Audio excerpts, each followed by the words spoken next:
Blackstone Audio presents Power Surge by Ben Bova. This book is read by Stefan Rudnicki. To the Ravishing Rashida and to Neville Williams, both of whom light up the world, in different ways. Politics, a strife of interests masquerading as a contest of principles. Ambrose Bierce, Devil's Dictionary. It has been said that politics is the second oldest profession. I have learned that it bears a striking resemblance to the first. Ronald Reagan. Senator Tomlinson's office. The room smelled new. Jacob Ross hesitated at the door to the senator's inner office and looked around at the light walnut paneling, the wall-to-wall carpeting, the pearl-gray drapes on the long windows. Not standard government issue, he realized. The senator had spent his own money on his office's decor. Why not, Jake thought. He's got plenty to spend. Outside the private office, the senator's suite was almost empty. Hardly anyone had shown up yet. And Jake was almost an hour late for this meeting. Washington was blanketed with 3 inches of snow from the first storm of the new year. In his home state of Montana, nobody would even notice a paltry 3 inches. But here in D.C., the city was practically paralyzed. It had taken Jake more than an hour to drive from his newfound apartment to the Hart Senate office building, crawling through skidding, slow-moving traffic and stalled cars. He had narrowly missed being sideswiped by a city bus. "You made it, Jake," called the senator from behind his impressive wide desk. "We were beginning to worry about you." Another man was sitting in one of the bottle-green leather chairs in front of the desk. Jake stepped across the office and took the empty chair. He saw a gleaming new nameplate on the desk. Sen B. Franklin Tomlinson, in gold letters, no less. Tomlinson glowed with the kind of youthful vigor that comes with family money. In his shirt sleeves and fire-engine red suspenders, he was smiling handsomely. "Jake, I want you to meet my chief of staff, Kevin O'Donnell. Kevin, this is Dr. Jacob Ross, my science advisor." Jake was one of the few people that Tomlinson had brought to Washington with him from Montana. Most of the office staff were local talent, knowledgeable Beltway insiders who had stayed home because of the snow. The senator's chief of staff was thin, edgy-looking, suspicious dark eyes peering out of a pinched face. His light brown hair was thinning badly, and he had it combed in an obvious flop-over that accentuated his incipient baldness more than hid it. O'Donnell put out his hand. "Hello, Dr. Ross," he said in a reedy, sharp voice. "Jake," said Jake as he took the proffered hand. O'Donnell's grip was surprisingly strong. Beaming and relaxed, Senator Tomlinson leaned back in his swivel chair and said, "Jake is putting together the energy plan I told you about, Kevin." O'Donnell muttered, "Energy plan?" "I've gotten onto the Energy Committee," Tomlinson said, "and I want to make an impression." Smiling knowingly, O'Donnell warned, "New senators usually keep pretty quiet until they learn the procedures, make a few friends, get accustomed to the Senate." Brushing that aside with a wave of his hand, Tomlinson repeated, "I want to make an impression. I got elected to help new energy technology boost my state's economy. I don't want to waste any time." The staff chief's smile turned wary. "You want to make a name for yourself?" "Damned right. That could be dangerous, Senator. You don't want to be too pushy right off the bat. You don't want to get known as a glory hog." "Me?" Tomlinson looked surprised, almost hurt. O'Donnell fell silent, but the expression on his face was cautious, guarded. Jake took up the slack. "Energy is a key issue, Mr. O'Donnell." "Kevin." "Okay, Kevin. Energy is important in everything we do. It affects our economy, our balance of payments overseas. It impacts the global climate." "Hold it right there," O'Donnell said, raising a hand in a stop signal.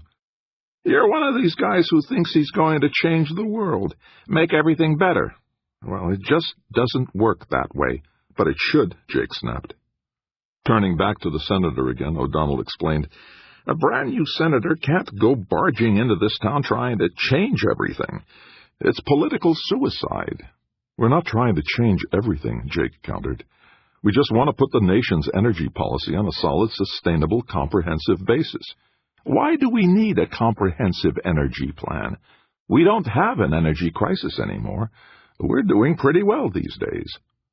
Softly, Tomlinson asked, "For how long, Kevin? How long will it be before we fall into another disaster?"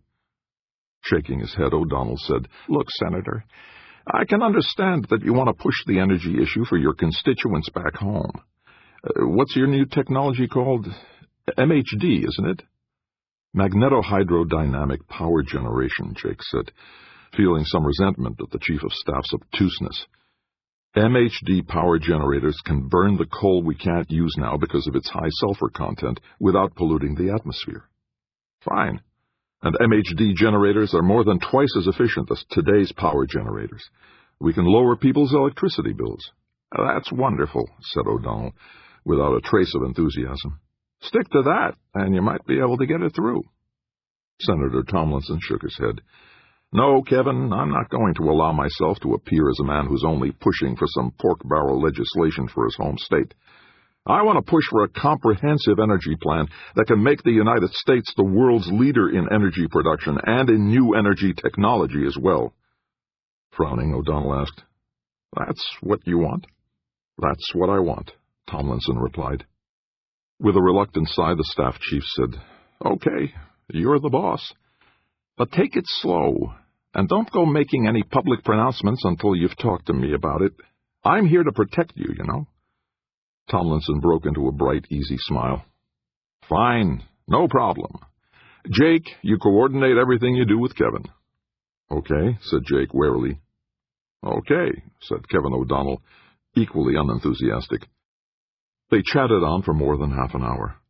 Then, when Jake left the senator's office and headed for his own, his cell phone buzzed. Pulling it out of his pocket, he saw the caller was from back home in Montana, but he didn't recognize the name. "Dr. Ross?" a woman's strained voice asked. "Yes," said Jake. "This is Amanda Yanez at Mercy Hospital. Dr. Leverett Caldwell has been admitted here with a cerebral ischemia." "A what?" "A stroke.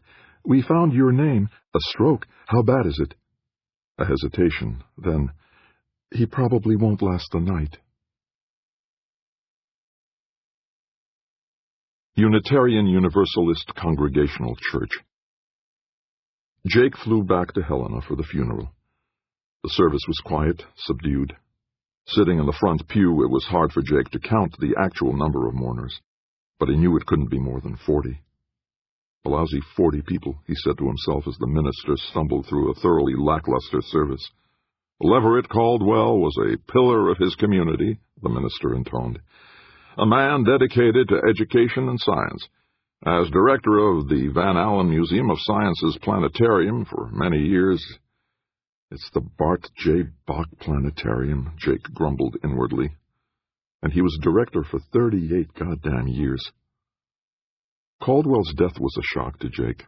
Lev wasn't even 70, he knew. But when his wife died, Lev just seemed to shrivel up and fade away. Jake shook his head. Leverett Caldwell had been more than a mentor to him. He'd been almost like a father. If it weren't for Lev, I'd still be back in the old neighborhood, a nobody going no place. Instead, I've moved all the way to Washington, D.C., the science advisor to Senator B. Franklin Tomlinson.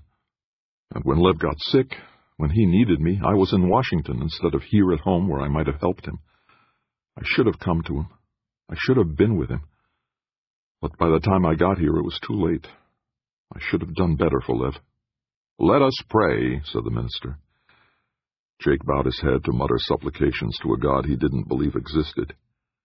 Out of the corner of his eye, he saw Alexander Tomlinson, the newly elected senator's father, sitting rigid and stern a few places along the pew. His son had stayed in Washington. Caldwell meant nothing to Franklin, but his father had known Lev and had helped him get the planetarium job 38 years earlier. 38 years, Jake mused. How many people had come to the planetarium over those years to watch Lev unfold the universe before their eyes? The planetarium held 422 seats, Jake knew. As a youngster, he had counted them many times while waiting for Lev's lecture to begin. 422 times 12 shows a week for 38 years. He did the math in his head. That's more than 10 million people. 10 million people took in Lev's lectures, and not even 50 of them showed up for his funeral. The service droned to an end at last. One by one, the people in the church filed by the casket to pay their last respects. Lev lay there, so tiny and frail, in his usual light gray suit and jaunty little bow tie. But the undertakers had erased the quizzical little smile that had always lit his face. "So long, Lev," Jake said silently as he looked down at the body. "Thanks for everything. I'm sorry I didn't do better by you." He felt tears welling and turned away. Outside it was a chilly winter afternoon. Mounds of snow were heaped along the curbside. Buttoning his overcoat, Jake stood at the top of the church steps as the handful of mourners filed out. "Jacob Ross!" No mistaking that imperious voice. Jake turned and saw Alexander Tomlinson advancing toward him.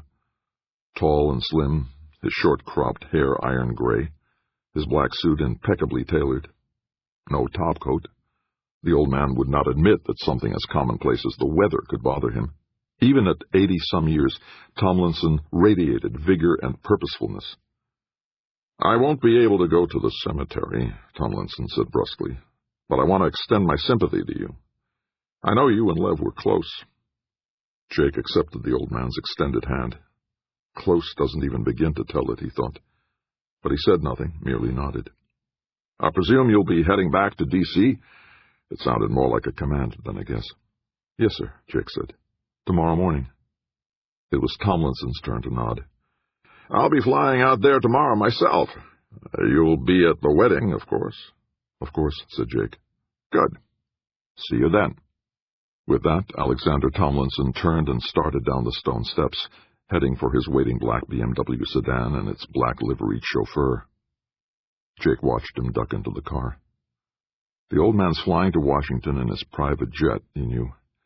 Wouldn't cost him a nickel to take me with him. But the thought never occurred to him.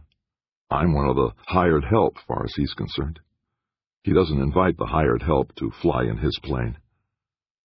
With a sigh that was almost a snort, Jake squared his shoulders and started down the steps, toward the cemetery, and then tomorrow back to Washington, D.C. Jacob Ross. He was born during the coldest winter on record to a working man's family in a rundown neighborhood of narrow streets and row houses. Lack of sunshine and fresh fruits and vegetables led to rickets when he was an infant, which he overcame, thanks to the free clinic and a daily regimen of vitamins and all the fresh fruits and vegetables his mother could stuff into him. Young Jake enjoyed the fruit, especially peaches and occasional watermelon. He learned to tolerate the vegetables, all except broccoli. In school, the bullies picked on him on suspicion of his being a Jew, if for no other reason. Jake tried to explain that he was of Italian descent. His family name was originally Rossetti. It made no difference. The bullies kept beating him up. Until Jake learned that by doing their homework for a few of them, he could earn their protection from the others. He grew into a reasonably healthy young man, a shade under 6 feet tall, with dark hair and a wary, solemn face. He was wiry and fairly strong thanks to regular exercise.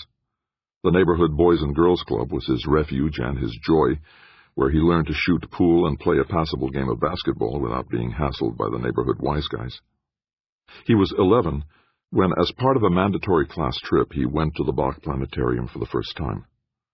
When they turned on the stars across the domed ceiling, Jake got turned on too.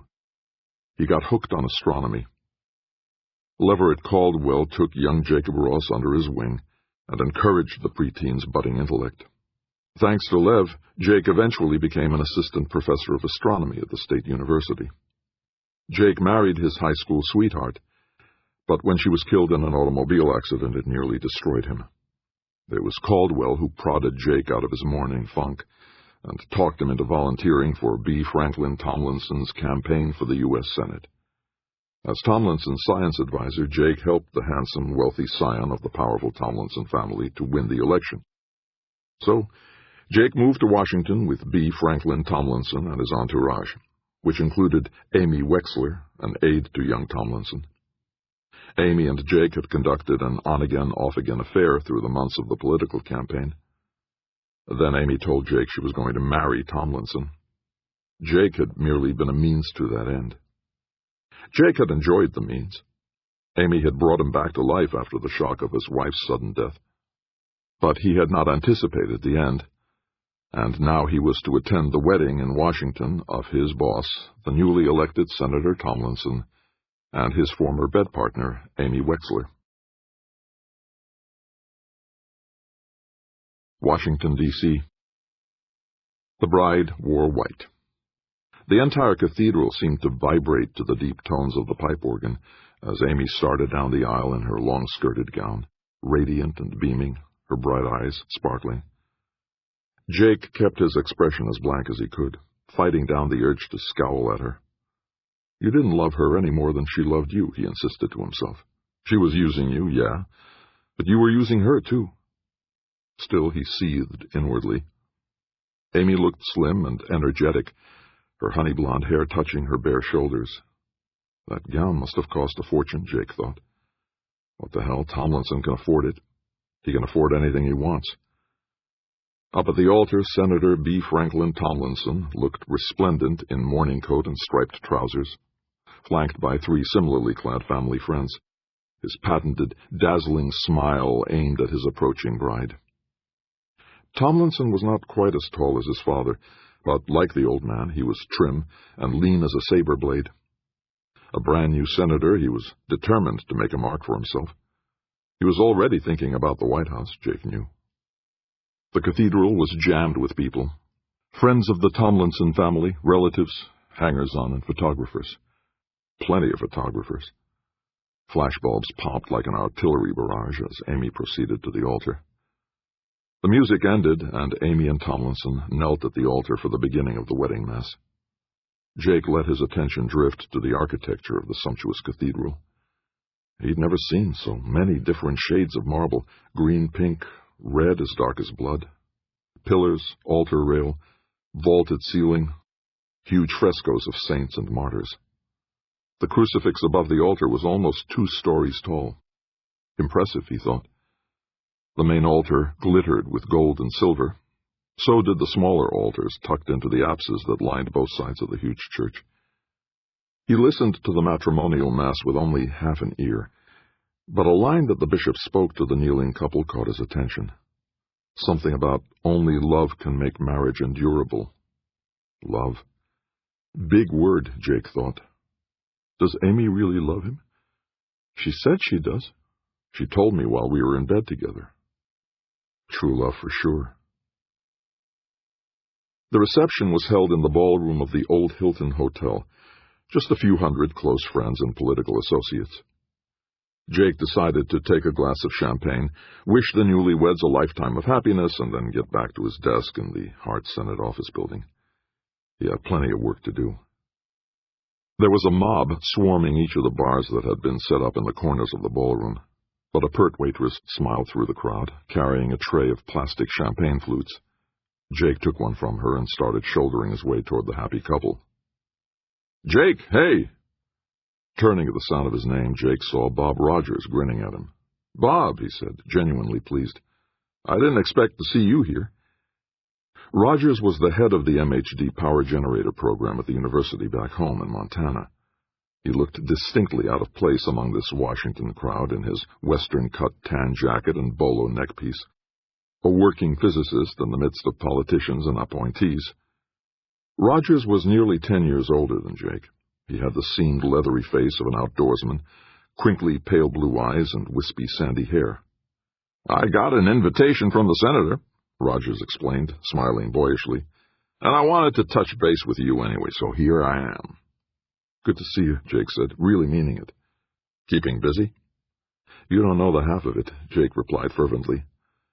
I'm just the science advisor to a junior senator, but everybody from fracking experts to astronauts wants to sell me his favorite scheme. Stem cell researchers, fundamentalists who are against stem cell research, oil men, environmentalists, biofuels people, NIH, NSF.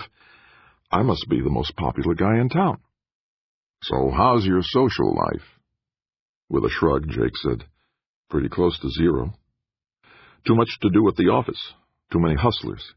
You have no idea how many people have barged in on me, pushing their favorite schemes. You won't forget about MHD, will you? Rogers smiled as he asked, but Jake could see real concern in his eyes. Hell no. MHD is going to be part of our energy plan, an important part. Noisy, isn't it? Rogers said, looking around at the crowd uneasily. Too many people, said Jake. All talking at once. Nobody's listening.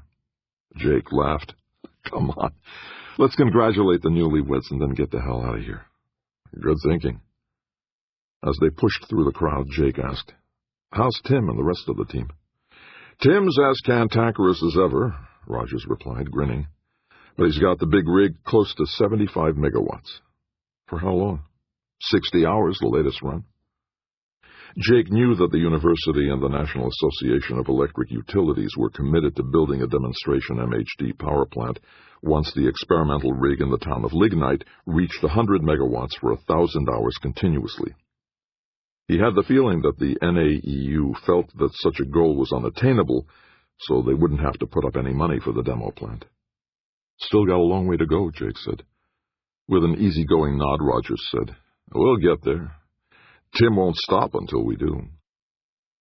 Jake wondered if the utility people really meant to honor their commitment, or whether they were simply stalling, holding off the decision as long as possible. Then he surprised himself by asking, And Glynis? How's she? She and Tim got married last month, didn't you know? Jake had expected that, but he still felt it like a punch to the solar plexus. No, I didn't know. They ran off to Las Vegas. All of a sudden, just like that, Rogers snapped his fingers. Jake had cared for Glynis Colwyn, and she knew it. But she had married rough, sour-faced, hard-driving Tim Younger. It's not my day, Jake thought. They finally reached Tomlinson and Amy, surrounded by well-wishers. Jake mumbled his congratulations while Rogers stood beside him and shook the senator's hand. Amy smiled her bright cheerleader's smile. Tomlinson was grinning from ear to ear, not his patented politician's smile, but a real beaming expression of happiness. Where are you going on your honeymoon? One of the others asked. It's a secret, said Tomlinson. You won't even tell me, Amy said happily. He just told me to pack a bikini and my passport. Jake knew Tomlinson was going to sail his yacht to Bermuda and back. Just the two of them on the boat for 2 weeks or so. Tomlinson might want to keep his plans a secret to most people, even his bride, but he had to let his office staff know where he would be. Jake couldn't help saying, Well, smooth sailing, wherever you go. Tomlinson started to frown, caught himself, and said, You just make sure you show up at the office bright and early every day, Jake. No days off for the staff. Aye, aye, sir, said Jake. Hart Senate Office Building. In a wryly ironic way, it amused Jake that the Senate office buildings were known throughout Washington as SOBs. The Hart SOB was the newest of them, modernistic in design where the older buildings were more quasi-Greek temples in style. Still, the building was clad in marble, inside and out. DC Formica, Jake called it. For a new senator, Tomlinson had a respectable suite of offices on the building's second floor. Jake could hustle up the marble stairs instead of waiting for an elevator. The rooms themselves were almost plush, with real walnut paneling for the offices of the senator and his top staff aides. Jake's office on the other side of the suite had plaster walls painted eggshell white. As soon as he stepped into the outer office, the head of the secretarial staff called to him in her toothache of a voice. You have a visitor, Mr. Ross. It was barely 9 a.m. Surprised, Jake asked, A visitor? The woman was an old hand at running government offices. She was nearly retirement age, lean and flinty, her flaming red hair obviously dyed. She calmly picked a calling card from her desk and read in her shrill adenoidal tone, Stephen Brogan, Department of Energy. The outer office was only half filled, Jake saw. There were more people clustered around the coffee maker than at their desks. Jake asked, Where is he? In your office, Dr. Ross. In my office? The secretary shrugged. I thought he'd be more comfortable there. Great. Jake frowned as he turned and started down the hallway toward his office. "Would you like some coffee?" the secretary called after him. "Yeah, sure," he replied over his shoulder. Who the hell is this guy from the Department of Energy, he asked himself. Why is he here? What does he want? He doesn't have an appointment. He just barged in here first thing in the morning.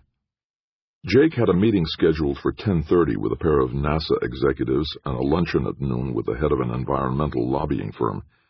I've got to finish the outline of the energy plan before Frank gets back from his honeymoon, he reminded himself. Jake's office was neither large nor fancy. There was room for a government-issue wooden desk, 2 reasonably comfortable chairs for visitors, a file cabinet, and a mostly empty bookcase. No pictures on the walls, nothing personal in sight. Not yet. The one window looked out on the north facade of the Supreme Court building. Sitting half-slumped in one of the visitors' chairs was a rumpled-looking man who had probably been a solid middleweight at one time, but now he had apparently let himself get seriously out of shape. He was balding, flabby, his suit jacket hanging unbuttoned around his spreading middle, his open-necked shirt looking wrinkled as if he'd slept in it all night. He pushed himself up from the chair as Jake stepped in. "Dr. Ross, I presume?" The man's voice was a low rumble. His face was sagging, his eyes pouchy. Jake struggled to remember. "Brogan, is it?" "Yeah, Steve Brogan." Jake went around his desk and sat down. Brogan sank back into his seat. "Department of Energy?" Jake asked. With a curt nod, Brogan said, "Office of Coal Utilization." Trying to be polite, Jake said, "I can only give you a few minutes, Mr. Brogan. I have a very busy schedule." "Uh-huh. What do you want?" Brogan almost smiled. "No, that's not the way you do it. You ask your visitor, 'What can I do for you?'" Puzzled and more than a little annoyed, Jake replied, "Okay. What can I do for you?" Brogan pulled a single sheet of paper from his jacket pocket. As he unfolded it, he explained, "It's about this request for a report on my office's program plans for the coming 5 years. I sent that request to every division of the Energy Department." The door swung open, and another of the staff secretaries, much younger, attractive in a nubby light blue sweater, carried in a tray with 2 steaming mugs on it. Neither Jake nor Brogan said a word as she placed the mugs on Jake's desk and left, closing the door softly behind her. Jake ignored his coffee. Brogan placed his sheet of paper on Jake's desk and reached for his mug with both hands as if his life depended on it. "I'm drafting a comprehensive national energy plan for Senator Tomlinson," Jake explained while Brogan gulped away. "It's time that this nation had a plan." Yeah, Brogan said impatiently, still clutching the mug with both hands. "Your senator wants to produce a national energy strategy. Big deal. It's important. Sure it is. The U.S. is becoming the biggest producer of petroleum and natural gas in the world, thanks to fracking and shale oil, and you want to write a national energy plan." Jake felt himself frowning. Jabbing a finger at Brogan, he argued, "Now's the time to work out a rational plan that will secure our energy future. We can't just go on lurching from one crisis to another." "There isn't any crisis," Brogan countered. "We're doing damn well now. Christ, we're even starting to export oil again. But it won't always be that way." Brogan shrugged and conceded, "Maybe not." "So where's your report?" "Right here." Brogan pushed the single sheet across Jake's desk. Frowning at the paper, Jake said, "This is my request for your report. Where's the report?" "Right there." Brogan pointed. "At the bottom of the page." Jake stared at the paper. At the bottom of his neatly typed letter was scrawled, "If it runs against the coal and oil lobbies, forget it." Looking up at Brogan, Jake said, "What is this, some kind of a joke?" "No joke." Brogan drained his coffee mug and put it back on the desk. "I want a comprehensive—" Shaking his head, Brogan interrupted. "You can put together all the effing comprehensive plans you want. If the coal and oil people don't want it to happen, it won't happen, period. But I'm saving us both a lot of busy work. If you really want to know what the Office of Coal Utilization's projected 5-year program is, you can look it up on our website. But I'm telling you this. Anything you put in your big, fancy 5-year projection that the coal and oil guys don't like is never going to see the light of day. Never. Jake felt anger stirring inside him. You mean solar, wind energy, synfuels? The government won't support them? Not in any meaningful way. Lip service, that's all. What about electric cars? The government gives buyers a subsidy. A $7,500 tax break if you buy a $90,000 car, Brogan scoffed. Big effing subsidy. Frowning, Jake said, part of my plan includes MHD power generation, based on Western coal. That might get through. But the electric utilities are switching away from coal to natural gas. It's cheaper and cleaner.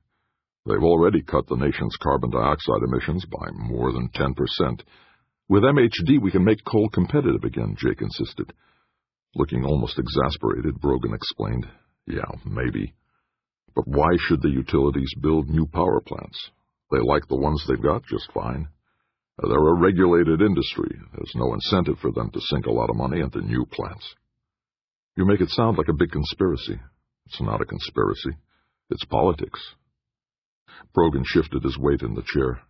Newcomers like you think you're going to change everything. Solar power, windmills, electric cars, hydrogen fuels to replace gasoline.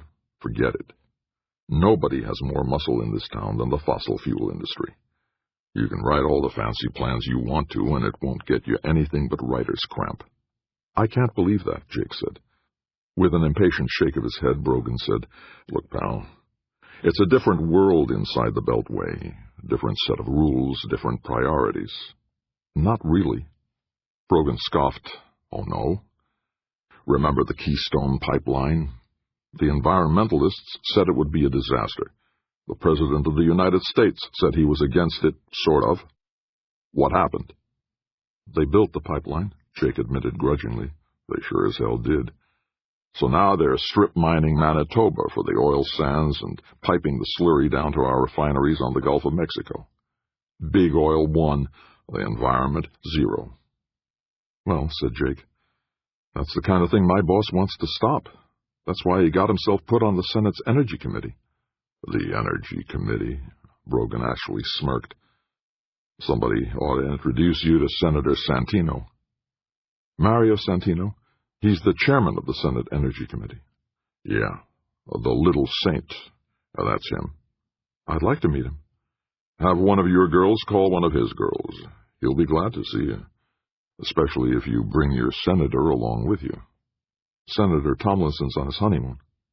So are you, kid. I'm not a kid, Jake snapped. Yeah, right. Sorry. It's just that you're new to this town. You don't know the ropes yet. And you do. With an unhappy nod, Brogan said, yeah, I do. I put in more than 20 years on this merry-go-round. I know the ropes all right. Do you know Senator Santino? I've seen him often enough in committee hearings, cocktail parties. Can't say we're friends, though. What's he like? Brogan hesitated. Peering at Jake as if he were some rare specimen of an endangered species, he finally answered, he's the kind of guy who can smile at you while he's knifing you in the back. Despite himself, Jake chuckled. You make him sound like a contortionist. That he is, pal, that he is. Well, we'll see. You sure as hell will. When you shake hands with a little saint, be sure to count your fingers afterward. Jake scowled at him. Brogan pushed himself out of the chair. Wait a minute, Jake said. Tapping the sheet of paper on his desk, he asked, you came over here just to drop this in my lap? Oh, I was curious to see what you're like. Word around my office is that you and your senator genuinely want to do some good. I was wondering how long that would last. As long as it takes to get the job done. Shaking his head, Brogan said, or until you come down with Potomac fever. What do you mean by that? Look, I've taken up enough of your time. You've got better things to do, and so do I. I've got until 10 o'clock. I don't. Brogan started for the door, but turned back to Jake. Tell you what, meet me for a drink. 6 o'clock, Ebbett's Grill. Know where that is? I can find it. Good. I'll explain what Potomac fever is to you. and a few other things. Old Ebbet Grill. The place was a mob scene. People lined 4 and 5 deep along the bar, all the tables and booths filled. Mostly men, Jake saw, although there were plenty of women in the crowd. Everybody talking at once. Jake hated crowds. He hated having to strain to hear what the person next to him was saying, hated having to shout to make himself heard, hated the senseless chatter and the game-playing that went on. The bigger the crowd, the worse everything was. Then he spotted Brogan sitting alone in the booth at the far end of the bar. The man looked even more tired and rumpled than he had that morning. Jake elbowed his way through the throng and slid into the booth opposite Brogan. "I was starting to wonder if you'd show up," Brogan said. He had a half-empty Pilsner glass of beer in front of him. It looked flat, as if it had been poured some time ago. Leaning across the table to make himself heard, Jake answered, "I had some work to finish up."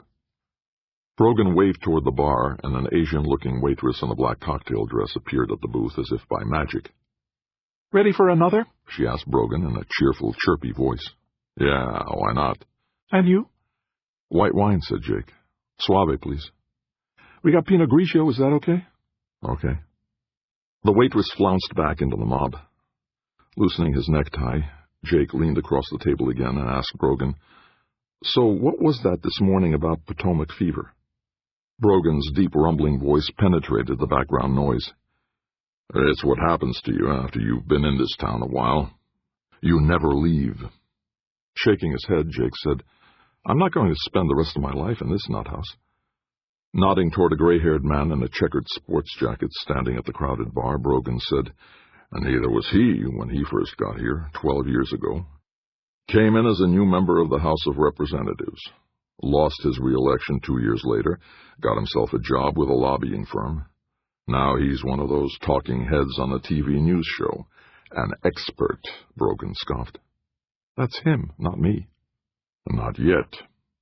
Pointing, Brogan said, "Look at the fat guy with the loud tie. He came to this town to work at the Environmental Protection Agency. He was going to save the environment from the polluters. Now he works for the oil industry at 3 times his EPA salary." "You mean he works against the EPA?" "Sure as hell does. It's a disease, pal. Potomac fever. This town is like a roach hotel. They come in, but they never leave." Before Jake could say anything, Brogan continued, "Look at them, kid. Every one of these people came to Washington to do good. Every one of them is still here in one job or another, sucking off the government tit in one way or another.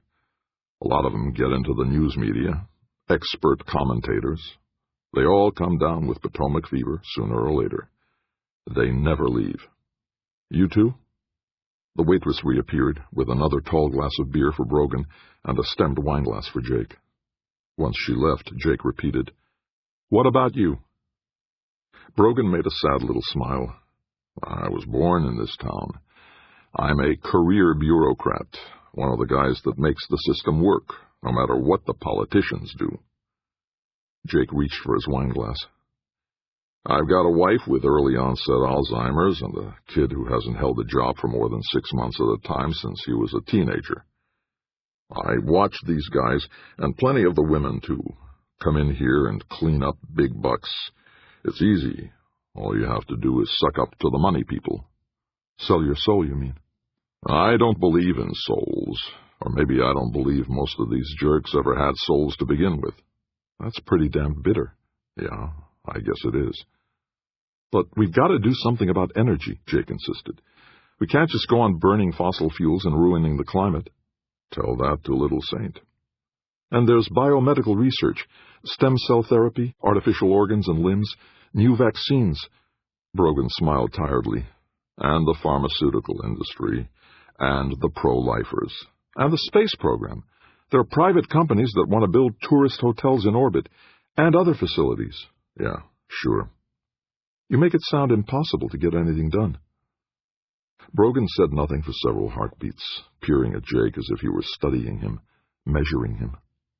At last he replied, "You can get some things done, but you've got to be damned careful how you go about it." "What do you mean?" "You can't work your way around the Little Saint. He's in the pocket of the fossil fuel guys. But maybe with a little smarts you might be able to get your MHD program through. That's what Frank Tomlinson campaigned on. That's what won him the election. I know. You might get that through. The coal lobby might support it. Make them look good, progressive. But not solar energy? Not electric cars? Brogan's cynical smile returned.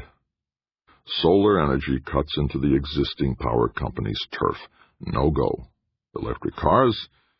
His expression turned thoughtful. Maybe if you played your cards right. You have to be very careful, of course, but you just might be able to pull something off there. Really? Jake started to feel enthused. With a shrug, Brogan said, Where do you think the electricity for those cars comes from? You'd be pitting the coal guys against the gasoline guys, but it just might work. Jake looked at the older man's dead, sagging face. Would you help me? He asked. Me? No way. I can't afford to get mixed up with a do-gooder. But it's the right thing to do, Jake insisted. So was biofuels once upon a time. Now it's just another big boondoggle. Come on, Jake pleaded, surprised at his feeling of need. We can change things. I know we can. Show me the ropes. Help me. Brogan took a long swill of his beer. Then, I can't do it officially. I can't be seen helping a young squirt who wants to take on the fossil fuel industry. But unofficially? Brogan hesitated again. But at last he said, Yeah, why the hell not? Might even be fun, as long as I don't get caught. What do we do? Jake asked. How do we start? You start by getting an appointment with Senator Santino. He's the chairman of the Energy Committee. Nothing happens without him supporting it. Okay. Just as soon as I finish the outline of my program plan and Senator Tomlinson okays it. Brogan nodded. Okay. I'd like to see your plan, too. Sure. It wasn't until he returned to the basement apartment he was renting, out in the American University neighborhood, that Jake realized he had found a new mentor. He's not Lev, Jake reminded himself, but he could help me just the way Lev did. Maybe. Senator Mario Santino. The little saint sat behind his broad, gleamingly polished desk and smiled at his two visitors. And what can I do for you? He asked in a pleasant, soft voice. Senator Santino was nearing 75, Jake knew from studying the man's biography. He'd been in the U.S. Senate for more than a quarter of a century, elected and re-elected by the people of Rhode Island, and the political machine that ran the tiny state. Chairman of the Senate Energy Committee, Santino was a tiny man, lean and spare, with thinning gray hair, and a little half-smile on his thin lips. He wore a light gray suit with a carefully knotted cobalt blue tie. His skin was wrinkled and lined, his cheeks hollow, his nose little more than a wart in the center of his face. But his eyes were cold, icy gray, despite his smile. Senator B. Franklin Tomlinson, newly returned from his honeymoon cruise, seemed slightly ill at ease in front of the little saint. Politely deferential, of course, but Jake felt that Tomlinson was somewhat in awe of the older man. Something like the way Frank acts around his father, Jake thought. Tomlinson was bright and young and handsome as ever. He had returned from his honeymoon cruise tanned and smiling. When Jake showed him his outline of a master plan for a national energy program, the senator had barely glanced at it. He merely asked, Is MHD central to your program? Yes, it is, Jake had replied. Good. Now we've got to show it to Santino. I've already arranged a meeting with him, said Jake. Tomlinson beamed. Great. Wonderful. Good work, Jake. Despite himself, Jake felt thrilled. Capitol Hill is honeycombed by a network of tunnels that connect the various Senate and House office buildings with each other and the Capitol itself. But the morning of their scheduled meeting with the little saint, Tomlinson decided to walk out in the open along the block and a half from their offices to the Russell SOB, where Santino was ensconced. It was a pleasant spring morning, bright with sunshine and a clear blue sky. Even though C Street was off the usual tourist area, there were plenty of pedestrians on the sidewalk, and the street was crowded with cars and taxis and the occasional limousine. It's a great day to be alive, Tomlinson said, smiling at the young women passing by. Going to get hot this afternoon, said Jake. They're predicting a high near 90. This early in the spring? Global warming. Really? Really, it's happening, Frank, no matter how much some people deny it. Tomlinson's smile faded only a little. Well, don't mention it in front of Santino. He doesn't believe in it. He wants to keep the world safe for the fossil fuel industry, I know. Don't worry about it, Jake. Santino won't be there forever. I just might have his job someday. Jake blinked with surprise. It'd be a good step on the way to the White House, Tomlinson said. And Jake saw that his boss was completely serious. Now the two of them sat before Senator Santino's desk, with the old man smiling benignly at them. And what can I do for you? Senator Santino asked. No offer of coffee or any refreshments, strictly business. Tomlinson glanced at Jake, then replied, My science advisor here is working on a blueprint for a national energy policy, he began. So I've heard, Santino said, his benign smile stretching slightly. Tomlinson went on. I've felt for a long time that the nation needs a comprehensive plan, a program that balances our energy needs for the future and our natural resources, plus our scientific and technological capabilities. I couldn't agree more, said Santino. Turning to focus his ice-gray eyes on Jake, he added, I presume your plan features magneto-hydrodynamic power generation? Impressed by Santino's knowledge and his correct pronunciation of the jawbreaker, Jake replied, MHD is part of the plan, yes, sir. A very wise move, said Santino. MHD will allow us to make use of high-sulfur coal from our western states, won't it? It was not a question. Jake replied, Of course, MHD is only one part of a comprehensive energy program, but a key part, I should think. Tomlinson answered, Yes, it is. Almost sheepishly, Jake said, What we've done so far is merely an outline, but I think we've covered most of the important aspects of the energy picture. That's fine, said Senator Santino. Jake went on, I mean, there are other aspects to consider as well. Solar, wind energy, hydroelectric power, renewable energy sources, said Santino. Of course, certainly. Tomlinson said, It's good to see that you're so knowledgeable about all this. Santino put on an almost humble expression. I wouldn't be much of an Energy Committee chairman if I didn't know at least a little about these things. They chatted amiably for a few minutes more. Santino asked Tomlinson how he was adjusting to living in D.C. Tomlinson admitted that the city was a little bewildering to him. But I'm getting used to it, he concluded. That's good, said Santino, rising from his desk chair. That's very good. Jake realized that the man was only a few inches taller than 5 feet. Tomlinson towered over him. To Jake, the little saint said, Please send a copy of your outline over to me as soon as you can. I want to study it in detail before I schedule a committee hearing about it. Certainly, said Jake. Right away. This afternoon. Good, good. Santino came around the desk, and with one hand on the elbow of each of his visitors, he skillfully ushered them to the door. Once outside on the sunny, warm street again, Tomlinson said smilingly, Well, that went very smoothly, I think.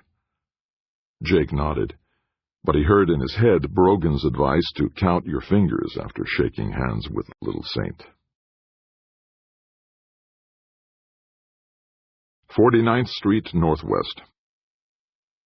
Jake's one-bedroom apartment was in the basement of a modest Federal-style brick house on a quiet, tree-shaded residential street. His landlord was a biologist at the National Institutes of Health, tall and lean, with thick dark hair and a grave expression on his face, taciturn to the point of muteness almost. His wife was a professor of sociology at Howard University. Jake seldom saw them and rarely heard any noise from overhead. His landlord seemed very proud of the garden he had created out of the house's backyard. Neat rows of vegetables and flowers lined the yard, beneath a pair of graceful old oak trees standing at the end of his property. A wall of bottle-brush pines ran along the property line separating the house from the one next door. Feel free to come out here and relax any time you like, his landlord told him. It was the longest sentence Jake had ever heard him speak. But whenever Jake did come out to sit in the shade of the trees, he noticed his landlord or his wife, or both of them, watching him from their kitchen window. Soon enough, he stopped going out there. Now, as he sat in the living room of his apartment, Jake heard a car pull up outside.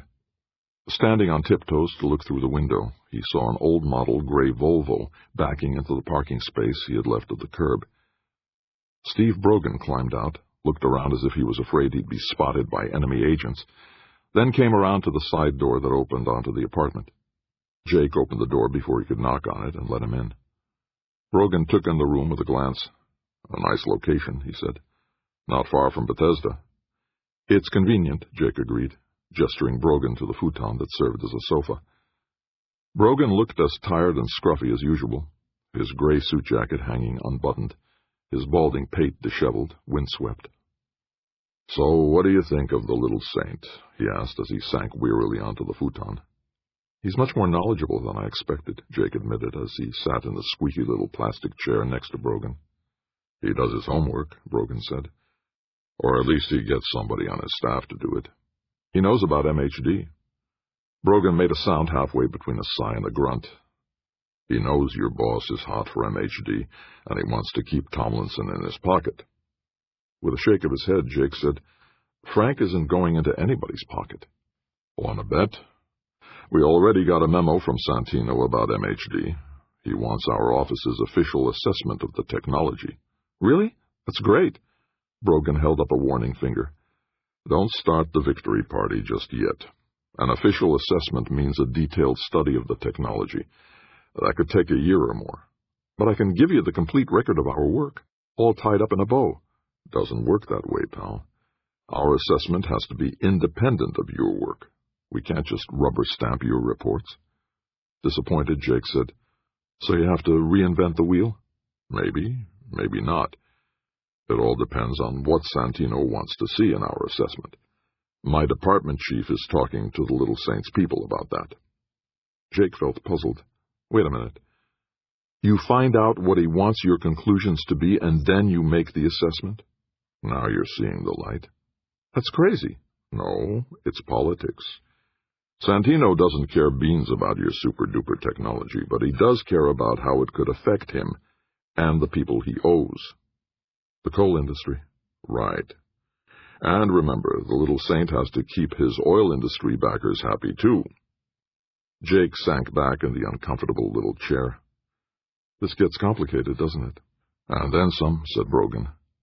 "It would help if your MHD machines could burn petroleum products as well as coal." "Sure they can. Diesel, natural gas. The fuel doesn't matter, as long as it can produce a hot enough exhaust gas." Brogan broke into a happy grin. "Why didn't you tell me that in the first place?" "It's in the material I sent you."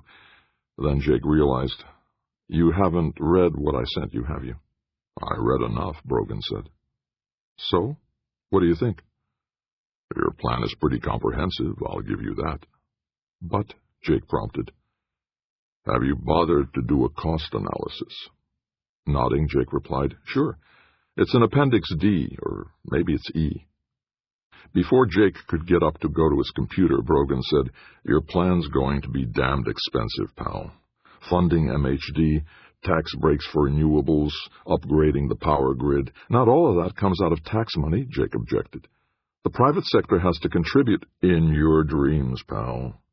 "But the eventual payoff—" With a weary shake of his head, Brogan explained, "Politics isn't about eventual payoffs, Jake. It's about here and now. The future goes only as far as the next election." Jake sat there looking into Brogan's sad eyes, trying to think of something to say.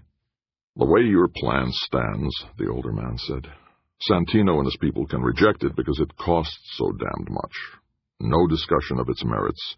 They'll kill it on fiscal grounds." Jake muttered a heartfelt, "Shit." "You've got to make your plan revenue neutral, pal. Rig the cost and benefit figures so they come out even." "But they don't. We have to invest in new technology to make the nation secure energy-wise." Patiently, Brogan said, "Show the benefits in dollars and cents. Make the plan revenue neutral. Otherwise, it doesn't have a chance." Colville, Kentucky. Hunched tensely at his desk, Jake eyed the rows of figures on his computer screen. Dollars. Millions of dollars, hundreds of millions. No matter how he juggled the numbers, the bottom line of his draft of the energy plan still came out deeply in the red. Revenue neutral, he muttered to himself. He wondered how he could make the plan revenue neutral when so much had to be spent on new technology, on building new high-capacity electrical transmission lines, on giving tax breaks for businesses that met new standards for energy efficiency. It all looked so hopeless. Glancing at the digital clock readout in the corner of his computer screen, Jake saw that in 20 minutes he was supposed to be having lunch with a pair of slick lawyers who represented an environmental lobbying firm. Well, he thought, maybe they can update me on how much money we can recoup from cutting down on air pollution. But he shook his head. Damned tricky to factor in money nobody's spent because the incidence of lung cancer has gone down, thanks to our cleaner energy production. He returned from lunch feeling even more frustrated than before. One of the environmental lobbyists was a very attractive young blonde in a tight sweater whose wide blue eyes shone with fervor. "We can't let them tear up the landscape and pollute the groundwater," she insisted earnestly. "We've got to stop this fracking business before it destroys everything." Jake tried to explain that it was already too late to stop the fracking operations that were allowing natural gas to overtake coal as the nation's most important fuel. While she protested with tears in her eyes, he wondered if he dared to invite her to dinner. As they left the posh restaurant, she handed Jake her card. "Call me," she said breathily. "Any time, day or night." Jake saw that her partner, an older, grayer veteran in a dark three-piece suit, was smirking knowingly. He put her card in his pocket, and all ideas of calling her out of his mind. Once back in his office, Jake saw that he had an appointment with still another lobbyist, this one from the coal industry. When will it end? He moaned to himself. Paul Adrian didn't look like a lawyer, Jake thought as the man sat down in front of his desk.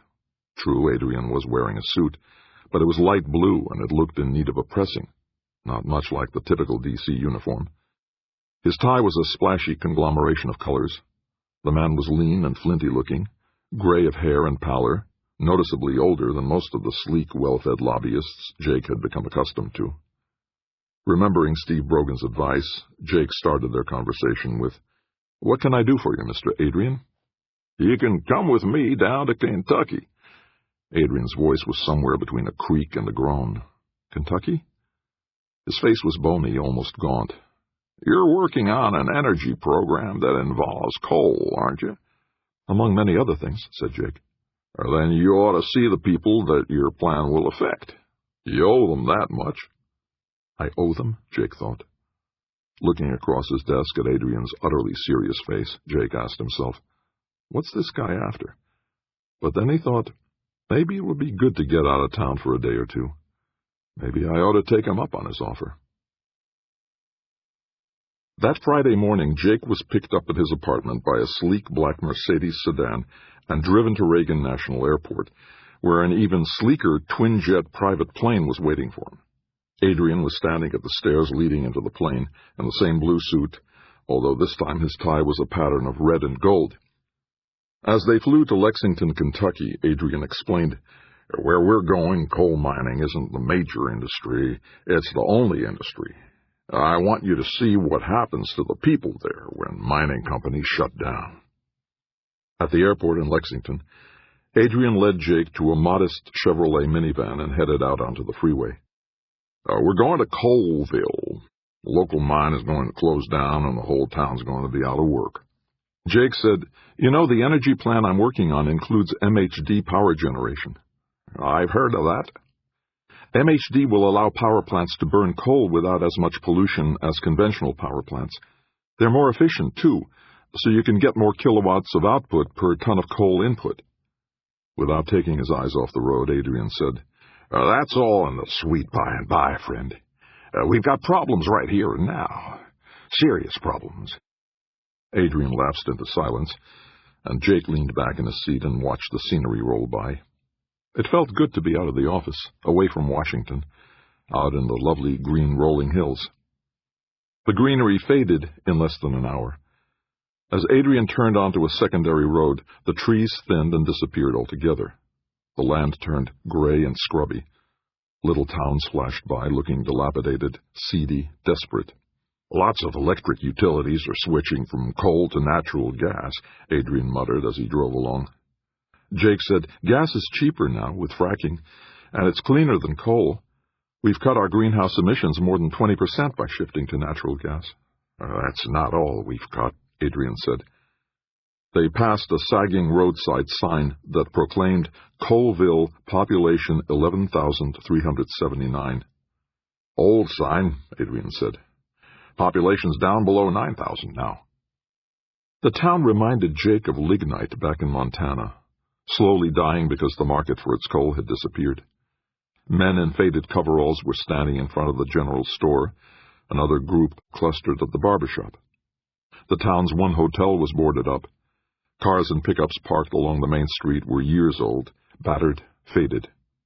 "The local coal company is going to shut down the mine altogether," Adrian said as he parked in front of a two-story wood-frame building. Its storefront window proclaimed Coalville Mining Association in black-bordered faded red letters.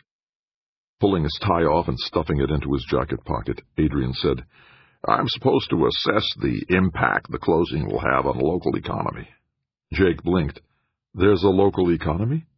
"Not much of one," Adrian admitted as he opened the car door. Once Jake got out, Adrian told him, "I've got to meet with the association's board. You circulate around town and take a look at how energy decisions affect people." So that's why he brought me down here, Jake realized. To see how decisions in Washington play out in Coal Town and other communities across the country.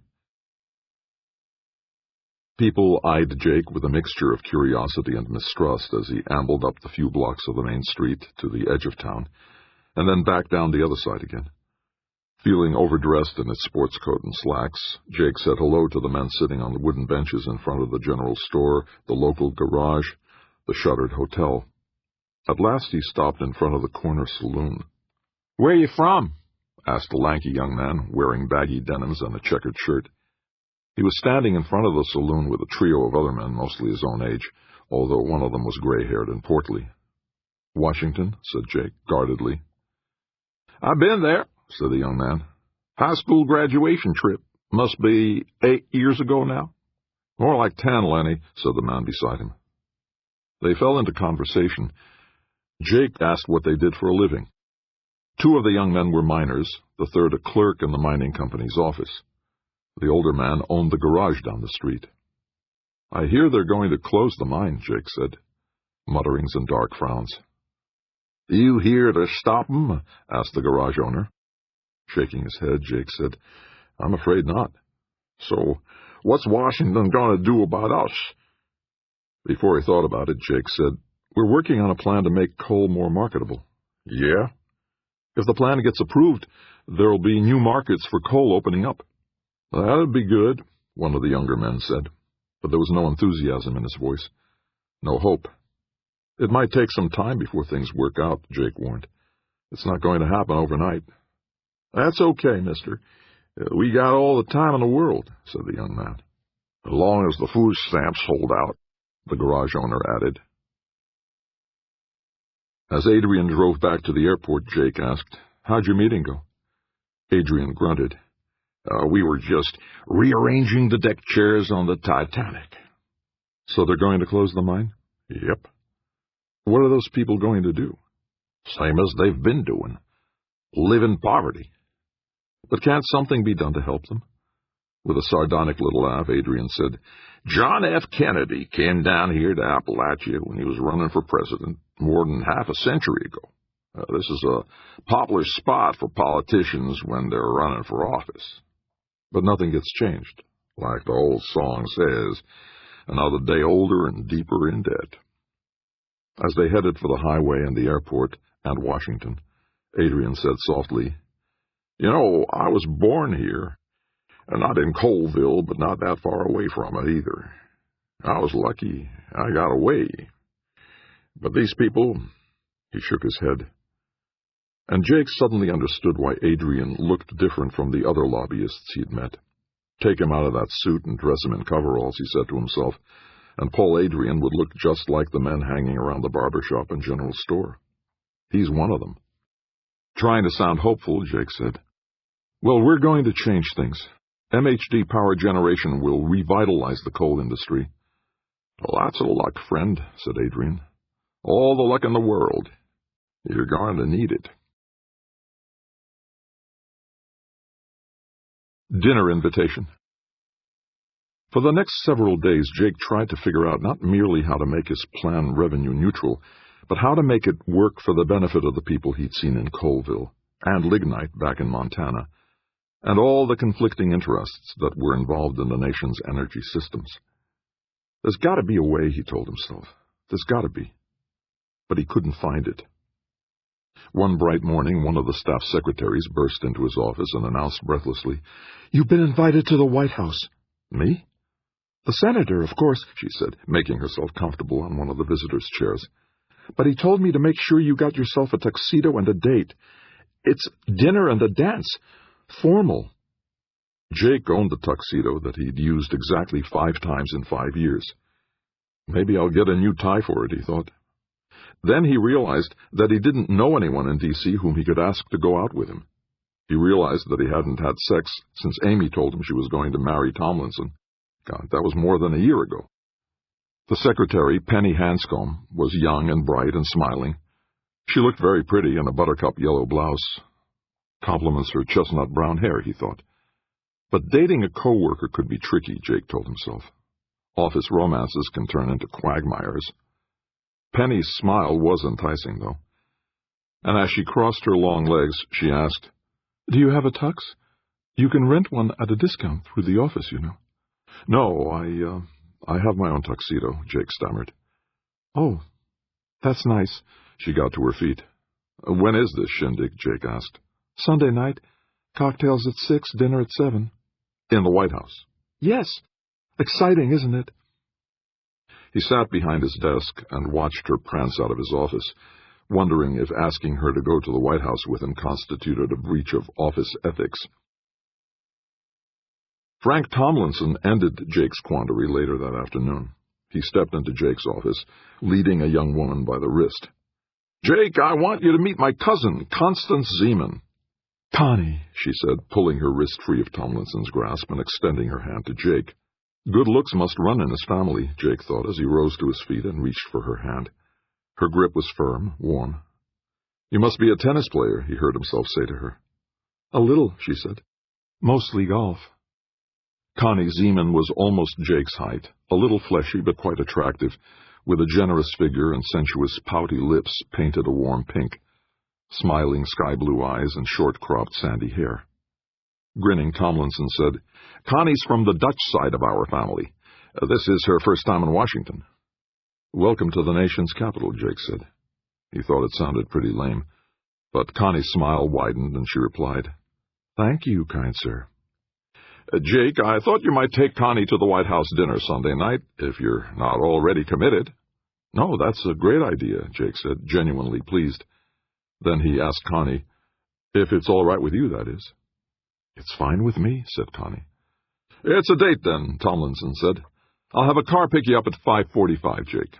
"Great," Jake said, feeling a little bewildered, but happy. "How's it going?" Brogan asked. Brogan kept their meetings short and never at the same place twice. This evening they were sitting at the bar of a restaurant on Wisconsin Avenue, not far from Jake's apartment. Jake took a sip of the white wine he'd been nursing before answering, "Not so good. Trying to make the plan revenue neutral isn't easy." "You have to massage the numbers." "You mean jigger them?" Brogan shrugged. "Make them come out the way you want. Somebody argues with them, you hang tough." Jake took a bigger swallow of wine. "I hear you're going to the White House Sunday night." "You have big ears." "You know, Santino's going to be at the dinner," Brogan said. It sounded to Jake like a warning. "I'm not surprised," Jake replied. "The dinner's honoring 3 scientists who've made major contributions to energy technology." "Major contributions," Brogan groused. "Fracking, strip mining, and a new way to store radioactive wastes. Some contributions." Jake had been disappointed that Bob Rogers wasn't among the honorees for his work on MHD power generation. Maybe next year, he thought. Glancing around the bar and restaurant as though afraid he was being followed, Brogan said, "When you see the little saint, be polite and friendly, but no shop talk." "Not even if he wants to talk shop?" "He won't. This is a social occasion. Rub elbows with the high and mighty. Glad-handing." "No shop talk," Jake confirmed. "Too many people around to talk about anything serious. Just be friendly and sociable. And say hello to the president." "That too," said Brogan, scanning the place as though it was crawling with spies. Jake nodded glumly. Brogan was taking all the excitement out of the occasion. Well, maybe not all of it, Jake thought, picturing Connie Zeman's smiling face. Brogan added, "Oh, if anybody mentions the civil war in Venezuela, you stay strictly non-committal. There's no way to win an argument about that, no matter which side you pick." "Non-committal," Jake echoed. "That's the ticket," said Brogan. "Speak no evil."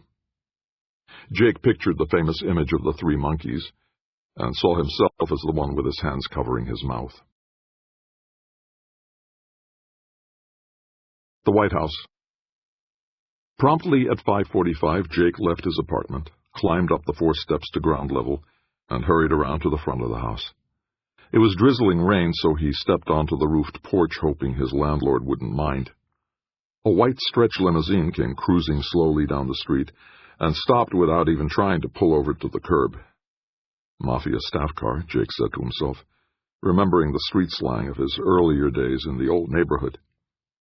A liveried chauffeur came around to open the rear door for him as Jake scurried through the spattering rain and ducked into the limo. Tomlinson was already inside, with Amy and Connie Zeman on either side of him, all of them holding cut-glass tumblers of whiskey. Connie was wearing a pale green gown with a plunging neckline, showing plenty of cleavage. Amy's gown was off-white, more conservative, but she glittered with sapphires. Tomlinson grinned lazily and said, "Climb aboard, Jake." The rear bench of the limo was filled by the 3 of them, so Jake crawled to the seat that ran along the side of the vehicle and sat down. He saw that the other side was a well-stocked bar. "Help yourself," said Tomlinson grandly. Jake poured himself a glass of club soda, careful not to spill it as the limo accelerated down the street toward the White House. He glanced at Amy, then quickly looked away. Remembering their times in bed together, Jake told himself sternly, "That's all over and done with now. She's Frank's wife. She's not interested in you anymore. She never really was interested in you." "Ladies and gentlemen, the President of the United States." Jake had counted exactly 50 guests, all jammed into the sumptuous Red Room for cocktails before dinner. Senator Santino was there, flanked by 2 middle-aged men who radiated wealth. One of them looked vaguely familiar to Jake, but he couldn't quite place the face. Tomlinson had the same glow of affluence to him, although he was at least 15 or 20 years younger than the bozos with Santino, Jake thought. Everyone turned to the door as the President and her husband entered the room, smiling graciously.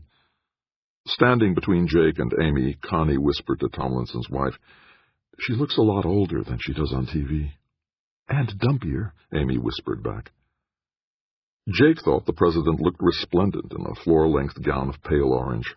There were lines in her face that her makeup didn't cover, but what the hell, he thought.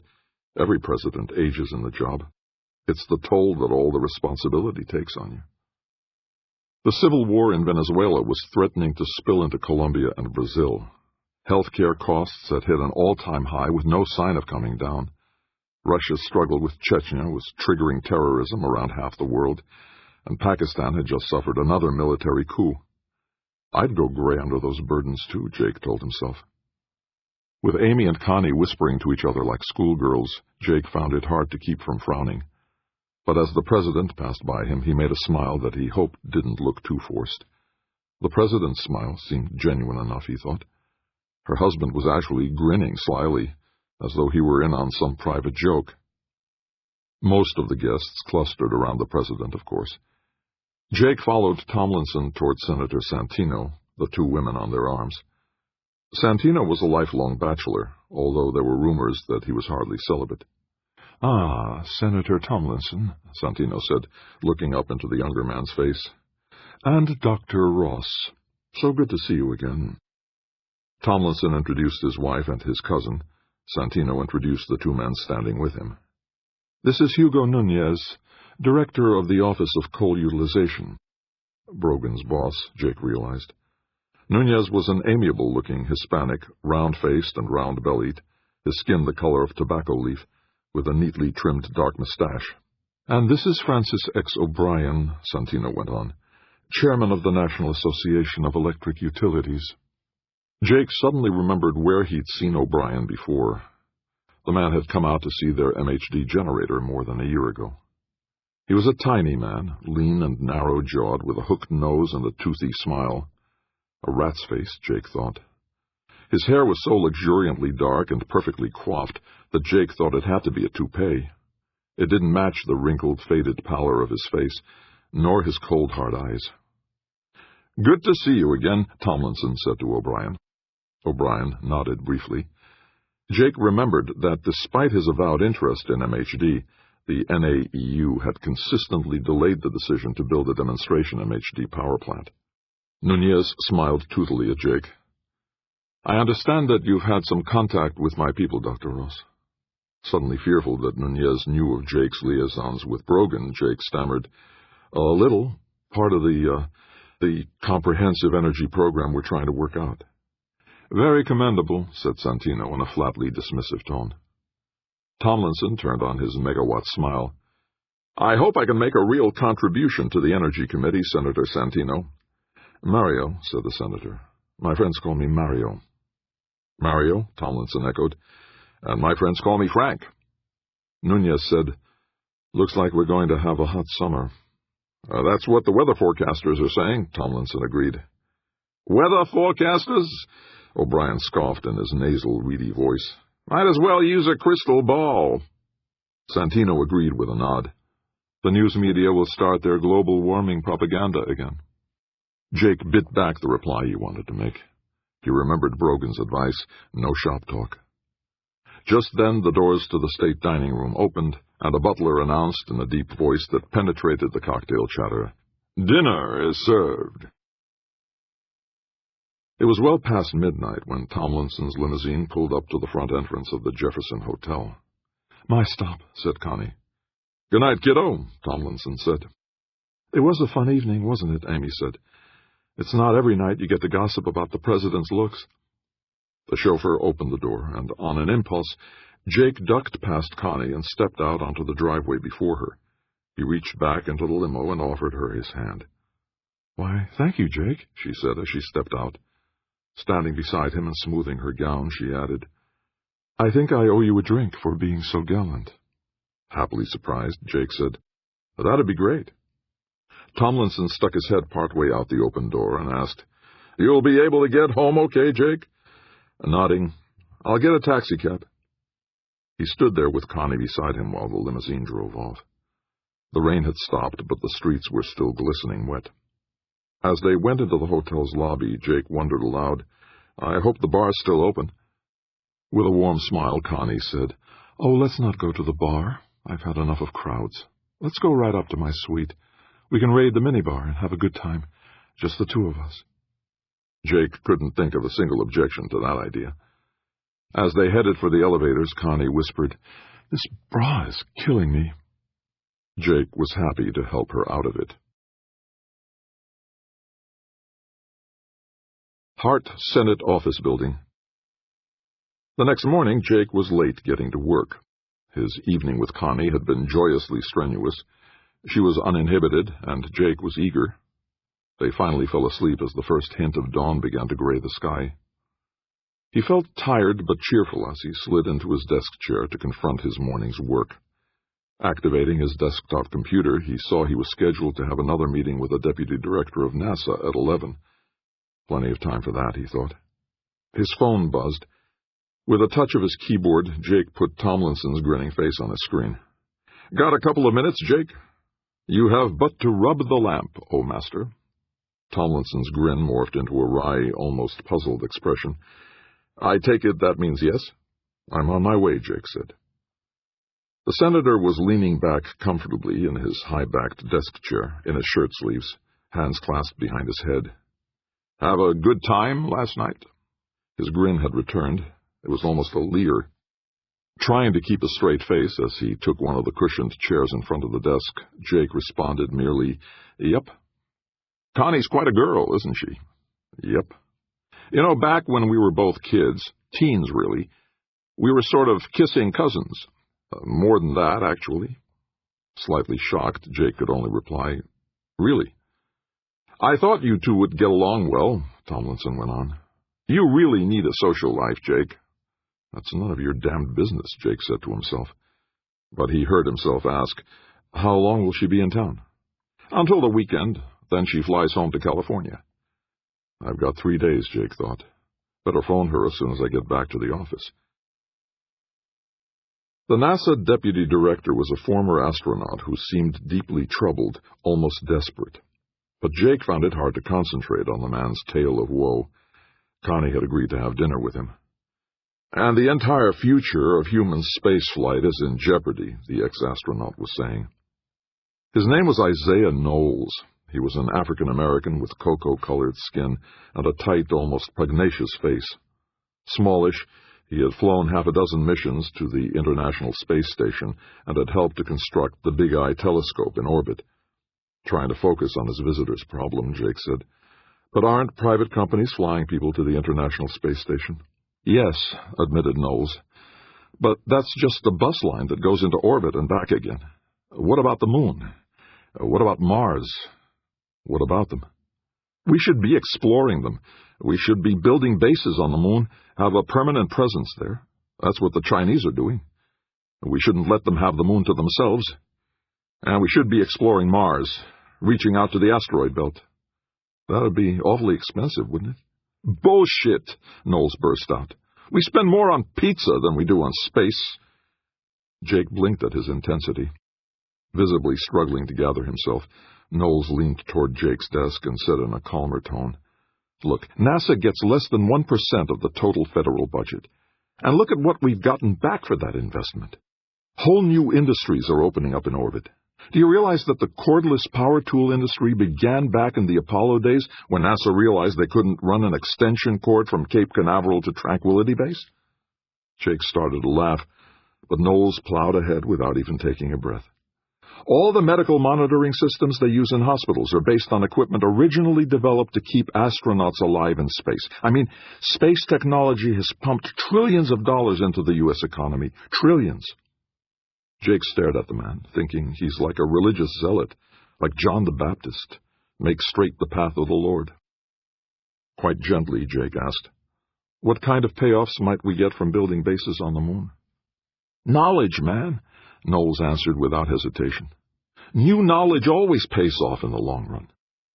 With a sigh, Jake explained, "Congress doesn't look at the long run, I'm afraid. They want results that can help them win re-election."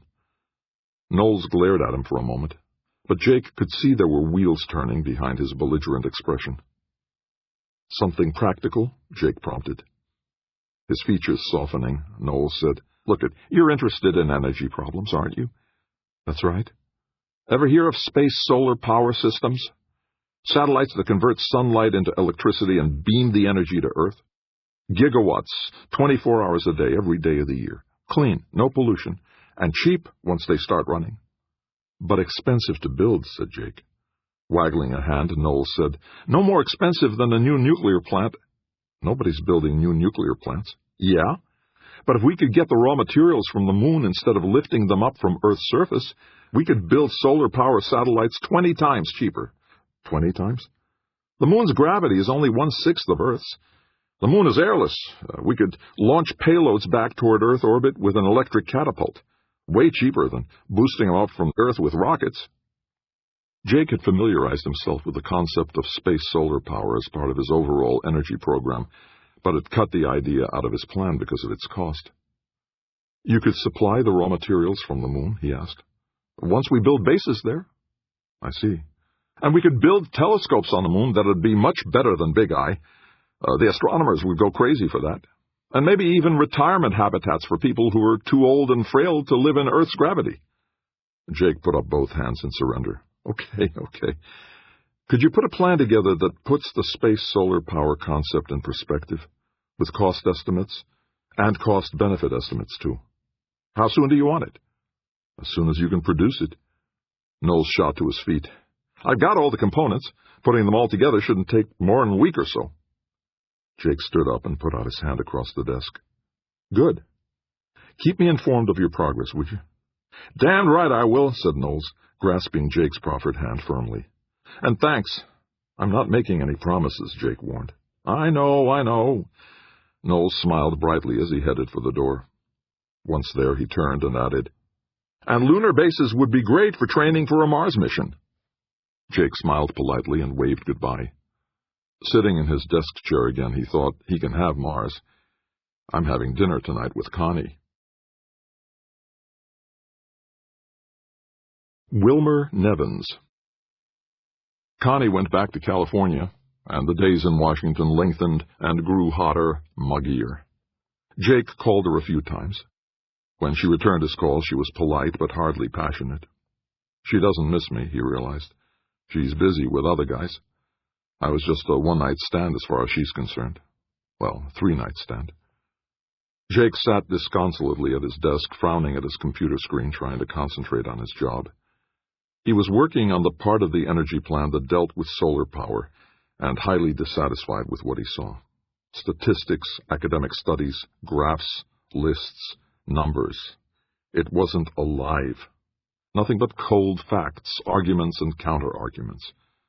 Solar energy will be the salvation of human civilization, claimed the solar enthusiasts. No, said the coal and oil people, solar energy is for tree-huggers and idealists. It will never replace conventional power systems. Every day the sun pours 1,000 times more energy onto the earth than the entire human race uses in 100 years. But the sun is unreliable. It doesn't shine when it's cloudy or at night. The cost of solar panels is getting cheaper every year. The panels are only a part of the cost of solar energy. Jake pulled up a photograph of a solar array in New Mexico that generated a megawatt of electrical power cleanly, silently, as long as the sun was shining. Works fine, he thought. But looking at the long rows of black panels angled to catch the sunlight, he realized that it does take up a lot of acreage. They'd need to cover square miles of territory with solar panels to generate as much electricity as an average coal-fired power plant. So what, he argued with himself. There's plenty of empty scrubland and desert out there. The Southwest could power the whole continental United States with solar energy. Yeah, and we'd need to build new transmission lines to carry the electricity across the country. He shook his head, pushed his chair back from the desk, and got to his feet. His coffee mug was empty, time for a refill. He got as far as his door before realizing, no, it's time to get out of the office and go see a real, actual solar setup. A quick Google scan gave Jake the name and phone number of a solar energy firm headquartered in Washington, D.C. According to its web page, Solar Solutions designed and installed solar energy systems for everything from factories to suburban shopping malls to private homes. He called the number listed and asked for their company's CEO. Mr. Nevins, answered a woman's soft, almost purring voice. He's not in at the moment. He's on site at an installation job. Jake got the address of the site in neighboring Alexandria and decided to drive out there and see for himself a solar installation being built. It turned out to be a private home, a gracious old Dutch colonial with a hipped roof and dormers. Half a dozen men and women, mostly in jeans and T-shirts, were on the front lawn, sweating in the late morning heat as they unwrapped packages of flat black solar panels. A trio of other men were up on the roof, putting together what looked to Jake like oversized picture frames, their nail guns banging resounding through the quiet residential neighborhood. Walking across the grass, Jake asked the nearest worker, Mr. Nevins? He flicked the glass at Jake, then turned and yelled up to the roof. Yo, Wilmer! Guy wants to see you. A chunky gray-haired man looked up, a power drill in one hand. I'll be down in a minute, he hollered back. Jake felt a little conspicuous in his sports jacket and light slacks. It was a muggy morning, getting hot despite the gray clouds covering the sky. The installation crew went back to work, ignoring him. It took more than a minute, but eventually the man came scampering down the ladder and across the lawn to where Jake stood waiting, and perspiring. He stuck out a meaty hand. "I'm Wilmer Nevins." Nevins was about Jake's height, much beefier, wearing worn, stained gray shorts with a short-sleeved shirt hanging over them. His smile seemed warm and genuine. "Jake Ross, I'm with Senator Tomlinson's office." Nevins showed not a flicker of recognition, but his smile faded a little. "I'm putting together a comprehensive energy plan." The smile disappeared altogether. "No, thanks, I don't want any."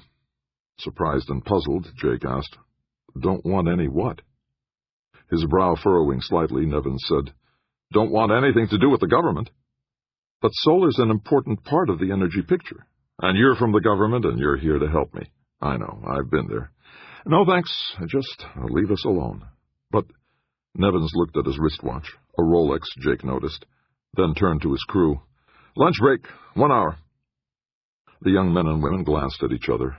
"It's only 11:30, Will," one of them said.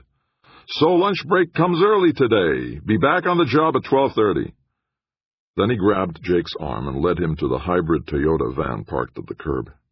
"Get in," he said. "You've got 1 hour to talk to me." He drove to a nearby delicatessen, and once they got seated in a booth, Nevins did most of the talking. Over corned beef sandwiches and cream sodas, he explained that he'd spent a good part of his life building solar lighting systems for poor villagers in Africa and Southeast Asia. First time those people ever had electric lights, he said. His expression darkening, he added, "Government power lines went right past some of those villages, but their governments weren't interested in helping villagers. The government's power systems are for the city folks." "But that's not—" Nevins silenced Jake with an upraised hand. "When I came back to the States, I asked myself why American homes don't use solar energy. So I put together a little company, and we started making and installing solar systems for individual homes. And shopping malls," Jake interjected, "and factories." Nevins grinned. "You've done some homework. But I don't understand your attitude." Sighing like a patient teacher, Nevins said, "Look, solar is inherently decentralized, one house at a time. Not big centralized power stations, not utility companies that distribute the electricity they generate. Decentralized. Solar-powered homes generate their own electricity. They don't need anything but sunshine." Jake started to object, but Nevins went on. "What we're doing is bringing solar energy to people from the bottom up. Individual homes, individual shopping malls, and other facilities. What the government does is from the top down. Washington decides who gets solar and how much solar gets installed." "That's not for us," he said, shaking his head. "But we can help you." "Sure you can. The way you helped Solindra. The way the Department of Energy backed half a dozen half-baked ideas that never panned out. No thanks. Just leave us alone and let us go on working from the bottom up." Jake took a sip of cream soda. Nevins didn't seem angry or bitter, just determined to bring solar energy to the nation one home at a time. "We're doing just fine," he went on. "Have you taken a look at the stock market? Solar firms are hot investments. People have bought more solar installations this year than they did for the past decade." Almost as a challenge, Jake said, "You've benefited from tax deductions homeowners get for installing solar panels." Conceding the point with a nod, Nevins countered, "Yeah. And when people started moving towards solar enough so that the electric utility started to feel threatened, the tax deductions disappeared. We could reinstate them, write them into the overall program. Try it. See how far you'll get." Jake felt a mixture of resentment at Nevins's know-it-all attitude and admiration for his stubborn insistence on going his own way. "All right," he said. "I'll write a tax deduction for private home solar installations into my plan." "Fine," said Wilmer Nevins with a knowing smile. "Look me up again when you get it through Congress." Jake smiled back at him. "You'll be the first to know." Summer of Discontent. Congress adjourned for the summer. The weather became really hot. Jake had never experienced such humidity. Just walking a block or so felt as if he were swaddled in a wet towel. Back home in the foothills of the Rockies, the summers got hot, but never so blastedly, energy-sappingly sticky, clammy, muggy. He began to understand why in the old days Washington emptied out almost completely during the summer. Built on a swamp, the city was a hotbed for yellow fever and other tropical diseases. That was before modern medicine and air conditioning. Now the politicians went home, leaving the city to the bureaucrats, the workers, and the tourists. Day by day, Jake built his comprehensive energy plan, working desperately to make it come out revenue neutral. Try as he might, though, the plan would cost billions to implement. It needed federal funding up front. The benefits would come years later. Jake saw no way around that fundamental fact. He was firmly committed to keep the cost and benefit figures honest, no massaging them in spite of Brogan's advice. He had sent his outline to Senator Santino's office, as the old man had requested. It disappeared without a trace. Jake didn't even know if Santino had bothered to look at it. Just as well, he thought. Once I've got the cost picture under control, I'll send him a fuller draft. Doggedly, he plowed ahead. MHD power generation to increase the efficiency of utility power plants while using coal or natural gas from North American resources. Solar energy, including rooftop solar panels for individual homes that could become energy independent and disconnect themselves from the power grid. Windmills. Electric automobiles. Replacing existing nuclear power plants with new fail-safe designs. Hydrogen fuels. New electricity transmission lines. He even added a few pages about space solar power systems after Knowles delivered a 3-volume tome on the subject. The plan was revenue neutral in 10 years or more. Brogan insisted that no politician would look beyond the next election day. Look what they did to the Affordable Care Act, he warned. Still, Jake plowed doggedly ahead. His social life was minimal. He realized that Tomlinson had talked Connie into betting him. Every time he met with the senator, Tomlinson grinned knowingly at him as if Connie had provided him with video of their brief times together. He dated a few women he'd met, mostly fellow workers at the Hart SOB. No one from Tomlinson's staff, though. Jake kept scrupulously free of entanglements in his workplace. But he never got past the first date with any of them. The one woman he brought back to his apartment was pleasant enough, but Jake worried that they might disturb his landlord overhead. He couldn't help thinking of Louise and their years of marriage. It was all so easy, effortless almost, being with her. He saw her smiling at him, heard her murmuring his name while they made love. "Stop it," he commanded himself. "She's dead. She's been dead for nearly 3 years now. Our marriage ended when that idiot trucker plowed into her car." He buried himself in his work.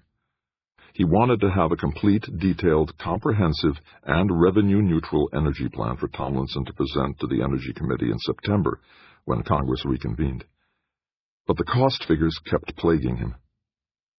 He managed to take a quick trip back to Montana to see Bob Rogers at the university and visit dour-faced Tim Younger at the big MHD experimental rig in the dusty town of Lignite. 88 megawatts for 300 hours, Younger crowed.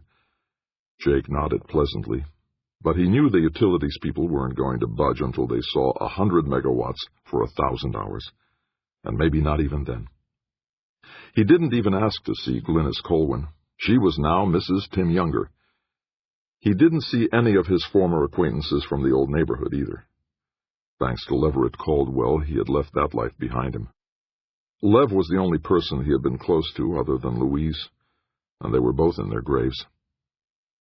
Driving Jake from the MHD facility back to the airport in his gas-guzzling SUV, Bob Rogers asked, "Jake, does your plan include methanol?" "Methanol? That's wood alcohol, isn't it?" Keeping his eyes on the road, Rogers chuckled. "It's not good to drink, but it makes a good, clean fuel. Race cars use methanol." "Uh-huh." "You know how we plan to capture the CO2 in the generator's exhaust stream?" "And sequester it deep underground," Jake said. The costs of burying carbon dioxide so it wouldn't add more greenhouse warming to the atmosphere was one of the factors that was killing Jake's plan. Rogers went on. "Yeah, well, there's some work going on out in San Diego. A group there claims they can take the CO2 from a power plant and turn it into methanol, which can then be sold as fuel for cars and other vehicles." "Really?" "Yeah. Maybe you ought to contact them, see if what they're doing is practical." Jake conceded. "Maybe." Back in Washington, he plowed ahead with his work, trying to bring the costs under control. until the day that Steve Brogan phoned him. Surprised that the paranoid Brogan would call him at his office, Jake picked up the phone and asked, "Hello, Steve. How may I help you?" "Lunch," said Brogan, "at Ebbitt's Grill." Ebbitt's was much less crowded now in the dead of summer, but it was still a lively place. Men in the gray suits that were sort of an unofficial uniform in official Washington filled most of the places along the bar. Many of the booths were occupied by couples. Office romances, Jake wondered. A lot of the men looked faded, middle-aged. A lot of the women looked much younger and more ambitious. Brogan was nowhere in sight, so Jake took a booth toward the back of the room and ordered a club soda. No drinking in the afternoon, that was one of his rules. Before his club soda was served, Brogan showed up, looking as disheveled and unhappy as usual. He nodded to one of the bartenders as he shuffled toward the booth where Jake was waiting for him. Sliding into the booth opposite Jake, Brogan announced without preliminaries, "I've been transferred." "What?"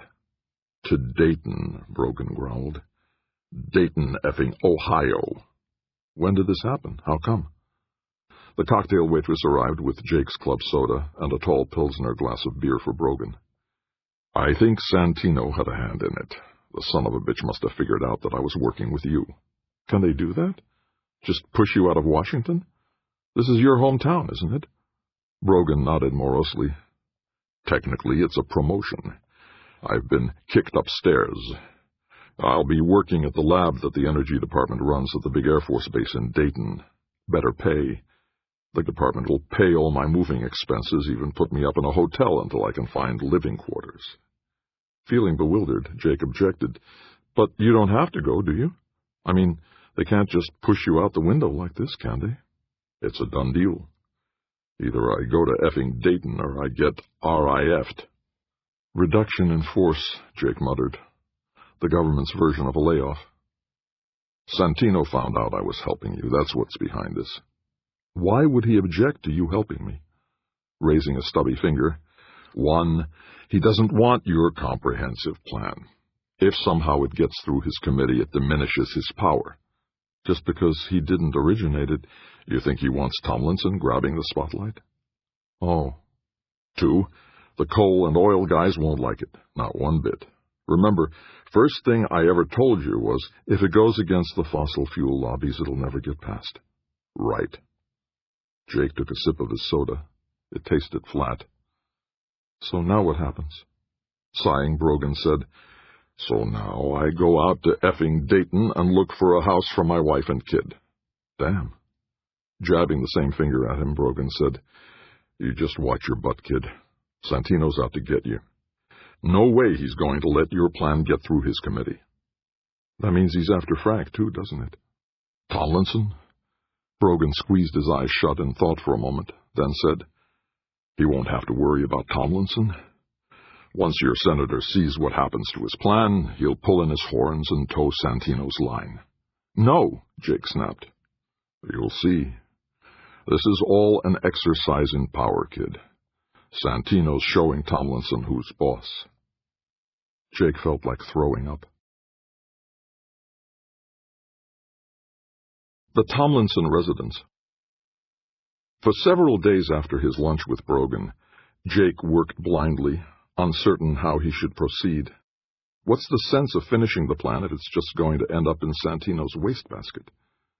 Then he realized the little saint is afraid of Tomlinson. He sees Frank as a threat to his own position, his own power, and the energy plan as the embodiment of Frank's challenge. How do we handle this?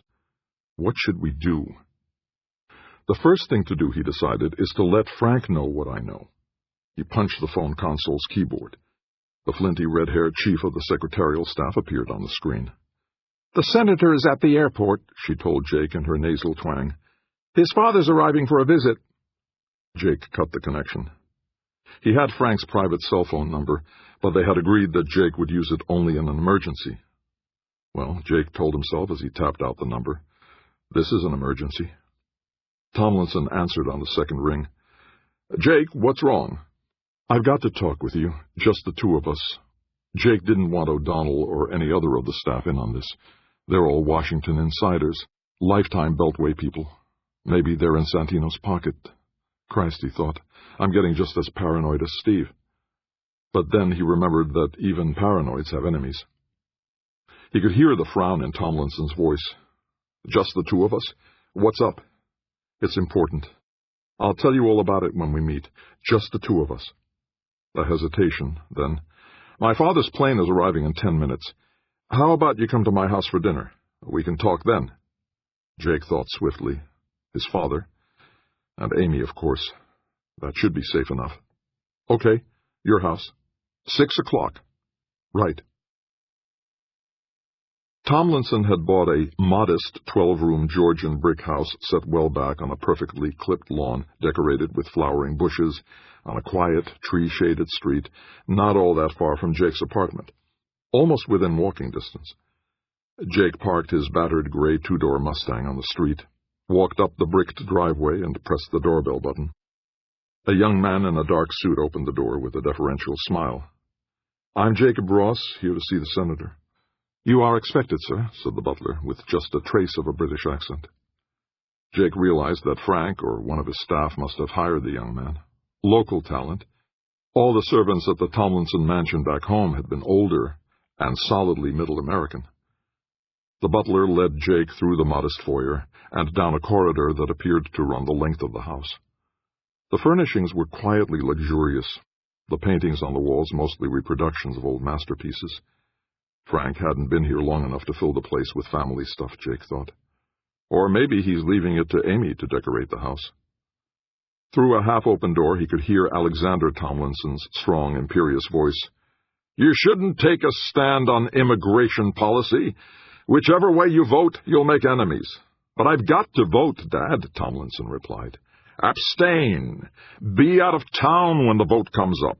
Or at least vote with your party's leadership. Don't stick your neck out.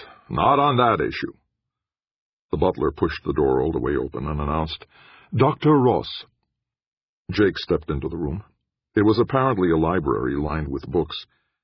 Tomlinson stood in his shirt sleeves and plaid suspenders, a cut-crystal glass of whiskey in one hand. His father, tall and stern, wore a gray checkered sports jacket over darker gray slacks, with a drink in one bony liver-spotted hand, his other still pointing emphatically at his son. Amy was sitting on the sofa, beneath a portrait of some Revolutionary War officer in knee breeches and powdered wig. She was wearing a sleeveless powder-blue cocktail dress that set off her honey-blonde hair perfectly. She gave Jake her cheerful cheerleader's smile. What would you like to drink? Amy asked, getting up from the sofa. The discussion between Tomlinson, père et fils, hung suspended while Amy went to the rolling cart that held an array of bottles. Club soda, please, Jake said to her. Senator Tomlinson broke into his patented smile. Come on, Jake. The sun's over the yardarm. You can relax and have a real drink. Jake shrugged and said, Okay, some white wine. As Amy poured wine for Jake, Senator Tomlinson said, You sounded pretty mysterious over the phone. What's this all about? Glancing at Tomlinson Sr., Jake replied, The energy plan. Santino's out to scrap it. The senator's smile vanished. Scrap it? Nodding, Jake accepted a stemmed wineglass from Amy and began to explain what he'd learned from Brogan. Some lower-level paper shuffler, the elder Tomlinson scoffed, and paranoid to boot. But the senator asked, Why would Santino want to scrap the plan? Why not take the credit for bringing it to the Senate floor? Because he's afraid of you, Jake explained. Me? I'm just a junior member of his committee. Amy spoke up. But this energy plan could make you a very visible new senator, a very popular one, especially with the news media. Tomlinson glanced at his father, who was still standing in the middle of the room, his austere face frowning. What is this plan you're talking about? The old man asked. It's the comprehensive energy plan, said his son. I told you about it. It could be the basis for a sound, rational energy policy for the nation. But isn't that the White House's job to set policy? The Senate could offer it to the administration as a guideline, said Senator Tomlinson. And upstage the president, his father humphed. Is that a smart thing to do? She's a Democrat, and she'll be up for re-election next year. We could use this against her. The Republicans control the Senate, Tomlinson Sr. mused, By 1 seat. And the House, since last year's elections, the senator pointed out. The president's already on very thin ice. Santino wouldn't mind upstaging the president, Amy said. Then she added, would he? Tomlinson put his empty glass down on the table at the end of the sofa. The way I see it, we can present this plan as a bipartisan offer. If the president accepts it, we can take credit for it. If she fights against it, we have an issue to use against her in her re-election campaign. Standing between Tomlinson and his father, Jake said, there's another problem, though. The fossil fuel lobbies. Alexander Tomlinson drained the last of his glass and said, Jake, you'd better tell me what this plan of yours is all about. Glancing toward the senator, Jake replied, okay. Over dinner, said Amy, and she headed for the dining room. The plan. Wishing he had been prescient enough to bring his notebook so he could show them the details of his plan, Jake spent the whole dinner explaining it from memory, point by point. The four of them sat at one end of the long table in the elegant dining room, beneath a lavish chandelier, while the same young butler served them salad, roast beef, and a fruit-cup dessert, and poured wine for them. Sitting at Tomlinson's left across the table from Amy, Jake ran through the energy plan, starting with MHD power generation. Tomlinson's father was seated beside Amy, eating with a determined efficiency while he listened in silence, hardly glancing at Jake all through the meal. But when Jake began to talk about the space solar power idea, the elder Tomlinson's head snapped up. Satellites in orbit that beam energy from space to the ground? That's the concept, Jake said. Drop it, the old man demanded. Drop it? His son looked mildly surprised. But it's a valid idea, Jake protested. A little far out, maybe, but... Drop it, Tomlinson Sr. repeated. Too big a giggle factor. Giggle factor? Amy asked. You keep that in the plan, and all the damn news media will talk about is that space cadet idea. You'll be laughed out of town. Drop it. He's got a point, Jake, said the senator. Thinking of Isaiah Knowles' reaction, Jake said, but it's only a minor point in the plan, something for future consideration. Drop it, insisted the elder Tomlinson. I agree, Jake, said his son. Jake bit his lip and nodded. What else? I see the plan as an integrated entity, Jake said. It's not coal versus natural gas or renewables versus fossil fuels. It includes everything, and they all mesh together. There's a place for everybody, just about. You want to move away from fossil fuels and toward renewables, said Tomlinson Sr. That's political suicide. Jake defended. It's a gradual move, and it's inevitable in the long run. The senator looked at his father, who was glaring at Jake. Amy broke the silence with an impish smile as she quoted John Maynard Keynes. In the long run, we're all dead.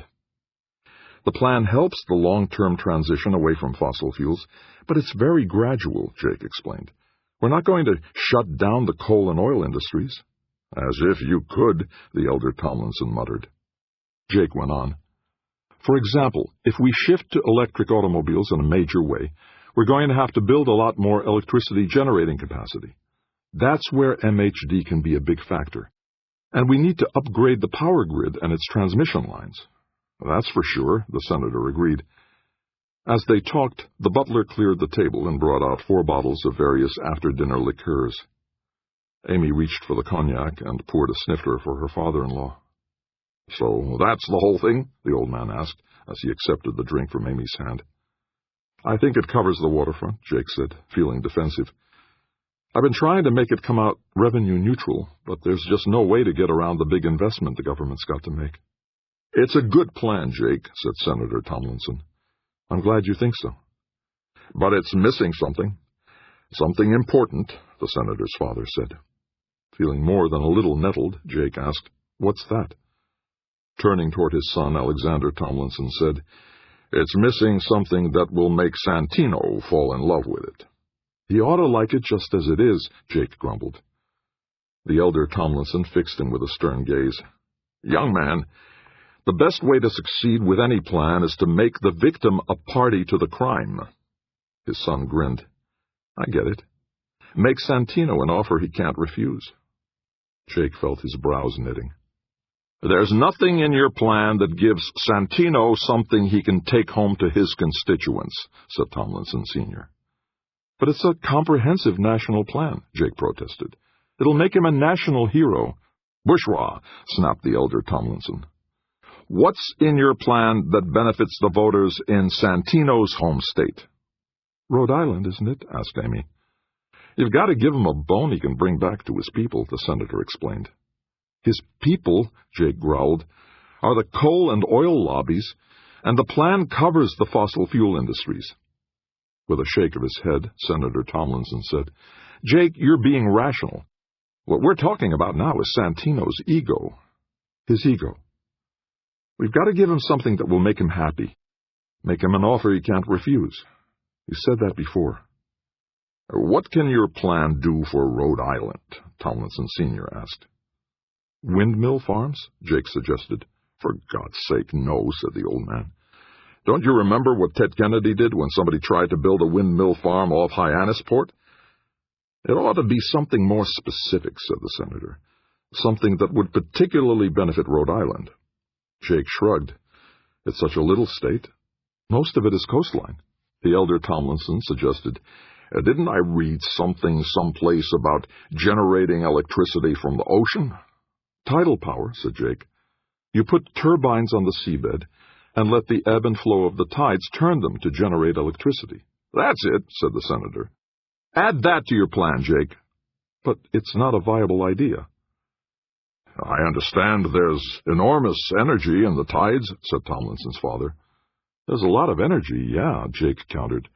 But it's too diffuse, too spread out to be an efficient source for generating electricity, except in a few special places where they have tidal bores that are 10 feet or more. With a grin, the senator said, It doesn't have to be efficient, Jake. It just has to make Santino happy. But it's not a good idea. It'll just be money down the drain. Tomlinson Sr. waggled a hand. So you throw a couple $100 million in Santino's direction. He'll appreciate it. Jake held his tongue, and remembered an old-time politician's dictum. A few $100 million here, a few $100 million there. Pretty soon you're talking real money. With an inner sigh, he decided he'd have to dig up all he could find about tidal energy research and patch a few pages on the subject into his plan, near the front, where it would catch Santino's eye, if the little saint deigned to read the plan at all. San Diego. The pressure got to him. The week after his dinner with the Tomlinsons, Jake suddenly decided he had to get out of town once again. Washington's heat and humidity were draining the energy out of him. No matter that he went from air-conditioned apartment to air-conditioned automobile to air-conditioned office, the atmosphere of the city was squeezing the juices out of him. He had to get away. He knew it wasn't the weather. It was his work. The energy plan loomed before him like a block of implacable granite.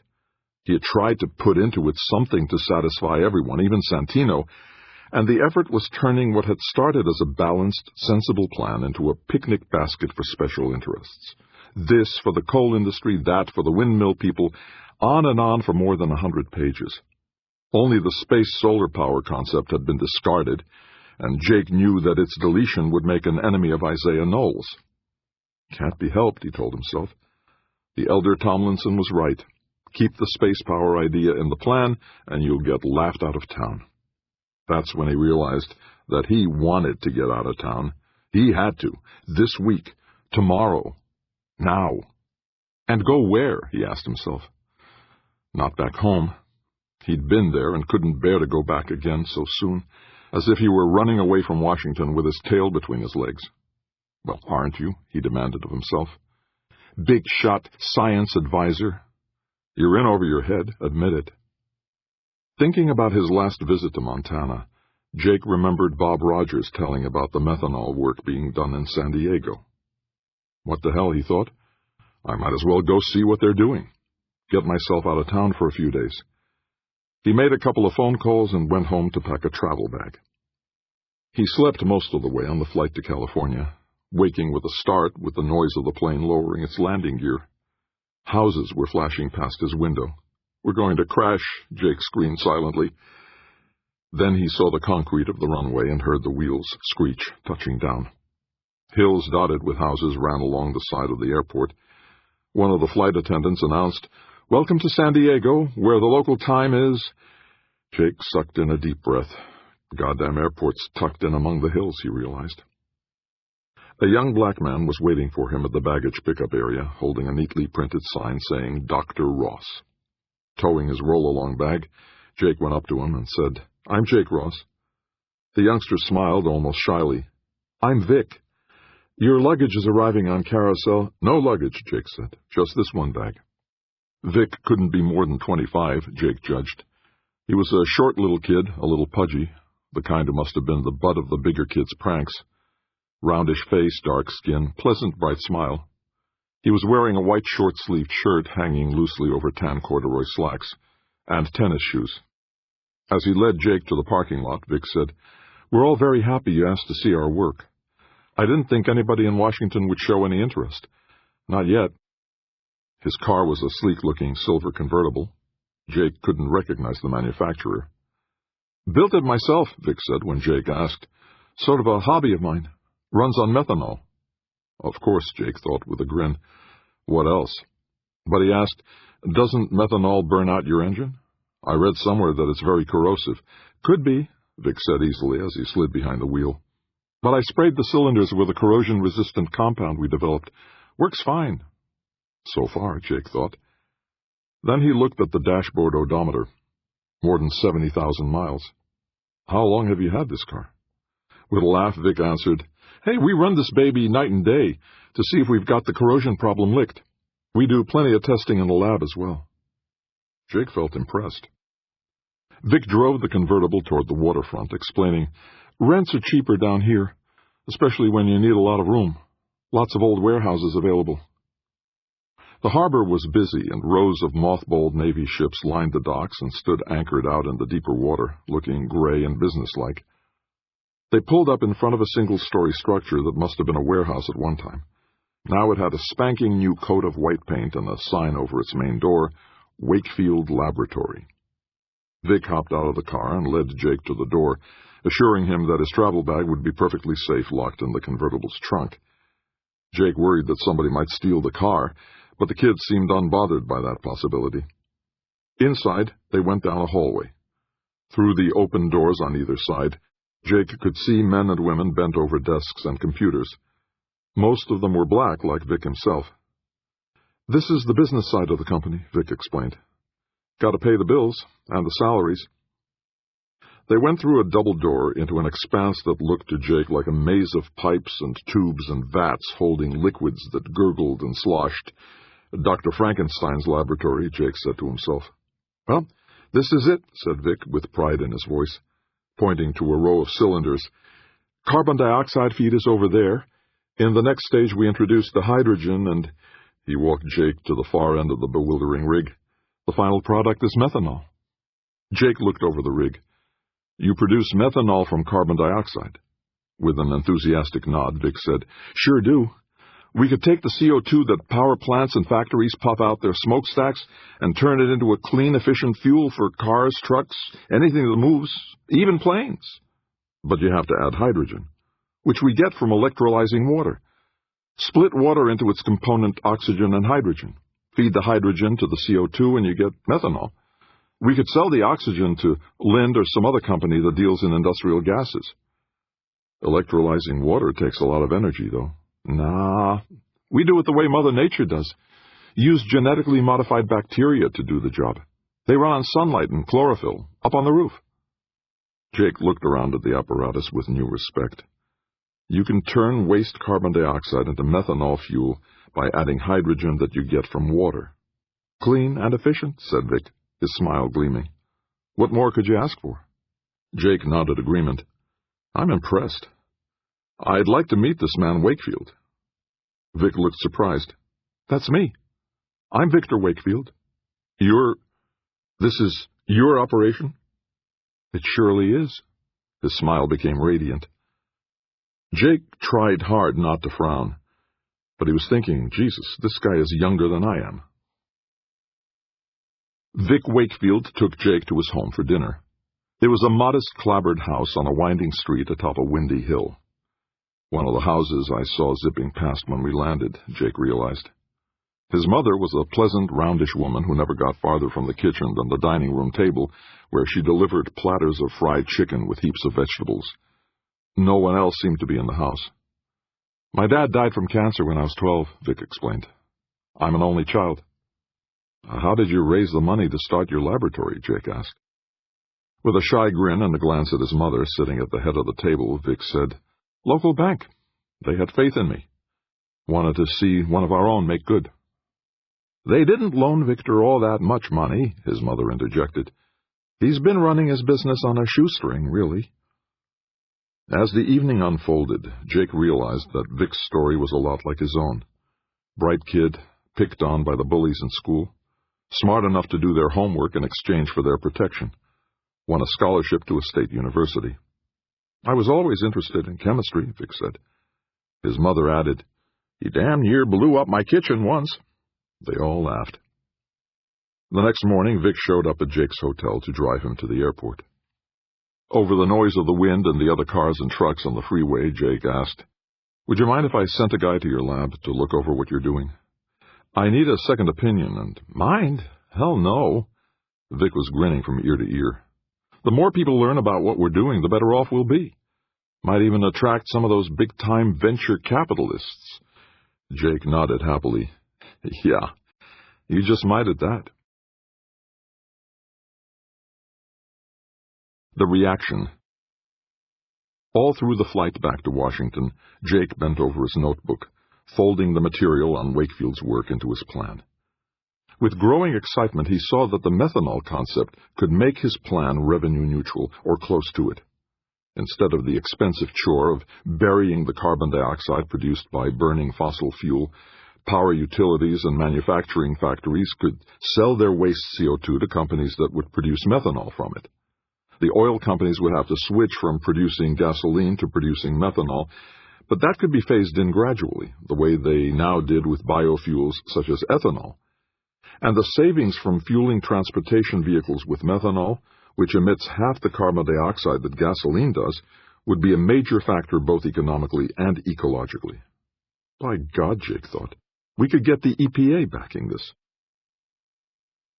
After another week of intense work, Jake set up a meeting in the conference room to show the finished project to Senator Tomlinson and his inner staff. On the day of the meeting, he was prepared with a presentation that included PowerPoint visuals and an executive summary. Once he'd shown the last slide and turned the overhead lights on again, the staff sat uneasily around the conference table. No one said a word. 19 men and women, ranging from a bald, corpulent veteran of Beltway insider politics to an eager 20-something blonde in a short-skirted navy blue outfit, and not one of them had a word to say. Just like a class of freshmen, Jake thought. Nobody wants to be the first to speak. Nobody wants to stick his neck out. They all looked toward the senator at the head of the table, even Kevin O'Donnell sitting at Tomlinson's right. "Well," Tomlinson said, almost sternly, "what do you think?" The blonde, a recent graduate in ecology, broke their silence. "I think it's environmentally sound, especially the part about recovering carbon dioxide from burning fossil fuels and not letting it get out into the environment." "Seems to cover all the bases," volunteered one of the older men. O'Donnell asked, "That bit about producing methanol fuel from carbon dioxide emissions, is that for real?" "It is," Jake assured him solemnly. He had asked Bob Rogers from the university back in Montana to take a quick trip to San Diego. Rogers was a physicist and happily at home with new technology. "Looks good to me," Rogers had told Jake once he returned from San Diego. "I think the kid really has something." Now one of Tomlinson's staff economists was asking, "But can you scale up this methanol system to industrial proportions?" "Yes," said Jake firmly. "No problem." O'Donnell said, "I'm not sure you can support all those technologies and still keep the plan revenue neutral." Jake replied, "You can if you count the savings in healthcare costs and the job creation that the plan will generate. And this methanol conversion will save all the money we would otherwise have to invest in burying carbon dioxide emissions." Do any of you see any fatal flaws in the plan? Tomlinson asked. They glanced around at each other. A few of them looked in Jake's direction. That business at the end about tidal energy, said one of the older men. Well, that seems kind of iffy, don't you think? With a sardonic smile, Tomlinson replied, Not to Senator Santino. Oh. Nods of understanding ran up and down the conference table. O'Donnell suggested, Maybe you ought to put it up closer to the beginning, then. Good point, said the senator. The staff made a few more desultory remarks before Tomlinson pushed his chair back and got to his feet. Thanks, all of you. Jake, it's a good, solid plan. I'll take it to Santino as soon as I can get an appointment to see him. That ended the meeting. Everyone got up and filed out of the conference room, leaving Jake and the senator at the table. Scowling as he disconnected his notebook from the projector, Jake said, It went over like a lead balloon. But Senator Tomlinson smiled at him. It's just fine, Jake. Don't expect them to appreciate it the way you and I do. They're not technical experts. I guess. More seriously, Tomlinson said, Now we've got to get Santino to approve it. Jake nodded, knowing that they had an uphill battle ahead of them. That evening in his apartment, Jake sat down on his sagging sofa, opened his laptop, and called Steve Brogan on Skype. He probably won't want to talk to me, Jake thought.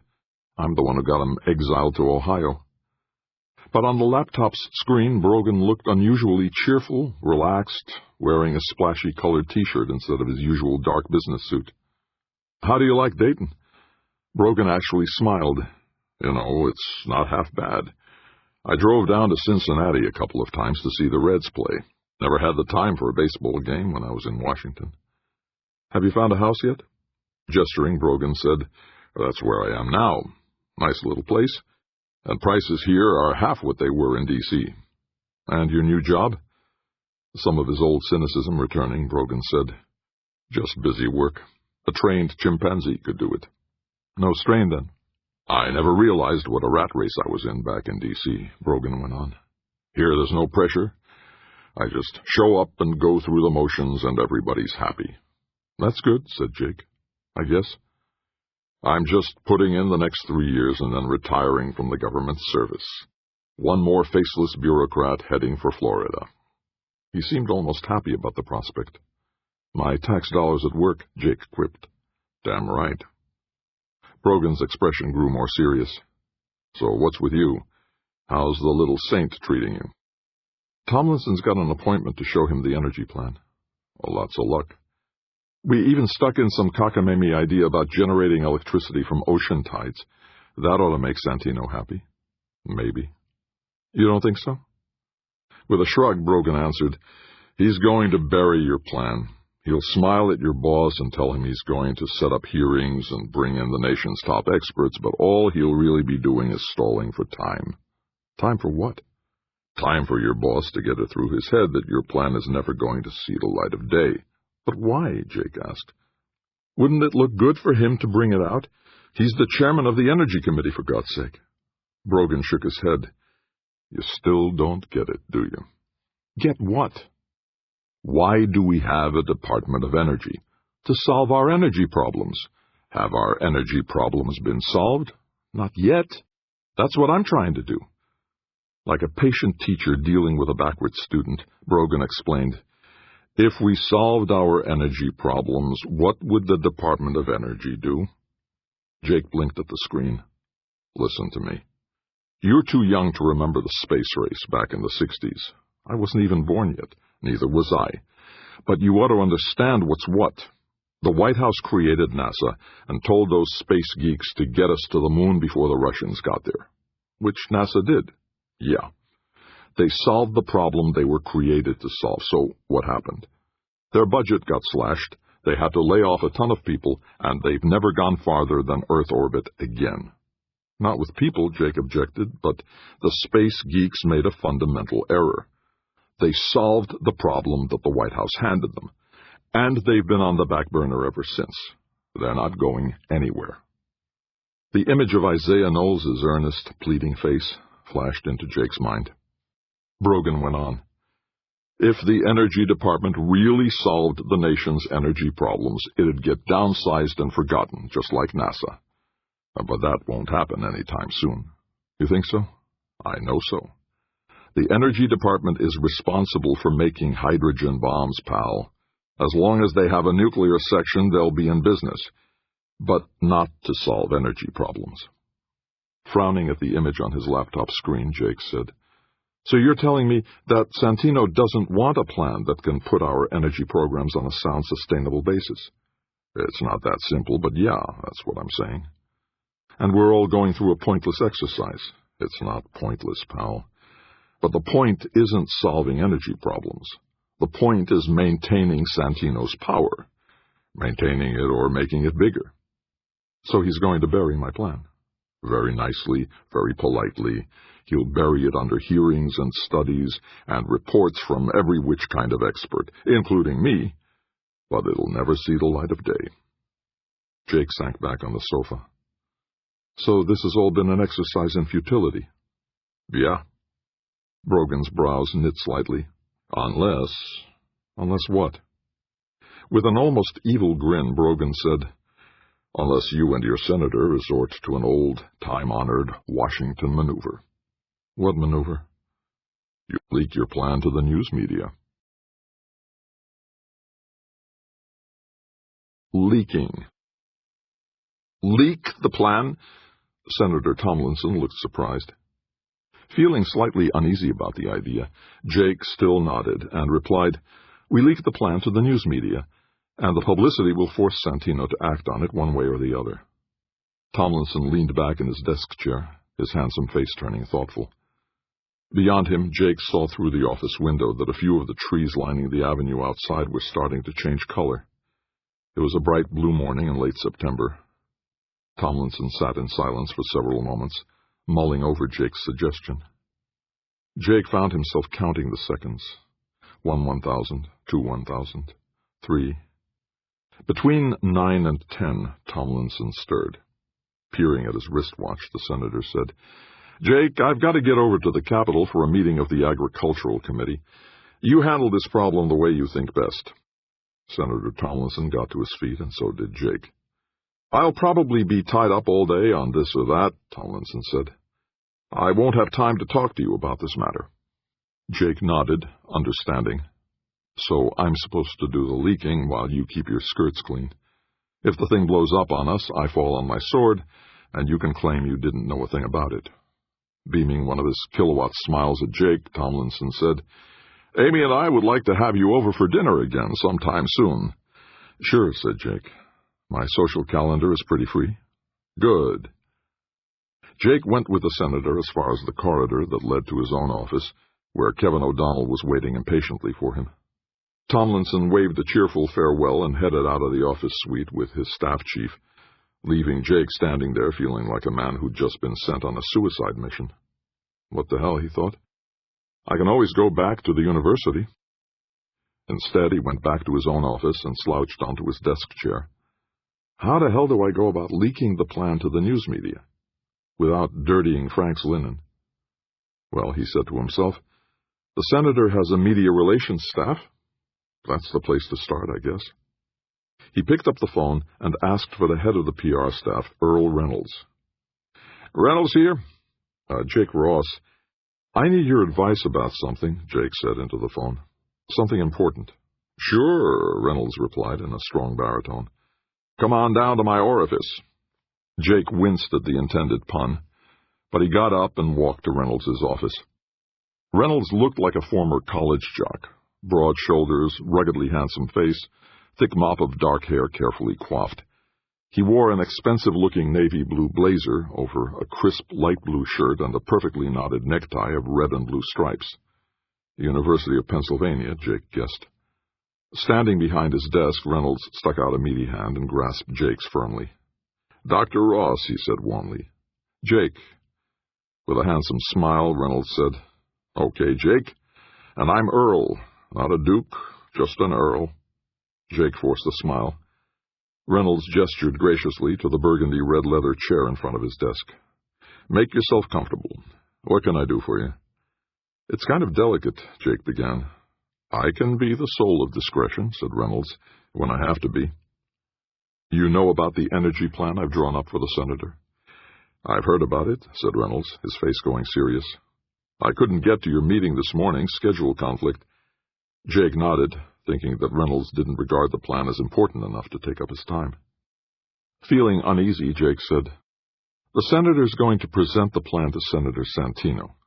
Chairman of the Energy Committee, makes sense. And Santino's going to bury it. You think so?" "It's a possibility, a strong possibility." His forehead furrowing slightly, Reynolds said, "I suppose that it is a possibility." "We need to get the plan out before the public," Jake said. "Ah, you want me to set up a news conference? No sweat. The senator comes across beautifully on TV. No, Jake objected. Not a news conference. The senator can't be seen talking about the plan in public. Santino wouldn't like it." "Oh, Reynolds said, his face lighting up with understanding. "You want to leak the plan to the news media, without involving the senator in any way." "A leak." Reynolds pursed his lips in thought. "I haven't got the faintest idea of how to go about it," Jake admitted. "Pretty delicate. A leak needs a leaker. And a leaky." Wondering if the PR director was trying to make a pun in a ridiculous Chinese accent, Jake repeated, "The senator can't be any part of this. We've got to keep him out of it." "Yes, sure." Jabbing a forefinger at Jake, Reynolds said, "You're going to be the leaker, but we've got to put a layer of protection between you and the person who actually leaks the story to the media." "The leaky," Jake said. With a lopsided grin, Reynolds said, "You catch on pretty quick, Jake." "How do we go about doing this?" "Let me think about it. Nobody in this office should be involved in the leak as far as the public is concerned." "Can you do that?" As if he hadn't heard Jake, Reynolds mused, "Santino's a powerhouse, you know. Going up against the little saint won't be easy." "So I heard." "Give me a little time to work this out, Jake." "How much time?" Reynolds brought out his lopsided smile again. "The impossible we do right away. The miraculous takes a few days." Tidal Basin. 3 mornings later, Reynolds appeared at the door of Jake's office. "Nice day for a picnic," he said, his bulky form filling the doorway. Glancing out his office window at the blue cloud-flecked sky, Jake answered, "I guess." "Why don't you go out to the tidal basin and rent a paddle boat?" It wasn't a question. "The tidal basin? I can arrange for a nice young lady to meet you there. Take a boat ride around the basin. You can talk without anybody listening in." "Who's the nice young lady?" "An old acquaintance of mine. She used to work for the Reuters news service downtown, until the little saint got her canned." "Santino got her fired?" Waggling a hand, Reynolds replied, "Not directly. He's too smart for that. He never leaves fingerprints, but yeah. She did a story about Santino holding up some environmental legislation in his committee, and a week later she's out on the street without a job." "So she doesn't like Santino." "Would you?" "So what's her name? How do I recognize her?" "Can't miss her," Reynolds said with a leering grin. "Her name is Tamiko Umetsu, Japanese-American from Fresno, California. Kind of small, slim, pretty cute." "That's not much to go on," Jake complained. "What do you need, a photograph? How many nips do you think will be at the tidal basin precisely at high noon?" Jake imagined a busload of Japanese tourists disgorging, but he said, "Do you have her cell phone number?" "No, but she has yours." "Have fun." And Reynolds left Jake sitting at his desk. It was 10:45. The tidal basin, Jake thought, at high noon. Jake took a taxi to the paddle boat dock. Looking around the sparse crowd, he didn't see any Japanese-American woman. I should have asked Reynolds how old she is, he realized. He turned around slowly. In the distance, he saw the towering obelisk of the Washington Monument, and behind a screen of trees, the square marble roof of the Lincoln Memorial. Across the basin stood the Jefferson Memorial, gleaming in the sunshine like an ancient Greek temple. But no Japanese-American woman.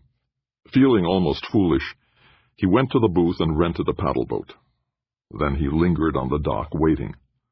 The kid working on the dock asked him which boat he wanted, and Jake replied he was waiting for someone.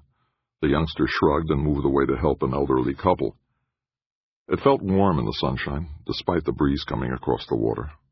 Jake took off his jacket and draped it over his arm. This is like an old-time spy movie, he thought, waiting for your secret contact to show up. Yeah, he said to himself, a bad movie. Then he saw a tall, well-dressed, oriental-looking woman striding along the dock toward him. Jake started to say hello to her, but she walked right past him and embraced a guy in a Navy officer's uniform. They climbed into one of the paddle boats together.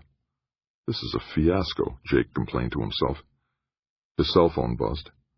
Jake fumbled it out of his jacket pocket, nearly dropped it, but at last flipped it open. "Dr. Ross?" a woman's voice asked. "Yes." "I'm standing next to the ticket booth. Can you see me?" "I'm down here on the dock," he said, waving toward the slim figure of a woman up on the concrete wall beside the ticket booth with a phone to her ear. The figure began to walk onto the dock. "I see you. I'll be right there." Tamiko Umetsu was young, in her early 30s at most, Jake guessed. Small, no taller than his shoulder, even in the heels she was wearing. Slim figure. As she approached Jake along the dock, he saw that she was quite pretty. High cheekbones, almond-shaped eyes of deep brown, dark hair falling fashionably to her shoulders. She wore a short-skirted, sleeveless frock patterned in various shades of brown. When she got close enough to extend her hand to him, she said, "Dr. Ross?" "Jake." She smiled and her face lit up. "I'm Tammy." "Good to meet you." Jake helped her into the paddle boat, and the young guy working the dock untied the mooring line as Jake slid into the seat and planted his feet on the pedals. He saw that Tammy had slipped off her shoes and placed her feet on the pedals on her side. The kid pushed them away from the dock, and they started pedaling in unison. "Earl told me you have a problem," said Tammy. Nodding, Jake asked, "How long have you known Earl?" 2 years. No, it's almost 3. He helped me find the job I have now. "Which is?" "Earthguard. It's an environmental lobbying firm." Jake heard Brogan's scornful, "They never leave Washington. Never." "You were with Reuters?" "Yes, until they canned me over an environmental story I wanted to break." "And the little saint didn't want it made public." A suspicious, wary look flashed across her face. "Senator Santino had a hand in it, I'm pretty sure." "He's giving me trouble, too," said Jake. "Is he?" As they paddled all the way across the tidal basin, Jake outlined his problem. Tammy listened quietly until he finished. At last she said guardedly, "So you haven't released your plan to the news media?" "No," said Jake, equally carefully. "It's going to the Energy Committee." "Santino?" With a nod, Jake said, "He'll decide when the plan should be made public." Tammy sat in silence while they paddled slowly back toward the dock. As she slipped her shoes on, Tammy said, "I'd love to see your plan, if you could get a copy to me." While the same youngster tied their boat to the dock, Jake stood up and helped her out of the paddle boat. He was thinking, she has connections back to Reuters news service. She can leak the plan to them, and then it'll spread to all the news media. "I suppose I could get a copy to you," he said, feeling slightly ridiculous at the cloak-and-dagger aspect of their exchange. "That would be fine," she said. Standing on the dock beside her, Jake blurted, "Would you like to have lunch?" She seemed to hold her breath for a moment, but then she smiled and said, "Yes, I'm starving." They walked together up to Philip's Seafood Restaurant. A sign on the sidewalk proclaimed it served the finest Maryland blue crabs. Tammy pointed down the street. "The Cantina Marina serves Cajun food. Are you in the mood for some gumbo?" With a grin, Jake said, "Sure, why not?" They sat on the patio overlooking the water, and Jake found himself telling Tammy all about himself, about Lev and his wife's death and his teaching at the university, his work with Senator Tomlinson. He couldn't stop talking. In the back of his mind, he realized he must be boring Tammy to tears with this data dump, but she seemed honestly interested. At least that's the impression he got from her earnest, smiling expression. At last he said, "And what about you?" She seemed surprised. "Oh, nothing much. Born and raised in Clovis, near Fresno. Got a journalism degree at Southern Cal. Moved to D.C. to work at Reuters. That's about it." Jake wanted to ask her if she were involved with anyone. He could see that the ring finger of her left hand was empty, but still. As they finished their desserts, he asked, Are you free for dinner later this week? Or next? He mentally kicked himself for adding the or next. Makes me sound too damned eager, too needy, too honest. Tammy smiled a little and said, I'm free this Friday. Great, he said. I can bring you a DVD of the plan, complete with visuals. That'll be fine. As he saw her into a taxi, Jake asked himself if she was interested in having dinner with him merely because of the energy plan, or because she was truly interested in him as a person. Doesn't matter, he told himself. We're having dinner together. What happens next is in the future. Dinner. Tammy lived near DuPont Circle, not far from the Embassy Row neighborhood. They decided to have dinner at the Ruth's Chris Steakhouse a few blocks from her apartment. Jake walked from his place to Wisconsin Avenue and picked up a taxicab. He didn't want to drive through the city's crazy traffic circles after dark. By the time he figured in what parking would cost, he decided the taxi was almost cheaper. She was sitting on the padded bench at the restaurant's entrance, under the eyes of a toothily smiling maitre d' and two of his comely young female assistants, both long-haired blondes. Tammy got to her feet as Jake came through the door, and he reached out to her with both his hands. Right on time, she said. He laughed. I'm usually early. It's a bad habit of mine. Nothing wrong with being early. I was. One of the young dark-clad assistants showed them to a table far in the rear of the restaurant. Jake asked Tammy if she liked wine, and she said yes, so he asked for the wine list. The whole bottle? Tammy looked surprised. What we don't finish here we'll take home, he said. To himself he added, big-time bon vivant, splurging on wine. He ordered a modestly priced Malbec from Argentina, mainly on the description offered in the wine list. It turned out to be dry and flavorful as advertised. The restaurant was noisy, but Jake didn't mind it. Makes it more difficult for eavesdroppers to overhear us, he thought. Then he realized he was getting just as paranoid as Brogan. Did you bring the DVD? Tammy asked, once their appetizers had been served. Patting his jacket pocket, Jake replied, It's right here. Good. I'm anxious to see it. Suddenly Jake felt uncomfortable. Leaning slightly toward her, he said, I want to make something clear, Tammy. I'm not out to get Santino. What I'm doing isn't about that. My goal is to give this energy plan a fair hearing. That's all there is to it. You think that once the plan is out in the open, the people will go for it, she said. That's what I hope. I think the plan would be very good for America, for the world, really. And you don't want Santino bottling it up? Right. She took a sip of wine, then said, I'm not out to get Santino either. I'm not into revenge. He nodded. Frankly, she went on, I don't think either one of us could hurt Santino anyway. He's too entrenched, too powerful. I guess you're right. With the beginnings of a crafty smile curving her lips, Tammy added, But splashing your plan in the news media would be good for your boss, wouldn't it? After all, it'd be known as Senator Tomlinson's plan, not yours. That's fine with me, Jake said. He's ambitious, isn't he? Jake laughed. You show me one senator or representative that isn't. Tammy laughed with him. You're right. After dinner, they stepped out onto busy, bustling Connecticut Avenue. Couples were strolling by, people were jabbering into cell phones. A teenager on a skateboard maneuvered through the pedestrians. Jake started to look for a taxi. I live just a few blocks away, Tammy said. I can walk. Okay, he said, and he fell into step beside her. After half a block, though, Tammy said, Jake, I share a tiny apartment with 3 other women. It's really small. I don't think it would be a good idea for them to see us together. He felt a surge of disappointment, but said, You're probably right. You can give me the DVD now. I'll look at it as soon as I get into my own room. As he handed the slim jewel case to her, Jake muttered, It's kind of long and detailed. A lot to take in on one sitting.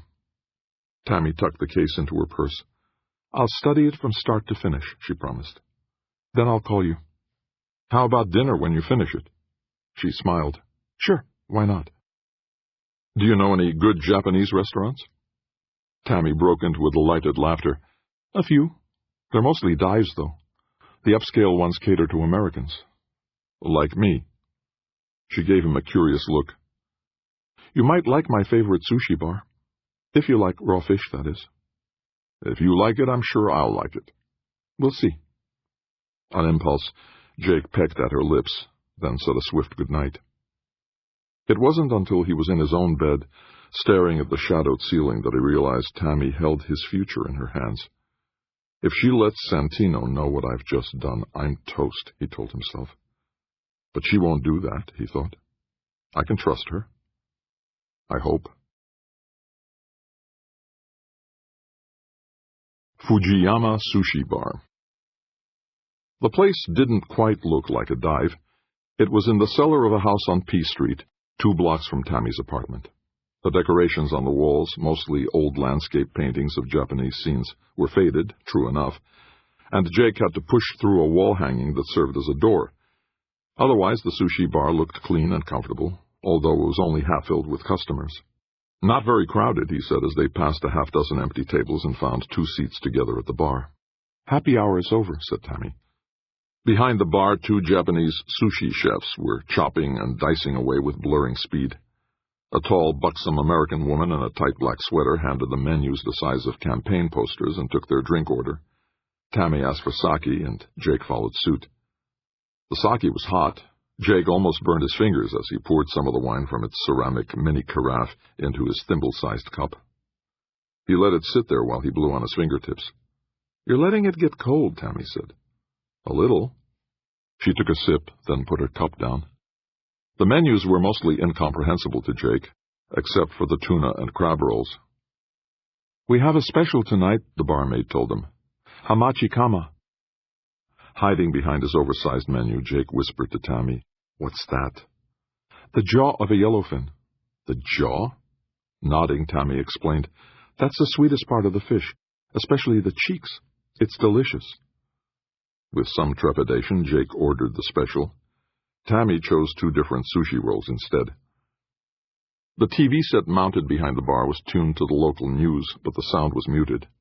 Jake finally took a cautious sip of his sake and found that it was smooth and warming. Have you had a chance to look at the DVD? He asked. I've gone through it twice, said Tammy. Jake, it's brilliant. A plan that coordinates all our energy options and reduces our carbon footprint significantly. He felt his cheeks reddening. Thanks. I'm glad you like it. I can see why Santino would want to bottle it up, though, she went on. The fossil fuel lobbies will be dead set against it. But it includes fossil fuels, Jake protested. They're an important part of the program. Holding up a slim finger, Tammy said, Yes, but all the growth in energy production is in the renewables area. That and this MHD thing. MHD uses fossil fuels. I understand, Jake, but... The barmaid placed their dishes in front of them. Jake asked for a fork. She gave him a slightly condescending smile, then reached under the bar and handed him a faded-looking, slightly bent aluminum fork. Somebody stole this from an airliner, Jake thought. You don't know how to use chopsticks? Tammy asked.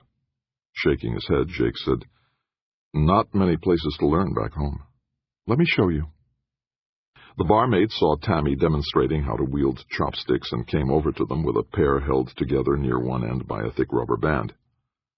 That'll give you the hang of them, she said, grinning at Jake. Tammy told him, That's how they teach children to use chopsticks. Picking up her own pair, she showed him the proper way to hold them. As he haltingly jabbed at the jawbone on his plate, Jake returned to his subject. The plan doesn't hurt the fossil fuel industries. You don't understand, Tammy said. If all the growth in your plan is in renewables, the fossil fuel lobbies will reject your plan. They've got things pretty much where they want them, and they don't want to see the competition grow. But if we let the fossil fuel burners grow, the carbon they'll pump into the atmosphere will heat up the global climate disastrously. They don't believe that. Actually, they don't care. They've convinced themselves that global warming is a problem for the next century. But it's what we do now that'll determine how big the climate change will be. You know that, and I know that, and I imagine there are people within the fossil fuel industries who know it too, but they just don't care. They're after profits, not protecting the environment. Anything more than a year or 2 in the future is science fiction as far as they're concerned. Jake jabbed at his fish and actually picked up a piece with his chopsticks. but it fell into his lap before he could get it to his mouth. Tammy did not laugh. She just said, "It takes some practice." "I could starve to death first," Jake growled, reaching for the fork. She said nothing, just deftly grabbed a sushi roll and popped it into her mouth. Lowering his voice a notch, Jake asked, "So have you shown the plan to Reuters?" "Reuters?" Tammy looked alarmed. "No way. Santino would trace the leak in a hot second." "Then I made a copy of your executive summary and passed it on to a blogger I know." In his mind, Jake saw the image of a blogger back in Montana who called himself Free-for-All. He had been useful during Tomlinson's election campaign. "A blogger," he said. "He's put your summary on his blog." Next, I told one of my apartment mates to look up his blog. She works for the CBS News office here in town. "CBS News," Jake repeated. He looked up at the TV screen behind the bar, but now it was showing some automobile race. One of the cars flipped over, smashed into the wall, and burst into flames. The info bar at the bottom of the screen read, "2 killed at Speedway." Tammy put a hand on Jake's knee.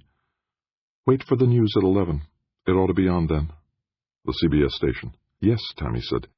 "My apartment mate worships the memory of Walter Cronkite." Jake sighed. It didn't sound like much to him. Pointing to his plate, Tammy said, "Now pick up your chopsticks and try again. Practice makes perfect." "I'll try," said Jake, reluctantly. Bacterial. Jake left Tammy at DuPont Circle, not without noticing all the couples walking together or sitting on the grass by the fountain. Alone, he found a cab and returned to his dark, empty basement apartment. By 11, he was in bed, watching the late news on the local CBS station. Suicide bomber kills 14 people in a marketplace in Lebanon, 6 of them children. A tropical disturbance in the mid-Atlantic shows signs of growing into a late-season hurricane. Economists predict heating oil prices will hit an all-time high this coming winter. The Redskins squeezed out a 24-21 victory over the Chicago Bears. Nothing about the energy plan, Jake realized as he sat up in his bed, disappointed, while a series of commercials pushed toothpaste, new cars with 400-horsepower engines, a fast-food restaurant chain, and pills for low testosterone. "I've got plenty of testosterone," Jake grumbled to himself. "Just no place to put it." He was about to click the TV off when the female half of the anchor team came on with her brittle smile and said, "A new plan for developing the nation's energy systems is apparently being considered in the Senate. Joe Daly has the details." Jake sat up straighter. The story was less than half a minute in duration. Standing in front of the Capitol, the CBS correspondent simply said that the Senate Energy Committee was looking at a new comprehensive energy plan presented by the committee's newest member, Senator Tomlinson. The screen showed a still picture of Tomlinson smiling handsomely. Jake recognized it as a photo they used during the campaign back home the previous year. Nothing more. But maybe, Jake thought hopefully, maybe that'll be enough. After all, it only takes a couple of pebbles to start a landslide. In his office early the next morning, Jake surfed through the Internet and found half a dozen references to the energy plan on different blog sites. It hasn't gone viral, he had to admit to himself, but at least it's out there. With an inner laugh, he told himself the story had gone bacterial. Not viral, but maybe it'll grow. Precisely at 9 a.m., his phone rang. The face on the phone screen was Isaiah Knowles, dark and decidedly unhappy. "I didn't see any mention of space solar power in your plan," the former astronaut said, clearly irritated. Jake nodded. "It got cut out of the plan." "Why?" "Giggle factor. We didn't want the whole plan to be laughed out of town because of the space element." Knowles said nothing for several heartbeats, but his face spoke louder than words. Finally, he said in a low rumble, "You screwed me, man." "I didn't mean to. Doesn't matter. I trusted you to at least include a mention of SSP. Now we've got nothing." Jake asked, "Why doesn't NASA include space solar power in its own program plans?" "Same reason. Giggle factor. The suits at the top of the pyramid just don't see it." The look on the black man's face had gone from anger to despair. "Is there any chance you could get it into your budget, maybe as a study, just to get a toe in the door?" We've done studies. I could burn down half the fucking city by setting a match to all the studies we've got stacked up. Thinking furiously, Jake said, "Would it help if Senator Tomlinson met with your top people to talk about the idea?" Knowles started to snap a reply, thought better of it, and took in a deep breath instead. Then he said with a weary smile, "I guess it wouldn't hurt." "I'll set it up," said Jake. "Yeah, okay. Thanks." The phone screen went blank, and Jake thought that he was learning how things work in this town. Instead of doing something, you arrange a meeting. Just before lunch, Earl Reynolds popped his head through Jake's doorway. "Got a nanosecond?" Looking up from the minutes of the latest meeting of the Energy Committee, Jake said, "Sure, come on in." Reynolds had a self-satisfied grin on his face as he settled his bulk in one of the visitors' chairs.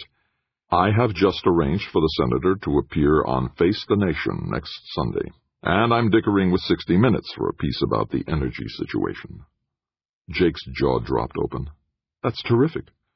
"My phone's been jangling pretty hard. The senator's going to be a famous guy." Before Jake could say anything, Reynolds added, "For 15 minutes. "More than that," Jake objected. "We'll see," said Reynolds. "At least he's getting some attention. Have you looked at the blogs on the Internet?" His expression turning scornful, Reynolds said, "There's only a couple of blogs that count in this town. He's not on either one of them." "Political blogs," Jake guessed. With some condescension, Reynolds said, "You can get on all the techie geek blogs you want. It doesn't make any difference. Nobody important follows them. If you want to make an impact, you've got to get onto the political blogs like Power Talk." "How do we do that?" "By going to the right parties and schmoozing with the right people." "Do you know who they are?"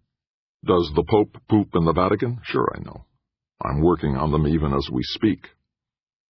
Jake felt his brow furrow. How could he be working on the political blogs while he's in here talking with me? Reynolds saw his disbelief.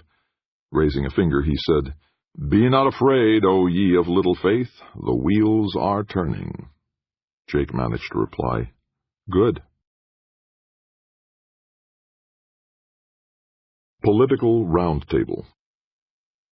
Riding in a limousine with Senator Tomlinson and Earl Reynolds, Jake wondered aloud, "Where is this TV studio?" "Out here in the boonies," Reynolds replied. "Cheaper rent." They had left the District of Columbia and were driving past the campus-like greenery of the National Institutes of Health headquarters in Bethesda. "I thought WETA was located in town." "The station is," Reynolds explained, "but the outfit that produces Political Roundtable is out here. They sell their shows to PBS, who broadcast them on public TV stations all over the country." Tomlinson, sitting between Jake and Reynolds, with his long legs stretched out comfortably, said, "It's a long way to go for an hour of airtime." "An hour on just about every PBS station in the States," Reynolds said, "including Alaska and Hawaii." They passed a local police car, parked beneath a no-left turn sign. Reynolds called to the driver, "Watch your speed. They love to give tickets here." They pulled up at last to a decrepit-looking single-story cinder-block building. The faded sign at the front door proclaimed Osterman Broadcasting Company. Below that, in smaller letters, Home of Political Roundtable. Inside, a young Levi's-clad assistant producer led them into the building's one studio. Fake bookcases, 3 aged-looking TV cameras, a long sofa, and several comfortable armchairs. 3 other men and 1 woman were already there, the men in dark suits, the woman in a chic blouse and skirt. Their host came smiling up to the senator. He was small, spare, dapper in a navy blue blazer and lilac necktie. His thinning hair was starting to turn silver, but his voice was deep and strong. "Senator Tomlinson, so gracious of you to join us for today's discussion." Tomlinson gave him a full wattage smile. "Nice of you to invite me, Mr. Osterman." "Call me Nate," Osterman said as he guided Tomlinson and the others onto the set. The young assistant producer showed Jake and Reynolds to folding metal chairs off to one side of the set as teams of youthful men and women began pushing their cameras into position. Osterman quickly introduced his 5 guests to each other and directed each of them to a seat. Tomlinson was assigned to one end of the sofa next to the middle-aged woman, who looked slim and beautiful enough to have been a model. The crew bustled around for a few minutes. The overhead lights came on, strong enough for Jake to feel their heat, and the floor director began his countdown. 5, 4, 3... The director pointed at Osterman, who smiled into the nearest camera and said, "Welcome once again to Political Roundtable." He drew a quick breath, then, "Fracking. What is it, and why is it important? To discuss these questions, we have with us—" He introduced his guests. The woman seated next to Tomlinson turned out to be a volunteer with an environmental group from Pennsylvania. The other three, all in three-piece suits, were from the petroleum industry, the coal industry, and the Pennsylvania Chamber of Commerce.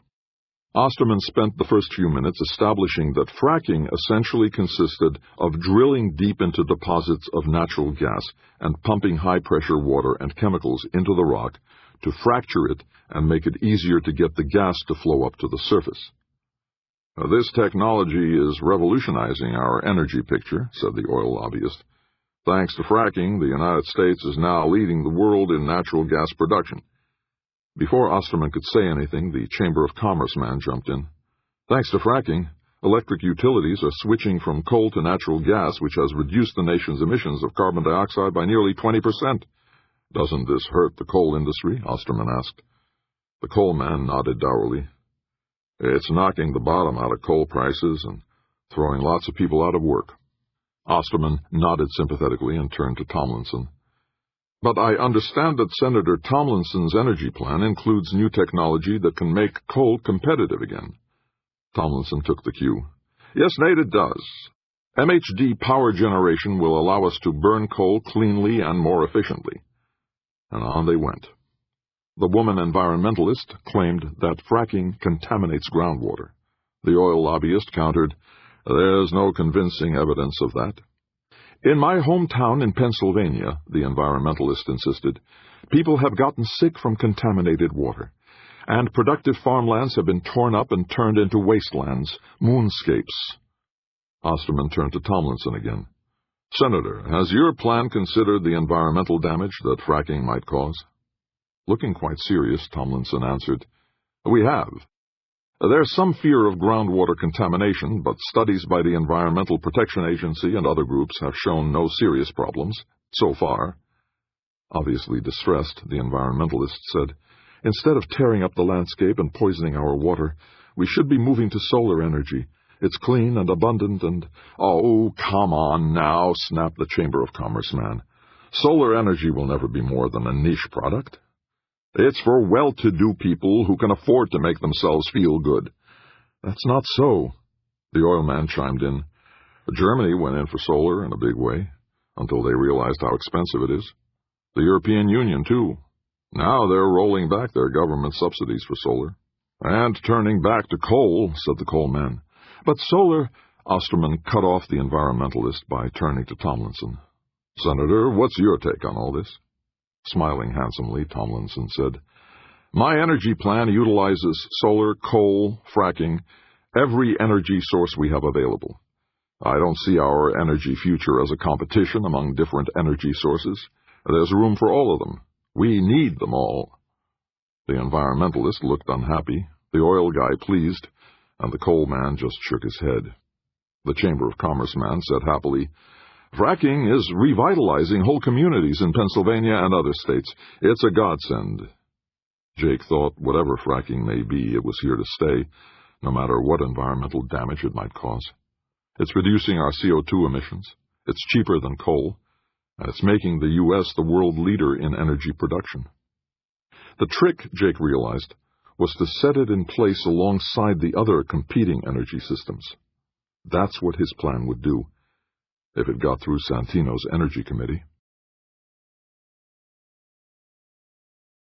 Senate Dining Room. The following morning, it was Senator Tomlinson who dropped into Jake's office. In shirt sleeves rolled up to his elbows, the senator stood before Jake's desk, between the two visitors' chairs. His suspenders were patterned like a rattlesnake's skin. Without preamble, he announced, "Santino wants to have lunch with me." Jake blinked with surprise. "He does?" "Today, in the Senate dining room." "Good, I guess." High noon. A shootout, Jake wondered, but he said nothing. "Wear a tie," Tomlinson said as he turned toward the door. "You want me to go with you?" With a smile that almost looked grim, Tomlinson said, "He wants to talk about your plan." Jake nodded. My plan, he thought. That's not good. If things were going well, he'd call it his plan. The Senate dining room had barely half a dozen tables filled at high noon. It was a quiet, genteel place that spoke of understated power. Crisp white tablecloths, gleaming silverware embossed with the seal of the United States Senate, sparkling glassware, waiters and busboys in spotless dark suits. The maitre d' was an elderly black gentleman who had the air of a world-weary eyewitness to history. With a discreet whisper, he asked Jake and the senator to follow him to Senator Santino's table. It was in a quiet corner of the handsomely decorated room, and empty.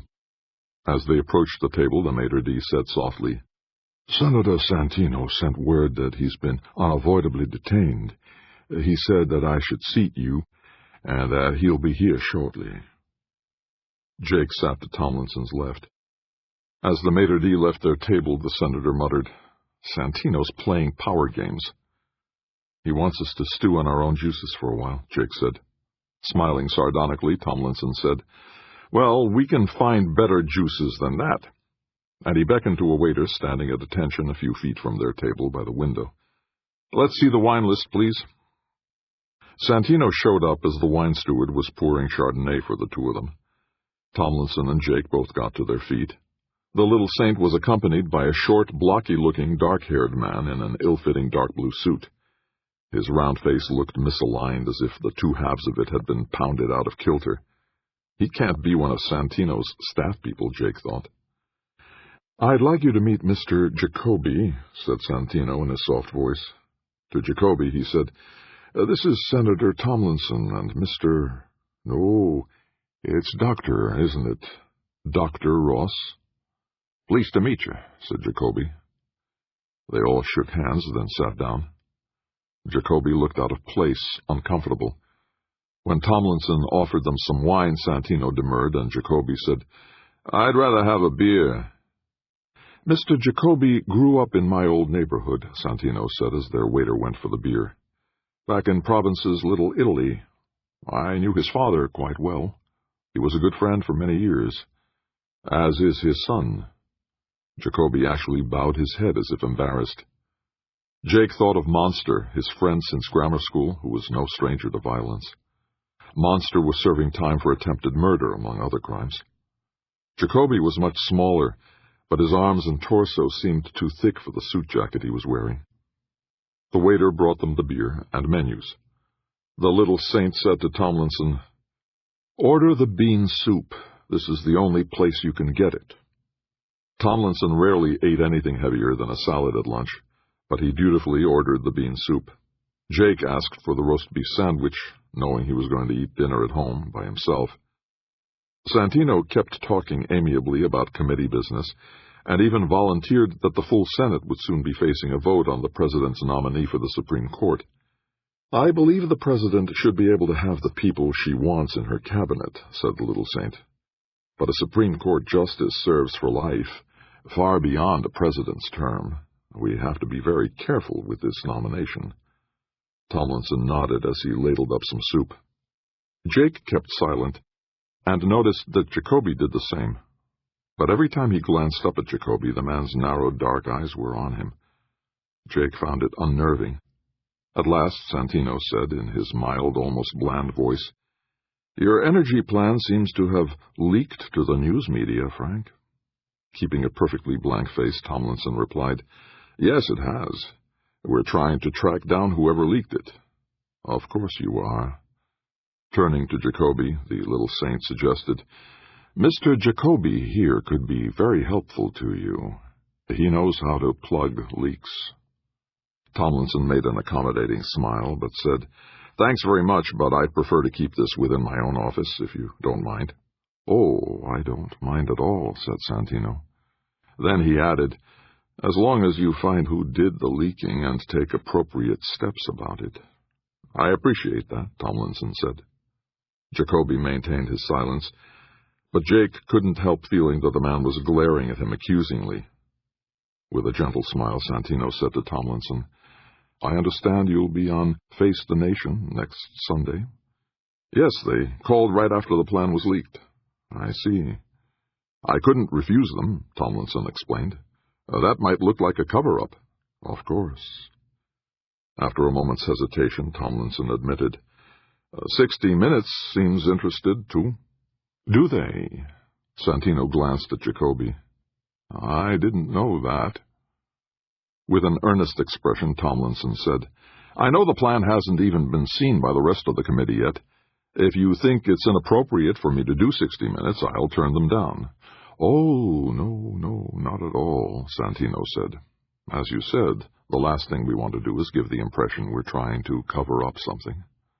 "I agree," said Tomlinson, and he turned his attention to his bowl of soup.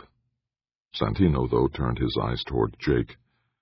"It must be gratifying to have your plan receive so much publicity, even before the Energy Committee has had a chance to review it." Swallowing hard on a bite of roast beef, Jake managed to choke out, "It's all very strange to me." "Very strange," said the little saint. "Yes." Jacoby echoed, "Yeah, real strange." Face the Nation. Walking back to the Hart Building, Tomlinson told Jake, "We've got to track down this man Jacoby, find out who he is." Jake agreed. "Looks like a hood to me." "Maybe." They walked slowly through the muggy September afternoon, peeling off their jackets and loosening their neckties. Autumn had begun a week ago. Schools were back in session, but the weather was still as hot and sultry as midsummer. The avenue was not crowded, only a few other people strolling along. Jake said, "He knows we leaked the plan." "Well, of course," said the senator. "It had to be someone in my office, wouldn't it?" "No, I mean he knows it was you and me." "I didn't leak anything," Tomlinson said. Jake nodded, but he thought, "You didn't leak it. You didn't even expressly tell me to leak it. But you didn't tell me not to leak it either." As they entered the blessedly air-conditioned Hart Building's lobby, the senator said, "Don't lose your cool, Jake. This is all going to work out well, you'll see." "Sure," said Jake. Then he added, "We ought to prep you for your Face the Nation appearance." Shaking his head, Tomlinson said, "Don't try to stuff me full of details, Jake. All I have to tell them is that my plan will make us energy independent, create thousands of new jobs, and even balance our international trade." "So now it's your plan," Jake said to himself.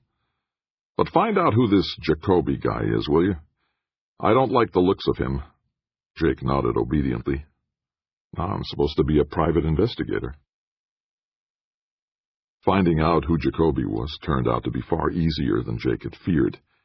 A bit of surfing through the internet, and Umberto Jacoby's name popped up under the Rhode Island Better Business Bureau's website.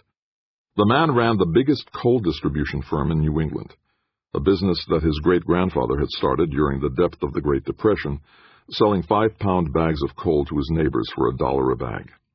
There was Jacoby's picture, looking uncomfortable in a tuxedo, standing next to Santino at some political dinner in Providence. Probing deeper, Jake found that Jacoby was a major financial backer of Santino's, and had been since the little saint had first run for the state legislature nearly half a century earlier. Studying all the information he could pull up on Jacoby, Jake wondered why Santino had suggested the man was good at plugging leaks. As far as the internet was concerned, Bert Jacoby was a successful businessman, a philanthropist who donated generously to many Catholic charities, and a political ally of Senator Mario Santino. Nothing more. Nothing sinister. Leaning back in his desk chair, Jake mused, the political machine in Rhode Island has always had shadowy connections with organized crime. Is Jacoby mob-related? There's no mention of a police record, but that doesn't mean much. Remembering his own childhood neighborhood, Jake knew that the top mob people were seldom connected to anything that could be proven in court. Witnesses had a way of recanting or disappearing, or being found dead on lonely highways. Good at plugging leaks. Jake suppressed an uneasy shudder of fear. Jacoby must be poking into who leaked the energy plan. Either he himself or somebody he's hired. Damn. Over the next several days, Tomlinson became strangely evasive, hard to see or talk to in private. His personal secretary guarded access to the senator with a fierce loyalty. It's as if I've come down with some disease and he doesn't want to catch it, Jake thought. The prep sessions for his television appearance were run by Kevin O'Donnell and Earl Reynolds, the PR guy.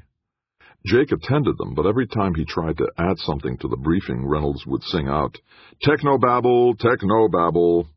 "But that's what the plan's about," Jake objected. "New technology." "No," said O'Donnell firmly. "It's about jobs and the economy." The senator sat through it all, relaxed in his shirt sleeves, smiling genially. It wasn't until the Sunday he was scheduled to appear on Face the Nation that Jake finally got to talk to Tomlinson one-on-one. Jake got up early that morning and drove through the quiet streets downtown to the CBS News building. He was shown to the green room, which was empty. "You're the first one here," said the young man who escorted him. Pointing to the coffee urn and tray of pastries, he added, "Make yourself comfortable." As Jake was pouring himself a mug of coffee, Tomlinson breezed in, accompanied by Amy and Earl Reynolds. "Jake," Tomlinson said heartily. "Early as usual." Amy looked perky and smiling as usual. She wore a light blue skirted suit with a single yellow rose pinned to its lapel. When she extended her hand to Jake, he took it and mumbled hello to her. Reynolds went straight to the coffee urn, asking over his shoulder, "Anybody for Java?" "I'd like a cup, please," said Amy. "With cream, no sweetener." Standing next to Tomlinson and his wife as Reynolds worked the urn, Jake said, "I found out who Jacoby is." The senator's brows rose. "Oh? Who is he?" "Businessman. Coal business. Big political contributor to Santino for years." "The money behind Santino?" Jake nodded. "He might be a pipeline for mob money going to Santino." Tomlinson pursed his lips. "That's a big jump, Jake. Do you have anything to back it up?" "Just a gut feeling." With a grin, the senator said, "Not every Italian is in the Mafia, Jake." "Yeah, I know. The Mafia's all a myth anyway, right?" Looking doubtful, Tomlinson said, "Maybe." The senator came across beautifully during his interview. Looking young, handsome, vigorous, he beamed his best smile at the smoothly coiffed blonde woman interviewing him and painted an enchanting picture of an energy-independent America where new technologies brought new wealth and power to the nation while reversing the environmental damage caused by earlier energy systems. "You make it sound wonderful," said the interviewer with a plastic smile.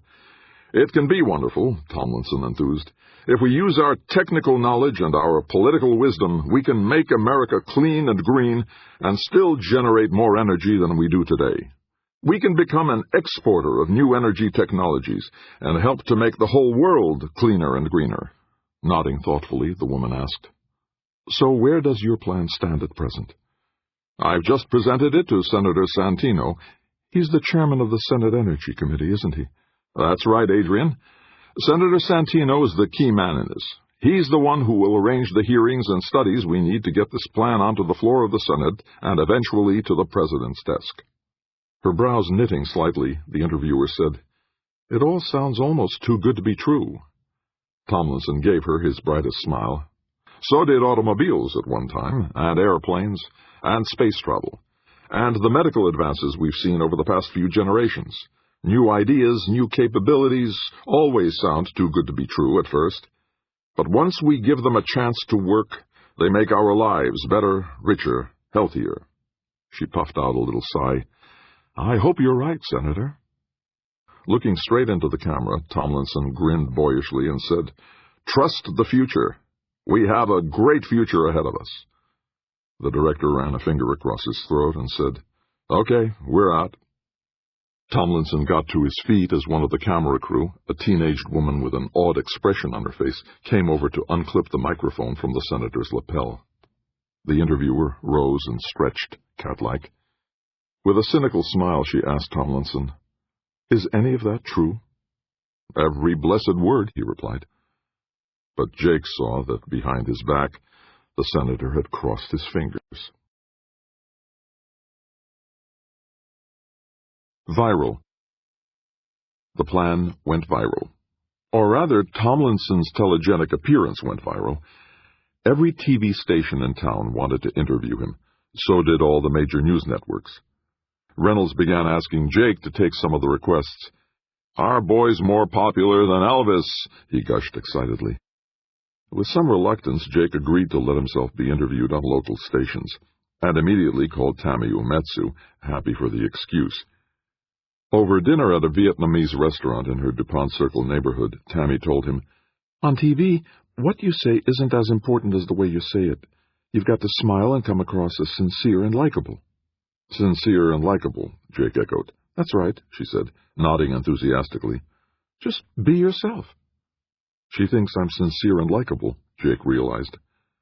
"And smile just the way you're smiling now," she said, with a warm smile of her own. Reaching across the table to clasp her hand, Jake said, "I'll try." When she didn't pull her hand away, he added, "It'd be a big help if you came to the studio with me. Then I'd have somebody to smile at." "Okay," Tammy replied. "I'll be your audience." For the first time in his life, Jake became something of a celebrity. Not a very big celebrity, just a local guy appearing on a couple of local TV news shows. He found he enjoyed it. "I'm more than 35 years old," he said to himself, "and I find out I'm a ham." He marveled at it. He told himself he was doing something important, spreading the word that American technological know-how could bring new prosperity to the nation while helping to clean up the environment. Sure, he thought. But the kick is sitting there in front of the cameras while the interviewer asks you questions and you tell them what you think. Tell them about your plan, your ideas, your hopes. After the third interview wrapped up, Jake and Tammy went out onto the street and looked for a taxi. It was nearly midnight, cool and cloudy, threatening rain. Jake was glad he'd worn a sweater under his sports coat.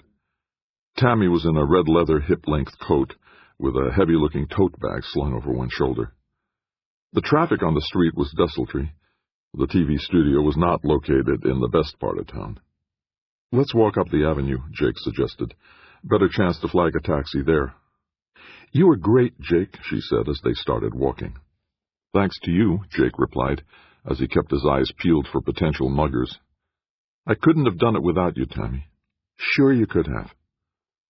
He spotted a taxi cruising in their direction and waved it down. Once they were settled inside, the driver asked, "Where to, kids?" Jake glanced at Tammy, her face in the shadows, and heard himself give the driver his own address. Then he turned to Tammy and kissed her.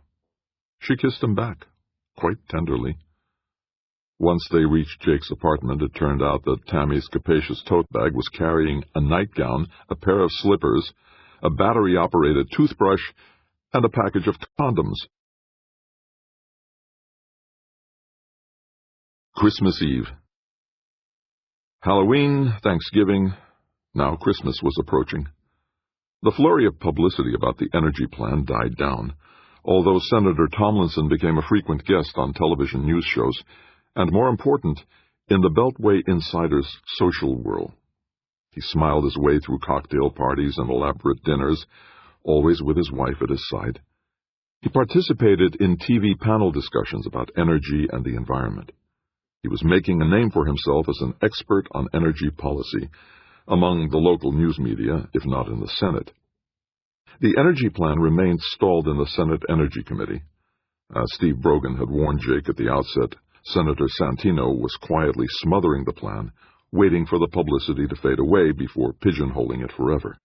There must be some way to break the plan loose, Jake said at the regular Monday morning meeting of the senator's senior staff. Tomlinson sat at the head of the table as usual, looking unhappy, troubled, an expression he never showed in public. Jake realized that of the 8 people around the conference room table, he was the only one from back in Montana. The rest were all Washingtonians, either by birth or by career choice. Kevin O'Donnell, sitting at the senator's right, shook his head slowly. The expression on the staff chief's narrow, bony face was almost sorrowful. "The plan is in Santino's hands. He can sit on it, he can crap on it if he wants to. There's nothing we can do about it." "You mean he can kill it," Jake said. "If he wants to." Turning to the senator, O'Donnell advised, "And no matter what he does, your best course of action is to smile and take it. Show the little saint that you're a good soldier and you can follow orders." Tomlinson sat stonily silent. "Listen, Senator," said the chief, "if you want to get along in this town, you've got to go along with the power flow. You can't force Santino to push your plan. If you try to, he'll freeze you out completely. You'll be a one-term senator." Jake wanted to object. He wanted to yell. But one look at Tomlinson's face made him clamp his mouth shut. It was clear that the senator didn't like what he was hearing, but he was swallowing it.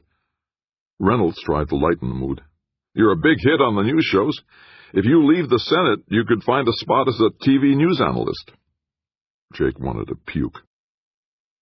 The next day was Christmas Eve. In the middle of the afternoon, while most of the staff was pulling on winter coats and heading for home or last-minute shopping, Jake got up from his desk and strolled through the suite toward Tomlinson's private office. He saw that O'Donnell's office was empty. Good, he thought. Now, if the chief's really gone and not in with the senator, maybe I can talk honestly with Frank. The secretary's desk in front of Tomlinson's door was vacant as well. The office door was slightly ajar, but Jake could not hear any voices coming through. He's alone, Jake thought. Good. He rapped on the door once, then stuck his head through. "Got a minute?" Tomlinson was sitting behind his desk, a tumbler of whiskey in one hand, his face somber. He smiled wearily. "Hi, Jake. Come on in. I was just going to phone Amy, tell her I'd be home in a few minutes. We're going to a big dinner that the senior senator from Virginia is throwing." Jake sat tensely on one of the trio of comfortable leather chairs in front of the desk. "We've got to do something about the energy plan," he said earnestly. "We can't let Santino kill it." Tomlinson shrugged carelessly. "Jake, the energy plan isn't the only thing I'm trying to do here." "I know, but it's the most important thing. Santino doesn't think so. And you have to follow his lead like a good junior senator." "Looks that way." Jake puffed out a breath. "It just isn't right." "Maybe next year." "No, not next year, or the year after that. Santino's in the fossil fuel lobby's pocket. He'll never let the plan see the light of day." Tomlinson took a gulp of his whiskey, then put the glass down on his desk. "Jake, do you know the Chinese advice to a woman who's about to be raped?" Jake felt his face twist into a frown. "Relax and enjoy it," he answered. "Don't let any women hear you tell that one." "Yeah, well, I'm getting screwed by Santino, and there's nothing I can do about it, so I might as well relax and enjoy it." "I thought leaking the plan would help," Jake muttered. "It didn't. It just made Santino sore at me. He won't even let me onto the coal subcommittee. I'm on his shit list." Jake realized he was gnawing on a fingernail. Snatching his hand away, he repeated, "There ought to be something we can do about it." "Like what?" Tomlinson challenged. "There's got to be some chink in Santino's armor, some flaw." Tomlinson smiled sardonically. "Jake, the little saint's been in this town for more than a quarter-century. If there was a flaw in his background, don't you think somebody would have found it by now?" "Maybe somebody has," Jake said. "Huh?" Jake asked, "Why is Santino in the fossil fuel lobby's pocket?" "Because that's where the power is," Tomlinson replied. "Maybe. Or maybe they know something about him that nobody else knows. Something from far back in his past, maybe."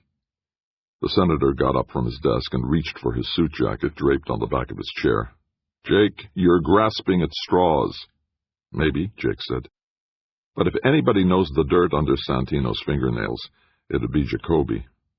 Tomlinson's eyes widened. "Jacoby? You stay away from him. He could be big trouble."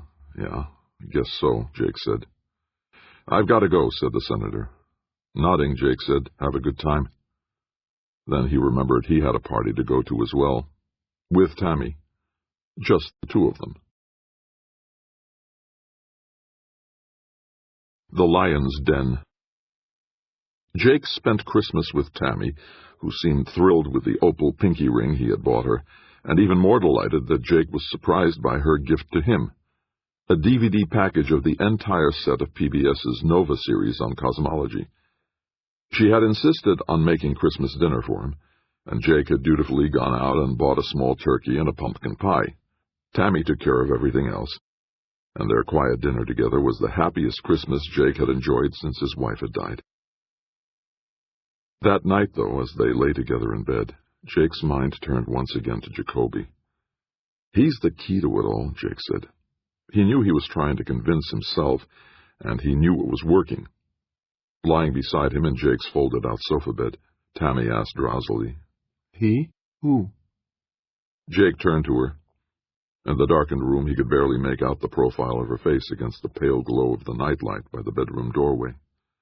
"Jacoby," Jake said. Tammy asked, "Bert Jacoby? You know him?" "I've heard of him, back when I was working for Reuters." "He's an old friend of Senator Santino's," Jake said. "Childhood pals. If anybody knows some dirt about Santino, Jacoby's the one." "You think so?" "Yes. But how do I get him to tell me anything useful?"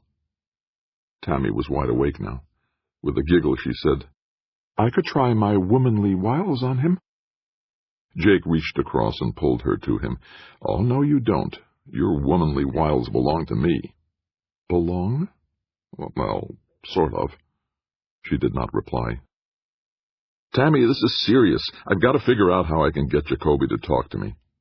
"Why don't you tell him that you need some leverage with Santino? So would he please tell you something about the senator's sordid past?" Jake frowned. "Very funny." "Go to sleep," she said, starting to turn over. But Jake grabbed her bare hip beneath the covers. "Not yet," he said. Even in the shadows of the night, he saw her smile. "It's womanly wiles time, isn't it?" "Uh-huh." Nearly an hour later, Tammy had slipped into sleep, but Jake lay on his back staring at the darkened ceiling. And he knew what he was going to do. It was all there in his mind. Funny how sexual intercourse clears away all the barriers in your brain, he thought. Lovemaking is good for your intelligence. The next morning, Jake looked up local electronics shops on his notebook computer while Tammy fried eggs and perked coffee. On his way to the office, he detoured to a shop that advertised on the Internet that it specialized in state-of-the-art digital equipment. "Audio recorder?" asked the clerk at Bits and Bytes Electronics. He was young enough to still have traces of acne marring his otherwise cheerful face. He showed Jake an assortment of miniaturized recording devices. "Completely digital," he said, holding up one that was no bigger than a cufflink. "Not like the old days when you needed a separate battery pack and you had to run a wire under your shirt. You can carry this baby in your pocket, no sweat." Jake picked the one that looked like a ballpoint pen. "Neat choice," said the kid. "The DC Narco Squad uses these, all complete in this one unit. You can even write with it if you have to." "Great," said Jake. "You got to be close to the person you want to record, though. No more than 5-6 feet away." "That'll be fine," Jake said, reaching into his back pocket for his wallet full of credit cards. By the time Jake arrived at his office, he had clipped the recorder in his shirt pocket. He tried it on several of the staff secretaries, clicking the tiny device on as he engaged them in conversation. When he listened to the digital recording behind the closed door of his office, their voices came through quite clearly. Satisfied, Jake said to himself, "Now to get into a one-on-one with Jacoby." Once he got to his office, Jake put in a phone call to Bert Jacoby at the headquarters of Jacoby & Sons Coal Company in Providence, Rhode Island. A woman who sounded middle-aged told him that Mr. Jacoby was out of the office, but she would pass on his message as soon as he showed up. Jacoby called late in the afternoon. "You want to talk to me?" He sounded curious, almost suspicious. "Yes," said Jake. "What about?" "I'm going to be in Boston for a few days," Jake lied, "and I thought I'd drop in on you. Senator Santino said you were good at plugging leaks. I'd like to talk to you about that." "I'm going out to Cleveland tomorrow. Be back Thursday." "Okay," said Jake. "Thursday would be good." "See you then, in my office." "Fine, thank you." 11 a.m. 11, I'll be there. Feeling that he was heading into the lion's den, Jake flew to Boston early Thursday morning, then drove a rented Kia Optima to Providence. The car's GPS led him to a seedy part of town filled with warehouses and automobile dealerships, bars on just about every street corner. The streets looked as though they hadn't been swept in months. Trash blew along on the wind coming in from the nearby sea. Jake remembered the rundown neighborhood where he'd grown up. It wasn't as bad as this, he thought. But then his neighborhood was mostly row houses, blue-collar residential, not this industrial slum. Jacoby and Sons Coal Company looked better than most of the buildings in the area. Its front appeared to be recently painted. The big plate glass windows were clean. The parking lot nearly filled with decent-looking cars. Jake parked in the visitors' area and pushed through the glass doors into a modern reception lobby. The receptionist called Jacoby, and within a few seconds a dowdy, gray-haired woman came through the door that led deeper into the building. "Dr. Ross, follow me, please." Jake recognized the voice as the woman he had spoken to on the phone a few days earlier. He clicked on the power switch of the recorder he wore clipped into his shirt pocket as he followed the woman down a quiet corridor toward the rear of the building. Jacoby's office was on the small side, furnished with old-fashioned bookcases and photos on the walls of big, sturdy coal trucks and family elders smiling stiffly into the camera. Without getting up from his high-backed desk chair, Jacoby said, "Come on in. Sit down." Umberto Jacoby. Hoping his digital recorder was working properly, Jake went to one of the wooden chairs in front of Jacoby's heavy dark desk and sat down. "What's this all about, kid?" Jake felt a tick of anger at being called kid, but he replied evenly, "As I told you on the phone, I want to talk to you about plugging the leak in Senator Tomlinson's office." Jacoby's oddly mismatched face twisted into a cynical smile. "Come on," he said. "We both know you did the leaking. What are you really here for?" Without bothering to deny the accusation, Jake said, "I want to understand why Senator Santino is holding up our energy plan." "Why'n't you ask him?" "Because he wouldn't give me a straight answer." "And you think I will?" Leaning forward, doing his best to appear earnest, Jake said, "You're not a politician. You're a businessman. I thought we could talk honestly to each other." "Yeah?" "Yeah." "Why should I?" "Because I want to work with Santino, not against him. I don't know why he's bottling up our energy plan." Jacoby leaned back in his chair, which creaked slightly, and said nothing. His hands gripping the arms of his chair, he stared at Jake as if trying to size him up. Breaking the silence, Jake said, "This energy plan could be a big feather in Santino's cap. He could be seen as a leader of the Senate, of his whole party." "Election's coming up next November," Jacoby muttered. "The energy plan could be a major campaign issue." As if he hadn't heard that, Jacoby went on, "They already put out feelers about Mario being on the ticket." "Really?" "Vice president. I told him to turn him down. He's got more power as a senator." "But it's quite an honor," Jake said. With a disgusted sneer, Jacoby said, "Honor ain't where it's at, kid. Power. That's what it's all about." Eagerly, Jake said, "The energy plan could make the senator a powerful figure." "Your senator, maybe. Not mine." "But if he gets behind the plan, if he moves it through the Energy Committee and out onto the floor of the Senate, Santino will become a real leader." Shaking his head, Jacoby said, "Forget it, kid. It ain't going to happen." "But why?" Looking mildly disgusted, Jacoby ticked off on his stubby fingers. "1, Mario's already a powerful guy in the Senate. He don't need your plan. But 2, nobody wants your goddamn energy plan. We like things the way they are." "Who's we?" A crooked grin broke across Jacoby's face. "Me, that's who. And AEP out in Ohio, and the whole fucking automobile industry, and the petroleum industry. You need any more?" "They'd be against a rational energy plan for the nation?" Jake prompted. "We got a rational energy plan," Jacoby snapped. "It works fine. We don't need no do-gooders, pumping money into solar and wind power and electric cars and all that crap." "But the environment, what about that?"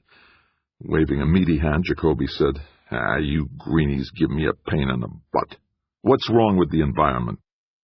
"All the carbon dioxide we pump into the atmosphere from burning fossil fuels," Jake said.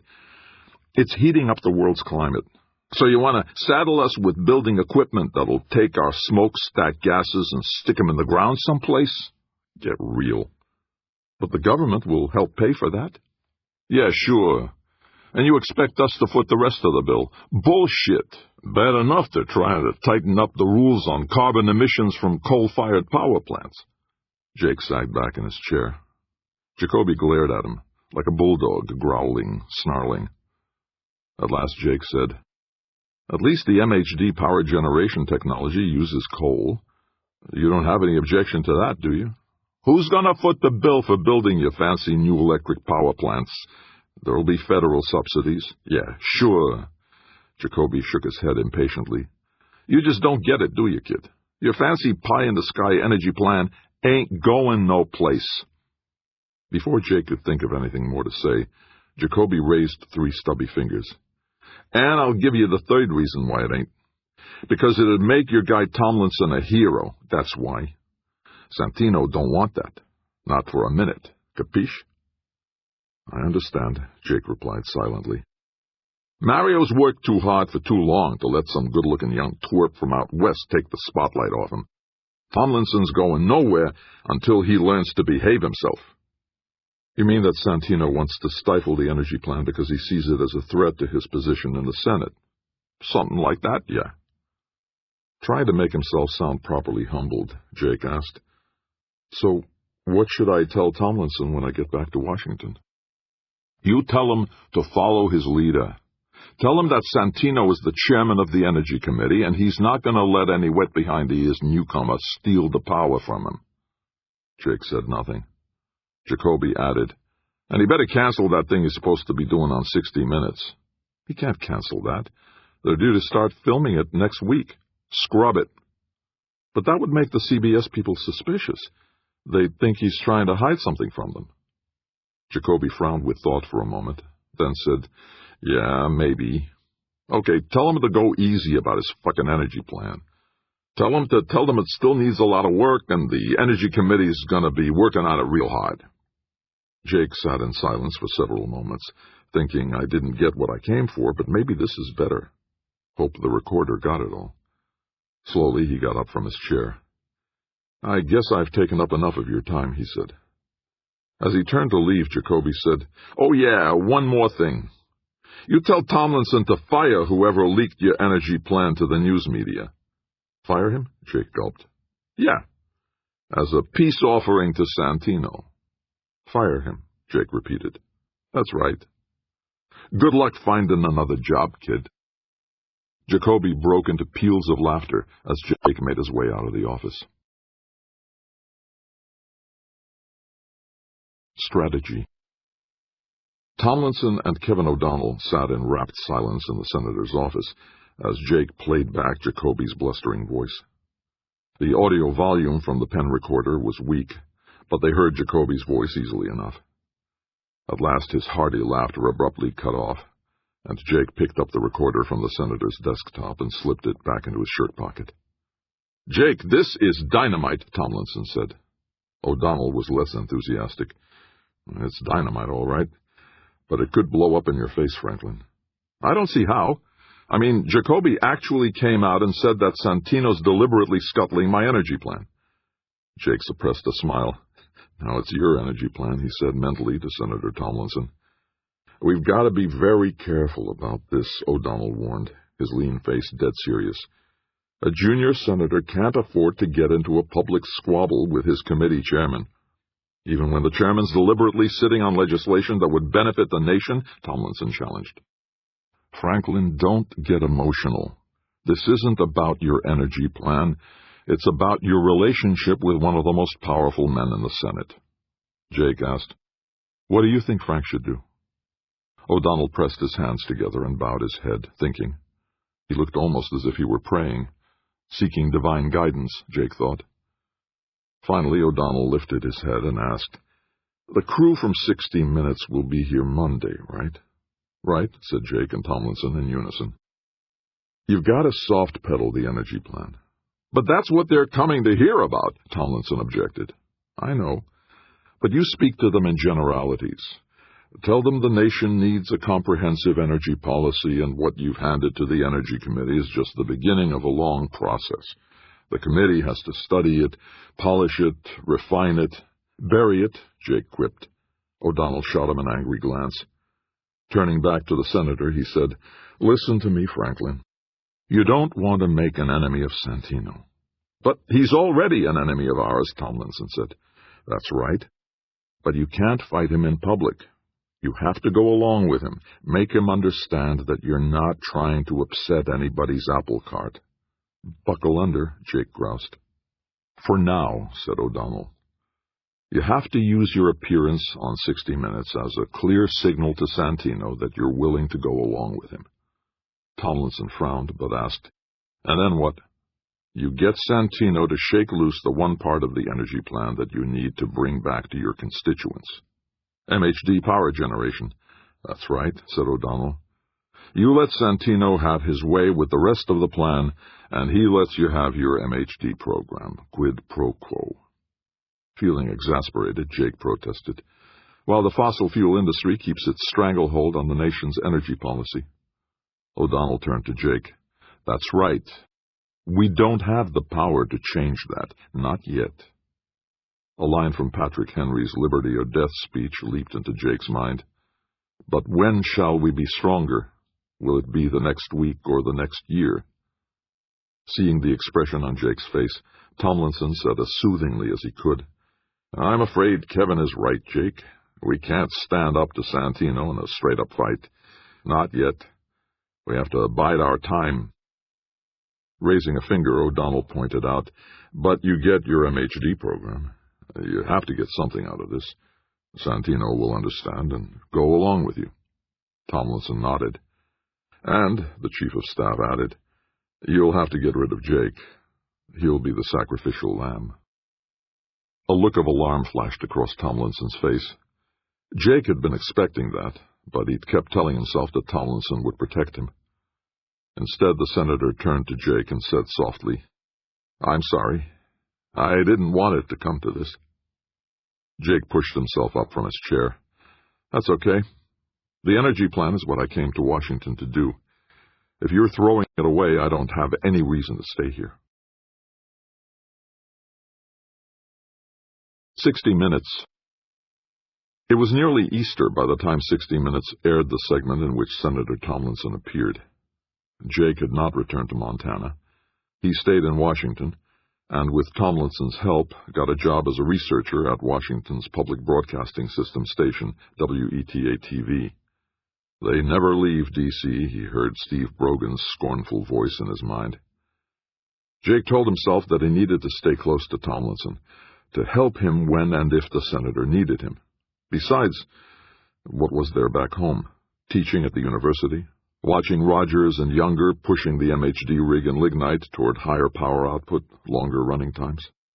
No, he stayed in Washington, and even picked up a guest lecturer's nighttime job at Georgetown University. Moonlighting, Jake told himself. Telling working-class undergrads about the wonders of modern technology. Big thrill. But Tammy was in Washington, and Jake did not want to end their relationship. She was easy to be with. Warm and pleasant and bright and happy. Isaiah Knowles was also still in Washington, and the NASA deputy administrator scowled at Jake whenever their paths crossed. The meeting between Senator Tomlinson and NASA's top brass never happened, and Knowles was still sore at Jake for dropping space solar power from his energy plan. It doesn't make any difference whether SSP is in the plan or out of it, Jake knew. The plan's not going anyplace. The Sunday that Tomlinson was to appear on 60 Minutes, Tammy happened to be out of town visiting her family in California. So Jake sat alone in his basement apartment, stretched out on his sofa bed with a bottle of Gatorade, his one concession to the world of athletics, and drowsily watched the football game between the Washington Redskins and the Arizona Cardinals, waiting for 60 Minutes to come on.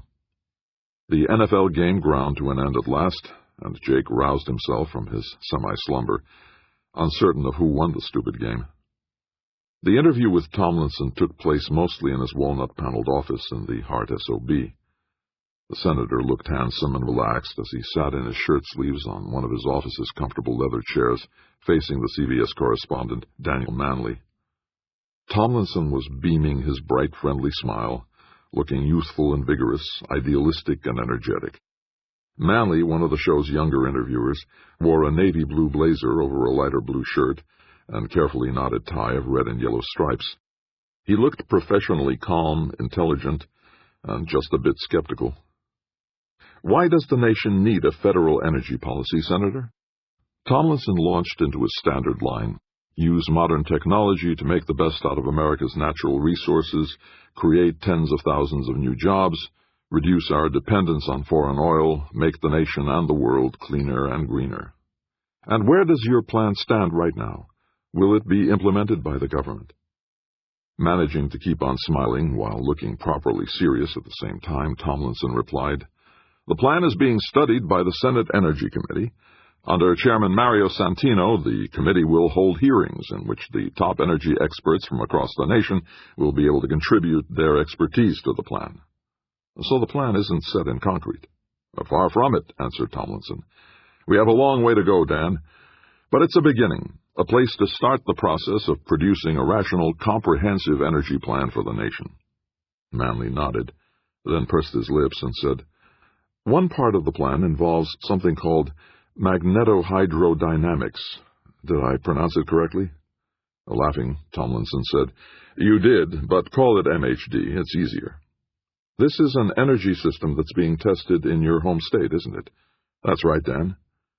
The screen cut to a view of the MHD rig in Lignite, with Tim Younger and a handful of technicians huddled at one end of it. Jake watched as Tomlinson pointed out the coal hopper, the rocket-like burner chamber, the channel that the hot gases flowed through, and the powerful superconducting magnet wrapped around it. Voiceover, Tomlinson explained that an MHD generator was more than twice as efficient as ordinary electric power generators. "MHD could cut your electric bill in half," the senator declared happily. Then he quickly added, "Eventually." The camera returned to Manley's slightly dubious face as the interviewer said, "I understand that MHD generators could burn the kind of high-sulfur coal that's plentiful in Montana without allowing the sulfur to get out and pollute the atmosphere." "Entirely correct," Tomlinson replied. "That's one of the reasons why MHD is so important. Because it can revive your home state's coal industry. Because it can allow us to use our country's own natural resources and use them efficiently without damaging the environment." Manley cocked a disbelieving brow at the senator, but he went on to ask, "So what other technological innovations are in your energy plan?" Tomlinson smiled easily and said, "There's a way to turn greenhouse gases that electric power plants and factories produce into a clean, efficient fuel for transportation vehicles." Playing straight man, Manley said, "Oh?" Leaning forward slightly, his expression serious, the senator said, "It should be possible to take the carbon dioxide that we ordinarily let flow into the atmosphere and, instead of burying it underground, use it to produce methanol, a fuel that burns cleaner than gasoline." "Methanol," Manley echoed. "Isn't that the fuel that race cars use?" Jake was impressed. "Manley's done his homework," he said to himself.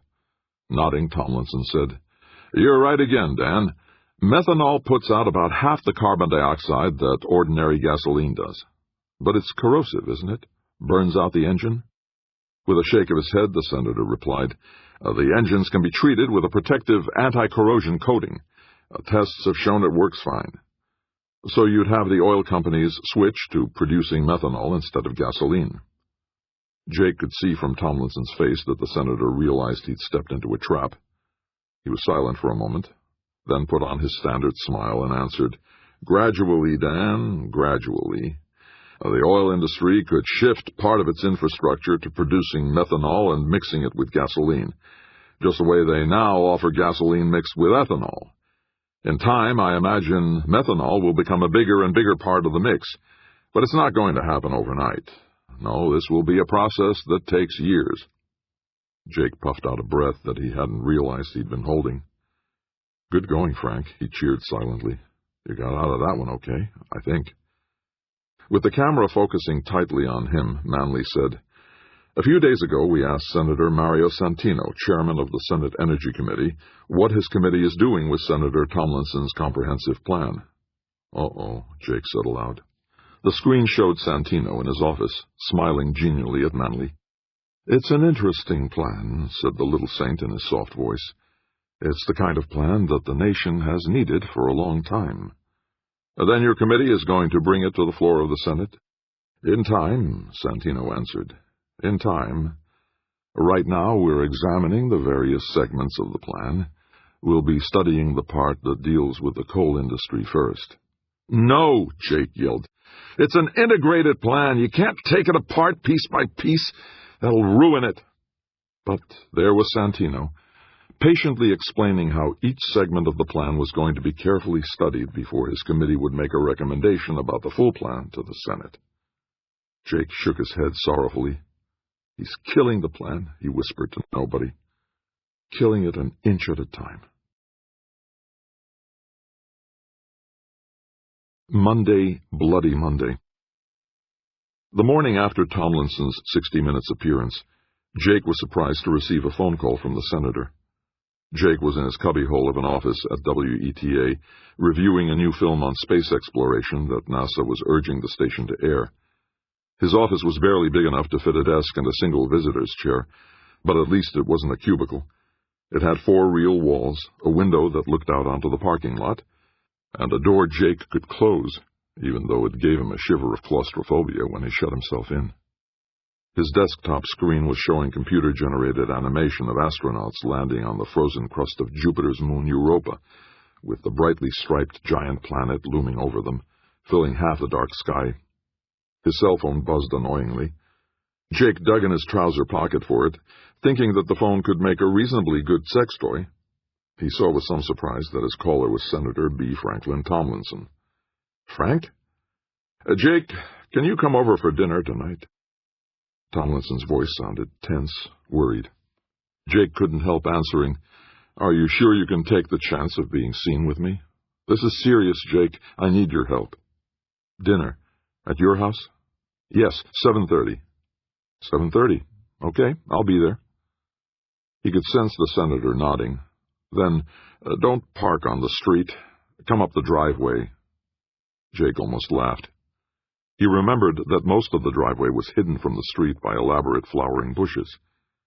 He must be in real trouble, Jake thought. It was early twilight by 7:30.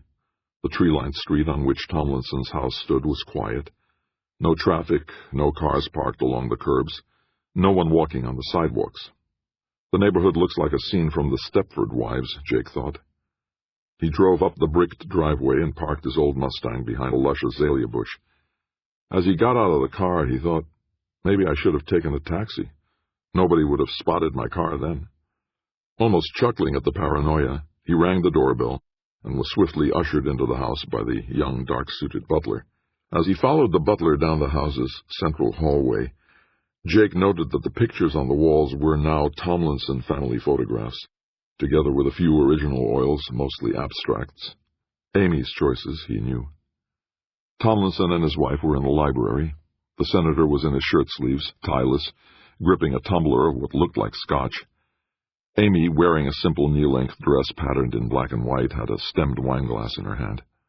Feeling almost shabby in his jeans and rumpled sports coat, Jake said, Hi.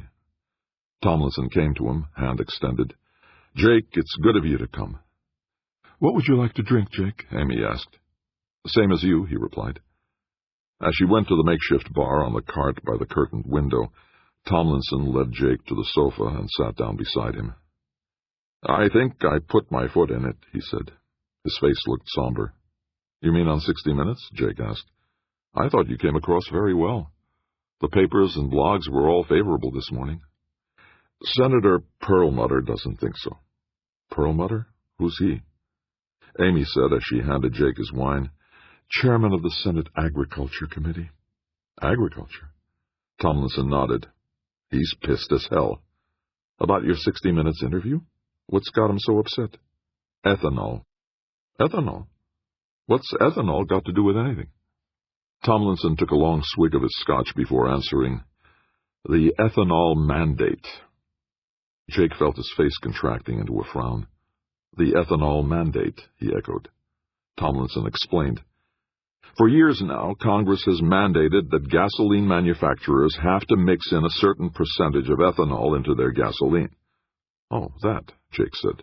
That, said the senator. A big percentage of farms are producing crops for making ethanol, corn and soybeans mostly. The ethanol goes to the oil companies who mix it into their gasoline. The light bulb clicked on in Jake's mind. What you said about methanol. Right, Amy interjected. Frank didn't say anything about replacing ethanol. But Perlmutter or somebody in his office was bright enough to figure out that if we move to methanol, his farmers will lose their ethanol money. And he's pissed about that. Well, that's putting it mildly. Santino was on the phone with me for more than an hour this afternoon. Perlmutter apparently reamed him out over lunch. And Santino blames you. Who else? So now you've got the farm lobby set against the energy plan, Jake said. What the hell are we going to do? Tomlinson's tone was almost pleading. Jake took a gulp of the wine, desperately trying to think of something. O'Donnell thinks we should just shelve the plan, Tomlinson said. Scrap it. Too many vested interests are lined up against it. Looking into the senator's unsmiling face, Jake asked, What do you want to do? I don't know, Jake. I came to Washington to create a sensible energy plan for the nation, but everywhere I turn, the big guys are against me. Jake mused. You can get the MHD part of the plan through, can't you? With a slight nod, Tomlinson said, I think so. I'm not really sure, though. Not after this. Amy said, We need your help, Jake. Me? I'm the pariah here, don't you remember?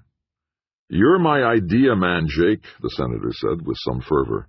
You're the brightest person I know, and I need you to come up with a way to salvage the energy plan, or at least the appearance of salvaging it. I'd be satisfied to let Santino bury it for the time being, but I don't want it dropped altogether, not because some shit-kicking farmers are worried their profits might drop. Amy corrected, It's not shit-kicking farmers, Frank. It's the big agribusiness corporations that own the farms. Jake sank back on the sofa, thinking, Frank's got O'Donnell and a whole staff of Washington professionals working for him, and he's asking me to pull his bacon out of the fire. After he's fired me. After he's admitted that he's willing to let my plan be buried by Santino. I should just get up and walk away, he told himself.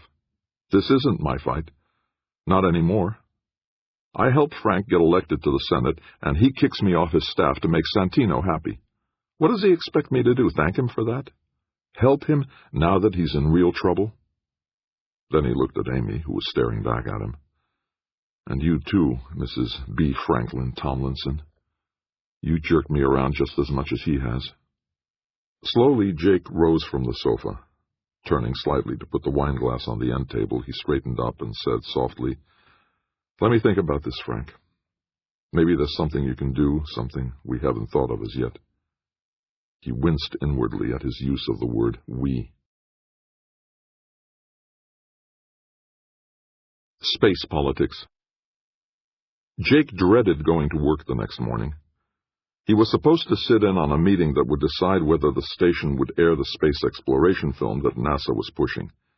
Isaiah Knowles would be at the meeting, Jake knew, and he wasn't looking forward to the NASA man's smoldering resentment. He had spent the night and the following morning trying to think of some way to assuage the wrath of Senator Perlmutter and the farm lobby.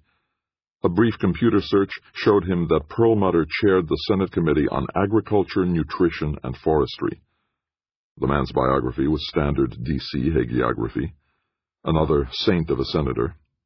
Born and raised in Nebraska, son of a small-town banker. After 2 terms in the House of Representatives, he won a seat in the Senate, and he's been there ever since. Jake found nothing useful there. He wished Tammy were in town so he could talk about the problem with her. It was always helpful to bounce ideas off her. Tammy was bright, intelligent, and knew more about inside Washington politics than Jake did. Well, he thought as he parked his Mustang in the WETA parking lot, she'll be coming back this evening. I'll go to the airport and surprise her. Jake got into the office a little early. Hardly anyone was there yet. He powered up the coffee machine and poured himself a mug when it dinged, then went to his desk and scanned through the day's agenda on his computer screen. There it was, 10 a.m., NASA film. Like a little boy trudging reluctantly to school, just before 10 a.m., Jake went down the corridor to the conference room. Nobody else was there yet, except Knowles, sitting halfway down the table, looking as unhappy as Jake felt. "Hello, Ike," said Jake. "Dr. Ross," replied the former astronaut. Sitting across the table from him, Jake said, "For what it's worth, the energy plan is as good as dead, so your SSP wouldn't have gone anywhere even if we'd kept it in the plan." Knowles closed his eyes like a man who'd seen too much pain and suffering in this world. At last he said, "Sorry, your plan got dumped." "Yeah, me too." One by one, the conference table filled up. 5 men, including the station manager. 5 women. PBS believed in women's equality. With wry amusement, Jake realized that there were 5 black persons at the table as well, counting Knowles. PBS believed in affirmative action, too. How many Hispanics, he asked himself. No one of Asian descent, obviously. The station manager, male, white, graying, asked if everyone had viewed the film. Nods and raised hands. "Well?" he demanded. The woman sitting next to Jake said, "It's sort of the same old, same old. We've aired at least 4 films over the past couple of years about space exploration." Jake saw Knowles's jaw clench, but the former astronaut said nothing. Around the table, the opinions were pretty much the same. The film wasn't all that exciting. Finally, Knowles burst, "Exploring the moons of Jupiter? Finding alien life under the ice? That's not exciting?" "It's not real," said the young man sitting next to him. "It's all animation instead of the real stuff." Before Knowles could reply, the station manager asked him, "Does NASA have a program to send people to Jupiter's moons?" Knowles said, "We've done studies. But there's no actual program to send humans to Jupiter. Not yet. That's why this film is important. It can help build up popular support for having scientists explore the Jupiter system." "So you want us to shill for you," said a middle-aged man sitting at the end of the table, smiling as he spoke the words. Knowles did not smile back. "I want you to help us. We've got to get public support for our programs. You people have a direct line to the public." In a slightly rueful tone, the station manager said, "Only a small part of the public, I'm afraid. Joe Sixpack doesn't watch PBS. But kids do," Jake spoke up. "In the afternoons, after school. Our demographics show a strong audience there." "You're suggesting we show this film to the kids?" asked the station manager. Jake nodded vigorously. "Kids are interested in space. If the show does well, we can run it again in prime time for their parents." "And grandparents," said one of the older women. The discussion went on for another half hour, but at last the station manager said, "Okay, we scheduled the film for the after-school audience in the late afternoon." One of the programmers objected, "We have a full schedule of kids' shows every afternoon." "We can shoehorn the film into our regular schedule, make it a special. Give it plenty of publicity the week before we air it." Most of the people around the table were reluctant, but they went along with the station manager's decision with no real opposition. As the meeting broke up and everyone started to leave the conference room, the station manager patted Jake's shoulder. "Good idea, man," he said as he headed for the door. Jake stood at the table. Knowles stood opposite him. "Thanks," said Knowles, unsmiling. "I'm sorry I couldn't do more," Jake said. "It's better than nothing." As they both walked the length of the conference table toward the door, Jake asked, "Why don't you do a film about space solar power?" Knowles grimaced. "Tried to. Got shot down. The administrator's not interested in SSP. He should be." "You're telling me?" They reached the end of the table, a few steps from the door. "You know," Jake said, "the trouble with NASA is that you guys come across as elitists." "Huh?" "The average guy sees NASA as a bunch of scientists and astronauts. What you do in space doesn't have any impact on Main Street." Knowles stared at Jake, his expression halfway between resentment and disbelief. "I mean," Jake went on, "if NASA could deliver electrical power from space the way you claim you can do, that's something that the average taxpayer could get excited about." "Yeah? Sure," Jake said, convincing himself. "NASA could make an impact on Main Street with cheap, clean electricity from space." "It won't be cheap," Knowles objected. "Okay, but it would be safe and clean. You could place the receiving stations in the southwestern desert to begin with. Get support from Arizona, Nevada, Utah." Knowles broke into a grin. "Get the Mormons behind us." Why not? And California, too. You could get a pretty powerful coalition of senators from those states. You're starting to sound like a politician. Jake shrugged. If you want to get anywhere in this town, you've got to start thinking like a politician instead of an astronaut. Rubbing his dark chin thoughtfully, Knowles said, Let me try this out on a few of the people in my office. Raising a cautioning finger, Jake said, Don't try to sell this as a space program. Sell it as an energy program. Bring space technology to the average taxpayer. Make NASA relevant to the general public instead of just the space cadets and academic scientists. Make space technology useful, Knowles said. Bring space technology down to Earth, Jake enthused. Might work, Knowles agreed. It just might work. Then he sobered. If I can sell the idea to the administrator and his flunkies, I could ask Senator Tomlinson to get onto that bandwagon. Thanks, Jake, said Knowles, sticking his hand out. Thanks a lot. Jake walked the former astronaut to the station's front door, then headed back to his own cubbyhole thinking, at least I made him smile. Maybe the idea won't go anywhere, but at least I put a smile on his face. Then he remembered that he was going out to Reagan National to meet Tammy. That put a smile on Jake's face. A big one. Reagan National Airport. Jake was always surprised at how small Reagan National really was. Dulles International dwarfed it, as did the BWI out in Maryland. But Reagan National was tucked along the riverfront, a scant few minutes' drive from downtown Washington. It was convenient, especially for D.C.'s politicians and federal employees, and therefore always busy. When he'd worked for Senator Tomlinson, Jake could park at the special lot reserved for government VIPs. Nowadays, he parked much farther away with the ordinary citizens. As he made his way through the parking lot and across the road that fronted the terminal building, Jake thought again about Tomlinson's problem with the farm lobby and Senator Perlmutter. Ethanol. He shook his head, as if that would help to generate a useful idea. But he found himself whistling cheerily as he entered the airport terminal. Tammy's flight was 15 minutes late, so he had plenty of time to get to the area where arriving passengers came in. He mentally kicked himself for forgetting to pick up a bouquet of flowers. Tammy would have liked that, he thought.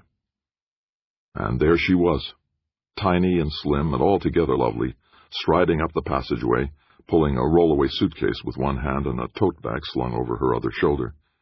She was wearing dark slacks and a pink sweater over her blouse. Tammy's eyes widened with surprise when she saw Jake among the others waiting to greet arrivals. She hurried up to him and flung both arms around his neck. Jake kissed her as if they'd been apart for months. I didn't expect you here, she said, once they had disengaged. Thought I'd save you the taxi fare, he answered, grinning boyishly. As they started toward the door, with Jake towing the rollaway, Tammy rummaged in her tote bag and pulled out her cell phone. Better call my roommate, she said as she thumbed the flash dial key, and tell her I won't be home tonight. Jake's grin widened. Over dinner at the sushi bar nearest Jake's apartment, he explained the problem with Senator Perlmutter. Ethanol? Tammy asked as she deftly picked up a chunk of rainbow roll. Farms grow corn and other crops to sell to the oil companies. They make ethanol out of it and mix it with the gasoline they produce. Tammy's expression turned thoughtful. I remember doing a story a couple of years back about how ethanol was a factor in the Arab Spring uprisings. How do you figure that? As she dipped her piece of sushi in the tiny bowl of soy sauce, Tammy explained, when farms started selling part of their crops to make ethanol, the price of food went up. Not that much, Jake said. Not here in the States, maybe, but the price increase was significant overseas. In countries like Libya and Egypt, food prices almost doubled in a few months. Using his chopsticks, Jake picked up a piece of his unagi roll and managed to get it into his mouth without dropping it. People in those countries depended on government subsidies for food, Tammy went on. So when the prices jumped so high, they started demonstrating in the streets. Which led to rioting, Jake said, his mouth still full of sushi. The governments called out the army to put down the rioters, but the protests just got bigger and bigger. Governments were toppled. Arab Spring, said Tammy. Not much came of it, Jake said. They still have oppressive governments. They just changed hats, that's all. Turbans, Tammy joked. So ethanol production toppled governments in the Middle East. It helped. Reaching for his cup of sake, Jake mused. So if methanol replaces ethanol, farmers go back to selling their crops for food. And food prices go down, Tammy concluded. That's good for everybody, except the farmers. Which is why Senator Perlmutter and the farm lobby are pissed with Frank. What can you do about it? She asked. Almost wistfully, Jake replied, I wish I knew. As they walked through the soft shadows of early evening back toward his apartment, Jake muttered, Think like a politician. What? Asked Tammy. It's what I told a NASA guy today. He's got to stop thinking like an ex-astronaut and start thinking like a politician. She looked up at him, puzzled. Why is Santino so worked up about Perlmutter? They're both in the same party. They both have strong power bases in the Senate. But your energy plan cuts into Perlmutter's turf, Tammy said. Okay, but what can Perlmutter do about it? Get the farm bloc to vote against the plan when it comes up on the floor of the Senate. But it's not going to come up, Jake pointed out. Santino's burying it. Oh, yes, I forgot. Thinking out loud, Jake mused. Presidential election coming up next year. Santino's been approached about running for vice president. Who's going to be the party's candidate for president? I don't know, Jake admitted, but I think I'd better find out. Library of Congress. The next morning, Jake phoned Kevin O'Donnell from his office at WETA. Senator Tomlinson's chief of staff was stiffly polite, but Jake detected a note of wariness in the tone of his voice. I need to pick your brain about a couple of things, Jake told him. When's a good time for me to drop in on you? Come over to the office? O'Donnell sounded almost alarmed. I have a pretty full schedule, Jake. I don't know when I could fit you in. Jake grimaced inwardly. I'm still the pariah as far as he's concerned. I bet he doesn't even know that Frank asked for my help. Aloud he said, It doesn't have to be at the office. I could meet you for drinks, lunch, you name it. But what's this all about, Jake? I need to understand how the Senate works. Not the rules written on paper, how it really works. Does this have anything to do with Perlmutter and Santino? Yes, it does. Jake hesitated a split second, then added, Ask Frank if it's okay. I'm sure he won't object. A longer silence, then, All right, let me talk with the senator. I'll call you back. Jake hung up, thinking that the chances were excellent that he wouldn't hear back from O'Donnell. He was happily surprised, though, when the staff chief called him late that afternoon. Tomorrow in the Library of Congress, 2 o'clock. Library of Congress, 2 o'clock, Jake echoed. Meet me in the lobby. Jake took a taxi from the WETA building to the Library of Congress, noting as he rode that there were thunderheads building up in the summer sky, dark and threatening. I should have brought an umbrella, he thought. Then he remembered that his umbrella was resting behind the driver's seat of his Mustang, safe and dry. The library building was another of Washington's marble palaces, vaguely reminiscent of an ancient Greek temple with its columns and stairs fronting the main entrance. In the muggy afternoon heat, Jake was perspiring by the time he reached the top of the stairs and pushed through the door into the welcome cool of the air-conditioned interior. It was a few minutes before 2, and O'Donnell was nowhere in sight among the people passing through the spacious lobby. Jake stood to one side, waiting unhappily. As he looked up from his wristwatch for the third time, he saw O'Donnell coming up the steps, lean and flinty, his suit jacket unbuttoned and flapping in the scant breeze. He came through the glass door and, hardly nodding to Jake as he strode past, muttered, "Upstairs," and kept on walking as if he didn't want anyone to see the two of them together. Thinking that Potomac fever ran a distant second to D.C. paranoia, Jake followed the rake-thin chief of staff to a bank of elevators and rode with him and a half-dozen other people to the second floor. The elevator doors opened onto a spacious, high-ceilinged reading room with its rows and rows of tables. Fewer than a third of the chairs were filled, Jake saw. Men in their usual D.C. dark suits, women of all ages and sizes, several poorly clad men who might have been homeless, all of them poring over open books, many of them with hefty piles of books at their elbows. The younger folks sat in front of computer screens. O'Donnell led him to a side room, not much larger than a booth, but it had a door, and he closed it firmly. Private room for VIPs to study books or documents, he explained as he clicked the door lock. Gesturing to the tiny table and its 2 wooden chairs, O'Donnell asked, "Now, what's this all about, Jake?" Jake sat and studied the older man's pinched face for a moment. "He's not happy to be with me," Jake understood. "Frank must have told him to meet me, but he's being as discreet about this as he can. I need to understand why Senator Perlmutter is so angry about the energy plan," Jake said. O'Donnell snorted derisively. "Are you really that naive?" "I guess I am." Running a hand across his silly comb-over, O'Donnell said, "Your plan calls for a major move in methanol production. That means methanol could replace ethanol, which means that farmers who now sell ethanol crops to the oil industry will lose that market. It's not rocket science, kid." "But they can still sell their crops for food," Jake said. "The oil companies pay more. Anyway, the plan isn't going anywhere, so there's no danger of the farmers losing their ethanol market, is there?" Jake retorted. "Perlmutter must know that." O'Donnell said, "That's not the point. Perlmutter's main support is from the farm lobby. Any hint of a threat to the farm lobby's interests, he's got to come down on it. Hard." "So it's a turf war?" "Sort of," O'Donnell said reluctantly. "There's more involved than that, isn't there?" Jake probed. "There's always more involved. Politics." With a nod, O'Donnell agreed. "Politics." "Okay," Jake said, leaning in closer to the older man. "Could you explain the politics of this situation to me?" "Why?" "Because Frank's asked me to help him get off Santino's shit list, that's why." O'Donnell fell silent for several heartbeats, his hard, dark eyes boring into Jake, his hands fidgeting nervously on the lapels of his jacket.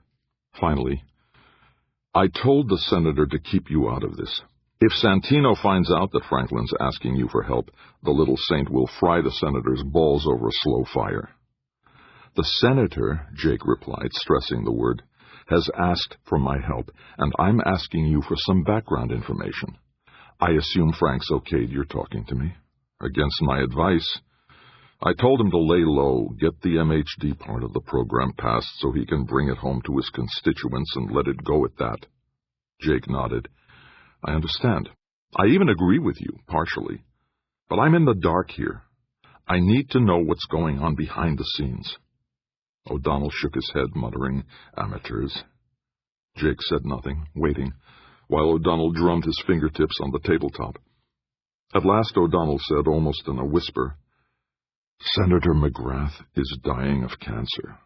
"McGrath? The Senate Majority Leader?" "It's not public knowledge yet. McGrath wants to keep it quiet for the time being." "How long?" 6 months, maybe a little more, maybe a little less. He's going to retire from the Senate at the end of the current session. "Then he'll be gone by next year's elections." "That's right." O'Donnell looked almost wistful. "He's been the party's top man in the Senate for the past 12 years. Majority Leader when we were on top, Minority Leader when we weren't. Never heard a word against him from either side of the aisle. Everybody liked him, Mr. Straight Arrow. Never said an unkind word to anybody. They don't make that kind anymore." "And Santino's the majority whip," Jake said, then added, "I'm not totally ignorant, Kevin." With an exaggerated sigh of patience, O'Donnell said, "Santino expected to become the Senate's next majority leader. He expected McGrath's support to line up the votes for him. And McGrath's gone back on Santino? He's not going to support him?" His thin lips pressed into a tight, bloodless line, O'Donnell said, "He's spread the word through the party caucus that he wants the election for the next majority leader to be open and fair." "Does the whole Senate know he's dying?" With a single shake of his head, O'Donnell replied, "Only the top committee chairman. McGrath has sworn them all to secrecy." "Then how did you find out?" O'Donnell made a thin smile and uttered a single word, "Experience." "So Perlmutter must know." "Perlmutter knows. And he wants to be the next majority leader." "And that's why he's attacking Santino." "That's why he's attacking Santino," O'Donnell echoed.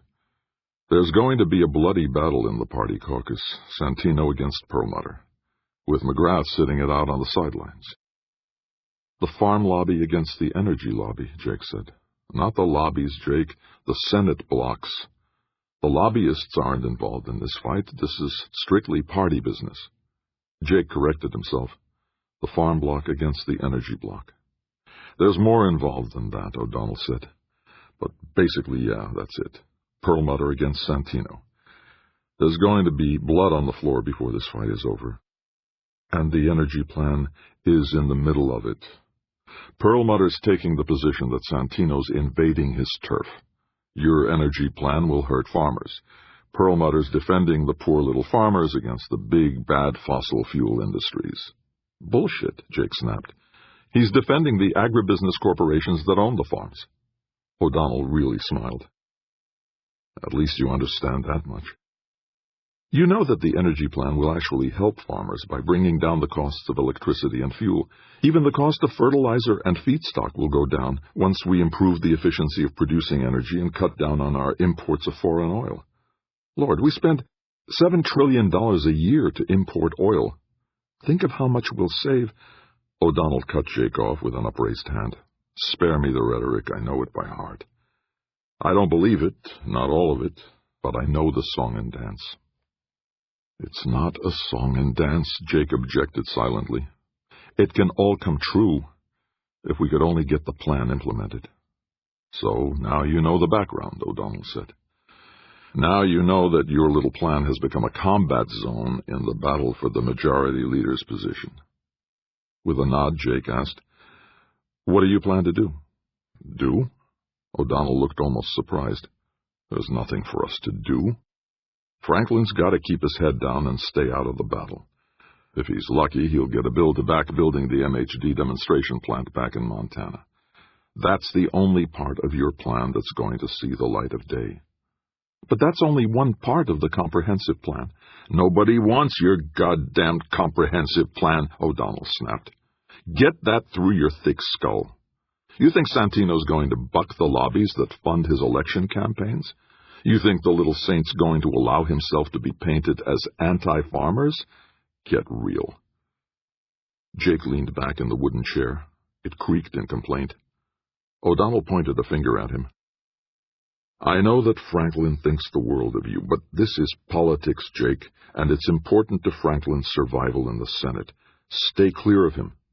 Don't stick your nose into this business. It's beyond your capabilities. Jake murmured, Maybe you're right. O'Donnell said a cheerless goodbye, after ordering Jake to wait 10 minutes before he left the booth. Jake nodded obediently and waited, as told. He doesn't want to be seen with me, Jake told himself. He's just as paranoid as Brogan was. Then he remembered that Brogan had been exiled to Ohio because he had tried to help him. With a labored sigh, Jake checked his watch, pushed himself up from the wooden chair, and headed downstairs toward the lobby. It was pouring rain outside. Jake stood at the top of the Library of Congress's steps amid a dozen or so other people, all of them waving frantically at passing taxicabs. It was nearly 5 o'clock before he got back to the WETA office, soaked from running down the library steps in the drenching rain. In his mind, he heard O'Donnell's warning. Don't stick your nose into this business. It's beyond your capabilities. The hell it is, Jake told himself. WETA-TV. Jake worked late to make up for the time he'd lost at the Library of Congress. When he finally got up from his desk and started toward the building's back door, he remembered that his umbrella was still in his car. He stuck his head out the door and saw that the rain had stopped.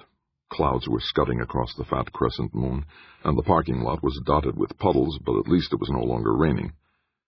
There were only half a dozen cars in the station's parking lot. Just the night shift technicians were on duty. The regular daytime staff had left long ago. Noticing how the parking lot's lights made rainbow refraction patterns in the oily puddles, Jake reached into his pants pocket for his car keys as he approached his Mustang, and felt a terrific blow to the base of his neck. For an instant, Jake was flying, weightless, but then he hit the pavement face first. No pain, but he heard something crunch. My nose, he thought. He started to push himself up, groggily noticing blood dripping onto the rain-wet concrete, when another blow crashed into his ribs. Now the pain was coming, like a tidal wave overwhelming him. Somebody turned him over. Two men in hoodies bent over him, their faces obscured in shadow. Silently they frisked him, tore the wallet out of his back pocket, then kicked him again. Jake lay on his back as the pair of muggers sprinted away. It started to rain again. Just a light drizzle, but it felt good, cooling on his battered face. He managed to get to his feet and stagger back to the station's rear door. It was locked, of course, and when Jake fished for his keys, he fumbled them onto the ground. The rain was coming down more heavily, and Jake didn't have the strength or the inclination to bend over and search for the damned keys. His vision was blurred, but he found the security buzzer and leaned on it until one of the technicians finally came and opened the door. "Who the hell?" The kid's eyes went wide once he looked at Jake's face. "What happened to you?" Paramedics, police, to the hospital for x-rays. No broken bones, although Jake's nose was blue and swollen, and his right eyebrow was split open. 6 stitches. The cops asked him questions he couldn't answer, including several about how a pair of muggers could have gotten into the fenced-in parking lot. "They went to a lot of trouble to nail you," said one of the police officers, a middle-aged sergeant with a belly bulged by too many tacos and tamales. "Doesn't make sense for them to climb the fucking fence just in the hopes of finding a victim that time of night." Tammy showed up at the hospital, looking terribly frightened. Jake didn't remember calling her. "Are you all right?" she asked, her face tense with concern. Bandaged, sore, hungry, Jake managed to mumble, "You ought to see the other guy." A smile broke out. "At least you still have your sense of humor." Tammy drove him home, opened a can of chicken noodle soup and shared it with him. She went to the pharmacy a few blocks away to pick up the pain medications the emergency room physician had prescribed, then stayed the night making certain that Jake took his pills. The next morning, Tammy phoned her own office and told them she wouldn't be in until tomorrow.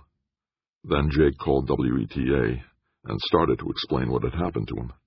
They already knew. "Take the rest of the week off, Jake," said his supervisor, a steely woman who had never shown an ounce of human feeling before. The rest of the week, Jake thought. Today's Friday. No, he realized, it's Thursday. Tomorrow's Good Friday. Half the staff will take the day off, and Easter Monday to boot. He spent most of the day dozing while Tammy phoned banks and credit card companies to tell them of the theft and get new cards for Jake. She used the phone's speaker so Jake could answer the security questions. Most of the time he heard background music and the occasional, "Your call is important to us." Through it all, Jake wondered how and why a pair of muggers would invade the station's parking lot after most of the employees had gone home. Same question the police sergeant raised, he realized. Were they there to attack me, specifically? Jake shook his head and winced with pain. Why would they come after me? Who would have sent them? No, that's too paranoid. Still, he wondered. Santino? O'Donnell? That's crazy. That evening, as he carefully brushed his teeth, Jake took a good look at himself. Bandage over his right eyebrow. Nose looks as swollen and blue as a good-sized eggplant. Tammy came to the bathroom door. "Are you okay, Jake?" He nodded cautiously. "It only hurts when I breathe." She frowned at him. "Don't play macho, man. How do you feel, honestly?" "Pain's almost gone. The nose only hurts if I touch it." "The doctor said you might have a concussion." "I don't think so." She made a smile for him. "Okay, come on to bed." They made love carefully, tenderly, with Tammy climbing on top of him. Then she piled pillows around his head so he wouldn't turn over and hurt himself. The next morning, Jake woke up feeling much better. Tammy was already dressed. "I ought to get to work," she said. "Will you be all right?" "Sure." "I'll be back around 6, okay?" He smiled at her. "I'll take you out to dinner." "Are you sure you want to be seen in public like that?" His smile widened. "I'll tell everybody that you slugged me." But once Tammy had left, Jake said to himself, "Today is Friday. I've got a 3-day weekend to think of how we can salvage the energy plan. No, a 4-day weekend. I'll call in sick on Easter Monday."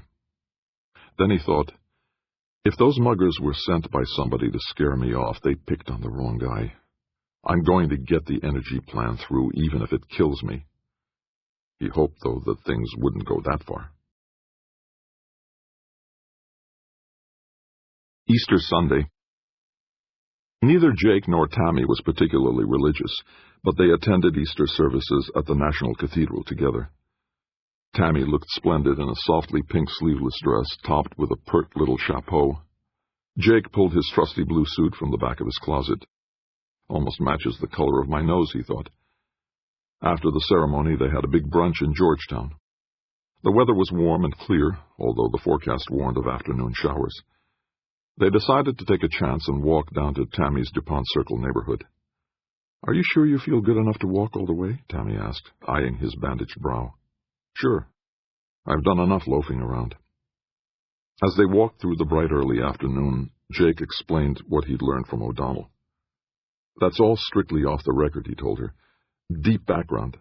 Not for publication." She smiled at him. "You're starting to sound like a politician, Jake. Let me in on the secret, but forbid me from using it on the news. I just want you to know what's happening. But if it leaks out, my butt will be in a sling for sure." "Like it's not now? What more can they do to you?" "Get me fired from WETA." "They can't do that." "They wouldn't." Jake smiled grimly. "They can and they would." "What did they do to you?" "We're talking about the big boys here, the power elite." Tammy went silent for half a block. Then, "Well, anyway, what you've told me will help me understand what's going on in the Senate." "But you can't tell anybody about it," Jake repeated, "especially the part about Senator McGrath's cancer." "Is it cancer?" "Has to be." "So what happens now?" Tammy asked. "Santino's got to get a majority of the party caucus to vote for him when the Congress reconvenes after its summer recess." "But McGrath will still be majority leader in September, won't he?"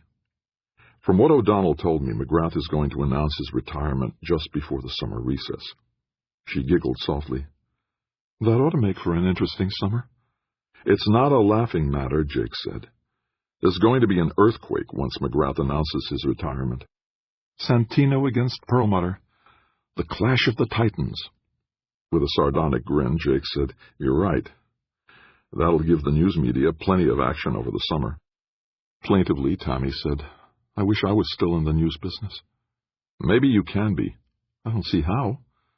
Santino's made me a persona non grata with every news office in town." "Maybe so, but you could become what they call a reliable source." "You mean you'd feed me inside information?" "If I can wheedle it out of Frank. Or Kevin." "A reliable source. That could be fun." "Could be dangerous, too." But Tammy grinned at him and said, "I could become the new Deep Throat." Jake resisted the impulse to remind her that it was a porno movie that inspired that phrase. Amy had called to invite Jake to Easter dinner more than a week earlier. "Just a small affair, family only," she had told him over the phone. "And it won't cause any trouble if I'm seen in the same city block with Frank?" He could sense Amy smiling. "This is a family dinner, Jake. Frank's father is coming." Jake felt flattered that the Tollinsons considered him family, but he realized that the main reason he was being invited was so that the senator could question him about what progress, if any, Jake had made on shaking the energy plan loose from Santino's smothering grip. His thoughts were interrupted by Amy adding, "So is Connie Zeman. She's flying in from California." Uh-oh. Miss Hit and Run is coming back to town, Jake thought. Almost by reflex, he asked, "Is it okay if I bring a date?" Amy hesitated, then said slowly, "Why, yes, of course. That'll be fine, Jake." "Thanks." As he hung up, he was wondering how much he should tell Tammy about his brief affair with Connie. She'll understand, he told himself. After all, that all happened before I met Tammy. She'll understand. Tammy did indeed understand. Once Jake explained the situation to her, she laughed mischievously. "You want me to be your bodyguard?" Jake nodded ruefully at her. "Yes," he admitted. "That's about it." So, Easter Sunday evening, Jake drove Tammy to the Tomlinson residence. "Impressive," she said, as he parked the Mustang behind the same azalea bushes as before. No other cars were on the driveway. "The Tomlinsons are old money," he said as he helped Tammy out of the car. "Elegant without being opulent." It was supposed to be a quiet little dinner party, but as soon as the butler ushered Jake and Tammy into the library, everyone gaped at Jake's battered face. "What on earth happened to you?" Tomlinson Sr. demanded. "I got mugged. On the WETA parking lot." "Mugged?" Senator Tomlinson asked, looking startled. "Any broken bones?" "No, I'm okay. Just bruised," pointing to his brow, "and a gash. 6 stitches. "Did they get anything?" asked Amy, staring at his bandaged eyebrow and swollen nose. "My wallet. That's it." "They didn't want your car?" Connie Zeman asked. "My old Mustang? No way. The police said it was kind of strange, though, muggers lurking in the station's parking lot at that time of night." The elder Tomlinson sniffed. "They weren't criminal masterminds, apparently." Jake introduced Tammy to Constance, who flashed a hearty smile at the diminutive Japanese-American and said warmly, "You've got a peach, Tammy. Don't let him get away from you." For the first time since Jake had known her, Tammy blushed. Tomlinson Sr. was his usual stern paterfamilias, offering definitive opinions on every subject that came up during the cocktail-hour conversation preceding dinner. As the elder Tomlinson held forth on the totally unproven predictions of global warming, Jake managed to pull Tomlinson slightly to one side of the group. "We need to talk." Senator Tomlinson nodded without taking his eyes off his imperious father, or diminishing his smile by a millimeter. "I think I figured out how you can get into Santino's good graces," Jake said. Looking surprised, Tomlinson turned to Jake. "That would take a miracle." "I just might have one for you," said Jake, hoping he was right. Easter Monday. If this wasn't so ridiculous, it would be tiresome, Jake told himself as he craned his neck to look through his living room window. Set up near his ceiling, the basement window showed a splendid view of the hubcaps of the cars parked along the curb outside. The view hadn't changed in the 5 times Jake had peeked out there. "Frank's late," Jake said to himself. "He should have been here 15 minutes ago. Maybe he's decided not to come after all. Maybe O'Donnell's talked him out of it. But he would have called. Somebody from the office would have phoned me." Jake had phoned the station to tell his supervisor that he needed another day of recuperation. She wasn't in. "Hardly anybody's here," said the phone receptionist, sounding cynical. "Easter Monday. Funny how many good Christians we have when they can get a day off out of it." At last he heard a car squeaking to a stop outside, and standing on tiptoes saw an unmarked black sedan past the row of parked cars, stopped in the middle of the street. O'Donnell got out first, followed by Senator Tomlinson. Jake almost laughed at the sight of them. O'Donnell, skinny and flinty, his eyes narrowed and suspicious. Frank, tall and elegant, smiling as though he expected passers-by to ask for his autograph. Then a third person came slowly out of the cab. Alexander Tomlinson, the senator's father, tall and lean, stern and imperious. Jake stepped through his apartment's entrance door and climbed the 4 steps to the ground level, then hurried along the bricked path to the front of the house. "I told Frank to come around the side. Don't want them going up on the porch and knocking on the front door, disturbing the landlord." "Frank," he called as he strode past the porch. "Hello." Tomlinson's smile broadened as he said, "Hi, Jake." O'Connell nodded curtly while Tomlinson Sr. fixed Jake with his usual austere gaze. Jake led them back to the entrance to his basement apartment. Once they were all in his living room, Senator Tomlinson said, "So this is where you live?" "It's not that far from your house," Jake said. "Almost walking distance." O'Donnell said nothing. The elder Tomlinson looked around, glanced at the low ceiling, then muttered, "It reminds me of Hitler's bunker." Jake bit back an angry reply as he gestured to the futon sofa, which he had covered with a colorful shawl Tammy had loaned him. Tomlinson, père et fils, sat on the futon, while O'Donnell took the reclinable armchair beside it. As they sat themselves down, Jake asked, "Can I get you something to drink?" The senator shook his head. "We don't have all that much time.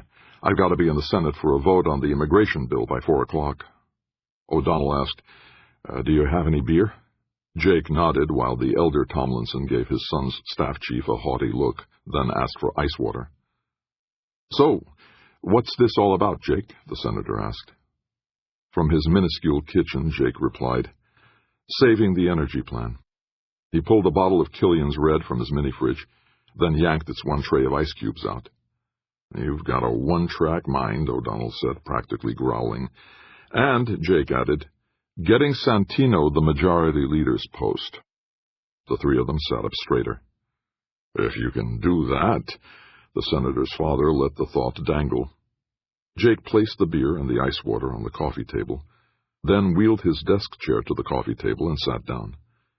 He noticed that O'Donnell hadn't cranked the recliner back from its upright position.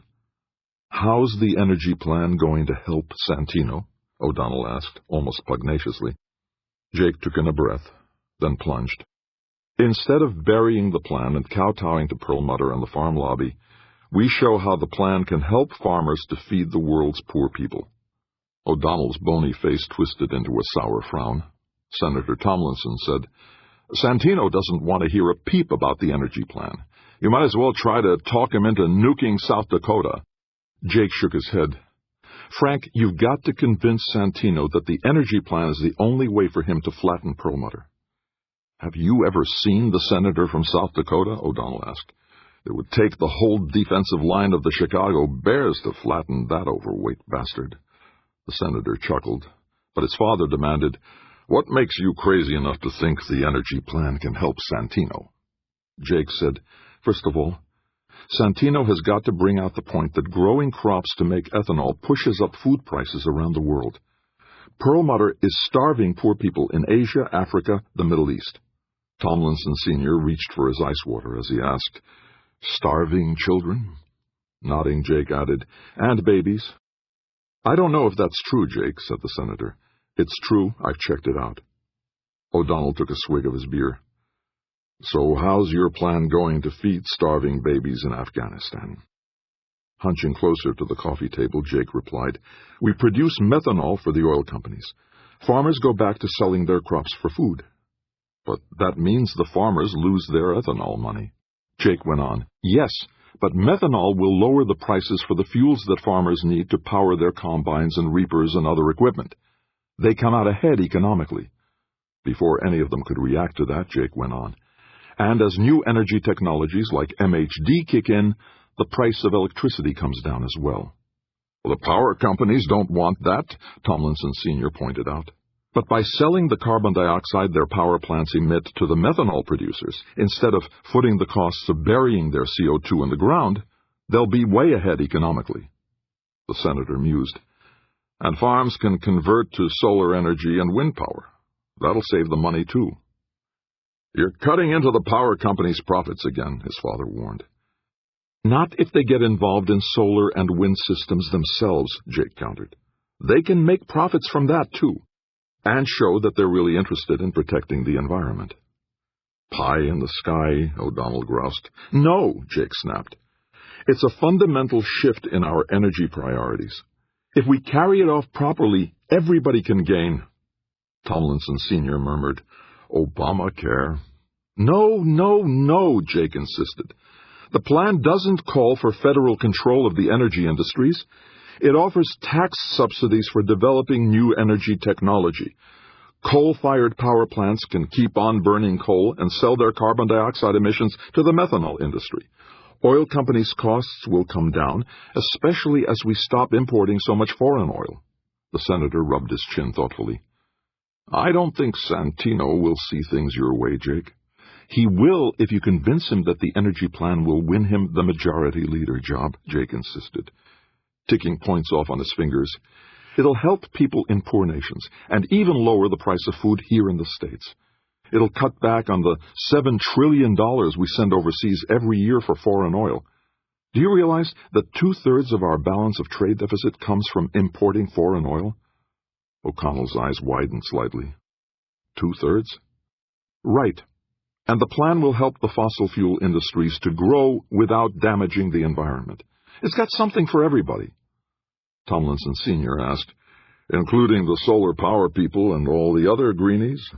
"Including the renewables, yes," said Jake. Turning to O'Donnell, the senator asked, "What do you think, Kevin?" Looking sourer than usual, the staff chief said, "It all sounds lovely, but our bright boy here has overlooked the fundamental problem. The fossil fuel industries don't want a new energy plan. They like things as they are." "Including the environmental regulations that are coming down the pike?" Jake challenged. "With my plan, they can make money selling their carbon dioxide emissions to produce methanol." "That's a point, Kevin," Senator Tomlinson said softly. Rolling his chair slightly toward the recliner O'Donnell was sitting in, Jake asked, "Couldn't you get a few of the key fossil fuel lobbyists together with Frank and Santino to discuss the matter? See if they'll go for it." The elder Tomlinson mused. "If you can convince Santino that this will help him become majority leader." "It's a long shot," O'Donnell said. "But it might be worth trying," said the senator. "It could get you into Santino's good graces," his father muttered. "Is this the miracle we need?" asked his son. "It could be," Jake said. "This plan will do it, if you can convince Santino to use it properly." Senator Tomlinson made a long, exaggerated sigh. Then, turning to his chief of staff, he asked, "Kevin, can you put such a meeting together?" O'Donnell shrugged his narrow shoulders. "I can get the lobbyists, even somebody from Santino's office. But the little saint?" He shook his head.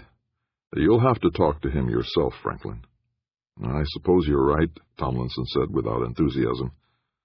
Tomlinson Sr. got to his feet slowly and extended his hand to Jake. "If this piece of political jujitsu actually works, my boy, you'll be worth your weight in gold."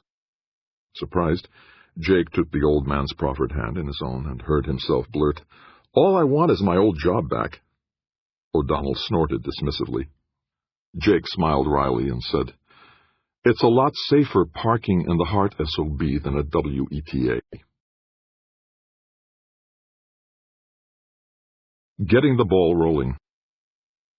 Jake thought that Margarita Vieira gave the lie to the cliché that all Hispanic women are warm, emotional, and overweight. WETA TV's chief of programming was lean to the point of anorexia, as dispassionate as a blank wall, and as cold as a hired assassin. When Jake arrived in his office at the station on Tuesday and booted up his desktop computer, the first item on his agenda for the day was a note from Vieira. "See me, 9:30. Jake almost smiled. He had arrived early as usual. His desk clock read 8:49 a.m. Still have some time to grab a mug of coffee and check out the rest of the day's schedule.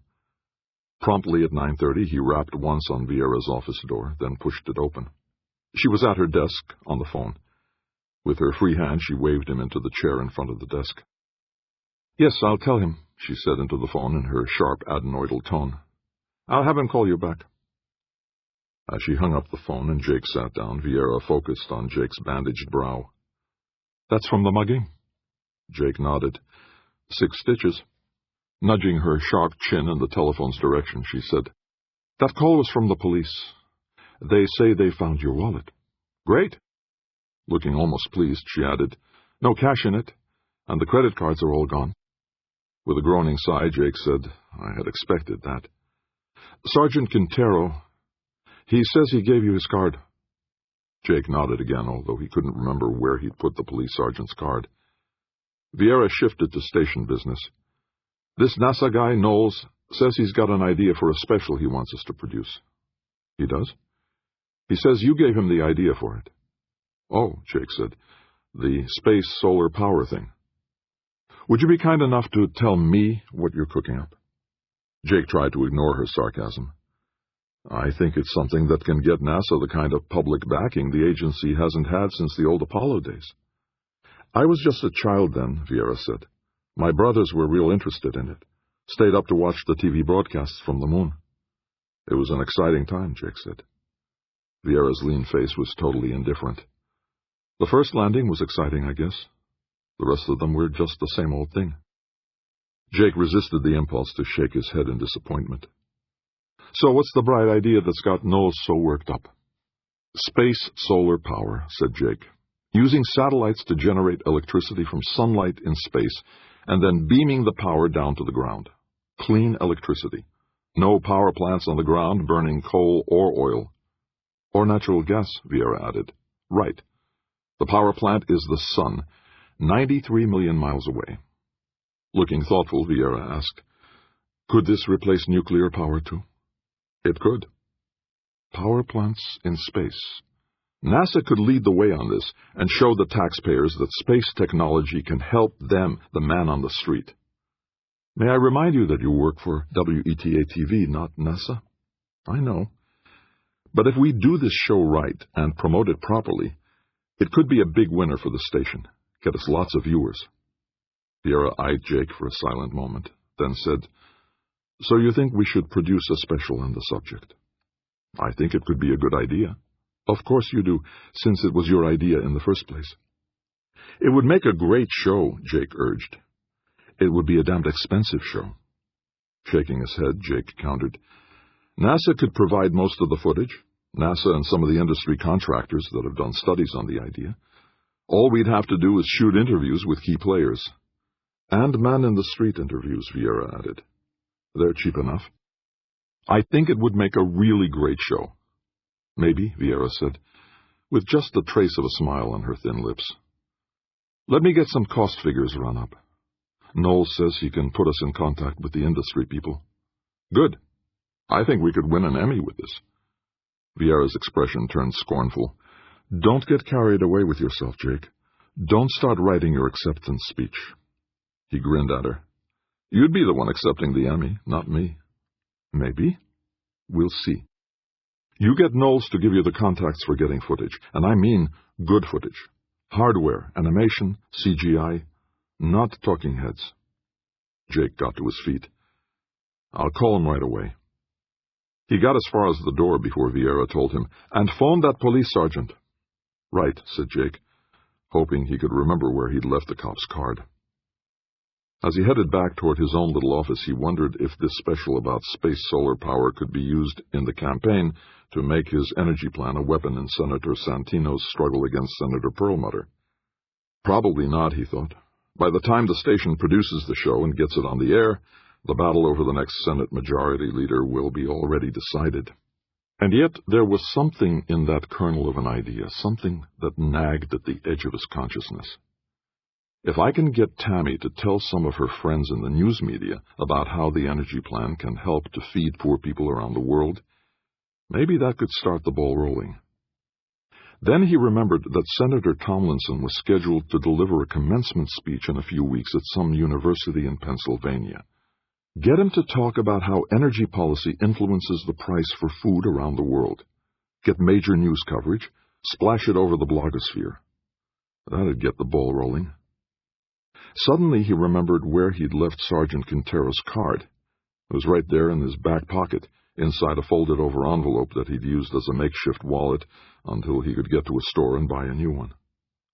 But now I won't need a new one, Jake thought happily, if Quintero's found my old one.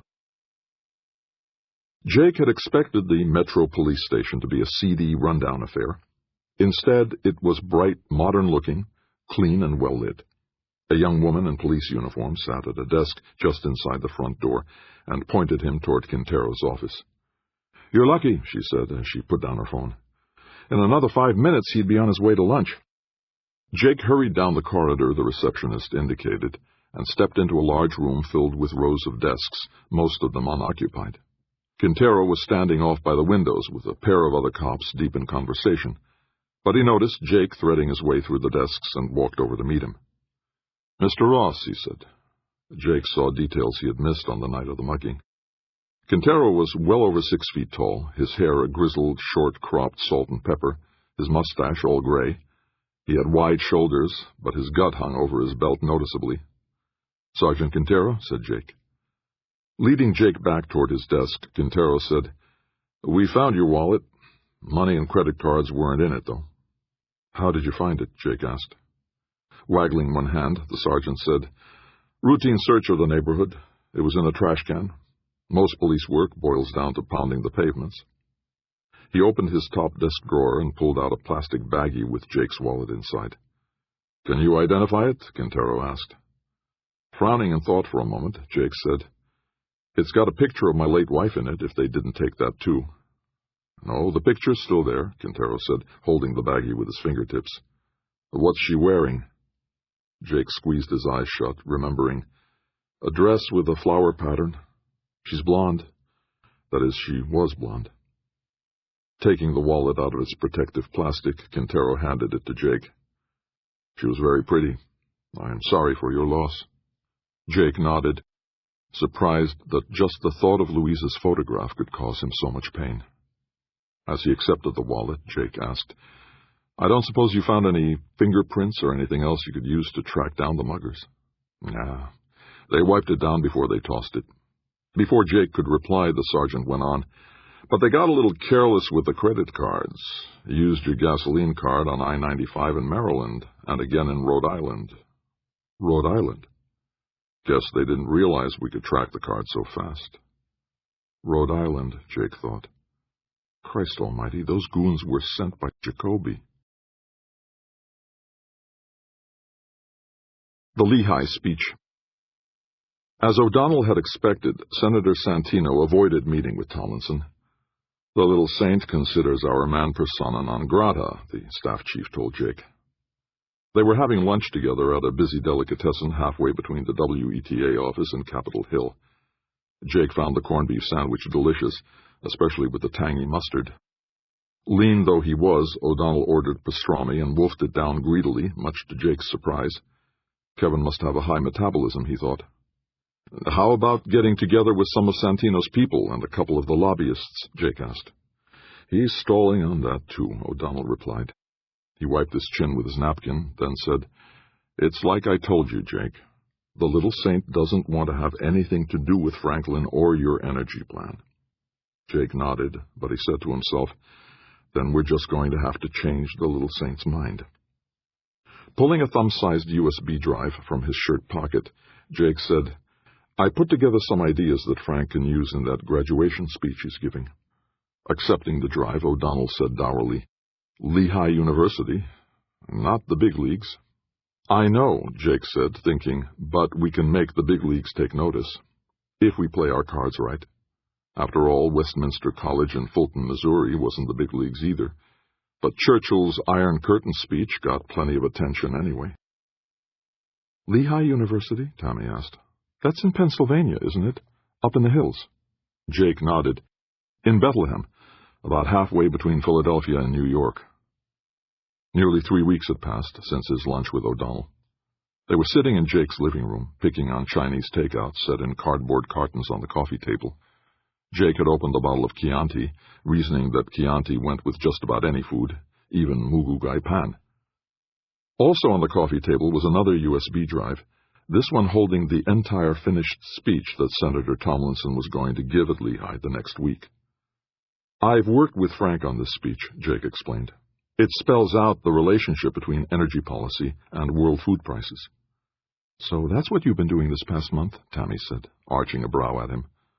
You've been so busy I was starting to worry you might have found another girlfriend. Jake felt truly surprised. Another? Then he realized she was teasing him. I told you I was working with Frank on his speech. You mentioned it. That doesn't mean I necessarily believed you. But she was grinning as she said it. Jake grinned back at her. The only other woman I've been involved with in the past month is the Senator's public relations director, and she weighs close to 200 pounds. I'll bet she has big boobs. Like dirigibles, Jake said.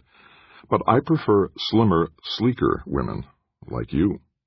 He leaned toward her, and they kissed. Then she disengaged and asked, So the speech is finished? Yes, and it's good, Tammy. It's dynamite, says the author. I'm not the only one involved in this. Frank contributed a lot himself. So did O'Donnell and a couple of the speechwriters on Frank's staff. They must have loved having you involved. I'm not involved, not officially. I didn't write one line of this speech. I just provided the information and the ideas that the speech is based on. That's what's been taking up your nights, she said. As he reached for another helping of noodles, Jake said, It hasn't been easy working with the senator without being seen in his office or in public with him. He managed to get most of the noodles into his mouth, but some slipped from his chopsticks to the carpeted floor. Then, Jake snapped, Tammy grabbed a paper napkin from the coffee table and picked up the noodles. "You're getting better with chopsticks, Jake." "Better at decorating the floor, you mean?" "No, really better. Those noodles are pretty slippery." "You haven't dropped any." "I've been using chopsticks since I was a baby." Pointing to the USB drive with the pair in her hand, she said, "So you want me to hand this out to the bloggers I know?" "Yes. If we could get it on Power Talk, that would be terrific." Frowning slightly, Tammy said, "Everybody wants to get on Power Talk. Can you do it?" Tammy hesitated. Then, "A former boyfriend of mine had an in with Lady Cecilia. He should be able to help us." "Former boyfriend?" Jake growled. "That's all over with." "Forget it. I don't want you giving him any ideas." Now Tammy looked surprised. "You're jealous?" "Just being protective," said Jake, reaching for more noodles. "I can take care of myself," she said. "Besides, we went our separate ways more than 6 months ago." 6 months ago? Last fall, when I met you. Jake couldn't travel to Pennsylvania for Tomlinson's speech, and there was no radio or television coverage of it, so he waited nervously that afternoon and into the evening for some mention of it among the bloggers. Just before he left his apartment to have dinner with Tammy, one of the political blogs popped up a couple of lines. "Senator Tomlinson, Republican, Montana, connects energy policy to the cost of food. In a speech at Lehigh University today, the senator said growing crops to produce ethanol fuel has raised food prices around the world." Not much, Jake thought. He started to close his laptop, but after a glance at his wristwatch, tried one more blog. "Ethanol starves third world babies, says U.S. Senator." Then another. "U.S. Senator claims growing crops for ethanol is an environmental disaster." Feeling excitement growing inside him, Jake tried the Washington Post's blog. "Senator B. Franklin Tomlinson, Republican, Montana, links ethanol production to soaring food prices in Middle East and elsewhere.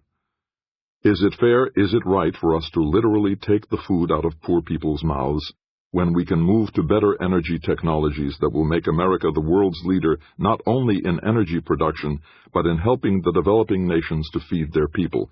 the senator asked. Proposing a sweeping new energy policy for the U.S., Senator Tomlinson said, "We have the brains and the skills to change the world. Do we have the heart?" Jake was halfway through the Post's rather lengthy piece when his cell phone buzzed. Yanking it from his pocket, he saw that the caller was Tammy. "Tammy, I'm sorry, I got caught up." "I figured as much," she said, her voice sounding cheerful, despite a lot of background noise. "I'm at the restaurant with an old friend. We'll be at the bar when you decide to show up." "I'm on my way." Jake snapped his phone shut, turned off his laptop, and sprinted out of his apartment. The Blue Lagoon. The Blue Lagoon was a popular seafood restaurant in Georgetown. It took Jake less time to drive there than it did to find a parking place. Finally, he gave in and left his Mustang at one of the exorbitantly priced parking lots. Stepping into the restaurant, Jake was hit by a wall of noise. The place was jammed, and everyone seemed to be talking at once. The music pounding through the ceiling speakers was unrecognizable through the clamor of conversations, except for a thumping bass beat. People were crowded 4 deep at the bar, and it took Jake several minutes to find Tammy sitting at the far end, deep in conversation with a young, good-looking blond fellow. As he elbowed his way through the crowd, Tammy looked up and spotted him. "Jake," she called, waving, "over here!" She and her friend were at the very end of the bar. Jake worked his way back there and found a sliver of empty space to stand in. "Sorry I'm late," he said after pecking at Tammy's lips. She gestured to her companion and said, "Jake, this is Bill Fairweather. Bill, Jake Ross." Fairweather looked youthfully handsome, pale blond hair combed straight back from his forehead, Nordic blue eyes. He looked solidly built, but Jake noted with some satisfaction that he was at least 2 inches shorter than himself. "Bill's with Norton and Ingalls, the public relations consultants," Tammy explained, almost shouting to be heard over the din of the crowd. "We used to see quite a lot of each other back when I worked for Reuters." Fairweather grinned at Jake and said, "I'm just one of Tammy's Fairweather friends." Jake smiled weakly at the pun as he shook Fairweather's hand. Leaning closer to Jake's ear, Fairweather said, "I read your senator's speech. Good job. I didn't write it, Jake quickly replied. I'm not on the senator's staff anymore. So Tammy told me. A waiter brushed past Jake, frowning, and Jake realized he was standing in a space that led back to the kitchen. Can we find a table? Are you kidding? Fairweather replied with a patronizing smile. We'd be lucky if we can get another stool here at the bar for you. Tammy said, Bill knows Lady Cecilia. Really? The harried bartender came up and asked Jake, What do you want? I want to get out of here, Jake thought. Aloud he said, White wine. Chard? Pinot Gris? What? Sauvignon Blanc? You got it. And the bartender hustled away down the bar. Fairweather said, I've known Ceci since she started her blog back during the Bush administration. Bush W. Tammy asked, Can you get us to meet her? Before Fairweather could answer, the bartender came back and placed a wineglass on a coaster. You want to set up a tab? Jake wanted more than anything else to get away from this noisy, crowded bedlam, but he glanced at Tammy and nodded, Yeah. And bring some dinner menus, added Fairweather. Only bar menus here, said the bartender. That's fine. Tammy touched Fairweather's arm and repeated, Can you get us to meet Lady Cecilia, Bill? I don't see why not. Jake knew he should be happy about that, but he didn't like the idea of being grateful to Fairweather for the favor. He especially didn't like the idea of Tammy being grateful to him. Despite a thundering headache by the time the three of them left the Blue Lagoon, Jake Googled Lady Cecilia as soon as he got back to his apartment after dropping Tammy off at her DuPont Circle place. Cecilia Goodlett was a lady by virtue of her third husband, some Englishman with a title. Born in upstate New York, Cecilia had gone through 4 husbands altogether, divorcing 2 and burying 2, including the Englishman. She grew wealthier each time one of her marriages ended, either through a divorce settlement or an inheritance. She had started her blog, Power Talk, as a sort of gossip column about Beltway society, a prurient peek at the antics of D.C.'s rich and powerful. Although she signed her write-ups Lady C, everyone in the district immediately realized who was dishing up the dirt. Instead of shunning her, the politicians and power brokers made her a celebrity and fed her choice tidbits about who was doing what to whom inside the Beltway. With fame came power, and everyone who was anyone strove to be mentioned on Power Talk as often as possible. True to his word, Fairweather wangled an invitation for Jake and Tammy to Lady Cecilia's latest bash, a quiet little cocktail party at her home near Capitol Hill. Wearing his trusty tuxedo, Jake drove to Tammy's apartment. Before he could get out of the Mustang, she came hurrying down the steps, looking magnificent in a glittering silvery mid-thigh cocktail dress. Tammy offered her cheek as she ducked into the convertible. Don't smudge my lipstick. He gave her a peck, and they drove off toward Capitol Hill. You're awfully quiet, she said as they inched through the early evening traffic. It's my shirt studs, he said. Sometimes they come loose. Tammy looked at him for a silent moment, then said, It's not the shirt studs, Jake. What's bothering you? In the shadows of the car's interior, she looked so beautiful, so serious. Fairweather, he admitted. Bill? Tammy said, surprised. What's he want in exchange for getting us into this party? Tammy's face grew serious. You're thinking like a politician again, Jake. Nobody in this town does something for nothing, he muttered. That's true, I suppose. So what does he want? Can't you guess? Looking straight ahead, both hands gripping the steering wheel, he answered, You. Her eyes went wide. Then she giggled. Me? Don't be silly. Jake felt surprise, relief, curiosity all at once. Then what? He asked. He wants Senator Tomlinson. Tomlinson? Of course, Tammy answered matter-of-factly. He wants you to use your influence to get the senator to meet with him, so he can pitch taking on Norton and Ingalls as his public relations representatives. Jake felt slightly stunned. But Frank's already got a PR rep. A small-timer, according to Bill. He thinks your senator is going places, and Norton and Ingalls can help him. That's it? Tammy answered smilingly. That's the way things get done in this town. I'll introduce you to this one if you'll introduce me to that one. Jake let out a relieved sigh. I'll be damned.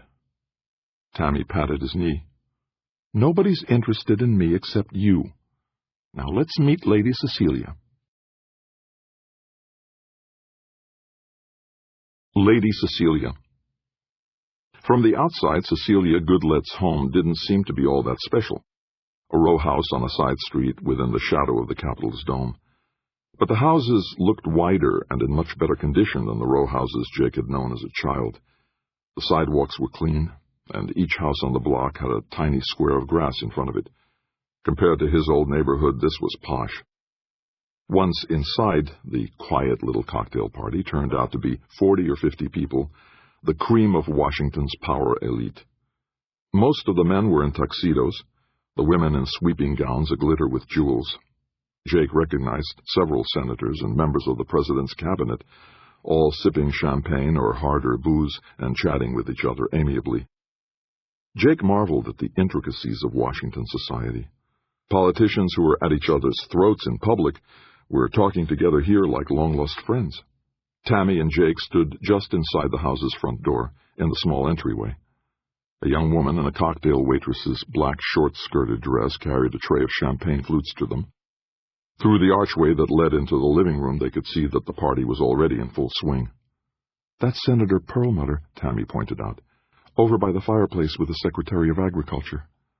Perlmutter was obese, almost totally bald, his face florid and his hands gesticulating madly as he yammered into the Agriculture Secretary's ear. Bill Fairweather materialized out of the crowd, smiling pleasantly, a highball glass in one hand. "Welcome to the zoo," he said. Tammy lifted her champagne flute and smiled back at him. Jake asked, "Where's Lady Cecilia?" "Kind of abrupt, isn't he?" Fairweather said to Tammy. Still smiling, Tammy replied, "Don't play games, Bill. You said you'd introduce us." I will. Just hold your horses." Looking past Fairweather, Jake recognized Senator Santino in the crowd, and standing beside him, looking thoroughly uncomfortable in an ill-fitting tuxedo, was Jacoby. Jake turned to Tammy. "Come on, I want to talk to that guy." He tugged her through the crowd, leaving Fairweather standing in the entryway looking nonplussed. Santino was talking earnestly with a handsome elderly woman, while Jacoby stood frowning uneasily with an untouched champagne flute in one meaty hand. "Good evening, Senator," Jake said loudly enough to make the little saint turn away from the woman. "Oh." Santino seemed startled, but quickly recovered. "Dr. Ross. Imagine meeting you here. And Ms. Umetsu, isn't it? Delighted to see you again."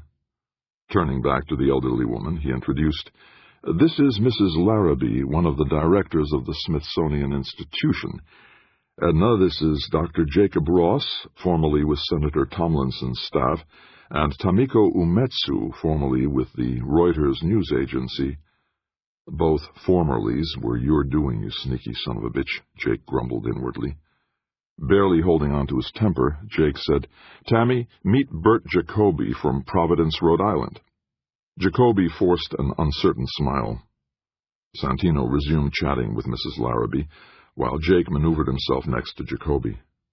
"You know," he said, fingering the scar on his brow, "I got mugged a few weeks ago." "Yeah?" "A couple of thugs from Rhode Island." "No kidding." "Did you send them?" Jacoby grinned knowingly. "Me? Why would I do something like that?" "You tell me." Jabbing a stubby finger at Jake's chest, Jacoby said, "Listen, kid, if you got mugged, you was probably in a place you shouldn't have been. You stay where you belong. You won't get hurt." "I'll decide where I belong," Jake said tightly. With a shrug, Jacoby said, "Then you'll probably get mugged again. Or worse." Senator Santino stepped between them. "Mr. Jacoby is right, you know," he said to Jake in his soft, unpretentious tone. "You should be more careful, Dr. Ross." Jake realized that his free hand was clenched into a fist. Jacoby looked totally unconcerned, Santino almost amused. Tammy clutched at Jake's arm. "Come on, Jake. Bill's waving at us."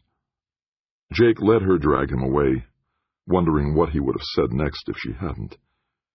Fairweather, looking pleased with himself, said, "You wanted to meet Lady Cecilia? There she is." Jake followed Fairweather's eyes and saw, standing by the bar with a couple of other middle-aged women, a short, thick-set woman with a painfully plain, thick-lipped frog's face and a page-boy hairdo that seemed an obvious wig. This is the dynamo behind Power Talk, he wondered. Cecilia Goodlet was wearing some sort of Asian outfit, a knee-length tunic of brilliant red with black trim over snug-fitting black trousers. No jewelry except for a diamond ring that looked almost too big for her to lift. She was dumpy and squat, her face far from attractive, but her eyes sparkled with intelligence and good humor. 4 husbands, Jake thought, as Fairweather led him and Tammy toward Lady Cecilia. She certainly didn't get them with her sex appeal. She was showing off her stupendous diamond to the 2 other women. "It's like the Hope diamond," she was saying. "It came with a curse. My second husband." The women guffawed, and as if on cue, Lady Cecilia Goodlet turned toward Fairweather just as he got within arm's reach. She extended both her chubby little hands to him. "Bill," she gushed, "so glad you could come." Fairweather bussed her on the cheek, then turned and introduced Tammy and Jake. Barely as tall as Jake's shoulder, Lady Cecilia took his extended hand in both of hers and said, "How come you haven't brought your handsome boss tonight?" Taken aback, Jake stuttered, I don't work for Senator Tomlinson anymore." "You don't?" The little woman seemed shocked by the news. "What happened?" Before Jake had time to think of an answer, he heard Tammy say, "Jake ran afoul of Senator Santino." "Really?" "That's not for publication," Jake said quickly. "It's strictly off the record." "Oh, Jake," Cecilia said. "You know that nothing's off the record with Power Talk. But don't worry. I won't attribute you as my source. Now, you've got to tell me what happened." Without a word to the women she'd been talking with, Cecilia led Jake, Tammy, and Fairweather away from the bar and through a door into a quiet room that was almost bare except for the desk and flat-screen computer monitor atop it. The room was lit by a single lamp on the table beside the only other piece of furniture, a long, angled couch. "I'd heard that there's some sort of trouble between Senator Tomlinson and Santino," she said, sitting herself on one side of the couch and gesturing for her guests to sit on the other side, facing her. "It's actually a conflict between Santino and Senator Perlmutter," Jake said. "Ah," said Lady Cecilia with a knowing smile. "The little saint and the blimp from Nebraska." Tammy giggled, and Fairweather grinned. But Jake asked quite seriously, "Did you read the speech that Senator Tomlinson gave at Lehigh University last week?" "Read? A speech?" Cecilia looked aghast. "It lays out the relationship between our current energy situation and the worldwide price of food." "Why don't you tell me about it?" Jake glanced at Tammy, who nodded. Lady Cecilia purred, "Don't worry, Jake. Your name won't be mentioned in any way." Fairweather urged, "It's okay, Jake. She'll keep your name out of it." Jake said, "It'd be better if you heard this from the senator himself." "I'd love to," Cecilia said. "I'd adore doing an interview with him. He's very sexy. But until now I didn't think he'd have anything interesting to say." Fairweather said, "You know, Jake, your senator comes across as a dumb blonde." "You're the blonde," Jake retorted silently. "Frank's got dark hair." "He has a lot to say," Jake told Lady Cecilia. "But until now he's been sort of muzzled by Santino." "He needs a good PR rep," Fairweather said. "Maybe," said Jake. Sitting primly on the couch, Lady Cecilia coaxed, "Why don't you explain the business to me, so I won't appear a total ignoramus when I meet your senator?" Mission accomplished, Jake thought. She wants to interview Frank. The ultimate DC blog is going to be Frank's megaphone. So he began explaining the energy plan, its relationship to food prices, and the struggle between Santino and Perlmutter. Tomlinson Residence. Jake was only mildly surprised when Kevin O'Donnell phoned him at WETA the following morning. "He wants to see you," said the senator's chief of staff. "Okay," Jake said guardedly. "His house this evening. Can you do that?" "Can I bring a date?" O'Donnell's voice snarled. "This isn't a party, Jake. It's business." Thinking that he'd have to break his dinner date with Tammy, Jake asked, "Will he at least feed me?" He could hear O'Donnell huffing angrily. Oh, so you get Lady Cecilia to call him, and you think you're a big cheese, huh? Not me, said Jake. I'm just an expendable nobody. Will you be there tonight or not? Surprised at how resentful he felt, Jake said, I'll be there. 7 o'clock, okay? 7 will be fine. No sooner had Jake replaced his desk phone in its cradle than it rang again. This time it was Earl Reynolds.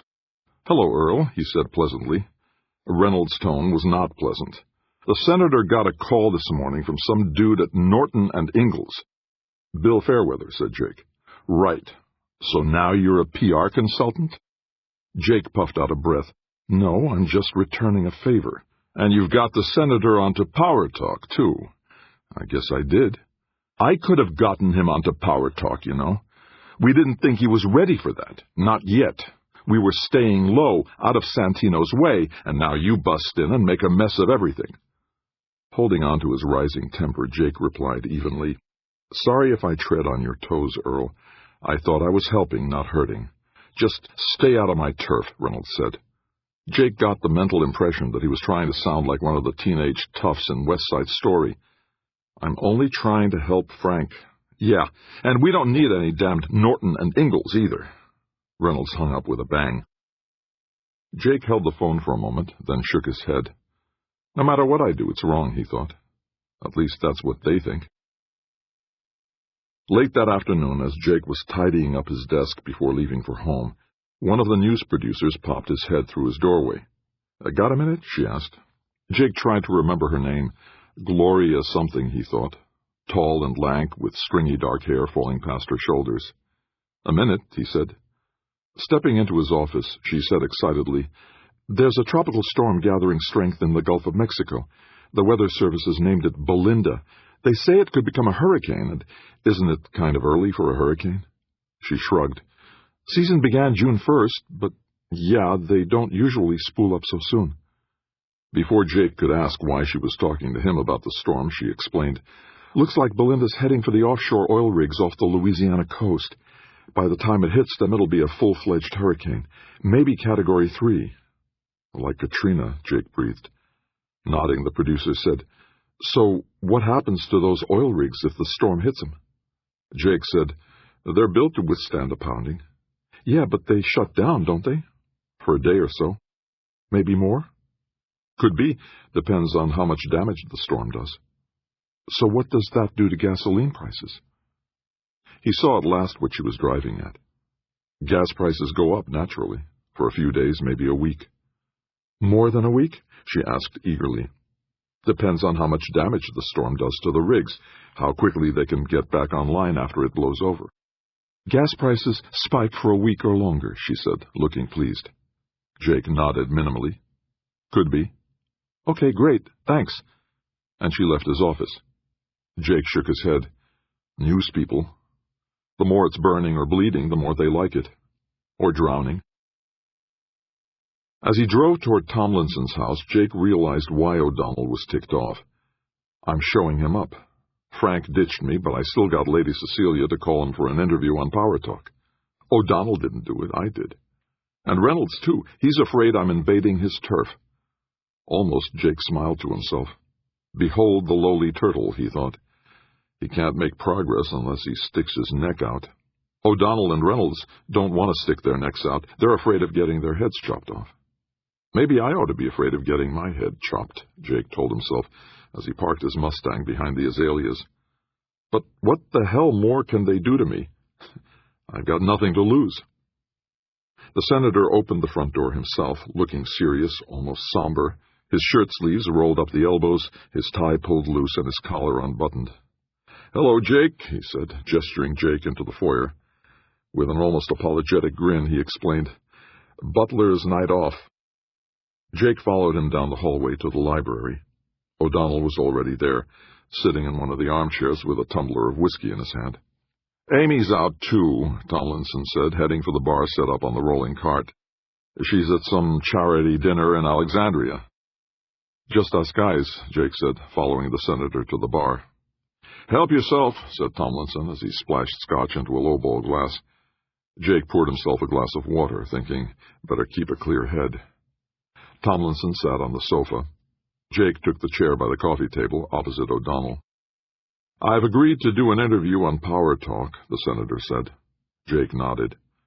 "Santino's not going to like it," said O'Donnell. "I think we shouldn't do it unless we clear it with the little saint first." "But suppose we ask him about it and he says no," Tomlinson asked. "What then?" "He won't say no," said Jake. "Not if you make him understand that you'll be cutting Perlmutter's legs out from under him." "Cutting Perlmutter?" O'Donnell looked disgusted. "Get real, Jake. You can't hurt Perlmutter." "I can't," Jake shot back, "but Frank can." "By attacking the ethanol mandate?" "That's right. Frank can come across as the senator who cares about how ethanol production causes hunger in the poor areas of the world, how it raises the price of bread in your neighborhood supermarket, and the price of beef." "So you want Franklin to take on the farm lobby?" Leaning forward toward O'Donnell, Jake said, "I want Frank to show how his energy plan can help farmers and everybody else." Before O'Donnell could react to that, Jake turned to the senator and said, "You've got to make Santino see that your energy plan can get him elected majority leader in September." Tomlinson clasped his drink in both hands. "So I'll have to tell Santino that the energy plan can hurt Perlmutter." "No," Jake snapped. "Show the little saint how it will help him. He'll understand that anything that helps him hurts Perlmutter." O'Donnell muttered, "I don't like this one little bit. Franklin, you should be keeping your head low and staying out of the spotlight.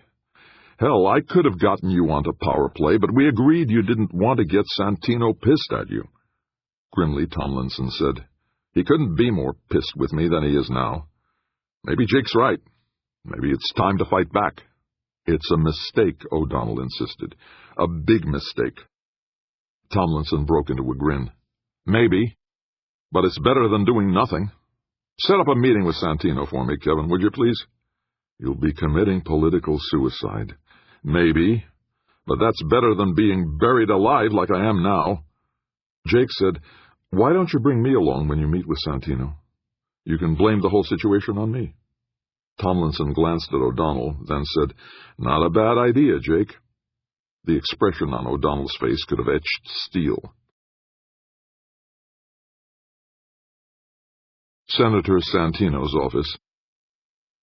Santino blinked 3 times as Tomlinson and Jake stepped into his office. "Dr. Ross," he said, without getting up from behind his desk, "you seem to be everywhere these days." The office was so big it took Jake and Tomlinson almost a dozen strides to reach Santino's desk. As they approached, Tomlinson said, "Jake's an old friend. He's much more than a staffer to me." "So I see," said Santino. "So I see. Well, sit down. Tell me what I can do for you." Jake realized Santino had decided to see them alone, without any of his staff present. Is that a good thing or a bad one, he wondered. Is he recording what we say? As Senator Tomlinson settled into one of the chocolate-brown leather chairs in front of Santino's desk, he said, "I've been asked to appear on Power Talk." "Appear?" "Lady Cecilia wants to interview me, live on camera, for her blog." Glancing at Jake, Santino said darkly, "About your energy plan, I presume?" "About how the energy plan can get you elected majority leader," Jake blurted. Santino leaned back in his desk chair and smiled like a snake. "And just how will your plan accomplish that, may I ask?"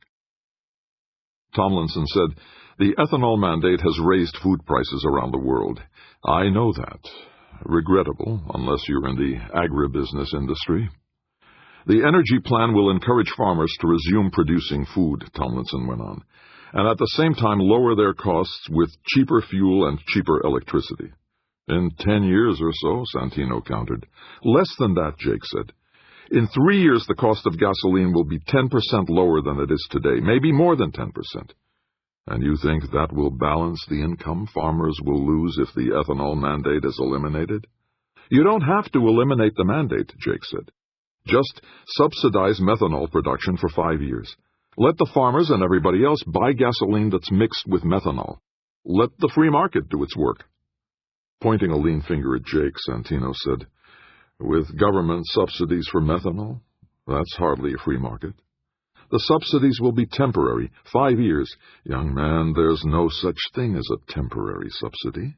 Once a subsidy is in place, it's practically impossible to get rid of it. Jake countered, the ethanol mandate has been reduced several times over the past few years by the EPA, hasn't it? Santino pursed his lips before answering. That's true. Support for the mandate is weakening. That's why Perlmutter is defending it so fiercely. He knows he's vulnerable there. Tomlinson broke in. So by backing the energy plan, you can show the world that you're acting to lower global food prices. It wouldn't take much to show that most of the farmers in the United States actually work for agribusiness corporations. You could expose Senator Perlmutter as a tool of the agribusiness industry, a man who doesn't care how much a loaf of bread or a slice of meat costs the American taxpayer, to say nothing of the hungry people in the poorer nations of the world. Steepling his fingers as he leaned back in his desk chair, Santino asked mildly, That's the line you intend to take on Power Talk? I don't intend to attack Perlmutter, said Tomlinson, but I think the viewers will be able to put two and two together. Santino lifted his eyes to the ceiling and said, so low that Jake could barely hear him, But will the members of the Senate get that message? Their staff aides will, said Jake, and they'll realize that you're the man they want as the next majority leader. Really? Santino's tone was halfway between skepticism and ambition. Tomlinson said, Of course, I'm only a very junior senator, but I think that this energy plan could help you a lot, sir. Really? Santino repeated.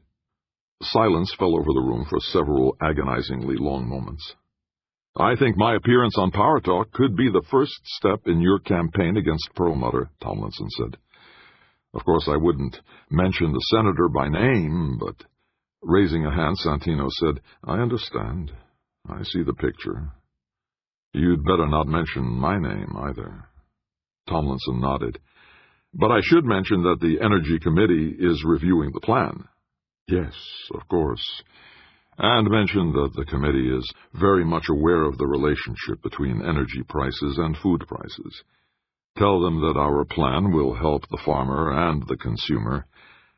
Barely able to contain his delight, Jake added, and poor people around the world. Santino closed his eyes briefly. Yes, that too. Power Talk. It was pouring rain as Jake drove to Lady Cecilia's house. Belinda had hit the Gulf Coast hard. This storm was a spin-off from the hurricane as it made its way inland from the Louisiana coast. It's supposed to get weaker as it moves inland, Jake thought. If it can generate this much rain here in Washington, it can't be all that weak. There was no place to park. The curbs were bumper to bumper with cars. As he drove slowly along the puddled street, windshield wipers swishing, Jake searched for an open spot. He spotted a space, but it turned out to be a driveway. He didn't see Tomlinson's black sedan anywhere along the block. Of course, he thought Frank didn't have to park. He had his driver let him off. When he's finished, he'll call for the driver to pick him up again. At last he found an open space, 2 blocks from the house. Jake backed into it carefully, then reached behind his seat to pull his foldable umbrella out from the seatback pocket. Umbrella or not, by the time he reached Lady Cecilia's house, Jake was wet and miserable. A servant in a dark suit opened the door for him, then jumped back as Jake shook the dripping umbrella over the doorstep. With a disdainful look, the servant took the umbrella from him, deposited it in a half-filled stand, then hissed, "This way, sir." He led Jake through the living room, his shoes squishing on the carpeting, to the sparsely furnished room that Cecilia used as an office. This morning it had been turned into a TV studio. A chunky, bearded fellow was sitting on a rickety-looking swivel chair with laptop computer open on his knees, staring intently at its screen. Senator Tomlinson and Lady Cecilia were chatting amiably, facing each other on the angled couch. Kevin O'Donnell was standing by the door, arms folded across his chest like a grim-faced security guard. Tomlinson looked up as Jake entered the room, feeling as irritated as a drenched hen. O'Donnell nodded dourly by way of a greeting. "Here's Jake now," the senator said. Lady Cecilia made a smile that looked forced. "We were just about to start without you." "I had trouble finding a parking space," Jake said, standing at the doorway. Cecilia looked surprised. You could have gone up the alley at the end of the block and parked behind the house. Jake made an apologetic grin, thinking, now you tell me. All right, Cecilia said, suddenly all business. Let's get to work. The bearded technician lumbered to his feet, carrying the smallest video camera Jake had ever seen between his thumb and forefinger. Without any preliminaries, Cecilia beamed a wide smile from her froggish face and said, Hello, everybody. I'm talking with Senator Frank Tomlinson, who has a plan to make America the world's leader in energy. Tomlinson put on his aw-shucks smile. Turning to the senator, she began with Hurricane Belinda knocking out the oil rigs in the Gulf of Mexico, how high will gasoline prices rise? Obviously taken aback by the question, Tomlinson replied, Could be a big spike in prices at the pump, Cecilia. Maybe a 30 to 50% rise over the next week or two. And how would your energy plan help to avoid this kind of price jump in the future? Tomlinson visibly relaxed. Smiling, he said, Well, we're not going to stop hurricanes. But once the energy plan is working, the cost of gasoline and other fuels will come down noticeably. Won't that hurt the oil industry? No, it won't, because their costs are going to go down as well. Most people don't realize it, but the United States is the biggest oil producer in the world nowadays, what with shale oil and fracking and other new techniques. But with the new technology that my plan supports, the oil companies' costs will go down. They'll be producing more oil at lower prices and making more profits from it than they do now. The same applies to the coal industry as well. Doesn't that sound like pie in the sky? So did electricity once upon a time. So did airplanes. Breaking into a grin, Tomlinson added, Why, when railroads were first being built, somebody in Congress declared that if you tried to go faster than 25 miles an hour, you wouldn't be able to breathe. She laughed politely, then asked, Why do we need an energy plan? Looking directly into the camera, Tomlinson put on his serious face and said, We live in an interconnected world. Agribusiness corporations encourage farmers to plant corn and soybeans to produce ethanol fuel. That cuts into food production and raises food prices around the world and here at home, too. Fossil fuels produce most of the electricity and all of the transportation fuels we use, but they also produce deadly greenhouse gases that warm the world's climate. Lady Cecilia said, Yes, but how will your plan improve the situation? Easing into a smile again, Tomlinson replied, We have new technologies that will allow us to burn fossil fuels without damaging the environment. In fact, we can take the carbon dioxide that fossil fuels emit and turn it into clean, highly efficient methanol fuel. We have sunlight, which pours 1,000 times more energy onto the ground than we use today. We have electric cars, wind power, nuclear energy. That, too, if it can be made safe enough. It's time that we coordinate all these technologies and use them to make energy cleaner, more abundant, and cheaper for the American people, and for people all around the world. The United States could become an exporter of new energy technologies. We can help the world's poorest people cut our imports of foreign oil and make the world cleaner and greener. With your plan. Nodding, Tomlinson said, It's time to look at the whole picture, energy-wise. Time to use the brains and the skills that we have to make a coordinated energy policy. Could that really be done? The Senate Energy Committee is studying the plan. Looking into the camera again, Tomlinson said earnestly, I want to make one point perfectly clear. This is not an either-or proposition. It's not either we continue to burn fossil fuels or we switch to solar and wind power. It's not either we grow corn for ethanol or we eliminate the ethanol mandate altogether. There's room for all the energy technologies we have and then some. It's time that we put all our capabilities together into a sensible, rational plan that will lower energy costs while raising profits for the industries that produce energy for us. Lady Cecilia seemed taken aback a bit by Tomlinson's fervor, but she quickly recovered enough to ask, So, where does your plan stand at this moment in time? As I said, Cecilia, the Senate Energy Committee is studying the plan. The next step will be to bring it out onto the floor of the Senate for debate and then a vote. And the House of Representatives? They'll want to debate it and vote on it too, of course. Then it goes to the President for her signature. Suppose the Senate passes your plan, but the House rejects it, or the President vetoes it. Tomlinson's face turned grave. Then we'll continue to flounder around as we have been for far too long. Energy prices will continue to rise. The United States will continue to send $7 trillion a year and more overseas to buy foreign oil. We'll get more power shortages, blackouts, and food prices will continue to go up as more and more farmland is turned over to ethanol production. Not a pleasant prospect, said Lady Cecilia. No, it's not. Tomlinson shook his head once, then said to her, Look, a minute ago I said this isn't an either-or situation. Well, in the final analysis, it really is. Either the United States comes up with a rational, comprehensive policy for energy, or we continue to flounder around and get poorer every year. Cecilia jumped to her feet and shouted to the cameraman, That's it! Extending both her hands to Tomlinson, she said, Well done! That ought to start people buzzing. Jake saw that Tomlinson looked surprised, then pleased, as he allowed Lady Cecilia to pump both his hands eagerly. Unemployed. The rain was down to a spattering drizzle as the dark-suited servant opened Lady Cecilia's front door for Jake, O'Donnell, and the senator.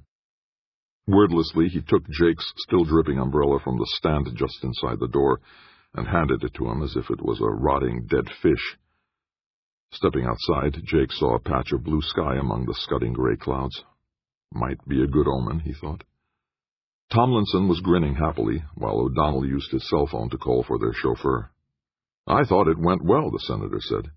It did, said Jake. Kind of quick, though. Hardly a couple of minutes. With a shrug, Jake said, It's for the blog.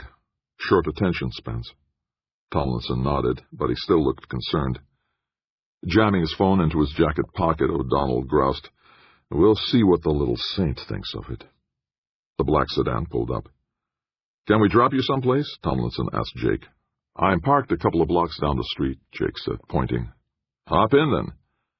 The three of them crammed into the sedan's back seat. As the car took off, Tomlinson said, Jake, I want to thank you. You made this happen.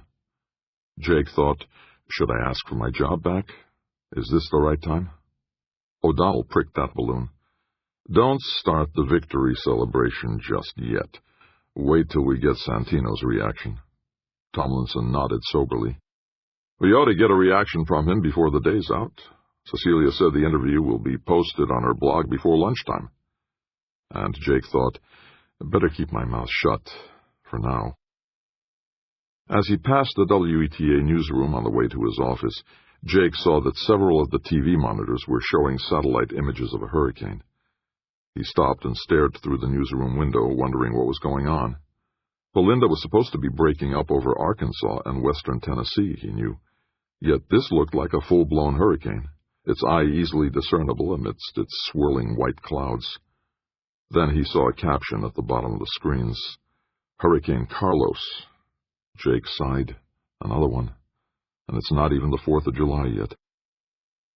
Just after lunch, Jake got a phone call from O'Donnell. Santino called Franklin, said the chief of staff. Eagerly, Jake asked, And the little saint intends to start hearings on the energy plan next week. Hearings? He'll be calling in energy experts from all over the map, O'Donnell said, sounding excited in spite of himself. The hearings will generate a lot of publicity. That's good, Jake exulted. Great. He wants Franklin to speak to the full committee first, give him an overview of the plan. There will be coverage by C-SPAN and all the major news outlets. Terrific. Franklin's meeting with Santino tomorrow morning to plan what he's going to say. That's wonderful. His voice lowering a notch, O'Donnell went on. Jake, I owe you one. I was wrong about this, and you were right. The important thing is that the plan is going to see the light of day, and Franklin's going to get into the public eye, with Santino backing him. Jake nodded, then realized that O'Donnell couldn't see him. He asked, Is there anything I can do to help? You've already done it. Getting Franklin on Power Talk was a coup, Jake. I didn't think it would work, but it certainly did. Thanks. I mean that. Thanks a lot, Jake. Jake was grinning widely as he hung up, but then he realized that O'Donnell didn't say a word about taking Jake back into Tomlinson's staff. Late that afternoon, almost at quitting time, Jake got another phone call from Margarita Vieira, his boss. "Come to my office before you go home," she said, then hung up. Still feeling elated about the reaction to Tomlinson's Power Talk interview, Jake rapped on Vieira's door a half-hour later. "You want to see me?" he asked from the doorway. She looked up from her cluttered desk. "Yes. Come on in and sit down." Jake did as he was told. Vieira scribbled on a legal-sized tablet, then put her pen down and gave him a hard stare. "I saw your ex-boss on Power Talk this afternoon. The interview's gone viral, inside the Beltway." Jake nodded, thinking that hardly anybody outside the Beltway had even heard of Power Talk. But here in D.C., the blog was as primal as morning coffee. "So when are you leaving us?" Vieira asked. "Leaving?" Jake blinked with surprise. Making a sour face, Vieira said, "Don't be coy, Jake. I hired you because Alexander Tomlinson said you needed a job. He's been a big contributor to PBS over the years, and he said you were a top-flight science guy. Not that we needed one, but we made room for you." "I appreciate that," said Jake. "I asked around and found why Senator Tomlinson had to let you go. But from what I've seen today, he'll be happy to have you back working for him." With a sardonic grin, Jake replied, "He hasn't told me that." Vieira's brows rose. "Really? Well, maybe it's too soon." "Maybe." "At any rate," Vieira said, "we've got several really good prospects among our summer interns, and I want to hire one of them full-time." Jake saw it coming. "Oh, no," he said to himself. Vieira continued, "But all our slots are full. We don't have room for a new hire, unless I let somebody go. And I'm somebody." Waving one hand in the air, Vieira said, "You're not a news person, Jake. I mean, you've done okay for a novice, but your heart really isn't in our business, is it?" "I guess not," he admitted. "This kid I want to hire is really good. But you don't have to go right away, Jake. The end of the week will be time enough, okay?" No, it's not okay, Jake thought. But he nodded and got up from his chair. "I'm going to join the ranks of the unemployed," he realized. 4th of July. "Doesn't Congress take its summer recess around now?" Tammy asked. "They're taking off the rest of the week. Summer recess doesn't start until the end of the month," Jake said morosely. They were sitting in the living room of Jake's basement apartment. The TV was showing a baseball game, Washington Nationals against the Philadelphia Phillies. Jake paid no attention to it. He had muted the audio. "Don't you want to go to the picnic?" Tammy asked. "It'll be fun, if it doesn't rain." Tammy looked at him. "Boy, you really are down." He puffed out a sigh. "As of tomorrow, I'm going to be unemployed, maybe unemployable. I've got the mark of Santino on my forehead." Tammy looked alarmed. "You're not going back to Montana, are you?" "I might have to," he said. Then, "But even if I do, I don't have a job waiting for me there." "Don't you have tenure at the university?" "An assistant professor doesn't get tenure." "Well, that stinks." Despite himself, Jake laughed, weakly. "I'm glad I've got one fan, at least." Shaking him by the shoulder, Tammy said, "Come on, let's go to the picnic. It'll be fun. You'll enjoy meeting my co-workers." Jake pictured himself sitting on the grass with a bunch of strangers while ants nibbled at his lunch and mosquitoes stung him. With any luck, I'll pick up Lyme disease, he thought. He reached for the TV remote and clicked on the weather channel. Let's see if it's going to rain. Party pooper? Still muted, the TV screen showed a tropical city drenched in a torrential downpour, wind blowing roofs off houses, rain so thick he could hardly see the other side of the street. Then it cut to a palm-fringed beach where mammoth waves surged across the sand, and the trees were bending over almost double. A rickety wooden pier was near to collapsing, and several beachfront homes were already flooded. "Hurricane Carlos," Tammy breathed, staring at the devastation. Jake shook his head. "They say that God must love the poor because he made so many of them. But every time there's a disaster, the poor get hit the hardest." The view cut to a map that showed the hurricane squarely over the Bahamas. It was so big that its western side covered the Florida coast all the way up to Lake Okeechobee. and the cone that showed where it might be heading over the next 2 days had Washington, D.C. directly in its middle. "We're going to be in for it," Jake murmured. "Maybe it'll turn away," said Tammy. He got to his feet. "Come on, let's make hay while the sun's shining." She jumped to her feet, smiling broadly. "And get a tank full of gas for the car," Jake added. "You're not the only one who watched the news," Tammy said as she sat beside Jake in his Mustang. The gas station was crowded with lines of cars waiting to fill up. "Belinda knocked out the oil rigs on the Gulf Coast," Jake said, as much to himself as to her. "And now everybody wants to fill his tank before Carlos hits." Bright sunshine smiled down from a clear blue sky, hardly a cloud in sight. Yet Jake had the ominous feeling that a monster was lurking nearby, shambling toward them. "$5.30, Tammy gasped, pointing to the prices listed on the gas station sign. "That's highway robbery." Ordinarily, Jake would have chuckled at her inadvertent pun. Instead, he simply nodded. "Supply and demand, Tammy. Supply's down because the Gulf oil rigs are out. Demand is up because people want to get out of town before Carlos hits." "Maybe we should get out of town, too," Tammy suggested. Inching another car length closer to the pump, Jake countered. "And go where?" "Pennsylvania, West Virginia. Any place north and west of here." He shook his head. "We don't know where the storm's going to strike or when. We could be running right into it instead of escaping from it." Frowning unhappily, Tammy said, "I have an aunt living in Harrisburg. Haven't seen her in more than 5 years, though." Jake thought briefly of Steve Brogan in Ohio. How would he react if we suddenly showed up on his doorstep, refugees looking for shelter? The car behind him bleated its horn as the car in front of him drove away from the gas pump. Jake suppressed an urge to yell at the jerk. Instead, he pulled up at the pump and popped the cover on his gas tank. He got out of the Mustang and slid his credit card into the slot on the pump. Nothing happened. Puzzled, he slid it again. Again nothing. The guy behind him honked again and yelled out his window, "Come on, asshole!" Before Jake could react, a harried-looking man in grimy slacks and baggy shirt came hurrying to the pump, slim and dark-skinned, his thinning hair disheveled. "So sorry, sir. This pump is now empty." "Empty?" "All the petrol is gone. My apologies, sir." Jake looked at the 5 other pumps. Each of them had at least half a dozen cars lined up. The station attendant made apologetic motions with his hands. "I'm afraid, sir, that by the time you get into line at one of the other pumps and actually reach the pump, it will be empty also. My regrets." Jake huffed, shot the driver behind him an angry glare, then ducked back into the Mustang. "They ran out of gas?" Tammy asked. Putting the car in gear, Jake said, "Might as well go to the picnic. I don't have enough gas to get out of town." "Me neither," Tammy said. "I intended to fill up tomorrow on my way to work." "We're going to be here when the storm hits." "Maybe it won't be so bad." "Maybe," said Jake, without any conviction whatsoever. Hurricane Carlos. All through the picnic, Jake sensed an unease among the people from Tammy's office.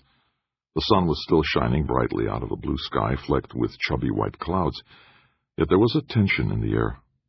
Hamburgers, hot dogs, beer, and anxiety. Well before 3 o'clock, people started drifting away, heading home, or maybe out of the area altogether. Jake drove Tammy back to his place. Knowing it was probably an exercise in futility, he opened his laptop and looked for a couple of open seats on any airline heading out of Washington. Nothing. All flights were full. "Looks like we're staying here," he said to Tammy. She made a smile for him. "Might be fun, living through a major hurricane. In Florida, they have hurricane parties, don't they?" "Until the electricity cuts off," Jake said. The moroseness in his tone made Tammy's smile wink out.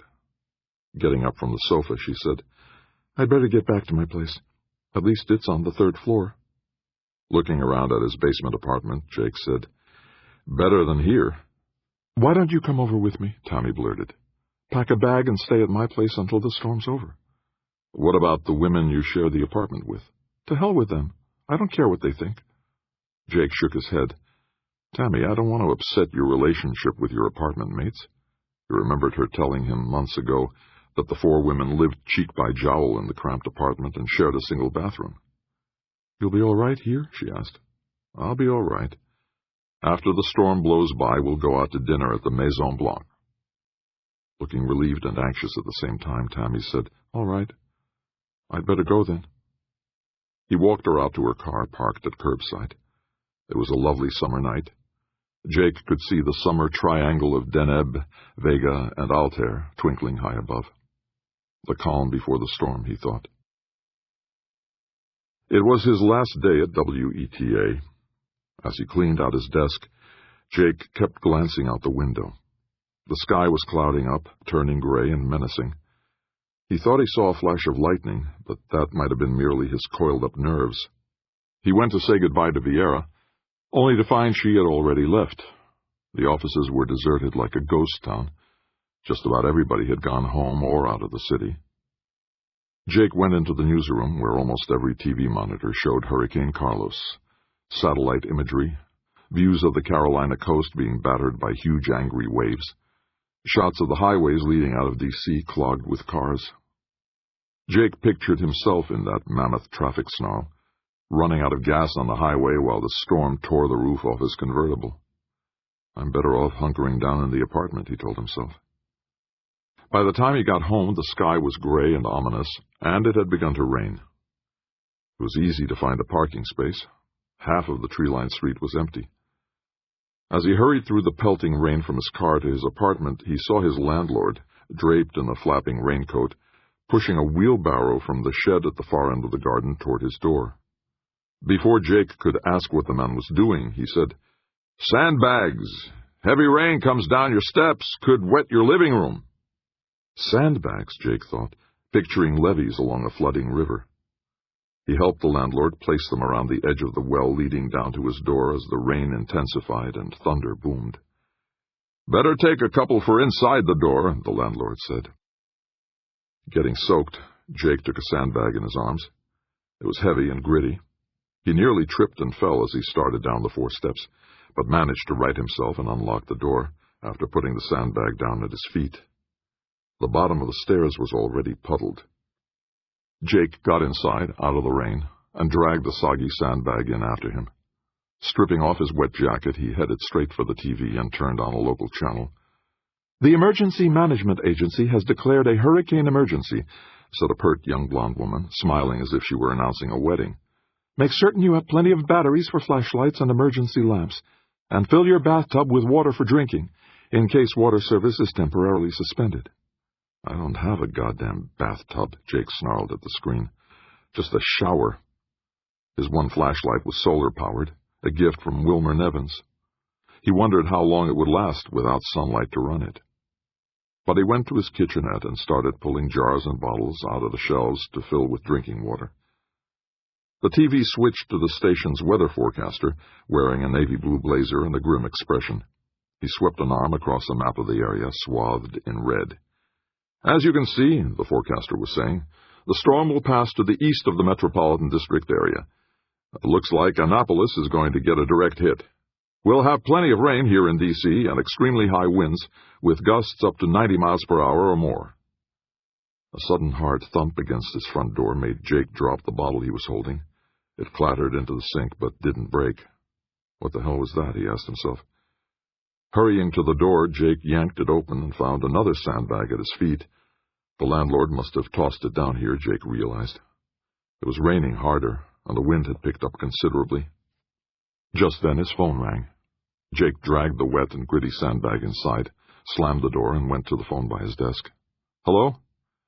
"I gave you another sandbag," came his landlord's laconic voice. "You'll probably need it." The man hung up, leaving Jake nodding to himself and thinking, it's going to be a hell of a night. Blackout. So far, so good, Jake told himself shakily. The wind was screeching outside, and he could hear the rain drumming against the windows that looked out onto the street. It was dark as midnight out there, even though the clock said only 7:30. Jake had pushed the 2 sandbags against his door like a soldier trying to protect himself from an attacking enemy. He had filled every bottle and jar he could find with water, and tried the solar flashlight, which lit up brightly. He quickly turned it off, not wanting to drain its battery needlessly, and put it down on the coffee table. Standing in the middle of his living room, Jake turned slowly, nervously, surveying his battlefield. So far, so good, he repeated to himself. Then he saw that water was trickling down the wall from the bottom of his windows. Jesus! He ran to the bathroom, yanked an armful of towels from the linen closet, and dumped them on the sofa. Puffing with exertion, he pulled the sofa away from the wall, banging it against the coffee table, and spread the towels on the floor. Hope they'll soak up the water, he thought. It's only a trickle, not that bad. But he knew it would get worse. He had to urinate. Fear fills the bladder, he thought as he dashed to the bathroom. When he came back to the living room, the TV showed that Carlos was approaching Annapolis. The announcer's voice explained, "It's a fast-moving storm, and the metropolitan D.C. area should be out from under it in a few hours." A few hours. Jake got a mental image of an old movie about a submarine crew drowning as water poured in and filled their cramped compartments. His cell phone buzzed. He yanked it out of his pocket. Tammy, he saw. "Hi, Tammy." Her voice asked, "How are you making out, Jake?" "Okay so far. How about you?" "It's awfully noisy, but we're in good shape. We thawed out a pizza and we're drinking beer with it." He almost smiled. "Good for you. Any leaks?" "On the third floor?" "We're not getting flooded, Jake." "I meant your windows. I'm getting some leakage." "Is it serious?" "No, but my landlord's going to have to repaint my living room once this is—" The lights flickered. "Uh-oh. Our lights just flickered," Tammy said. "Mine too." He heard a crash outside, and the apartment went totally dark. The TV screen winked out, and the surge protector on his computer started beeping. "You still there?" he yelled into the phone. "Yes." But for the first time, Tammy's voice sounded frightened. "It sounds like a tree got knocked over out on the street," Jake said. "Or maybe it was just a limb. Must have clipped the power line." "Jake, our lights went out." Blackout, Jake thought. "Stay calm," he said, feeling his own innards quaking. Tammy said, "If the cell tower goes down—" Her voice cut off. The cell phone screen read, "No signal." "Tower's gone," Jake realized. The wind outside was howling like a furious monster. The apartment was totally dark. Jake slowly edged to where he thought the coffee table was, trying to see through the darkness. There was no light at all. Even the street lamps outside had gone out. His shin bumped the coffee table's edge. Bending down, groping, Jake's fingers found the flashlight. He turned it on, never so grateful in his whole life for a bit of light. Jake made his way to his desk, picked up the telephone there, and tapped out Tammy's apartment's number, hoping that the landline was still working. It was, but all he got was a busy signal. 4 women, he groused. Her phone's going to be busy as long as the line still works. He hung up the phone, and it immediately rang. Snatching it, he heard his landlord's somber voice. "You okay down there?" "Got some water leaking from the windows," Jake said. "Otherwise, things look okay." "Good." The landlord hung up. Jake went to the sofa and sat down, tense and strained. He turned the flashlight off and leaned back. "Close your eyes," he commanded himself, "and get some sleep." But he couldn't sleep. He heard the wind yowling and the rain hammering, and now and then bumps and crashes that made his insides jump. It seemed endless. Rain and wind, wind and rain. "Stop it," he screamed silently. "Just go away and leave me alone." He looked at the luminous numbers on his wristwatch. "In 10 minutes I'll turn on the flashlight," he told himself, "see how everything's doing." He went to the bathroom again, wishing he were someplace else. Anyplace else. Back in Montana, even a blizzard wasn't as bad as this. He pictured himself on a tropical beach, or better yet, trudging across the barren dunes of a sandy desert, baking under a blazing hot sun. Or maybe on the moon, in a spacesuit like Knowles must have worn. No hurricanes on the moon. It's quiet and peaceful up there. He returned to the living room, guided by the flashlight's beam. Water was streaming down from the windows, but the towels seemed to be absorbing it, so far. Swinging the beam toward his door, he saw water seeping under the sandbags, creeping across the floor toward him. What a mess, he moaned to himself. What a goddamn stupid mess. And there's nothing I can do about it.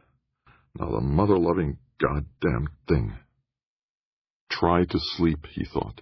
Yeah, sure. Sleep through a hurricane. Joe Cool. Still, he got up from the sofa, flicked on his flashlight again, and went to his bedroom. He shut its door, and the manic roar of the storm was tamped down a little. No windows in here, Jake told himself. No way for the water to get in. He sat on the bed and turned off the flashlight. Total darkness. Nothing but me and the storm. Carlos and me.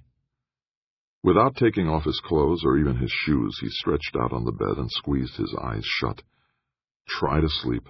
It'll be over soon. Tomorrow the sun will come out and Carlos will be far away. Yeah, but it's not tomorrow yet. Still got a long way to go. Even with his bedroom door tightly shut, he could hear the wind howling out there and knew the water was leaking into his living room. He tried to think if there was anything in the apartment resting on the floor, any books or magazines on a bottom shelf. He sat up and reached for the blanket folded at the foot of the bed. Pulling it over himself, shoes and all, Jake curled into a fetal position and tried to force himself to sleep. Aftermath. Somebody was talking to him. Jake opened his eyes. They felt gummy. And somebody in the living room was talking. He slowly pulled himself to a sitting position, feeling weary, grungy in his wrinkled, sweaty clothes. He realized he had fallen asleep after all. The bedside lamp was on, and the voice he heard from the living room was the TV. The power's back on, and the wind had died away. His bedside clock was blinking 12 o'clock, but his wristwatch showed it was 6:23 a.m. Jake threw off his tangled blanket and got to his feet. He went to the bathroom and saw through its narrow slit of a window that the sun was shining brightly outside. It's over, he realized, feeling a huge wave of relief wash over him. It's over. He urinated into the toilet, then washed his hands and splashed cold water over his face. He went into the living room and saw that an inch-deep puddle of water covered half the room, from the door almost to the coffee table. The wall below the windows was water-stained. But the sun was shining out there, and the electricity was on. Every lamp in the room was alight, and the TV screen showed the same weather forecaster looking just as tired as Jake felt, explaining that Hurricane Carlos was now weakening as it moved northward into New Jersey. His cell phone still read no signal, but Jake went to the phone on his desk and called Tammy. A stranger's voice answered. "Is Tammy there?" he asked. "Yes, who is this? Jake?" "Right," he answered, realizing that Tammy must have told him a lot about him. Tammy came on. "Jake, how are you? I'm fine. My living room's wet, but otherwise everything's okay. You?" "No worries," she said. "Dry and safe, but our electricity's still out." "We're okay here. You'll probably get your power back in a little while." He could sense her smiling, but she said, "Jake, I've got to get off the line. Nora's expecting a call from her mother in Tennessee." "Okay. Remember, we have a dinner date. Maison Blanc. I'll pick you up at 7, okay?" "Wonderful. See you then." She hung up. Jake put the phone down, then went back to the bedroom to shower, shave, and dress. When he returned to the living room, he stepped through the puddle and slid the soaked sandbags away from his front door. When he opened it, more water sloshed in, but he ignored it and climbed up the steps into the garden. It looked like a battle zone out there. The line of bottle brush pines along the side of the property was bent and sagging. One of the trees had fallen against the shed in the rear of the garden. The oaks back there looked okay, although Jake saw plenty of tree limbs and leaves scattered across the grass. The ground was wet, puddles here and there. Jake's shoes were getting soaked as he walked across the garden. The house on the other side of the property was dark and still. They must have left town, he thought. But then he realized that the street lights were still dark. Well, it's daytime now, he told himself. Walking to the front of the house, he saw that several trees had come down along the street, one of them squarely on a house's roof. But none of the houses showed a single light. The whole neighborhood's still dark, but we've got electric power. Jake wondered how that could be. His landlord stepped out onto the porch. "Good morning," Jake called to him. "Good morning." The man's wife came out beside him, plump and smiling. "How are you?" she asked. "I'm okay," Jake replied, "but I'm afraid the floor of the apartment is soaked, and the windows leaked pretty bad." "I've already called a cleanup service," said the landlord. "They're pretty busy. It'll take a few days before they get here." Jake nodded. "I'll mop up the water in the living room." "Could get some mold," the landlord said, as dispassionate as a robot. "You ought to find some place to stay until the cleanup people take care of it." Before Jake could respond to that, the landlord's wife said, "Come inside and have some coffee with us." Jake thanked her, but as he started up the porch steps, he asked, "How come you've got electricity? Nobody else seems to." The landlord stabbed a lean finger upward. "Solar panels on the roof. Didn't you ever notice them?" "Solar?" Jake broke into laughter. "Well, I'll be damned." "Oh, don't say that," the wife cautioned. "God might hear you and take you at your word." Jake clicked his teeth shut and followed the introverted landlord and his warmly gracious wife into the kitchen.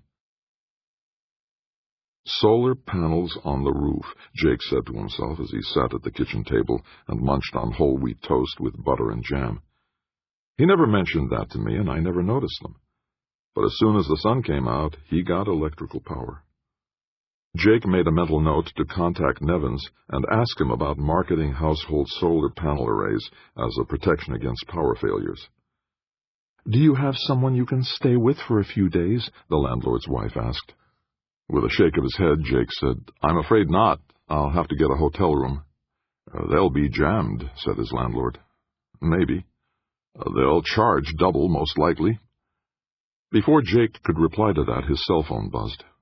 They must have repaired the tower, he thought as he pulled it from his pocket. B.F. Tomlinson read the phone's screen. Somewhat surprised, he asked, "Frank?" Tomlinson's voice replied, "Jake, are you okay? How'd you make it through the storm?"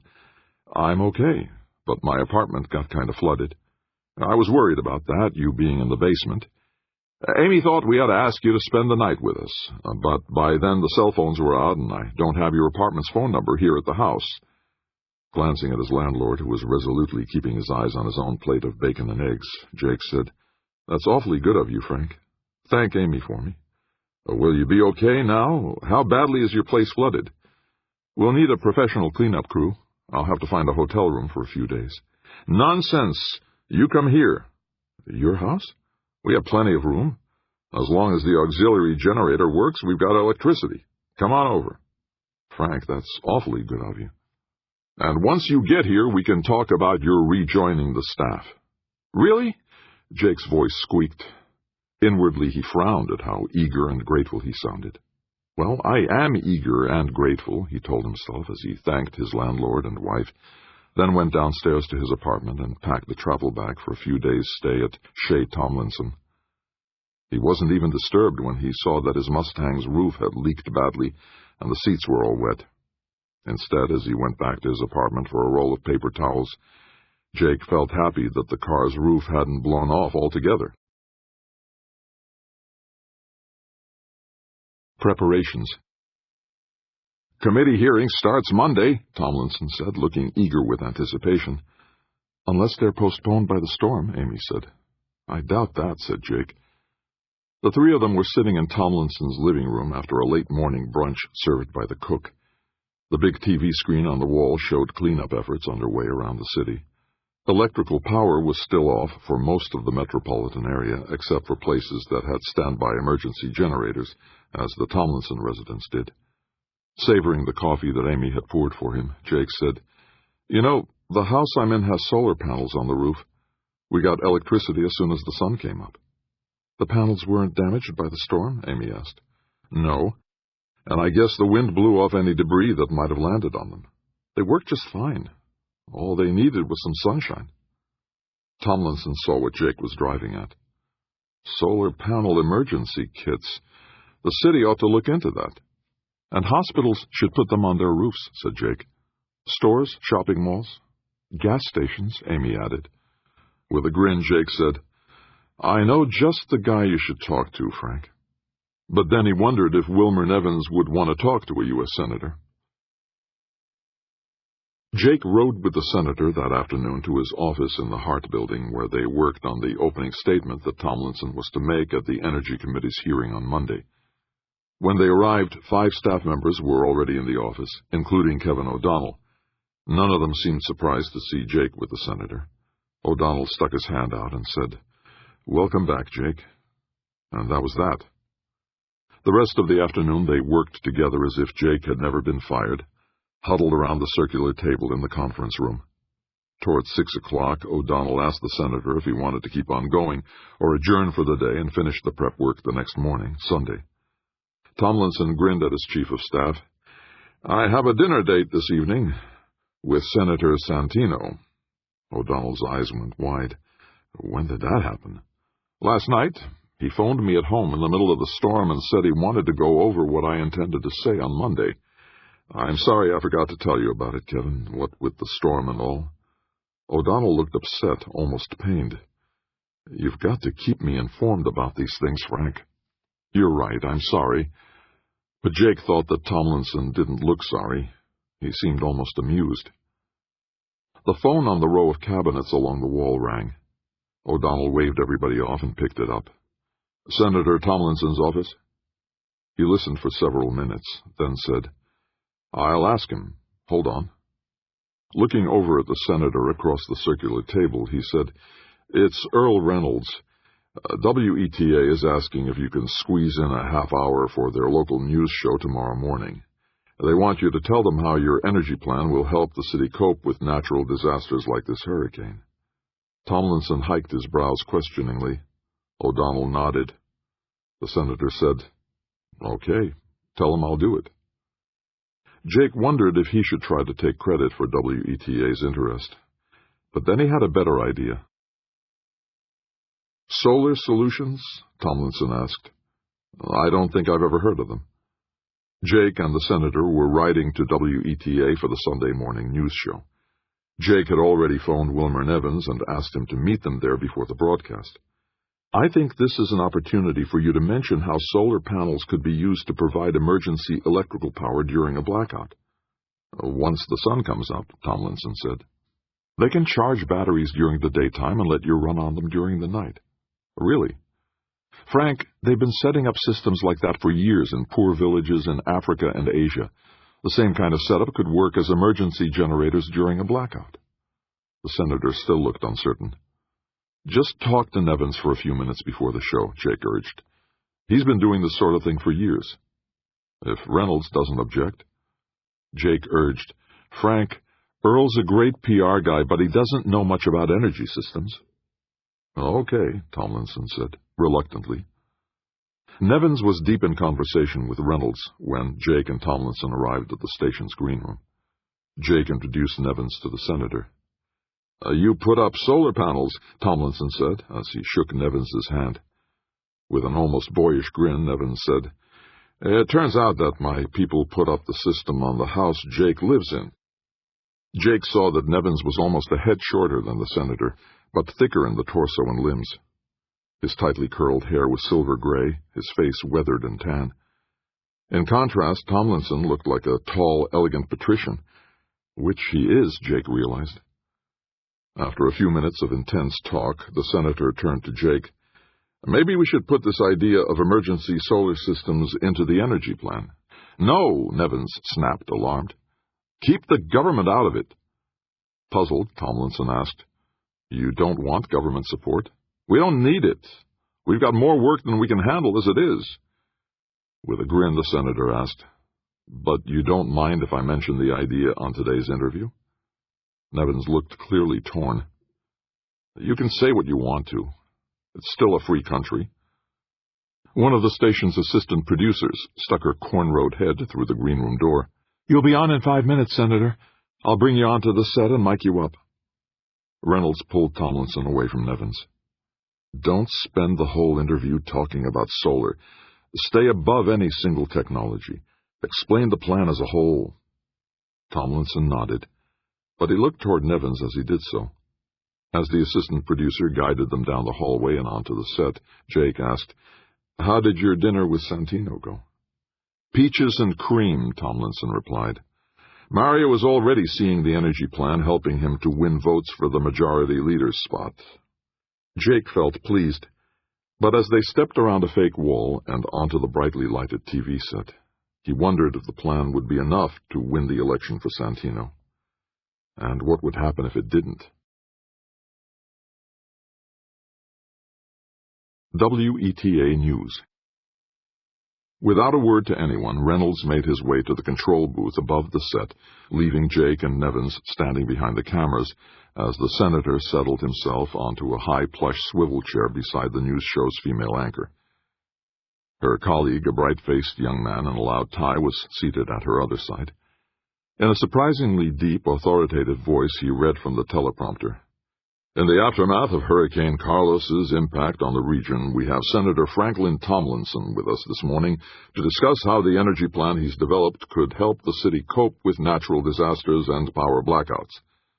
The female anchor, a hard-eyed blonde, smiled professionally into the camera, then turned to Tomlinson. "Senator, can future energy developments allow us to get through a storm like Carlos without blackouts?" Tomlinson turned on his smile, too, and answered, "Yes, definitely, in several ways. Well, for one thing, we could use solar energy. I have a friend who lives in a house that has solar panels on its roof. As soon as the sun came up, the house had electricity." Out of the corner of his eye, Jake saw Nevins's cheek tick. "But what about during the night?" the anchor woman asked, "when the sun isn't shining?" "Solar panels can charge a battery pack during daylight, and the batteries can provide electrical power until the sun comes out again." Nevins folded his arms across his chest, then quickly unfolded them again. "He's coiled tight as a drum," Jake realized. "So your energy plan includes government support for solar energy?" Tomlinson said, "Encouragement, not support." "Encouragement?" His expression turning serious, Tomlinson said, "From what I've learned about the solar energy industry, they don't need a massive government program. They're already building solar energy systems for private homes, shopping malls, factories, and other facilities all across the country." Before the anchorwoman could ask another question, Tomlinson went on. "My plan will include significant tax credits for private individuals and small companies who buy solar panel systems. That way we encourage the use of solar energy without spending a penny of taxpayers' money." The anchorwoman blinked once, then asked, "No government funding for solar?" "It's not needed, not for this kind of solar energy." Leaning closer to the woman, Tomlinson said, "You see, what we're talking about here is private homeowners and small businesses making their own decisions to go solar. We don't need a massive government program for that. We can encourage them with tax incentives, all right, but we shouldn't try to inject government bureaucracies into a business that is already doing okay on its own." Nevins visibly relaxed, but the anchorwoman persisted. "So you think that solar energy could help prevent blackouts?" Breaking into a wide grin, Tomlinson replied, "As long as we have trees near power lines, there will be blackouts when a big storm hits. What I'm saying, Sylvia, is that homes that have solar panels will be able to provide their own electricity for themselves when a blackout occurs." "And what about when there's no storm? When the weather is bright and clear?" "They can get their electricity from sunshine, naturally," Tomlinson answered. "Several states have passed laws that allow homeowners to sell solar-derived electricity to their local utility companies when their panels produce more electricity than they need." "Sell electric power back to the power company?" "That's right. That helps homeowners to recoup the money they invested to put up their solar panels." "How do the power companies feel about that?" Tomlinson cocked his head to one side, thinking before he spoke. Then, "In general, the idea has worked out pretty well. Solar panels on private homes produce the most electricity when the sun is shining the brightest. In states like Texas, for example, when the weather is at its hottest, the utility companies need the extra electric power that the solar homes produce to feed all the air conditioners that are running at top power." Nevins was nodding happily. He only had a few minutes to talk with Frank, Jake thought, but he must have made quite an impression. "And another thing," Tomlinson went on. You could manufacture portable solar electric systems as emergency power generators. Hook them up to houses during a blackout so they have power until the electricity grid comes back online. That could develop into a whole new product line for hardware stores. Portable emergency solar power systems, the anchorwoman echoed. But the energy plan is much broader than any one technology, Tomlinson said earnestly. The plan encompasses all our energy technologies and all our energy resources in an organized, comprehensive way. It sounds wonderful, said the anchorwoman. I wish we had the time to go into it in detail. Before the senator could say anything, she turned to the camera and said, We'll be back after a word from our supporters. We're out, shouted the floor director. The same assistant producer stepped up to Tomlinson and unclipped his lapel mic. Tomlinson shook hands with the anchorwoman and the assistant producer, then walked over to where Jake and Nevins were standing. That's it, apparently, he said. Reynolds showed up, his handsome face set in a dark scowl. You spent the whole interview shilling for solar panels, he grumbled. Tomlinson made a disarming smile. I thought they'd give me more time. Turning to Nevins, he went on. Anyway, I ought to get a decent discount when I get Wilmer here to put panels on my roof. Nevins grinned, and Jake thought that he'd made a convert of the senator. But had he made the best use of the TV time? Clearly, Reynolds didn't think so. Senate Hearing Chamber. Jake watched the opening session of the Energy Committee's hearing from a seat in the last row of the ornately decorated hearing room. O'Donnell and Reynolds were sitting up front, just behind the little desk where the witnesses would testify. Santino, sitting in the center of the row of committee members, gavelled the hearing to order. The rows of benches for the audience were only half filled, mostly with witnesses who expected to be called on. Not much media attention, Jake saw. C-SPAN and a couple of local TV stations. He didn't see any network news cameras in the chamber. There ought to be more, he thought. Reynolds hasn't come through for Frank. Santino was at his self-effacing, passive-aggressive best as he introduced Senator B. Franklin Tomlinson of Montana, who has proposed a sweeping energy plan for this committee to consider. Tomlinson was at his best, too, as he left his seat among his fellow committee members and went to the witness desk. Smiling, handsome, self-assured. He took the chair and looked up directly at Santino as one of the committee's staff members unfolded an easel and stood it beside the desk. After thanking Santino and the committee for the opportunity to present his plan, Tomlinson began. Energy is the key to everything we do and everything we hope to do. From growing food crops to exploring outer space, energy is central to all our needs, all our hopes, all our dreams. Jake knew the words by heart. The comprehensive plan I'm proposing is aimed at 3 interlocking objectives, the senator went on. Strengthening America's economy, strengthening our national security, and protecting the environment. If we use our strengths and our skills wisely, he urged, we can not only lead the world in energy production, we can create thousands of new jobs and also lower the cost of energy around the world, lower the cost of food around the world, and make the world safer, wealthier, and healthier. From a seat in the back row, Jake studied the committee members sitting on either side of Santino. They didn't seem terribly enthused, or even much interested. A couple of them were whispering to aides who crouched behind them. One was staring off into space, half asleep. Santino himself, though, smiled and nodded at Tomlinson like an old teacher pleased with a bright new student. O'Donnell got up and unfolded a chart, which he placed gingerly on the easel standing beside the witness desk. Jake saw the complex diagram they had created over the weekend. It detailed how the energy plan included fossil fuel resources, the carbon dioxide capture technology that produced methanol fuel, nuclear, solar, wind, and hydroelectric power. As Tomlinson carefully explained the chart, stressing that it was revenue neutral, the senator from Ohio asked to be recognized. Santino didn't seem surprised. Senator, the Ohioan said to Tomlinson, do you mean you'd force utility companies and factories to buy equipment that will capture the carbon dioxide their plants emit? Still smiling, Tomlinson replied, the recapture equipment isn't that expensive, Senator.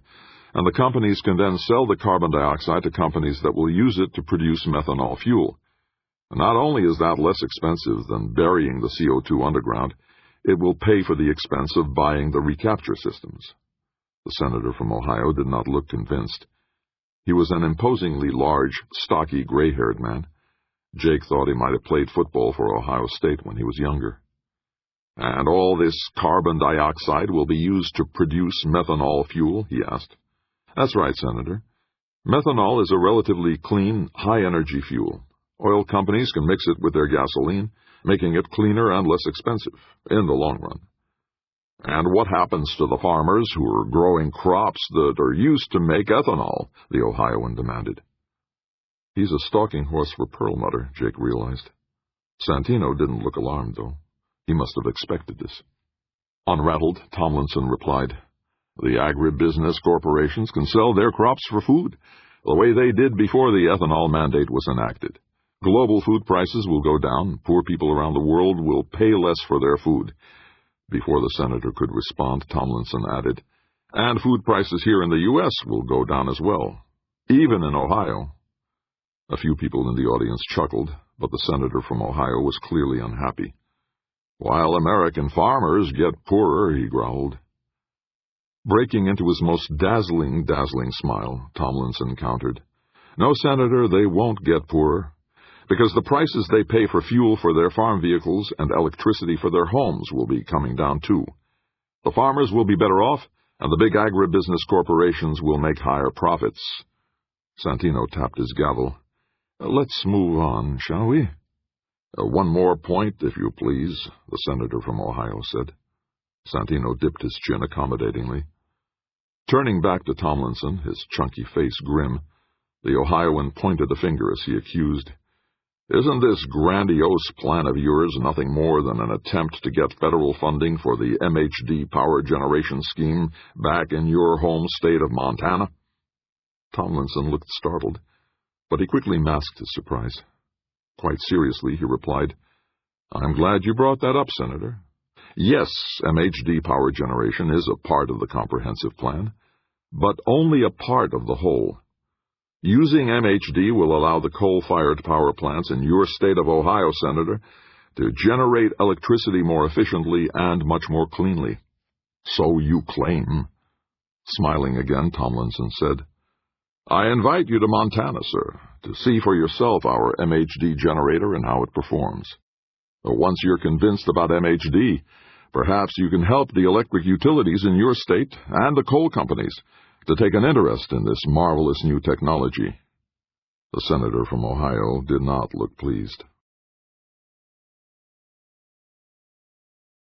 Debriefing. "I thought it went very well," said Tomlinson, leaning back in his desk chair with a glass of scotch in one hand. It was the end of a long day spent at the Energy Committee hearing. Sitting in front of the desk, Jake saw that O'Donnell and Reynolds, sitting there with him, both looked pleased. The normally dour staff chief was even smiling. Reynolds said, "I've already got 4 requests for TV interviews for you, and several blogs want you to talk to them, including Power Talk."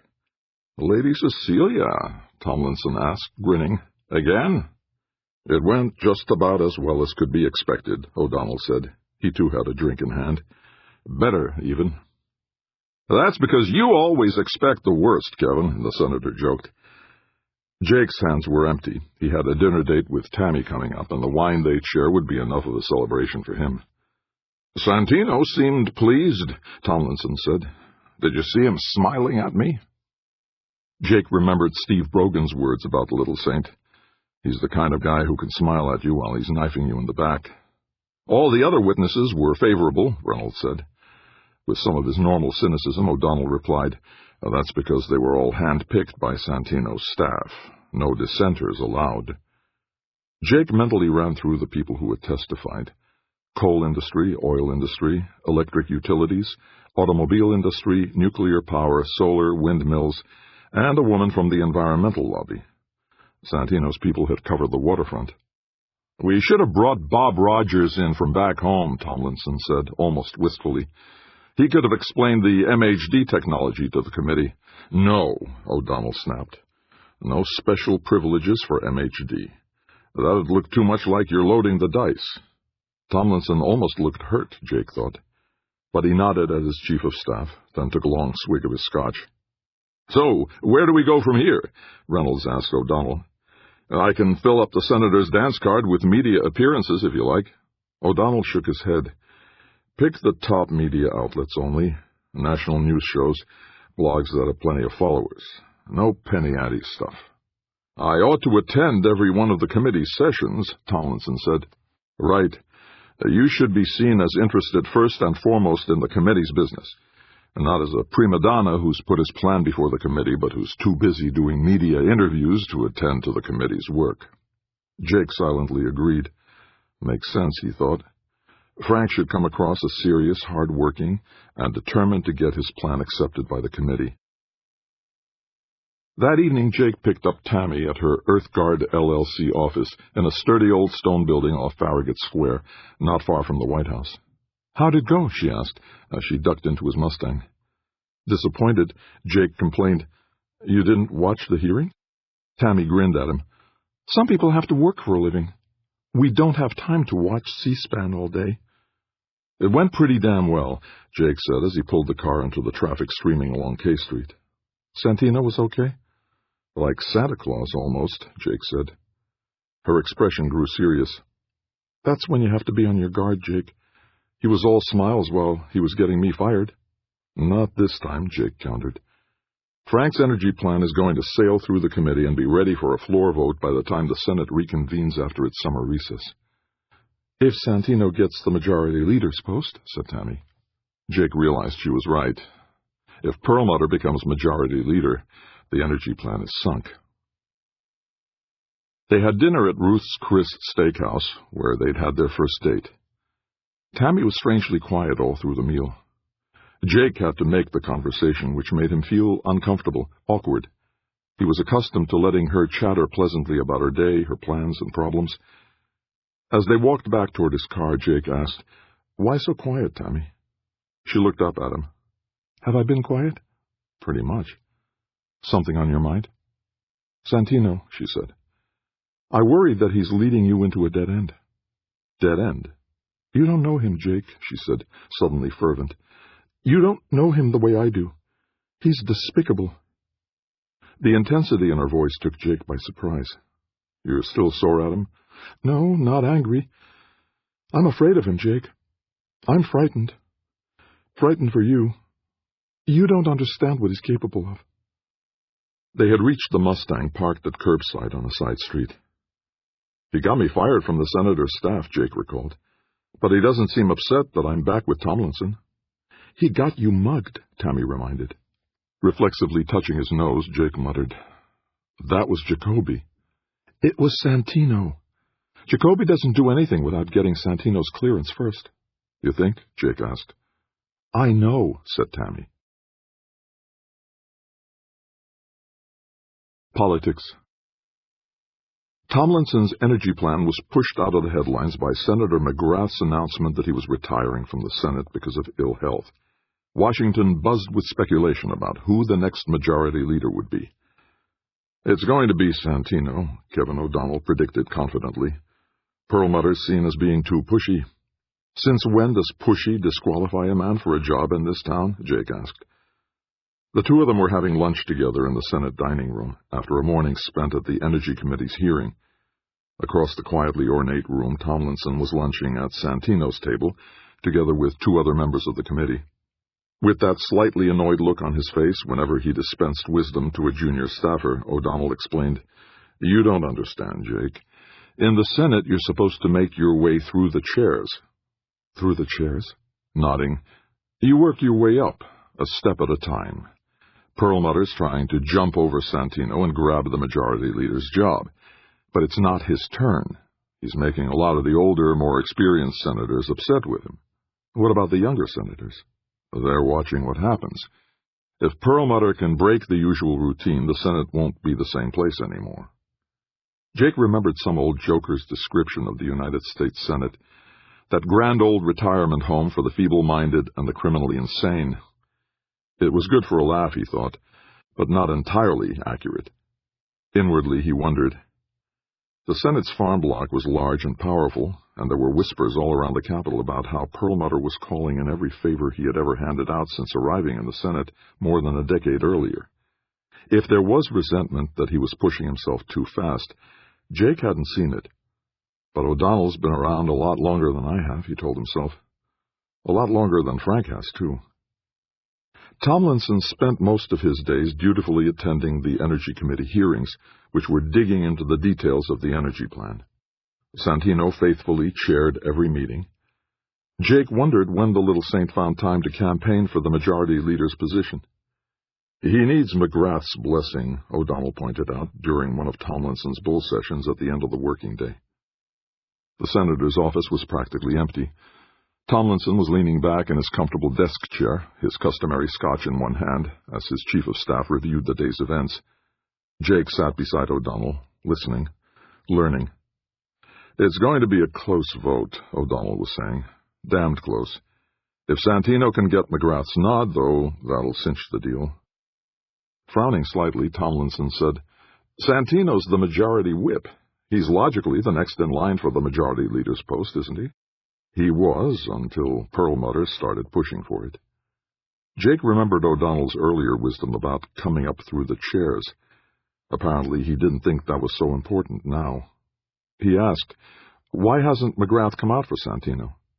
He's playing politics, O'Donnell said, his voice dripping contempt. Waiting to see which of them offers the most for the job. Offers the most what? Jake asked. Favors? Party allegiance? Promises to back the policies McGrath has backed?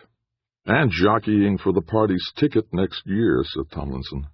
Perlmutter wouldn't mind being the pick for vice president. O'Donnell almost smiled. That'd be a good way to get him out of the Senate. If he wins, Tomlinson pointed out. Is there some bad blood between Santino and McGrath? Jake asked. Not that I know of, said O'Donnell, or anybody else I've talked to. Tomlinson said, maybe I should ask Santino himself about it. No. O'Donnell actually winced. That's an awfully sensitive subject, Franklin. You should steer clear of it. Smiling, the senator said, Oh, Mario and I have become pretty friendly over the past few weeks.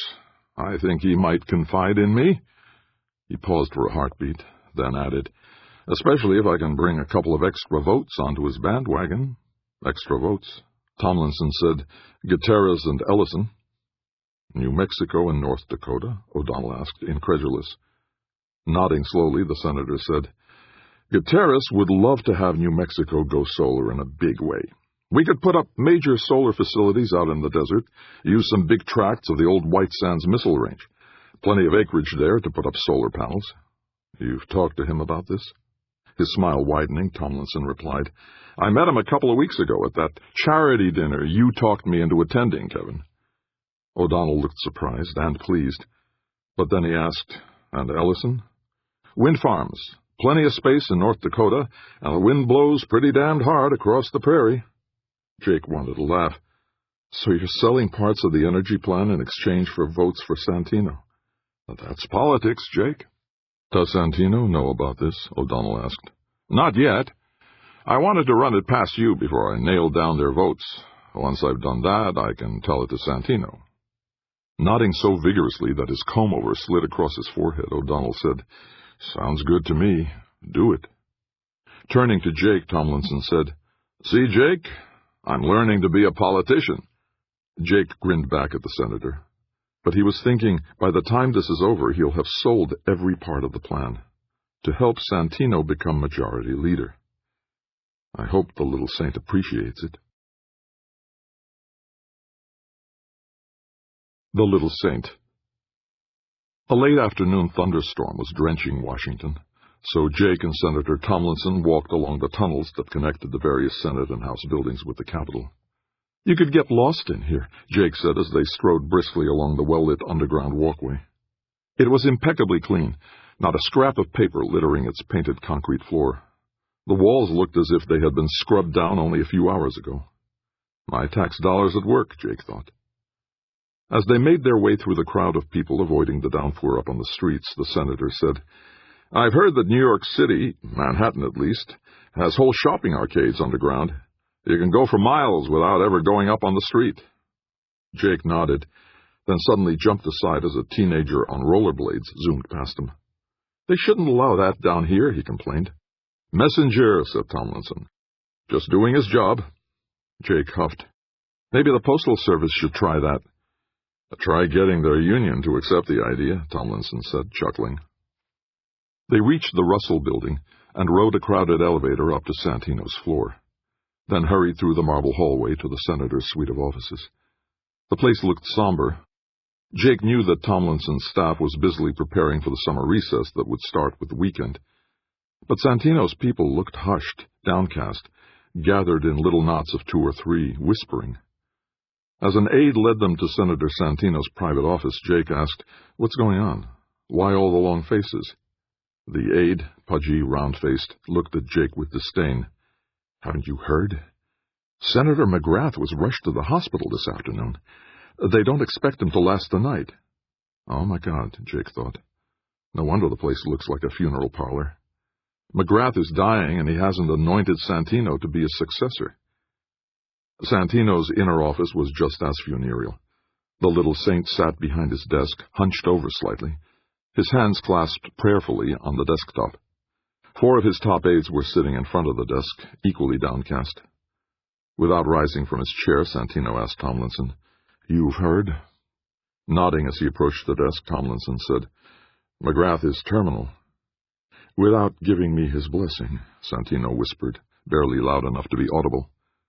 One of the aides got up and offered Tomlinson his chair. Jake found an empty place on the sofa along the side wall. "He promised me," Santino said, almost whining. "Less than a year ago, he promised me that he'd back me once he stepped down." Tomlinson said, "Maybe he'll make a deathbed declaration." Santino waved both his hands angrily. "No, he'll go to his grave in silence. He's turned his back on me." One of the aides said, "At least he hasn't come out for Perlmutter." The expression on Santino's face could have etched solid granite. Keeping his face serious, Tomlinson said, "Well, I have some good news for you, Mario. Gutierrez and Ellison will vote for you." Santino blinked slowly. Once, twice. "Both of them?" "Solar and wind power," said Tomlinson. One of Santino's aides broke into a smile. "That could give you a majority." "If we can hold Bellamy and his bunch in line," Santino said. But his bleak expression had eased somewhat, Jake saw. "We'll hold them," the aide said grimly. "They owe us. You, that is." Jake leaned back on the sofa as Santino's aides counted votes. It looked as if it would be a close squeeze, but they assured themselves that they had enough votes to win the party caucus in September. By the time the meeting broke up, even Santino was smiling, guardedly. "It's going to be an interesting summer," Tomlinson said as he and Jake walked back to the Hart Building. A cutthroat competition, Jake realized, and it'll all take place beyond the notice of the news media. Perlmutter and Santino twisting arms for votes, trying to win other senators, moving mountains to hold on to the votes they already had. 51 senators, each of them asking, "What's in this for me, for my state, for my backers?" "What I don't understand is why McGrath didn't come out with his backing for Santino," Jake said. "According to the Little Saint, McGrath promised his support. Why hasn't he made good on his promise?" "He's at death's door, for God's sake," Tomlinson replied. "He's got other things on his mind." As they turned into the tunnel that led to the Hart Building, Jake shook his head. "From what I've heard about McGrath, he doesn't break promises. He's known as a man of his word." They reached the elevator lobby, and Tomlinson pressed the call button. Looking down at Jake, the senator said, "You know, it could be that what McGrath told Santino and what Mario heard are 2 different things." Stepping into the elevator and leaning on the 2 button, Jake said, "Santino's no fool. If he heard McGrath promise his support, that's what McGrath did. And now he's withdrawn it. Why?" "Might be because he's out of it," Tomlinson said grimly. "He's dying. No time for politics." Jake stayed silent, but he couldn't believe that a man of Senator McGrath's long political career wouldn't have left some record of his support for Santino. No, he withdrew his support and left the little saint out in the cold to sink or swim on his own. Why? Declaration. Senator McGrath died the next day. According to the news release from his office, the Senate Majority Leader slipped away peacefully in his sleep. Tammy told Jake, "That's the public relations people's way of saying he was doped up to his eyebrows when he died." They were having dinner at a sushi bar near DuPont Circle. Jake had become fairly adept at using chopsticks, although he still spent a couple of moments at the beginning of the meal perfecting his grip. "He died without giving his support to Santino," Jake muttered. "So?" He looked up from the unagi eel roll he was enjoying. Tammy didn't seem at all concerned about the struggle for the Senate's majority leadership. Gazing across the table at her smiling, perfectly lovely face, Jake asked himself why he was so wrapped up about it. And the answer came to him immediately. If Santino doesn't win, the energy plan goes down the toilet. The only reason the little saint is backing the plan is because we convinced him it can help him beat Perlmutter. If Perlmutter wins, Frank becomes numero uno on Santino's shit list. Win or go home, he thought. But I don't want to go home, he told himself. I want to stay here, with Tammy. You're awfully quiet, she said, her smile diminishing slightly. I love you, Tammy. Jake was surprised to hear himself say it, to admit it, to declare it. But he realized it was true. I love this woman. I really love her. The truth of it almost stunned him. After Louise was killed in the car wreck, Jake knew he'd lost the one woman he wanted to spend all eternity with. In time, he engaged in brief flings here and there, but that was physical need, not love. And now here was Tammy, sharing his life, sharing his bed, and he loved her. It wasn't that he'd stopped loving Louise. He would never stop loving her. He never could. But as he sat in the dimly lit restaurant looking into Tammy's almond eyes, Jake realized that love isn't divisible. It's not a finite quantity. His love for Tammy didn't diminish the love he still felt for Louise. Love can expand, grow, increase and strengthen, and bring new joy to life. Tammy's face grew serious. That's a big word, Jake, she whispered. Love? I love you, he repeated. She lowered her eyes briefly, then looked up at him again. I love you too, Jake. He dropped his chopsticks, half rose and leaned across the table to kiss her. Tammy's lips felt warm and soft and inviting. She giggled. Your tie is in your soy sauce. He plopped down on his chair again. Who cares? And he swished the end of his tie in the little bowl of sauce. That weekend, Tammy moved into Jake's apartment. He saw that her belongings were modest, a couple of suitcases of clothes, a bulging briefcase of papers, a laptop computer. No furniture? He asked, as he helped her tote the bags from her car. It was all second-hand junk. I left it with my roomies. Jake introduced his fiancée to his landlord and wife. She was warmly gracious, he stiffly formal. We'll have to find a parking space for you along the street somewhere, the landlord said. His wife threw a mock frown at him. Come on now. You can park your car in the garage and let her have your space at the curb. The landlord looked less than pleased. I'll have to clean out the garage. About time, said his wife. That evening, as they sat on the futon in Jake's living room, watching a slow-paced BBC television drama, Jake muttered, I still can't figure out why McGrath went to his grave without making good on his promise to back Santino. Her head resting against his shoulder, Tammy replied, Are you certain that McGrath made a promise? Santino is. He even said that McGrath has turned his back on him. Some conflict between them? Tammy asked. Something, said Jake. I wish I knew what it was. Tammy stretched and yawned. Let's turn in. I've got an early morning tomorrow. With a grin, Jake said, A motion to go to bed is always in order. Robert's Rules of Order? Ross's Rules of Romance. Summer of Indecision. Congress adjourned for the summer. Senators and representatives left D.C., ostensibly to spend the summer months among their constituents, mending fences, doing favors, making promises, and taking in campaign contributions. Of course, many members of Congress had to take trips here and there to investigate this or that. Various European and Middle Eastern capitals were popular destinations. Senators and representatives showed up in Beijing, Sydney, and Tokyo as well, with their families, at taxpayers' expense. In Washington, despite the muggy, almost stifling weather, the city seethed with speculation. Although the big conventions that would pick their party nominees for president were still a year away, rumors, guesses, predictions were on everyone's lips.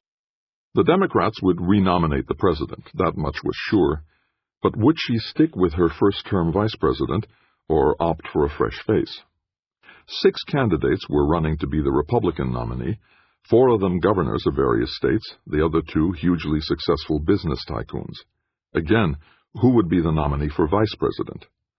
Perlmutter was a leading guess among several other senators and a former Secretary of Defense.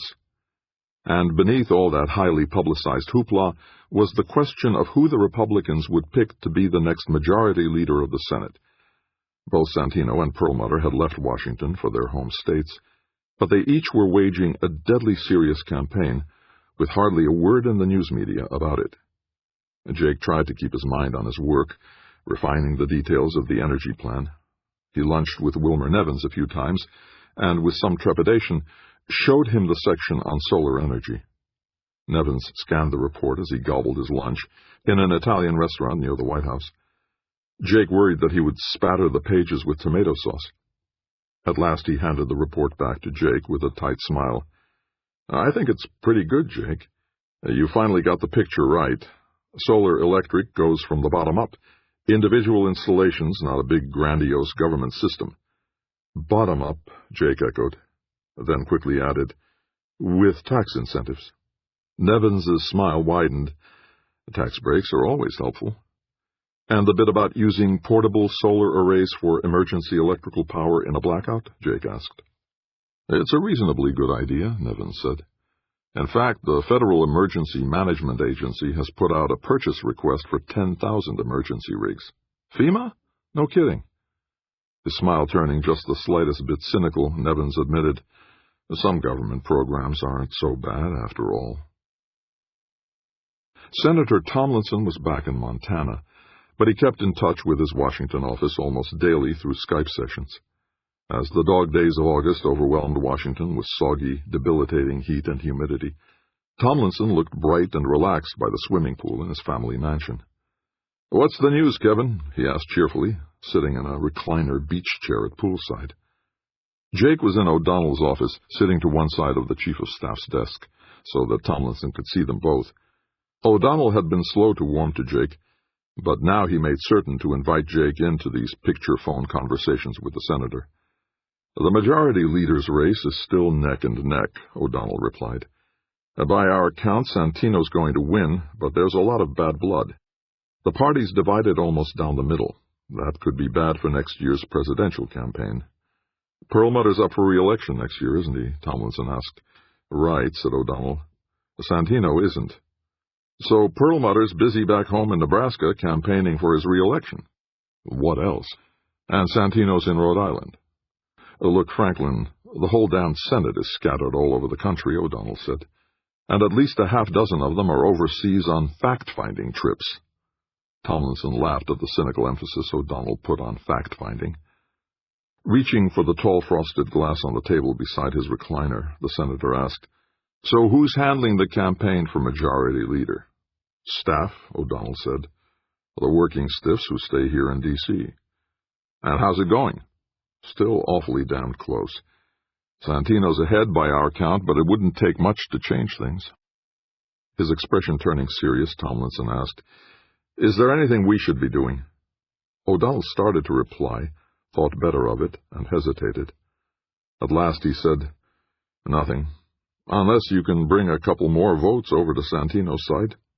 Jake popped up with, "Did that senator from Ohio ever take you up on your offer to show him the MHD rig?"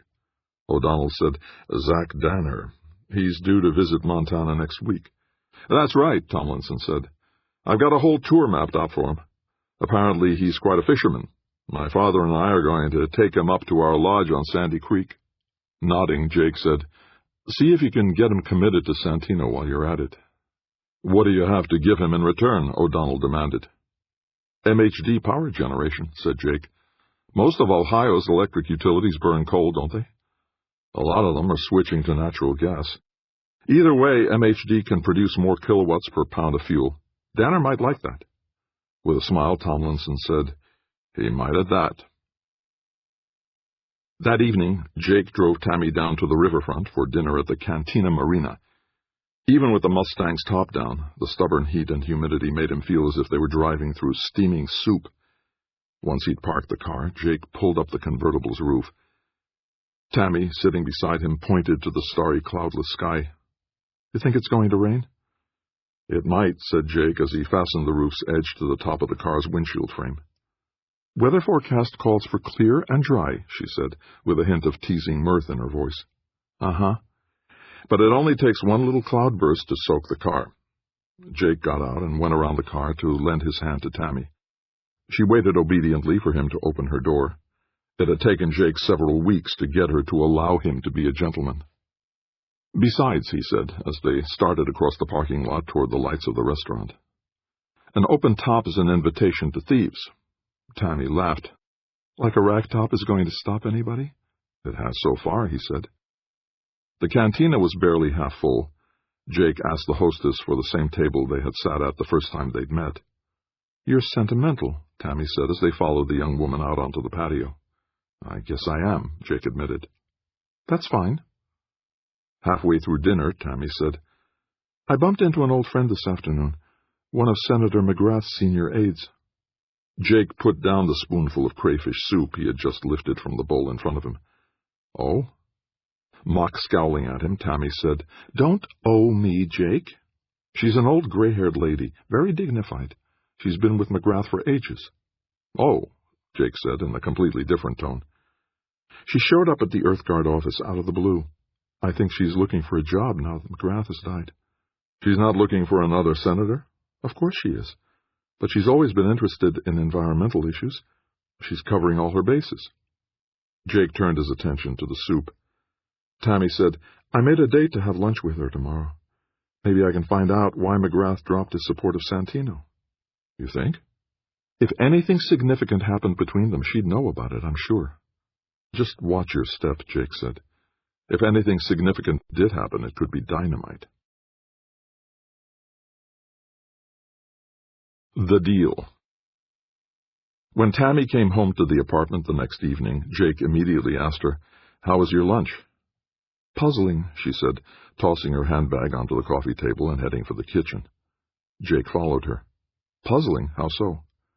"According to Matilda, Senator McGrath's aide, he and Santino had a meeting in McGrath's private office a few days before McGrath announced he was retiring." Jake mused. That must be when McGrath told the little saint that he wasn't going to back him for majority leader. As she pulled a half-empty bottle of Chardonnay from the refrigerator, Tammy said, "Must be.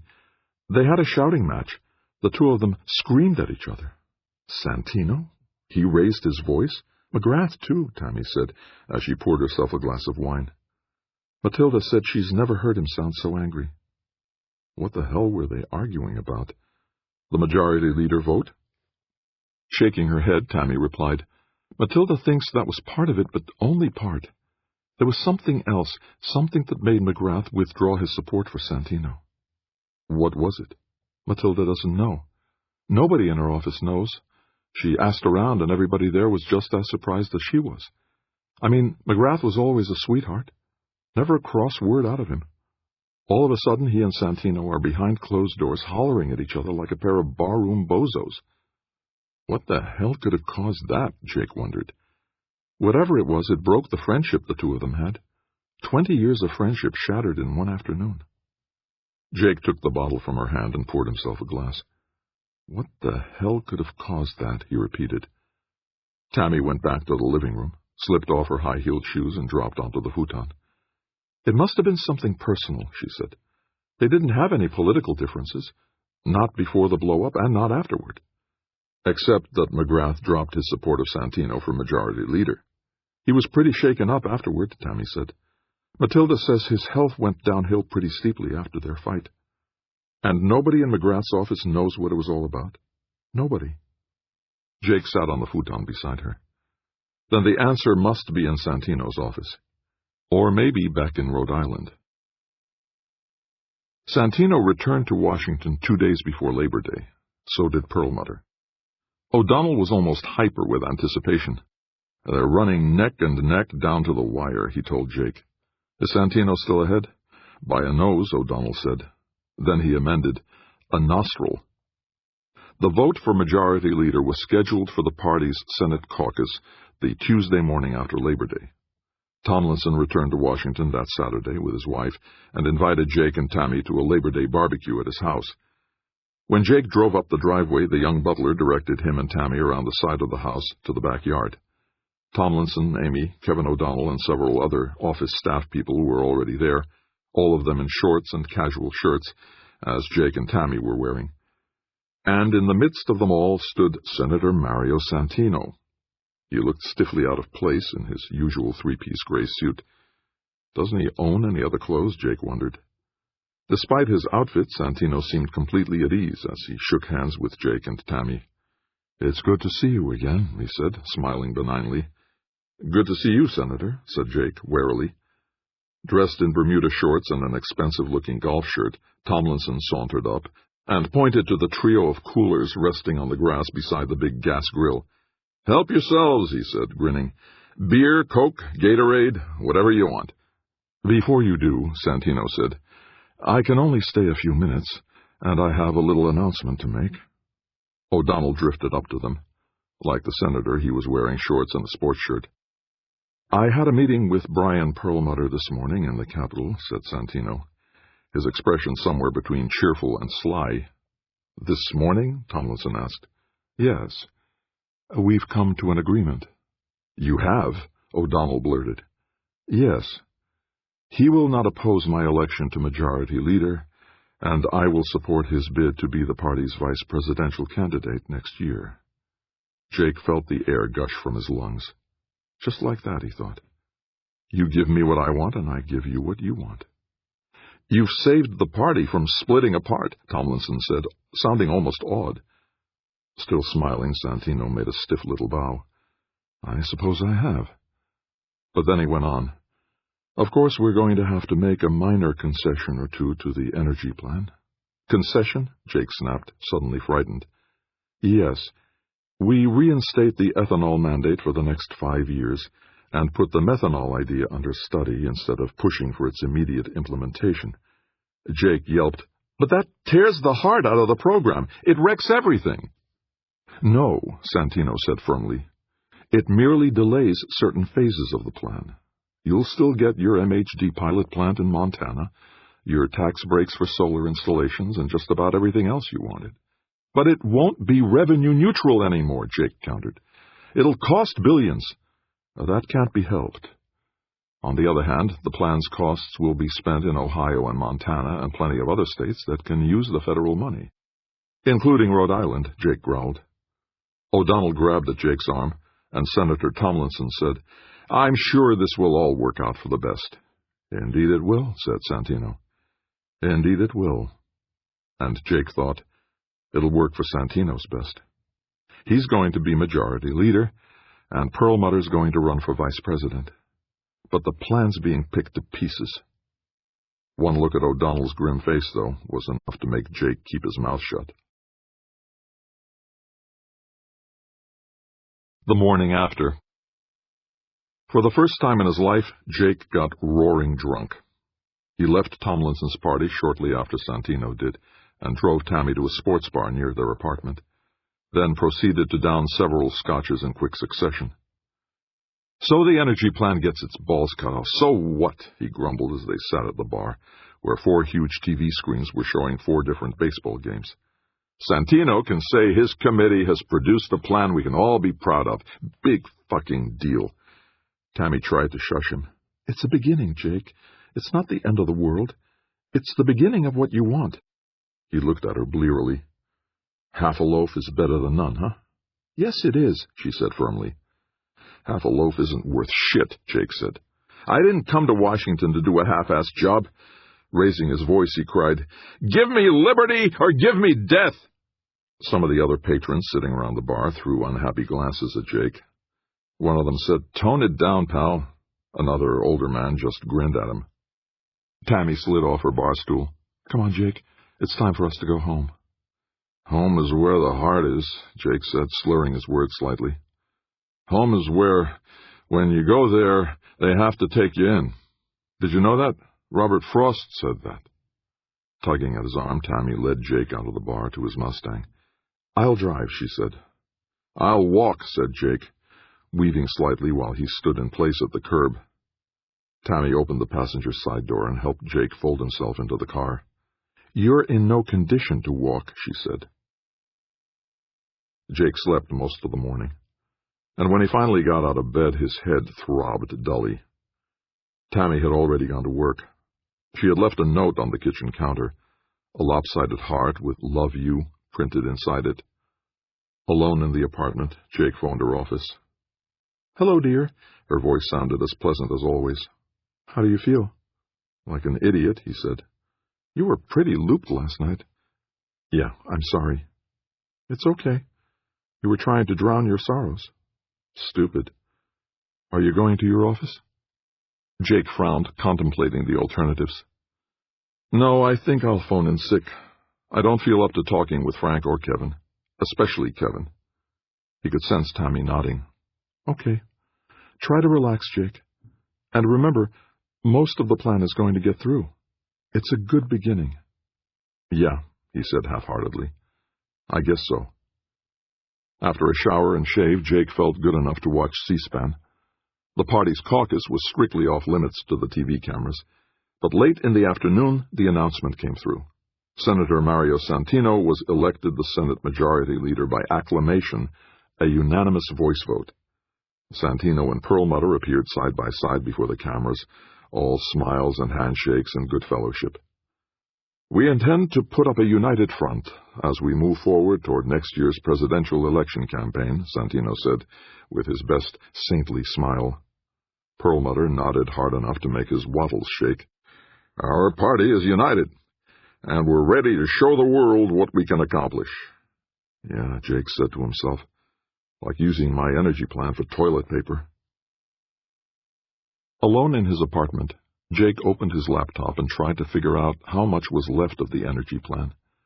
Without the central concept of producing methanol from the carbon dioxide that electric utility power plants emitted, the plan was pretty much of a shambles. He tried to pick up the pieces. MHD for Montana, renewables for states like New Mexico and North Dakota, even the nutty tidal energy project for Rhode Island, and the mandate that required gasoline manufacturers to include a percentage of ethanol in the products they sold. Perlmutter's farm lobby is guaranteed another 5 years of that. It's not a plan anymore, Jake realized. It's not a comprehensive program that brings together new energy technologies and the nation's natural resources. It's a pork barrel, just like so much else of Washington's political wheeling and dealing. Disgusted, Jake closed the laptop and leaned back on the futon. It had never been a comfortable piece of furniture. Now it felt like a medieval torture rack. McGrath and Santino had a fight. That thought came back to him like an inescapable truth. Those two mild-mannered old men were screaming at each other like fishwives. Why? What did McGrath find out that made him drop his support for Santino? Whatever it was, McGrath took it to his grave with him. Jake sat up straighter, fists clenched on his knees. There must be some way I can find out what it was. There's got to be. But how? Would Perlmutter know? And if he does, how would I go about getting the secret out of him? Maybe Jacoby could help me, Jake thought. Santino said he's good at plugging leaks. Maybe if I told him there's something that Perlmutter's holding over Santino's head. Jake shook his head. You're grasping at straws. Besides, the last time you visited Jacoby, you got mugged a few nights later. He got to his feet, went to the kitchen, and made himself a cup of instant coffee. It's lousy, Jake thought as he took a cautious, scalding sip, but at least it's coffee. His cell phone buzzed. Jake hurried to the bedroom and picked it off his night table. The phone's minuscule screen read Kevin O'Donnell. "How are you feeling, Jake?" O'Donnell's voice asked. "Hungover," said Jake. "One too many, eh?" "3 or 4 too many." O'Donnell chuckled. "You heard the news? Santino's our majority leader, by acclamation. Whoopee. Franklin wants you in the office bright and early tomorrow. He wants to get the energy plan out on the floor of the Senate as soon as possible. What's left of it. Don't be a sore loser, Jake. You've still got more than 3/4 of what you want. Jake squeezed his eyes shut and decided not to argue. Tell Frank I'll be there bright and early tomorrow. Good. Now go back to bed and sleep it off. O'Donnell clicked off. As Jake folded his phone shut, a new thought struck him.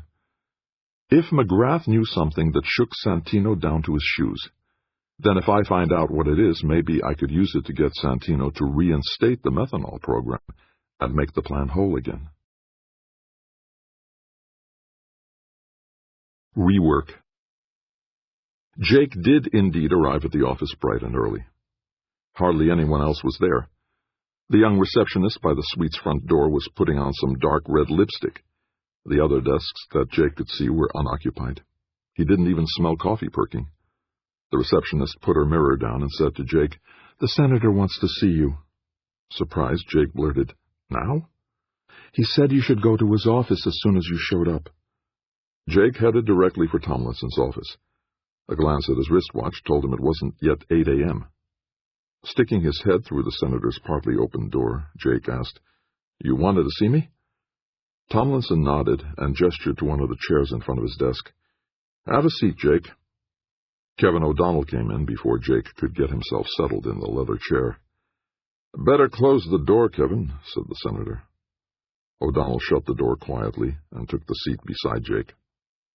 Tomlinson said, "I want to rework the energy plan and get it out on the floor of the Senate as quickly as possible. Now that Santino's the majority leader, we need to cash in our chips before he forgets that he owes us." "If he hasn't already," said O'Donnell in his usual dour tone. Ignoring that, the senator focused on Jake.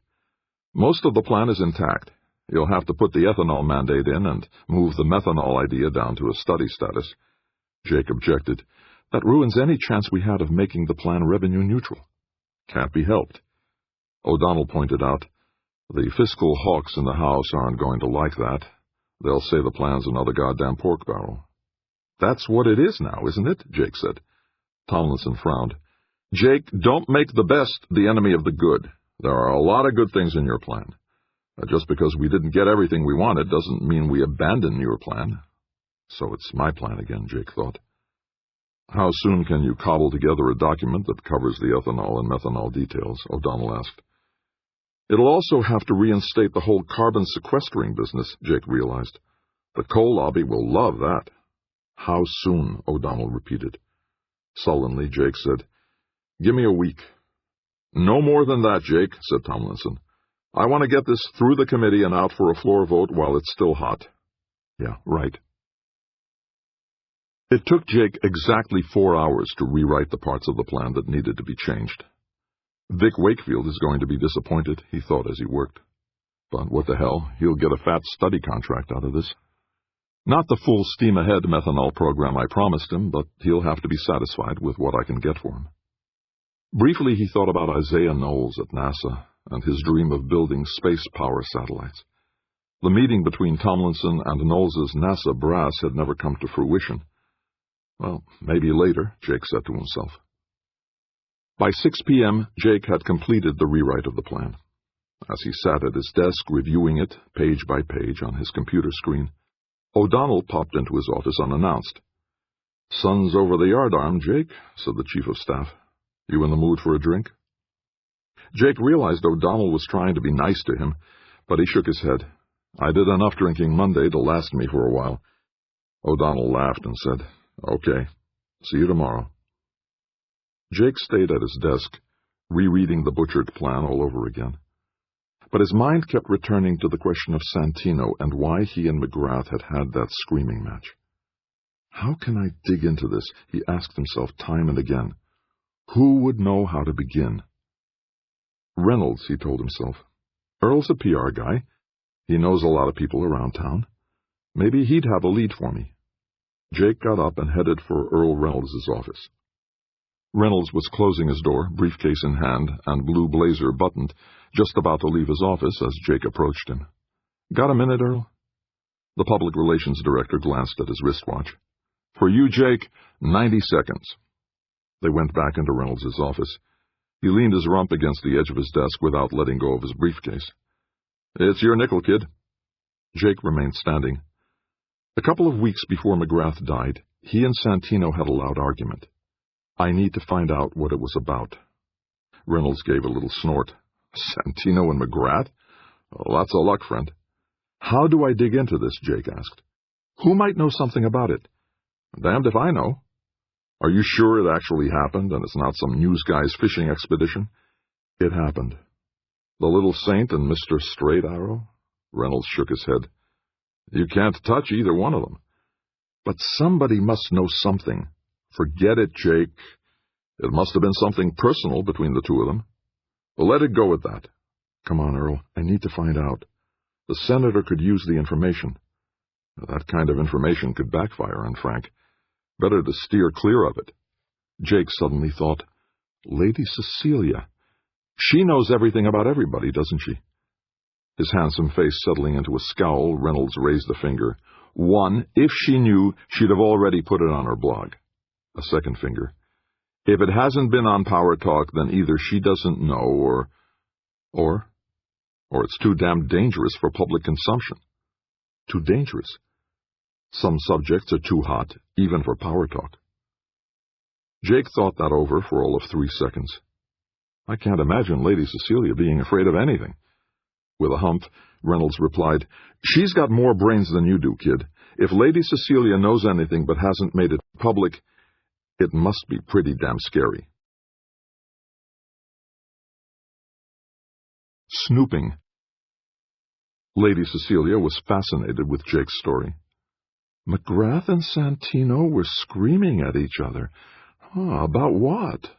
"That's what I'd like to know," said Jake. They were sitting in Lady Cecilia's living room, he on a plush sofa covered with garish stripes, she on an oversized upholstered armchair that reminded Jake of a royal throne. The chair was much too big for Cecilia's diminutive figure. She looked like a chubby little girl sitting on it, her feet resting on an ornate ottoman. Her eyes narrowing slightly, Cecilia murmured, "Georgie McGrath was very widely admired in this town. Not an enemy in the world. Now that he's dead, digging into his past would be seen as disrespectful. People would get angry." "What about Santino?" Jake asked. "How much do you know about his past?" Cecilia pursed her thick lips, thinking. "Nothing scandalous. He isn't called the Little Saint because he's a hellraiser. Family? Confirmed old bachelor. Never a hint of shame about him." Jake thought, if she doesn't know anything, then nobody does. On the other hand, if she does know, she's not telling me. "Look," he said, "I'm not trying to hurt Santino. He's my boss's committee chairman, and majority leader of the Senate," Cecilia added. Nodding, Jake went on, "I have to protect the senator from a potential source of embarrassment." Cecilia smiled knowingly. "Come on, Jake. You want to get him to reinstate the parts of your energy plan that he wants you to chop out." "You know about that, eh?" "Of course I know. Don't you follow my blog? I've done 3 items on Senator Tomlinson in the past 3 days. Jake admitted defeat and left as graciously as he could. That evening, Jake poured out his troubles to Tammy over a take-out pizza dinner at home. Tammy said, if Cecilia knew anything juicy, it would have been on Power Talk already. "I don't think she knew about the argument between McGrath and Santino," Jake replied as he sprinkled red pepper flakes on his slice of pizza. "That took her by surprise, I'm pretty sure." "Then maybe she'll start digging into it." "Maybe." Tammy insisted on washing the dishes, such as they were. Jake had served the pizza on paper plates. There was nothing to wash except the 2 forks and knives they had used. They hadn't yet finished their bottle of Chianti. Jake went to his desk and opened his laptop. On an impulse, he called Steve Brogan at his home in Dayton. As soon as Brogan's baggy-eyed face appeared on his screen, Jake realized he was probably interrupting the man's dinner. "If this is a bad time to talk," Brogan shook his head. "My wife's on an overnight visit to the clinic, and my son's out with his hoodlum pals." "Clinic?" Jake asked. "Tests, checkups," said Brogan, with an air of helpless acceptance. "She seems to be holding her own. The Alzheimer's isn't getting any worse. Or maybe I'm not noticing any changes. I hope she's okay. Yeah, me too. So what can I do for you, Jake? Jake spent the next quarter hour talking about his frustrations. Santino and McGrath? Brogan looked incredulous. But then he said, it must have been something big to get those two hollering at each other. So big that nobody knows anything about it. Or they're not telling you what they know. So what do I do? Jake asked. Dig. Snoop around. I've tried talking to people. Nobody admits to knowing anything.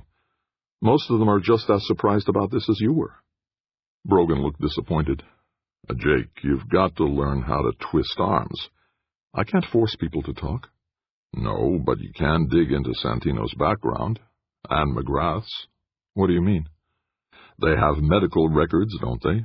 They file income tax returns, don't they? Santino was in the Marine Corps, I think. Look him up. I don't have access to that kind of information. You're a legislative aide to a United States senator, Brogan said. Use that power, for God's sake. You think that would work? You won't know until you try it. With some misgivings, the next morning Jake began telephoning the Social Security Administration, the Veterans Affairs Department, even the Internal Revenue Service. He was impressed with how every bureaucrat he spoke with wanted to cooperate with a U.S. Senator's aide. Records were open to him, files made available, information flowed in. Always glad to help the United States Senate, said more than one of the people Jake talked to. He began to understand how the National Security Administration and other federal agencies could acquire so much data on ordinary citizens. It wasn't really difficult to do. But pouring through the avalanche of data was another matter. Jake didn't dare to tell Tomlinson or O'Donnell what he was doing. He was getting reams of information, but if there were anything significant or useful in it, he would need a team of analysts to ferret it out. He had only himself and Tammy. Night after night they scrolled through years of data about Santino and McGrath. My God, Jake exclaimed as he studied Santino's military record. The little saint was a Marine rifleman. He was in the invasion of Grenada in 1983. He got a good conduct medal. Of course, she answered dryly. And a Purple Heart. Tammy looked up from her laptop screen. He was wounded? Hurt in a truck accident. She returned to the records she was scanning. The Army also provided medical records. With a little judicious telephoning, Jake found that Santino still availed himself of the VA's medical services. He could find nothing significant, though. The little saint's health was fine for a man his age. A minor heart murmur was the only significant finding. The hardest nut was the IRS. They refused to release the income tax returns for either man without a court order, although they assured Jake that neither McGrath nor Santino had ever been audited or under suspicion of tax evasion. He really is a little saint, Tammy concluded, bleary-eyed from searching computer files. Jake reluctantly admitted defeat. There's nothing here that could possibly be a reason for their argument. There's got to be something, Tammy said. She got up from the futon and stretched the stiffness from her back. What we need is a real data analyst, she said. Maybe a team of data analysts. Jake shook his head. We can't let anybody know we're digging into their backgrounds. If that leaked out, my name would be 3 grades below mud. A week later, Jacoby phoned. Warning. It was the first day of autumn on the calendar, but as Jake leaned back in his desk chair and glanced out his office window, it still looked like summer in Washington, D.C. The trees were in full green leaf, people were walking along the street in short-sleeved blouses and splashy sports shirts. The sun was shining brightly out of a blue sky marred only by a few fat cumulus clouds. Jake's phone rang. "How you doing, kid?" Bert Jacoby's voice. Unmistakable. Jake suddenly felt shaky. "I'm okay," he said slowly, trying to keep the tremor out of his voice. "You?" "I'm in town for a few days. We ought to talk." "About what?" He could sense Jacoby's lopsided face scowling. "I'll tell you when I see you. How about after work, 6 o'clock? Jake nodded and said, "That'd be fine." "Where you want to meet?" Someplace very public, Jake thought. someplace where there would be plenty of witnesses. How about the bar at the Hilton Hotel? Jacoby was silent for a moment. Then he replied, Nah, too fancy. Make it Murphy's Grill. A nice neighborhood dump.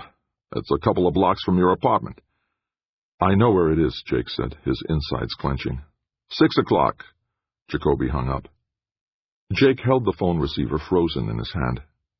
He knows where I live, he realized. The thought frightened him badly. Murphy's Grill was indeed a nice neighborhood spot. Jake and Tammy had gone there often for hamburgers or fish and chips. Jake drove home and told Tammy about Jacoby. Jacoby? She asked. He's connected to Santino, isn't he? Jake said, Yeah. The last time I saw him, I got mugged a few nights later. She nodded knowingly. Jacoby, the muscle guy. I'll make it quick, Jake promised. We can have dinner afterward. She caught the obviously worried expression on Jake's face. Do you want me to come with you? No, I don't want you anywhere near Jacoby. All right, she said. I'll give you till 7 o'clock, then I'll come after you. You stay here. I'll be home by 7, I'm pretty sure. If it looks like I'm running late, I'll phone you. Tammy looked dissatisfied, but she murmured, 7 o'clock. Jake got to Murphy's a few minutes after 6. Jacoby was already sitting in one of the booths that ran the length of the bar, nursing a dark beer. His burly frame seemed to be wedged into the narrow booth. His dark suit jacket looked a size too small for him. The expression on his strangely uneven face seemed darker than both the suit and the beer. Jake made his way past the crowd at the bar and slid into the booth opposite him. Jacoby's lips twisted into what might have been a smile, or a sneer. I was starting to think you were standing me up. It's only 5 after, Jake said. Yeah. So what's this all about? One of the harried bartenders hustled up to them. Before he could ask, Jake ordered a glass of Pinot Grigio. You like Italian wine? Jacoby asked. Some. My uncle used to make wine.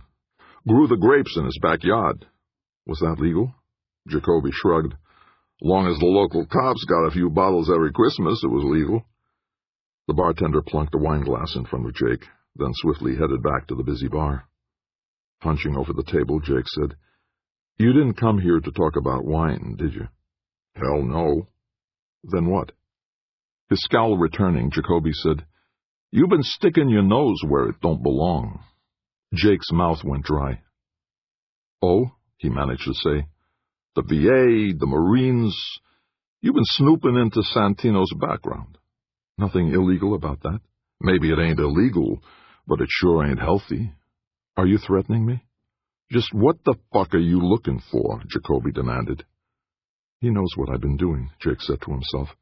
Of course he knows. You think that out of all those faceless bureaucrats you talked to, not one of them told Santino's people that you were poking into his records? Well, Jacoby insisted. Trying to put as positive a spin on the matter as he could, Jake answered, Senator Santino had a big blow-up with Senator McGrath. I was afraid that Perlmutter might use whatever it was that caused the argument against Santino, hold it over his head. Santino and Perlmutter buried the hatchet. For how long, Jake asked. If Perlmutter knows something that could hurt Santino, he don't. Are you sure? How can you be certain? For the first time, Jacoby seemed slightly taken aback. But he said, Don't bullshit me, kid. You want to find something about Santino that you can hold over his head. No, Jake objected. That's not... Drop it, Jacoby said flatly. Just drop the whole business. You could get yourself mugged again. Or worse. Are you threatening me? Jake repeated. I don't make threats, kid. I make promises. With a bravado that he really didn't feel, Jake said, You just proved to me that Santino has something he wants to keep hidden. Lowering his voice to a guttural growl, Jacoby warned, Just drop the whole business, kid. It's bad for your health. Yours and your Jap girlfriend's, too. She's got nothing to do with this. The hell she don't. Like I said, drop this business, or both of you'll be sorry. Collision course. He threatened me? Tammy looked more angry than afraid. Miserable, Jake nodded. He had returned home as soon as Jacoby left Murphy's, without paying for his beer, and told Tammy what had happened. Sitting next to him on the futon, Tammy said, "Bert Jacoby. He's bad business, Jake. I started looking into his relation with Santino when I was doing that environmental story that got me fired from Reuters." "He can be pretty scary," Jake admitted. "So what are you going to do?" Jake looked into her almond eyes. "I can't risk your getting hurt." Strangely, Tammy smiled. "That's a good out, isn't it? You'll do what he wants because you don't want me to get hurt." "It's the truth," Jake said. Taking both his hands in hers, she asked, "Jake, if I weren't involved in this—" "But you are. I involved you." "If I weren't involved in this," Tammy repeated, "if we had never met and I didn't know you from Adam, if you had to face Jacoby by yourself, what would you do?" "I'd drop the whole business. One mugging is enough." "That's not the truth, Jake." "The hell it isn't." With a shake of her head, Tammy insisted, "If you were in this by yourself, you'd push ahead, wouldn't you? Jacoby's threats wouldn't stop you." "Don't kid yourself, Tammy. I'm no hero." For a long moment, Tammy said nothing. She stared at Jake as if trying to X-ray him with her eyes. Finally, she repeated, "So what are you going to do?" "Exactly what Jacoby told me to do. Stop snooping into Santino's past." Tammy looked disappointed. But before she could say anything, Jake added, "We've already got reams of information here. We don't have to go out and get more. We've got so much now that we can't digest it all." "Oh, so we keep sifting through it, looking for something significant?" Jake nodded. "And we start sifting through the information I got about Jacoby last spring. Maybe what we want is in his files, not Santino's. You think? Let's see." As far as the world beyond their basement apartment could tell, Jake had stopped prying into Santino's past. The first cold rains of autumn stripped leaves off the trees, and Washingtonians began wearing raincoats over their sweaters. The Senate's Energy Committee conducted hearings on Senator Tomlinson's gutted energy plan. Everything chugged along smoothly. Santino chaired the hearings, smiling benignly as representatives of the fossil fuel lobbies gave their somewhat reluctant approvals to what was left of the plan. Jake and Tammy spent their nights scrolling through the data they had acquired about Santino and Jacoby. The days grew shorter, the nights frostier. As Halloween approached, Tammy was ready to admit defeat. "There's nothing here, Jake," she said. "Let's give it up and go out for dinner." "To celebrate our defeat," he said. "We've been at it for more than 2 months, and we haven't found anything useful." With a reluctant sigh, Jake got up from his desk chair and crossed the living room. He reached out his hand and helped Tammy to her feet. "You're right," he admitted. "Let's treat ourselves to a decent meal." Dinner was almost pleasant, but as they walked home arm in arm through the chilly shadows, Tammy said, "I still think Jacoby's the key to all this." "Why's that?" "News reporter's instinct," she said. "It was when I started poking into Jacoby's background that Santino got Reuters to can me." "Coincidence, most likely." "Maybe," she said. But she didn't sound convinced. As soon as they got back to the apartment, they immediately went back to searching the data they had accumulated. An hour or so later, Tammy muttered, "That's funny." "What's funny?" "The Rhode Island records don't have a birth certificate for Jacoby." "You're searching Rhode Island files?" Jake yelped, alarmed. "I thought we were just going to search the stuff we've already accumulated." Tammy soothed. "Public records, Jake. Everybody's got a right to scan them. If Jacoby finds out, he won't. Besides, there's no birth certificate for him on record. Maybe he wasn't born. Maybe he was built in a laboratory like Frankenstein's monster." She made a disparaging face. "I found a birth certificate for Santino without trouble. But nothing for Jacoby. Maybe he wasn't born in Rhode Island. According to a newspaper article about him, he was. They even gave the date. It was a piece about his 21st birthday celebration, when his father took him in as a full partner in Jacoby & Sons." Jake felt his brows knitting into a frown. He got up from his desk and went to bend over Tammy's shoulder. "Maybe Umberto isn't his original name. Try looking just for Jacoby." Tammy worked her laptop's keyboard for a moment.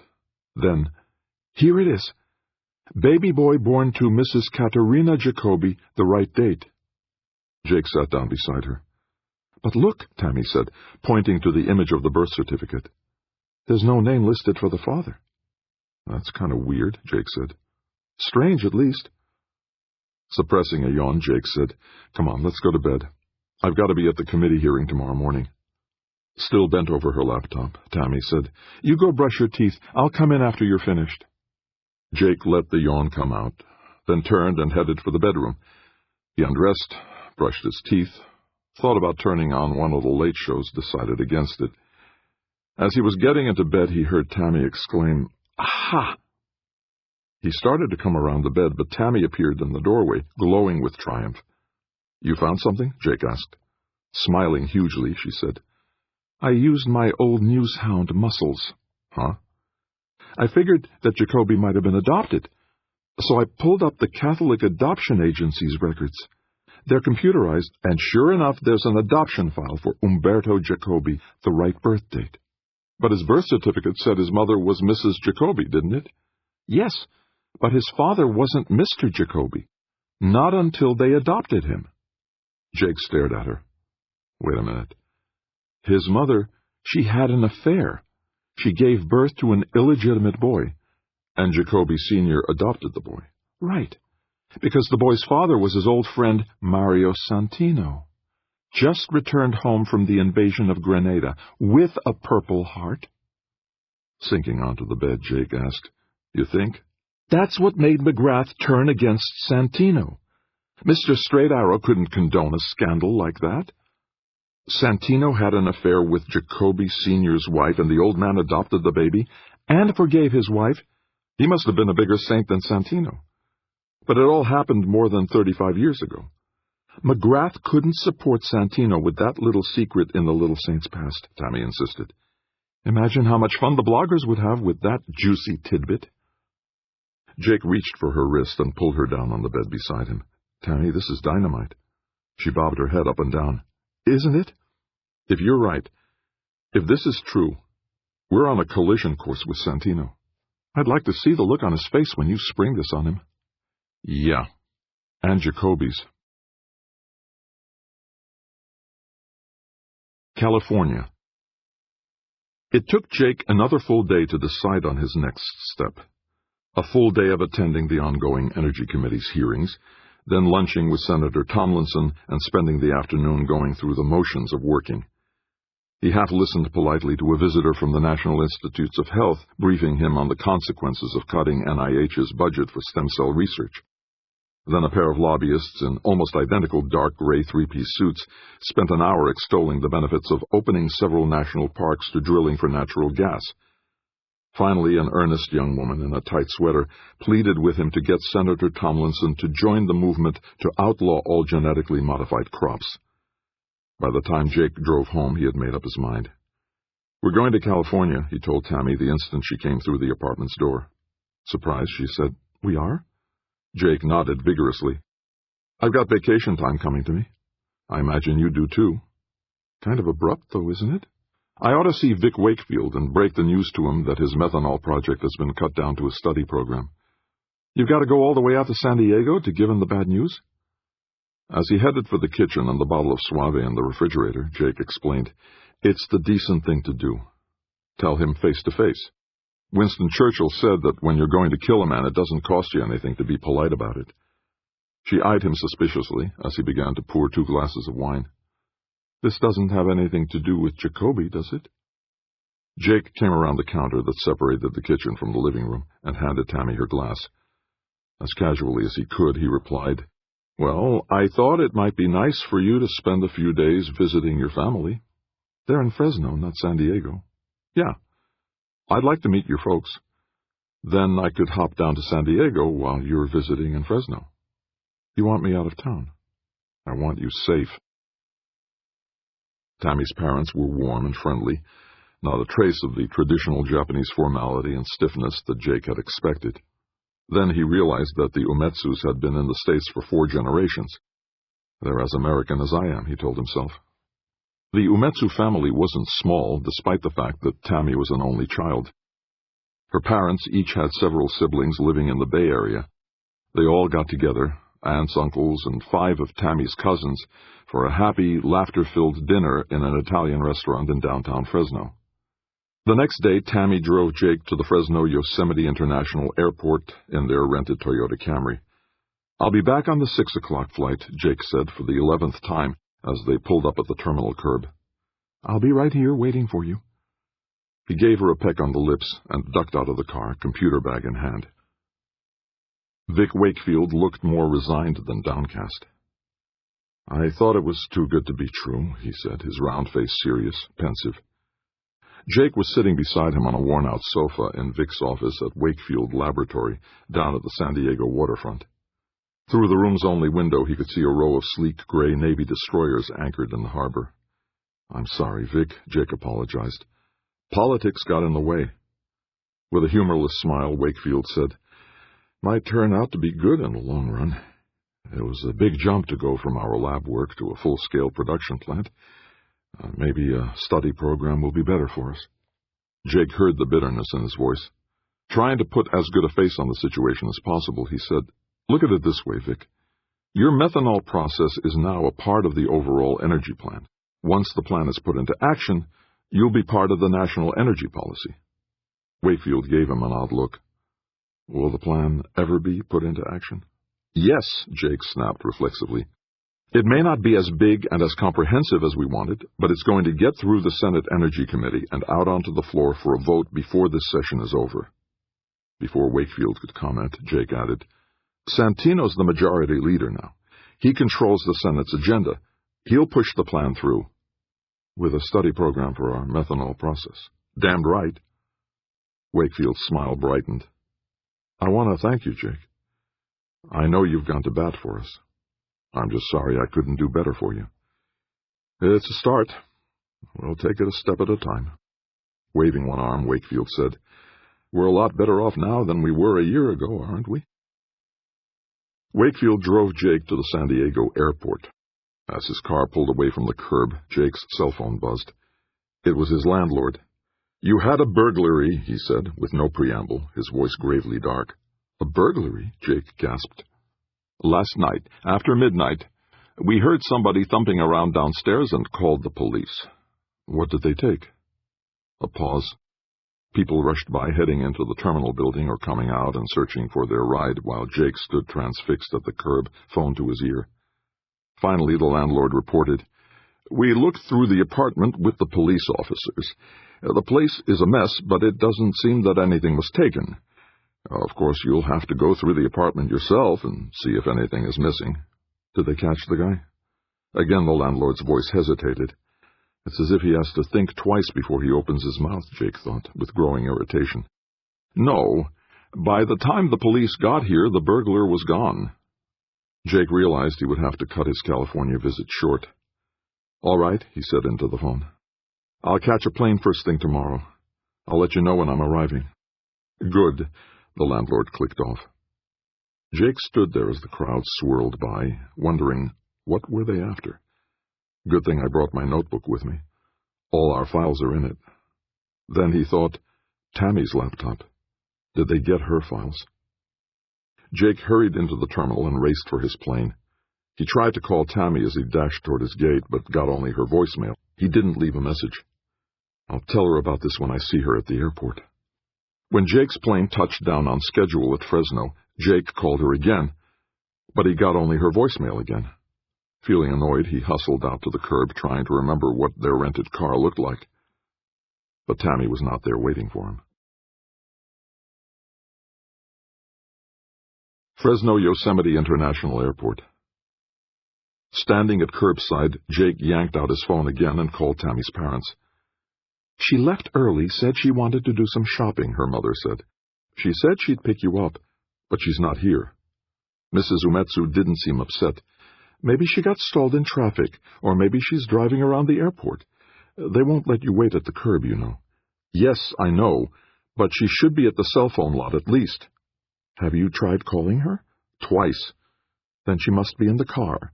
The rental car doesn't have Bluetooth, I imagine, and she wouldn't pick up her cell phone while she's driving. She'll be along soon, you'll see." Jake didn't think so.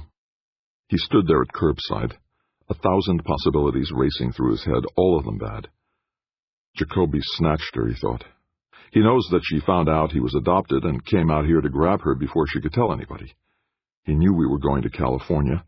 Santino's people have spies in Tomlinson's office, of course. What should I do? What can I do? His phone buzzed. Jake fumbled it out of his pocket. Hello? He half expected to hear Jacoby's low, menacing voice. Instead, it was Tammy. Jake, I'm sorry I'm not there yet. I'm on my way. Where are you? At a police station downtown. I'll be at the airport in 15 minutes or so. Are you okay? I'm fine. See you in a little bit. It took Jake 3 tries to finally click off his cell phone. His hands were shaking so badly. He walked over to an empty bench near the baggage-checking counter and sat to wait for Tammy. She's all right, he said to himself. She's all right. Only then did he wonder, what the hell is she doing at a police station? It was twilight by the time the rented black Camry pulled up at the curb. Jake ducked into it. Tammy seemed perfectly okay, although her usual cheerful smile was replaced by a dead serious expression. What happened? Jake asked. Why were you at a police station? I was being followed, Tammy said, her eyes on the airport traffic. Followed? I noticed a gray Ford sedan following me when I left the house this afternoon. All the way downtown, right behind me. Tammy's voice was flat, unemotional. When I parked in the municipal garage, they came in right behind me and parked a few spaces away. They? 2 men, big guys, hard faces, wearing sports jackets, big shoulders. You're sure they were following you? Every store I went into, they waited outside. Did they say anything to you? No, they just followed me. It was spooky. Tammy pulled the car onto the freeway lane, heading toward downtown Fresno. When I got into the car again to come to get you at the airport, they tailed me, in the same gray Ford. So what happened? A hint of a smile curved her lips slightly. When I went back to the parking building, I deliberately walked past their car. Jesus! They weren't in it, Tammy said. They were still walking along behind me. Anyway, I saw their license number. When I drove out of the garage and they came out behind me, I used the car's GPS to find the nearest police station and drove straight to it.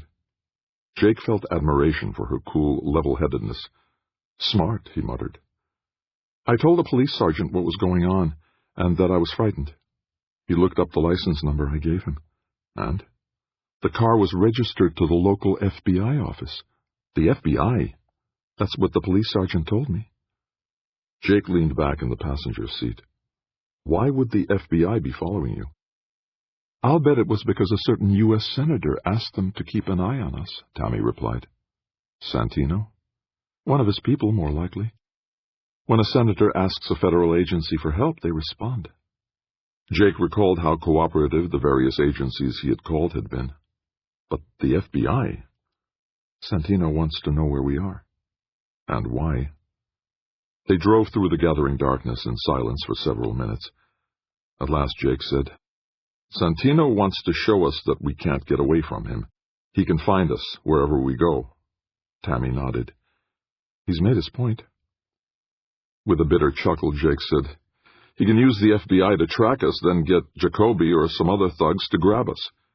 Whenever he wants to. He's telling us we better not try to make any trouble for him. That's why Santino got Reuters to axe me, Tammy said. It wasn't the environmental story.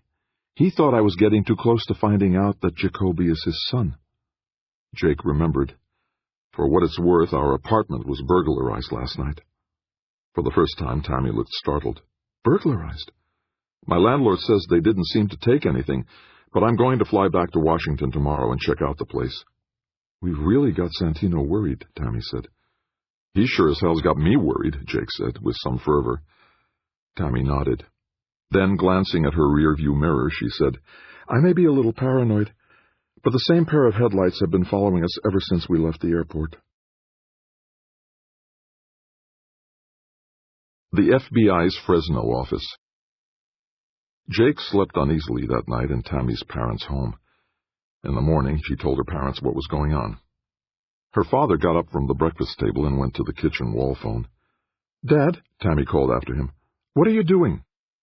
Mr. Umetsu's face was calm, but his voice radiated cold fury. Calling the local FBI office.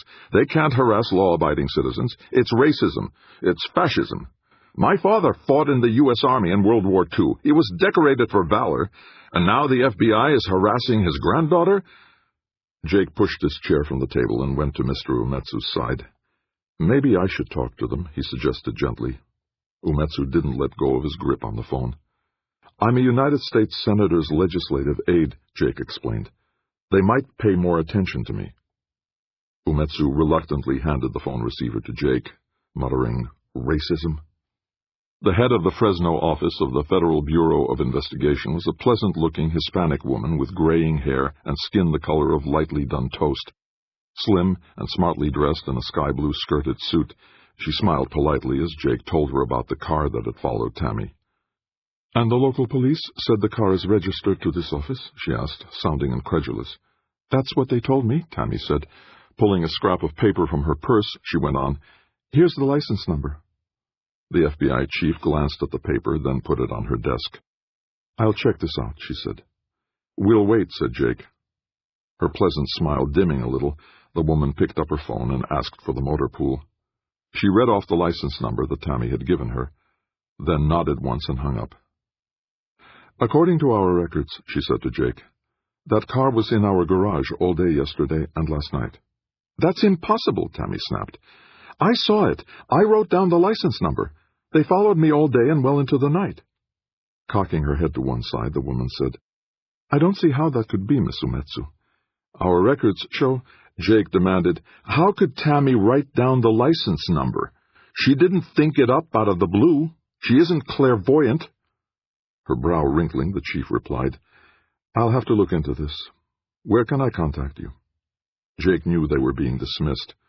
"I'll be back in my office tomorrow," he said, reaching for his wallet. "Here's my card." "Legislative aide to Senator B. Franklin Tomlinson," the woman said. "Very impressive." "Not as impressive as Senator Santino," Tammy quipped. "Senator Santino? Isn't he the new majority leader?" Jake got to his feet and reached for Tammy's hand. To the FBI chief he said, "Thank you for your time. I'd appreciate it if you would look into this and let me know what you find. Tammy's father is very upset about this. He thinks it's harassment." "Hardly that," said the chief as she rose from her desk chair. "And racism," Tammy added. The chief frowned but said nothing. Once they had left the FBI office, Tammy said, "That was a whole lot of nothing." "Stonewalling," Jake said. "Santino's got more clout than Tomlinson." Home again. Tammy went back to D.C. with Jake. Part of him wanted her to stay with her parents, but he realized that she wouldn't be truly safe until they had reconciled their problem with Santino. So he relented and let her fly back home with him. As they waited for their flight in the Fresno airport, Jake phoned Kevin O'Donnell to tell Tomlinson's chief of staff that he would be in the office the next afternoon. O'Donnell sounded mildly amused. "Cutting your vacation short, eh?" "It wasn't much of a vacation, Kevin." "Meeting the in-laws never is," O'Donnell replied, laughing. Jake said, "I'll tell you all about it tomorrow, in the afternoon most likely." "Sure, take your time. Officially, you're still on vacation." It was well past the dinner hour by the time the airport taxi pulled up at the 49th Street house. As he got out of the cab, Jake saw the front door open. His landlord came out onto the porch. "Everything is just the way it was when the police left," he said without preamble. "We haven't touched a thing." Jake pulled his roll-along down the flagstone path around the side of the house and hefted it down the 4 steps to his door, with Tammy and the landlord behind him. The landlord took Tammy's bag down the steps. Jake unlocked the door and clicked on the lights. "Oh, my," Tammy said, her voice hollow. The living room was a shambles. Coffee table overturned, futon pulled away from the wall. Every drawer of Jake's desk yanked open and its contents spilled on the floor. Kitchen cabinets opened, cans and bottles and jars littering the floor. "They left the refrigerator door open," the landlord said. "We shut it after the police left." The bedroom was equally uprooted. Mattress pulled off the bed, bedclothes strewn across the floor, medicine chest in the bathroom opened, every shelf emptied, the floor covered with open bottles and a carpeting of pills. Jake said grimly, "They made a mess all right." "Is anything missing?" the landlord asked. "Who the hell knows?" Jake snapped. It'll take a week to straighten everything out. Tammy pointed a trembling finger at the folding table on the side wall. My laptop's gone, she said in a hushed voice. Jack reached out and gripped her arm. Come on, we're going to a hotel. After a fitful night's sleep in a modest hotel near the American University campus, Tammy and Jake spent the morning trying to straighten up their apartment. Why did they make such a mess? What were they looking for? Tammy asked as she stretched clean sheets on their bed. Your laptop, Jake said. He was on his knees, scooping up the aspirin pills that had been thrown onto the bathroom floor. But it was right there on the table, out in the open. They didn't have to wreck the place. No, they didn't have to, but they did. That's their message to us. They can ruin us, destroy us anytime they choose. She sank onto a corner of the bed and started to sob. I feel so helpless, like I've been raped. Jake got to his feet and went into the bedroom to sit down beside her. As he slid a protective arm around Tammy's shoulders, he felt a smoldering rage growing inside him. The wise guys always muscle you to make you do what they want. Ever since he'd been a kid, he'd had to deal with thugs and outright crooks who made pain and humiliation their major tools. He kissed Tammy on the side of her face, then said softly, I've got to go to the office. Will you be okay here by yourself? She nodded. I'll be back in time for dinner. Pick a good restaurant. You deserve a treat. With a cheerless smile, Tammy said, Like a good little doggy? Like my brave little pet, he said. I don't feel very brave, Jake. I know. Stay upstairs with the landlord and his wife. We don't have to finish cleaning this mess. No, she said. I'd rather have something to do. Okay. He stood up. If anything bothers you, anything at all, you run upstairs and call me. Nodding, she said, I will. I've got to get to the office, Jake said. I've got to put an end to this.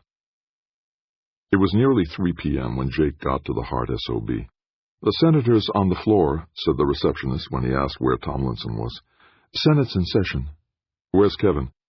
In the conference room with Reynolds and some people from Norton and Ingalls. Let me know when he gets finished. Jake went to his own office, slid into his desk chair, and grabbed the telephone. Please get me Senator Santino's office. The little saint was in the Senate chamber, same as Tomlinson. Jake asked the aide who answered the phone to schedule a meeting as soon as possible. With Senator Tomlinson? The aide asked. Jake lied. Yes, as soon as possible. This evening, if you can. A moment's hesitation.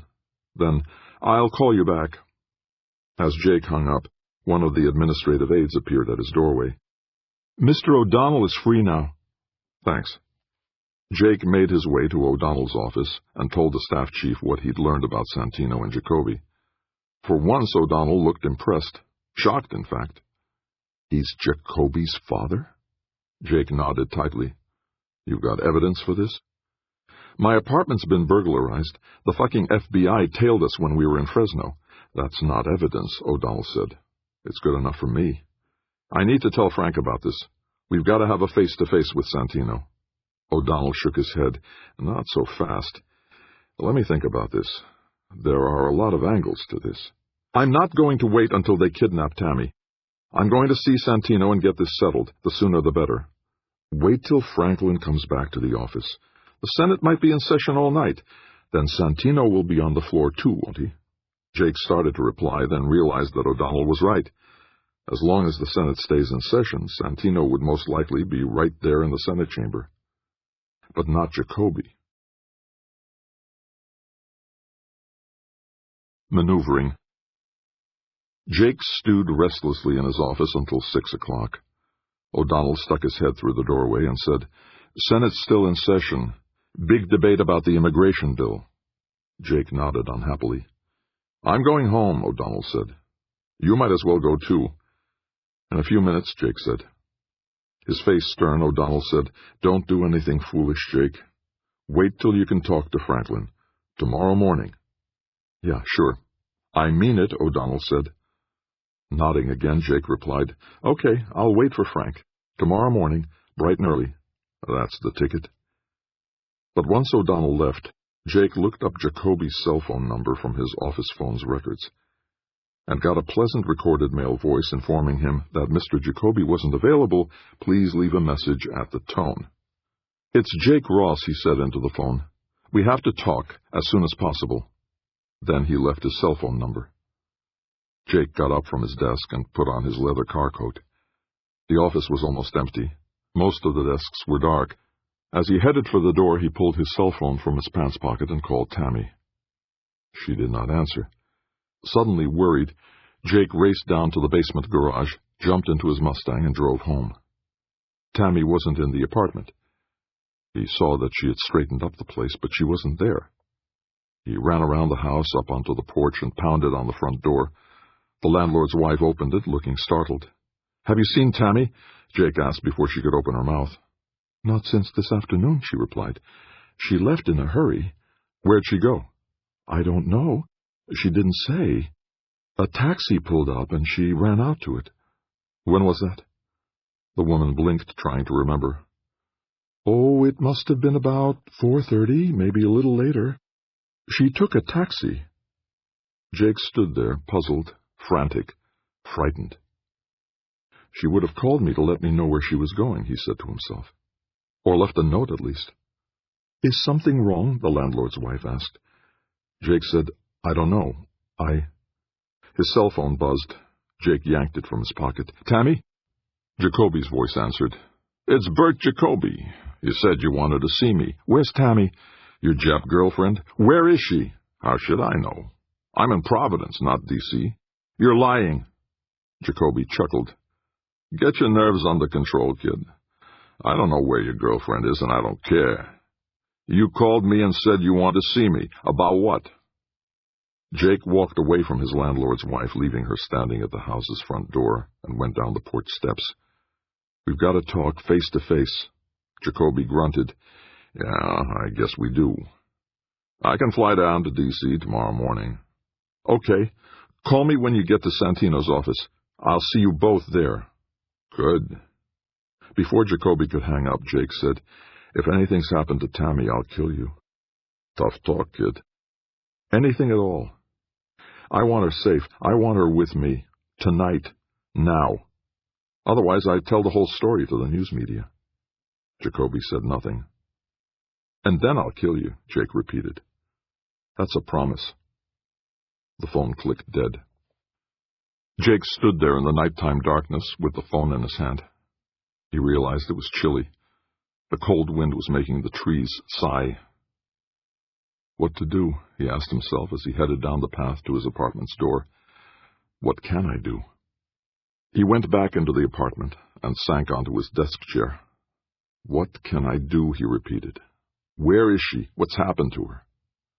His phone buzzed again. He put it to his ear. Jake? Tammy. Are you all right? Are you all right? Yes. But her voice sounded weak, unsure. Where are you? I'm in the Capitol building, in the Majority Leader's office. What? How'd you get there? What's going on? They want you to come here right away. They? Who's they? Security police. They said you were hurt. I'm not hurt. I'm fine. Thank goodness. Are you okay? Yes, but the security officers said Senator Santino wants to talk to the two of us. I'll be down there in 15 minutes, Jake said. Drive carefully, said Tammy. Jake almost giggled at that. I will, he promised. It took more than 15 minutes. Jake parked in the Hart building, then sprinted down the tunnel that connected to the Capitol. The Senate was still in session, but there were no tourists wandering through the building at this time of night. The tunnels were practically deserted. Once he got to the Capitol, Jake had to ask for directions to the Majority Leader's office. He had never been there before. At last he found it and saw that a uniformed Capitol security officer was standing in the hallway in front of the door, his arms folded across his chest. The man was well over 6 feet tall and carried a heavy-looking pistol in a holster at his hip. Jake went up to him. I'm Jacob Ross. Senator Santino wants... Dr. Ross, the guard said. Go right in. And he opened the door. Jake stepped into a smallish anteroom, paneled in dark wood. 2 more uniformed security officers, one of them a woman, jumped up from the wooden chairs they'd been sitting in by the door. You're Jacob Ross? Jake showed them his ID card. Right through there, sir." Jake went through the open door into a bigger room, and there was Tammy, sitting in a leather chair in front of a heavy mahogany desk, looking small and vulnerable and worried, but not at all frightened. She jumped up and flung herself into Jake's arms. "They told me you've been hurt," she blurted. "An automobile accident." Jake kissed her. Then, "I'm fine. Are you okay?" "Yes, yes." Holding her hand, Jake turned back to the door to the anteroom, where the 2 security officers were still standing. "What's going on here?" he demanded. "Senator Santino wants to see you," said the male officer. "Both of you." Jake glanced at Tammy, then said, "Good. I want to see him." Confrontation. The 2 security officers went back into the anteroom and closed the door behind them, leaving Jake and Tammy alone together. They sat side by side in the dark brown leather chairs in front of the majority leader's desk. Jake glanced at his wristwatch. It was almost midnight. The witching hour, he thought. "What happens now?" Tammy asked. "Now we wait." "Can't we go home?" Jake pursed his lips, thinking, "I don't believe those cops outside would actually stop us if we insisted on leaving. But I want to have this out with Santino. The sooner the better." She nodded glumly. Jake looked around the office. Not much to see. The massive dark desk, a couple of wooden chairs along the far wall. No windows. Framed photos on the walls of earlier majority leaders such as Lyndon Johnson, Howard Baker, Harry Reid. Men who had used this office to meet with senators, to persuade, cajole, or intimidate men and women over issues great and small. Turning back to Tammy, he said, "Somebody told you I'd been injured in an automobile accident? They said you were in the infirmary here in the Capitol building. But when I got here, they told me that was a mistake, and I should wait here for Senator Santino. Later on, they said I should phone you and tell you to come here." "So now he's got us both here waiting for him." "I don't like this," Tammy said. "We should leave." Jake didn't argue. Instead, he went to the TV remote on the desk and clicked on the flat screen set on the opposite wall. As he expected, it was tuned to C-SPAN. And it showed the Senate floor emptying. The senators were filing out of the chamber. "Session's over," Jake said. "He ought to be here any minute." Tammy seemed to sit up straighter, square her shoulders, as if bracing herself to face the enemy. Mario Santino opened the door and entered the office. He looked tired, bent, almost frail. Jake got to his feet automatically as Santino headed to the desk. "Good evening," he said softly, slipping into the high-backed swivel chair behind the desk. "I'm glad you could both come." "We didn't have much choice," Jake said, sitting down again. Santino made a little smile. "Love makes people do strange things." Pointing at Tammy, he said, "You came here because you thought he nodded toward Jake, was injured, and you, Dr. Ross, came because she was here. I came because I want to talk to you about your son." Santino's pale face flushed slightly. "Yes, I suppose you do." "Bert Jacoby is your son, isn't he?" Jake said. "Do you have any evidence of that?" "We know he was born to Mrs. Katerina Jacoby and then adopted by her husband," Tammy said. "That's not evidence that I was his father." "It was enough to get Senator McGrath to drop his support of you," Jake said. Santino's ice-cold gray eyes flared. He took a deep breath and placed both hands flat on the desktop. The late Senator McGrath was a fool. "But he could have told the news media about your affair with your best friend's wife," Tammy said. "That would have been troublesome." Tammy said, "You could scotch this whole rumor with a simple DNA test." Santino shook his head. "No, I can't do that." "Then the story's true," Jake said. Santino started to say something, but checked himself. His eyes shifted away from the two of them as if he were looking at something that wasn't really there, something from deep in the past. "You think you know all about it, but you don't," Santino said with quiet intensity.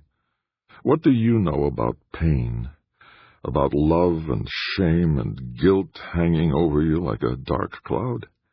All these years. The little saint glared at them, but then his anger seemed to dissolve. He sagged in his chair and said in a near whisper, "I loved her. Do you know what it's like to love someone so deeply that you don't care what happens, just so long as you can be with her? Tammy stared at him. Salvatore Jacobi was a monster, a brute, Santino went on, his voice low but trembling with ancient emotions.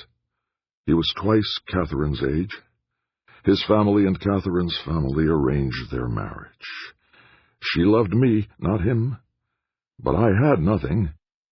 I was just a poor man working his way through college. He was going to inherit his father's company. His family was well off. They forced her to marry him. Jake saw that Santino's hands had clenched into fists. So I dropped out of college and joined the Marines to get away from her. I fought for my country.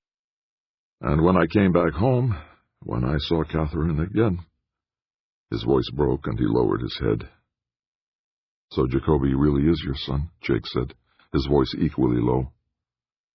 He killed her, Santino muttered. She died within a year, and he brutalized little Bert. If I'd had the courage, the strength, but I didn't. There was nothing I could do. Nothing. You went into politics. Still staring into the past, Santino said, Yes, that was the road to strength, to power. The old man died at last, and Bert inherited the coal company. He's always supported me, like a good son. I can see why you want to keep this a secret, Tammy said. It would ruin your image, wouldn't it? It all happened nearly 40 years ago. Santino's voice sounded almost like a guilty little boy's whine. Jake said, But it would damage you now, wouldn't it?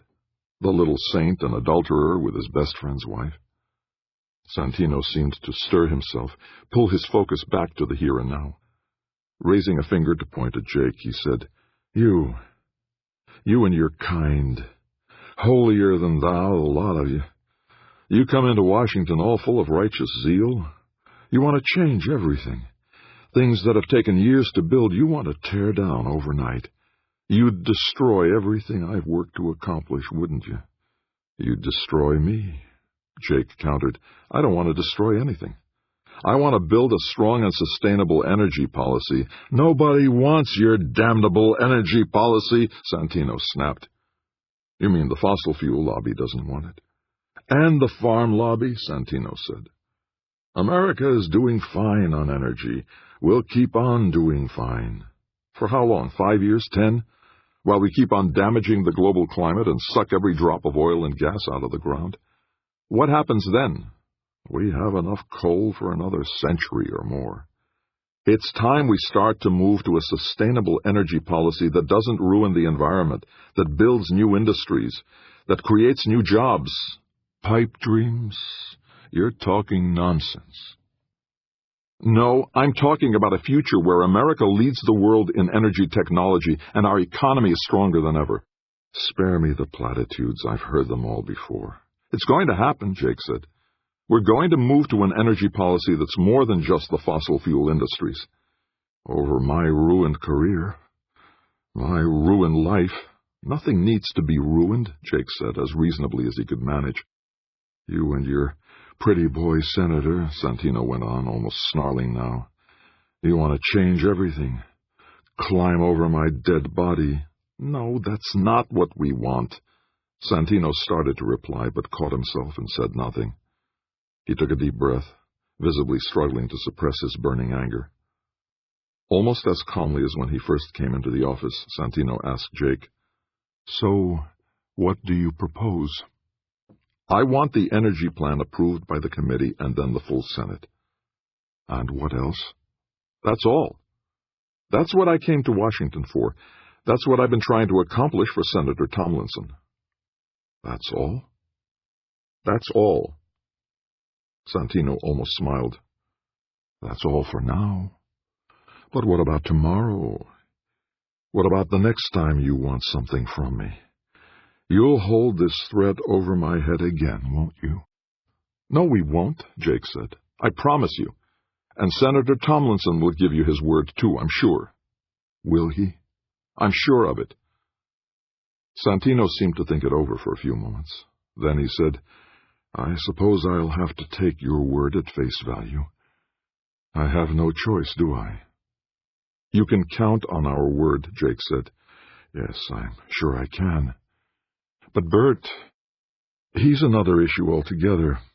He's very loyal to me, you know, and he can get, emotional."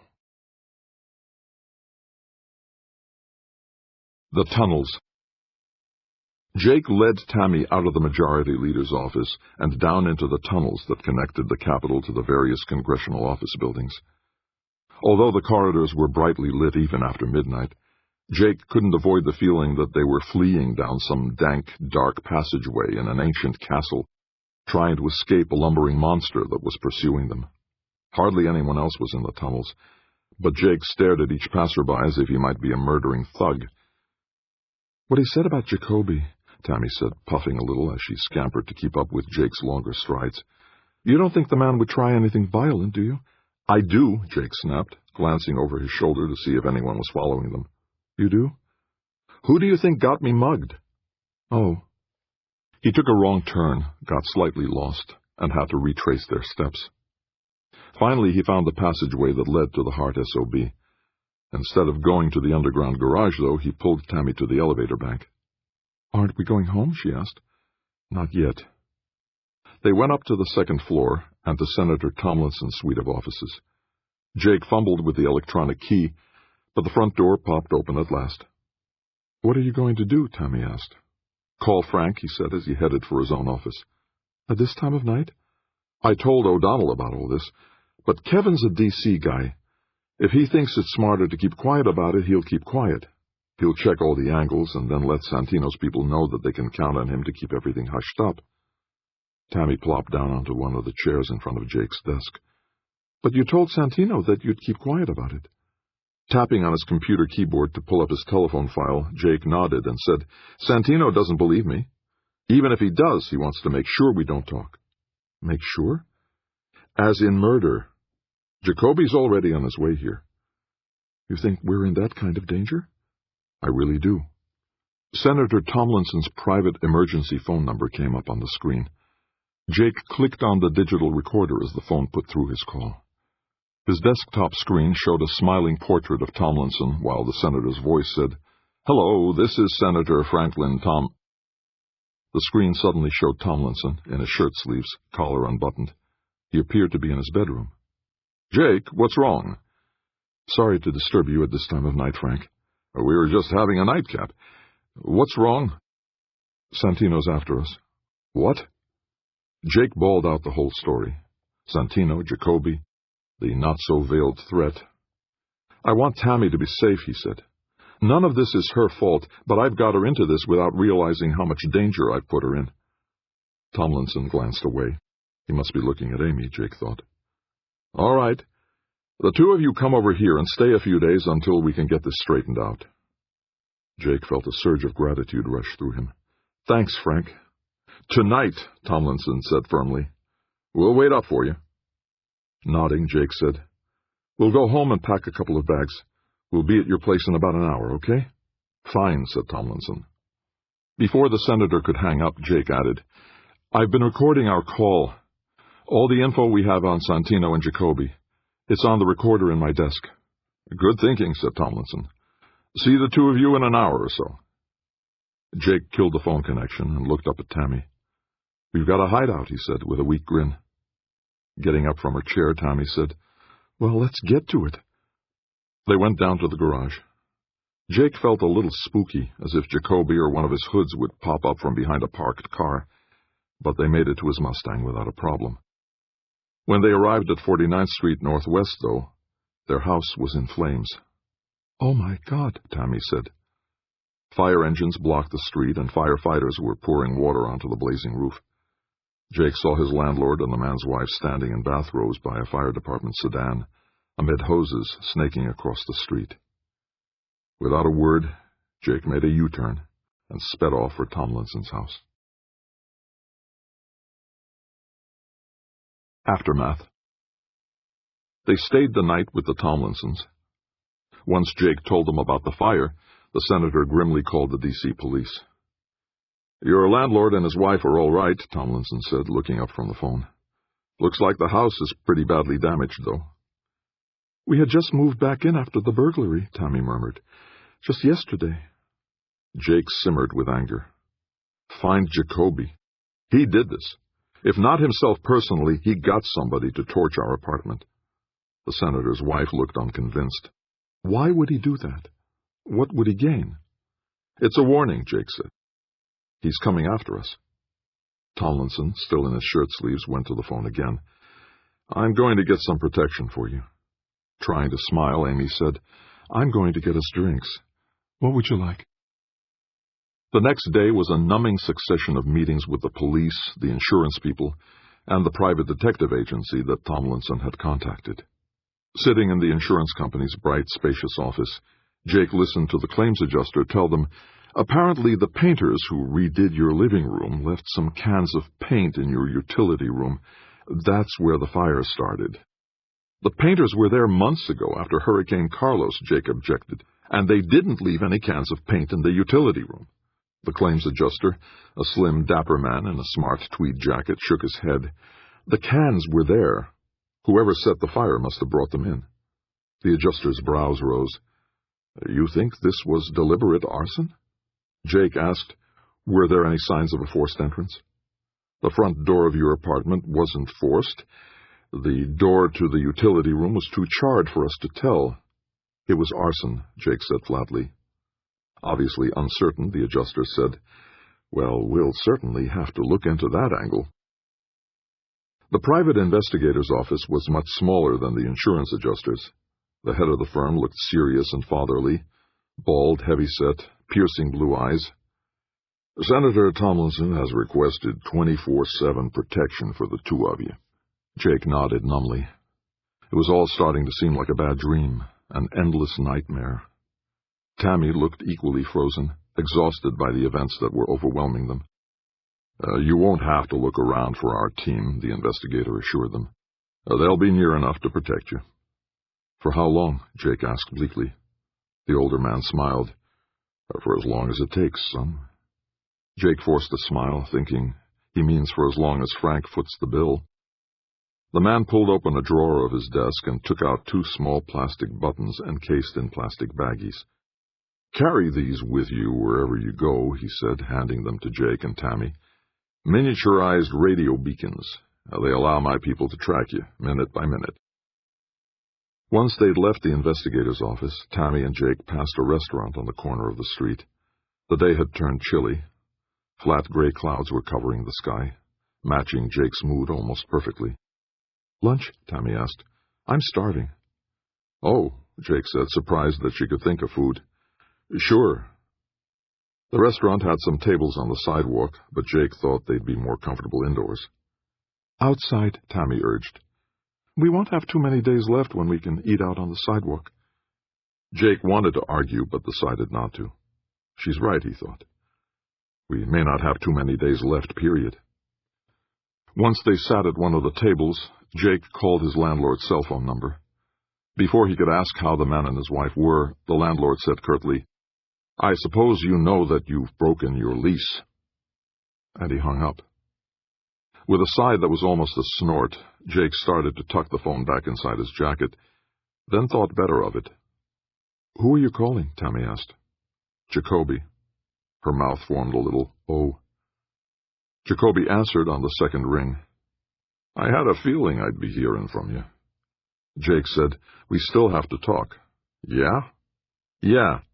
You burned us out, but you didn't kill us. Hey, I didn't do anything. You had a fire, that's tough luck, but don't hang it on me. And pigs can fly. What the hell's that supposed to mean? When can we talk face to face? I'm still in Providence. How soon can you get down here? Why should I? Because if you don't, the whole world's going to find out that Mario Santino is your father. Silence for several heartbeats. Then Jacoby said, You don't learn real quick, do you? What's it going to be? Grudgingly, Jacoby said, I'll fly down this afternoon. I'll phone you when I get there. Good, said Jake. Tammy was staring at him from across the table. Is he coming here? This afternoon. And you really think he's responsible for the fire? Who else? A young pink-faced waiter took their lunch orders and went back inside the restaurant. Jake thought the kid was smart. Stay indoors where it's warm as long as you can. Focusing on Tammy, he asked, "Do you have a recording device, something small enough to keep in a pocket?" She shook her head. "I did, but it was in the apartment." "Yeah, I should have realized that." "Well, after lunch we'll go buy one." "And some clothes," Tammy said. "And an overcoat," Jake added. Jacoby. After lunch, Jake and Tammy returned to the Tomlinson residence. The senator was at his office, but his wife played hostess to them. "It's an awkward time of day," Amy said as she led them to the library. "Too late for lunch, too early for cocktails." "I ought to be at the office, too," Jake said. Amy shook her head. "Frank said you should chill out here. He's got an appointment to talk with Santino this afternoon." "I should be there," Jake said. "Frank wants you to wait here," said Amy, gesturing to the sofa. "He said he'd call you after he's talked with Santino." Jake plopped down onto the sofa. Tammy sat beside him. "I'm still officially on vacation," she told Amy, "until next week." "By then, all this should be settled," Amy said. "I hope so." The three of them sat there in the library making small talk while Jake waited with increasing impatience for Jacoby to call. He said he was taking an afternoon flight, Jake thought. How many flights are there from Providence to Reagan National? Maybe he's coming on a private jet. Amy and Tammy were chatting quite naturally about clothes and all the other things that had been lost in the fire. "I can go shopping with you if you like," Amy volunteered. "That would be fun," said Tammy. Why isn't Jacoby calling? Jake asked himself. What's he doing, walking here from Rhode Island? The weather's getting cold, isn't it? Amy said. I'd like to get Frank to go back home for some skiing as soon as the snow gets deep enough. Where do you go? Tammy asked. Jake's cell phone buzzed. He yanked it from his pocket so swiftly he thought he might have torn his trousers. I just landed, Jacoby's voice said in a low growl. I'll take the metro to the Capitol stop. You can meet me there. Jake said, Right, Capitol stop. He turned the phone off and got to his feet. Tammy stood up beside him. You stay here with Amy, Jake told her. I'll see Jacoby by myself. But no buts, Jake said. I want you safe here. By the time Jake drove his Mustang to the Hart Building garage and then made his way along the chilly streets to the metro station 2 blocks south of the Capitol building, the sun was setting. The going-home rush was in full swing. Streets clogged with cars, buses, taxis inching along. Sidewalks crowded with people. The metro station was jammed wall-to-wall with office workers eager to get home. Searching through the crowd, waiting on the station platform for Jacoby's short, stocky form, Jake wondered if he'd find him. On the other hand, he thought the crowds are good. Too many witnesses for him to try any rough stuff. He tried to see if the private investigators who were supposed to be protecting him were in the crowd. How would I know who they are? Jake asked himself. The head of the PI firm told us not to worry. They'd be nearby even if we couldn't see. Hello, kid. Jake nearly jumped out of his skin. Jacoby was standing beside him, wearing a black leather coat, his balding head hatless. I was looking for you, Jake stammered. Well, I'm here. Jake started to push through the crowd, heading toward an exit. We have to talk. Yeah. My office is only a few blocks from here. Nah, not your office. Then where? Why not right here? Here? In this crowd? His lopsided face grinning, Jacoby said, Come on. And he grasped Jake's arm hard enough to be painful. As Jacoby led him through the crowd on the station platform, Jake's mind was spinning. At least he's not going to try to shove me under a train. But where's he going? Can the PIs track me underground? Will the beacon's signal get through all the concrete around us? Where the hell are they anyway? Jake saw that Jacoby was dragging him toward the men's toilet. He wants to have a private conversation in the men's room? But then Jacoby went to the separate room reserved for handicapped persons. He pushed the door open and dragged Jake inside. Then turning, he locked the door. There's never anybody in these crip rooms, he said. Now we can talk without anybody interrupting us. As surreptitiously as he could, Jake slipped a hand into his jacket pocket and turned on the digital recorder he and Tammy had bought a few hours earlier. "All right," Jake said. "I met with Senator Santino and worked everything out. He's satisfied that neither Senator Tomlinson nor I will tell anybody about him being your actual father." Jacoby's misshaped face settled into a scowl. "He's satisfied. I ain't. Look, if you think you can keep my real father under your thumb, the hell you can. I'll kill you first, and then that Jap girlfriend of yours." Jacoby reached into his jacket pocket and pulled out a heavy-looking metal object. Brass knuckles, Jake realized. Jesus Christ, he's putting brass knuckles on his hand. "Now, wait," Jake said, backing away from the man. "I got these from the son of a bitch who pretended to be my old man. He used them on me now and then. Rearranged my face. They really hurt." Jake looked past Jacoby to the locked door. Jacoby was barring his way. "You're going to get beat to death," Jacoby said, almost smiling. "You brought some fairy kook here into the bathroom with you, and he robbed you and beat you to death." Jake backed away until he felt the sink against the back of his legs. He couldn't retreat any farther. "You can't do this. I've got security people guarding me." "Yeah? Where are they?" And Jacoby launched an overhand punch at Jake's head. Jake tried to block it, but the punch landed on his cheek with an explosion of pain. He crumpled, but Jacoby grabbed his lapels and hauled him up. "Not yet," he growled. Another punch to Jake's abdomen. The air gushed out of him, and his eyes glazed over. "He's going to kill me," Jake told himself. "He's going to kill me." "Your fairy boyfriend's going to bash your head against the sink, kiddo," Jacoby said, puffing slightly as he reached for Jake's head. "Until your brains are mashed. Until you're dead." Death duel. Jake slumped to the tiled floor. But before Jacoby could hit him again, he wrapped his arms around Jacoby's knees. The man tottered and fell on his back with a loud thwack. Burning with pain, Jake crawled up Jacoby's body, grabbed at the man's ears, and started to pound his head against the floor. Jacoby rammed both his fists into Jake's ribs, then rolled over until he was on top of Jake. Grinning fiercely, he said, "Not bad, kid, but not good enough." Jake reached for his throat, his eyes, his fingers searching for anything that would get this monster off him. Jacoby grabbed at his left hand and bent the fingers back until bones snapped. Jake yowled with pain. Jacoby struggled to his knees, then his feet, while Jake tried to scuttle away from him. He heard a pounding, thumping noise and wondered what it was. Probably your heart working overtime, he thought. "You got no place to go, kid. No place but hell." Still on the floor, Jake tried to kick the trash can into Jacoby's legs, but the man brushed it aside, laughing. He stepped toward Jake, who struggled groggily to his knees and leaned an elbow on the sink, trying to get up. Jacoby advanced toward him, adjusting the brass knuckles on his right hand. Desperately, Jake lunged at the man, wrapped his arms around his middle, and drove with his legs with what was left of his strength. Jacoby tottered backwards until his back reached the wall. With his left hand, Jacoby grabbed Jake by the hair and pulled his head back. Then he raised his right fist. Jake saw those brass knuckles, already sheened with his blood.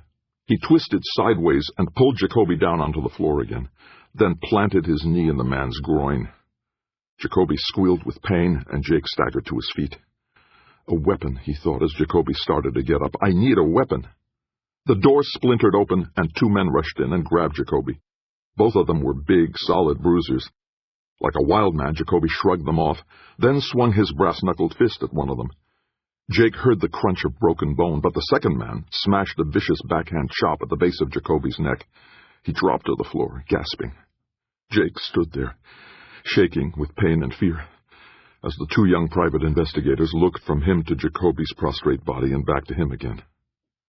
"Hard to track you once you went down into the metro," the nearer of the two PIs said. His partner, holding a blood-soaked handkerchief to his cheek, kicked Jacoby in the ribs. "Son of a bitch," he snarled. "But we found you," the first investigator said. "That's the important thing." Jake looked down at Jacoby's semi-conscious form. "Better late than never," he said, with some fervor. Then he sank to his knees and passed out. Hospital. Jake awoke to see Tammy sitting on a padded chair, her chin on her chest, half asleep. He realized he was in bed in a hospital room, neat and clean, pastel walls, and smelling faintly of antiseptic. One window. It was bright morning outside. He blinked his eyes, trying to focus better. Everything looked slightly fuzzy, and his head felt as if it were swaddled in bandages. Reaching up with his right hand, he realized that he was bandaged, and 2 fingers of his left hand were immobilized by a double splint and more bandages. Tammy's eyes opened up. "You're awake." She jumped up from the chair and went to the bed. Bending over Jake, she kissed him firmly on the lips. "Ouch!"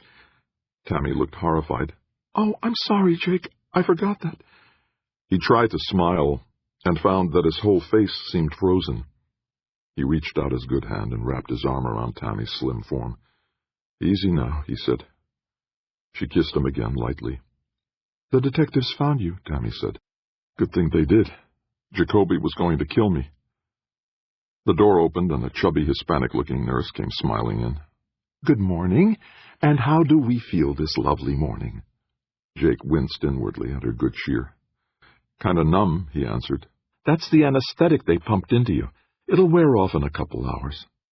While the nurse took his wrist, Tammy pulled her cell phone from her purse. Before Jake could ask, she said, "Senator Tomlinson said to call him as soon as you woke up." Remembering, Jake asked, "The recorder in my pocket, did you find it?" Nodding, she said, "And listen to it. Mostly scuffling and grunts. There ought to be enough on it to send Jacoby to jail." "Plenty," Tammy said. Considering that he was in bed the whole time, the morning was quite busy. The nurse took Jake's blood pressure, then a doctor came in and listened to his heart. A police sergeant showed up, looking rather bored, and got Jake to sign a formal complaint. Then the head of the detective agency showed up, looking concerned and fatherly, with more forms for Jake to sign. "You had my people worried when you went down into the metro," the man said. "Hard to track you down there." "But they found me," Jake said, feeling grateful. "That's what they're paid to do." "Jacoby?" "He's in custody. My people turned him over to the transit police, who handed him to the Metro PD. He's gone totally silent, lawyered up.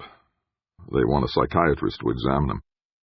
Jake nodded, thinking Jacoby won't say anything that would hurt his father. He won't mention Santino's name at all. Tammy hovered over him all morning and shared a hospital lunch with Jake.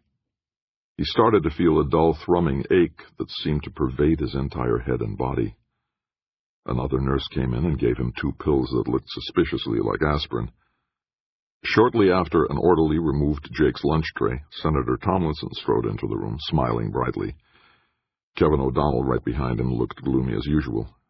"You're okay?" Tomlinson asked. Jake tried to nod, but it hurt. "I'm okay," he said. O'Donnell offered, "The doc says you must have a really hard head, no broken bones." Jake held up his splinted left hand. "I meant your head," O'Donnell said.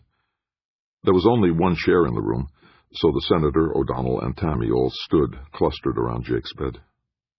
"What about Santino?" Jake asked. Tomlinson's smile faded, but not by much. "The little saint is much embarrassed by the whole episode." "Embarrassed? He sent Jacoby after me." "No," O'Donnell countered. "He said Jacoby acted entirely on his own." "And pigs can fly," Jake muttered. "It doesn't matter," said Tomlinson. "Jacoby's going to be in jail for a long time, and Santino's not going to have anything to do with him." "And the story about Jacoby being his son?" "That stays among us. No further." Tammy said, "You'll have that over him?" With an almost rueful nod, Tomlinson said, "Yes, true. In a strange sort of way, it's made us allies. Santino's become very friendly to us, and he's promised that the energy bill will go to the Senate floor before the month is out." Jake heard himself say, "The original plan? With the methanol development?" "Don't push your luck," O'Donnell groused. "Your methanol guy gets a study program. That's enough." "No, it's not," Jake said, surprised at his own insistence. "We ought to get the original plan in its entirety." "Santino won't go for that." "Why not? He doesn't have to worry about Perlmutter anymore. He's the majority leader now." With a sardonic grin, Senator Tomlinson said, "Jake's right, Kevin. turning to Jake. How about a pilot plant instead of the full-ahead development program? That would make your methanol guy happy, wouldn't it? Jake started to nod, but a twinge of pain stopped him. Pilot plant, he agreed. That's a good start. O'Donnell frowned, but gave in. Okay, we'll write that into the plan and get it out onto the floor of the Senate. How soon? Jake asked. Before Thanksgiving, Tomlinson said. O'Donnell nodded warily. Good, said Jake. His smile returning to its full wattage, Tomlinson said, Think of it as an early Christmas present, Jake. I paid for it, Jake said to himself. I've earned it. You did a good job, Jake, O'Donnell finally admitted, only slightly grudgingly. We're going to get the energy plan passed by the Senate. Franklin's already being besieged by the news media. And lobbyists, Tomlinson added. Jake said Tammy was a big help. A very big help. So why don't you marry the lady? Tomlinson suggested. We can have the ceremony in the National Cathedral, if you like. Jake felt like grinning, even though his face was still somewhat numb. Tammy was beaming, though, he saw. We have a lot to talk about, he said to her. Yes, we do. Thanksgiving. It was the day before the Senate recessed for the Thanksgiving weekend. Jake and Tammy sat in the Senate's half-empty visitors' gallery, watching the vote on the energy bill lumber through the yeas and nays. Jake's head was no longer bandaged, although he still had the splint on his left hand. The clerk called out, Senator Gutierrez, New Mexico. Aye. That's 22, Tammy whispered excitedly. 9 against, Jake whispered back. New York voted nay. North Carolina, aye. 24. Senator Ellison, North Dakota. Aye. Senator Danner, Ohio. Jake held his breath. Danner had gone out to Montana to see the MHD rig, but had promised nothing. Aye. Jake grabbed Tammy and hugged her. We're going to make it. The security guard standing at the door 2 rows behind them hissed a shushing sound. The final vote was 56 in favor, 38 opposed, and 6 abstentions. It wasn't a victory dinner officially, but the Tomlinson home was jammed with senators, aides, news reporters, and, of course, Lady Cecilia. We still have a long way to go, Senator Tomlinson was saying to Cecilia. The House has to vote on the bill, and then it goes to the President. Cecilia's frog face was all smiles. She's indicated that she'll sign it. Tomlinson nodded. That would remove it from being a campaign issue next year. Standing a few feet away from them, Jake also nodded. We've passed the biggest hurdle. We're on our way. Senator Santino was not present. Jake wondered how the little saint would deal with Jacoby. He can't afford to get close to him, Jake thought. Jacoby's on his own. Jake had been subpoenaed to testify at Jacoby's trial. Assault and battery with a deadly weapon. Could be worse. They could have charged him with attempted murder. He's claiming temporary insanity. Got a gaggle of psychiatrists examining him. Almost Jake felt sorry for the man. Almost. Tammy came up beside him, a champagne flute in her hand. You're not celebrating? She asked, seeing that Jake was empty-handed. I'll celebrate at our wedding, he said with a grin. She put on a disapproving frown. Christmas Eve? I still think you're pretty cheap, you know. Jake countered, No, I'm thrifty. 1 present for both Christmas and our anniversary. You ought to be proud that you're marrying such a frugal guy. With a sad little sigh, Tammy said, I'm marrying a politician. Who's a politician? Senator Tomlinson broke into their bantering. Jake? No, Jake's a purist. He's the one who kept us on the mark, always pushing for the energy plan, no matter what came up against us. Us, Jake thought. Success has 1,000 fathers. Tomlinson Sr. came up beside his son. Congratulations, Jake, on your impending nuptials. The senator said, Not on getting our energy plan passed by the Senate? Oh, that too, the older man said. But getting your plan passed isn't the end of the game, you know. Senator Tomlinson agreed. Yes, we have to get it through the House and get the President to sign it into law. Tomlinson's father shook his head sternly. Oh, the President's going to sign it. She's smart enough to get on the bandwagon. That's not what I meant. What then? Focusing on Jake, the elder Tomlinson pointed out. Once your plan becomes law, then you have to make it work. That's right, Senator Tomlinson agreed. We've got the White House to think about. That's 8 years from now, his father said. With a cocky grin, Tomlinson said, Maybe 4. His father tried to frown. Jake stared at the senator. He's thinking about the White House. He's not satisfied with the Senate. And what am I thinking about, he asked himself. Making the energy plan work. Keeping all the special interests from whittling it to pieces. Maybe helping Isaiah Knowles to get a space solar power program started at NASA. Then he turned to Tammy and realized that whatever happened, she was his future. He reached for her free hand as he said, We're only just beginning, aren't we?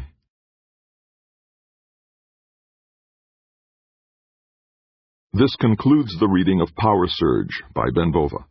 Copyright 2015 by Ben Bova. This book was read by Stefan Rudnicki and directed by Cassandra DeCure. Edited, mixed, and mastered by Ken Barton. This unabridged recording was published by arrangement with the Barbara Bova Literary Agency and was produced in 2015 by Blackstone Audio Inc., which holds the copyright. Neither this recording nor any portion of it may be reproduced or used for any purpose without prior written authorization from Blackstone Audio Inc. If you would like to obtain a monthly update telling you about new releases, call 1-800-SAY-BOOK. That's 1-800-729-2665. For a complete listing of our titles, visit our website at www.downpour.com. Thank you.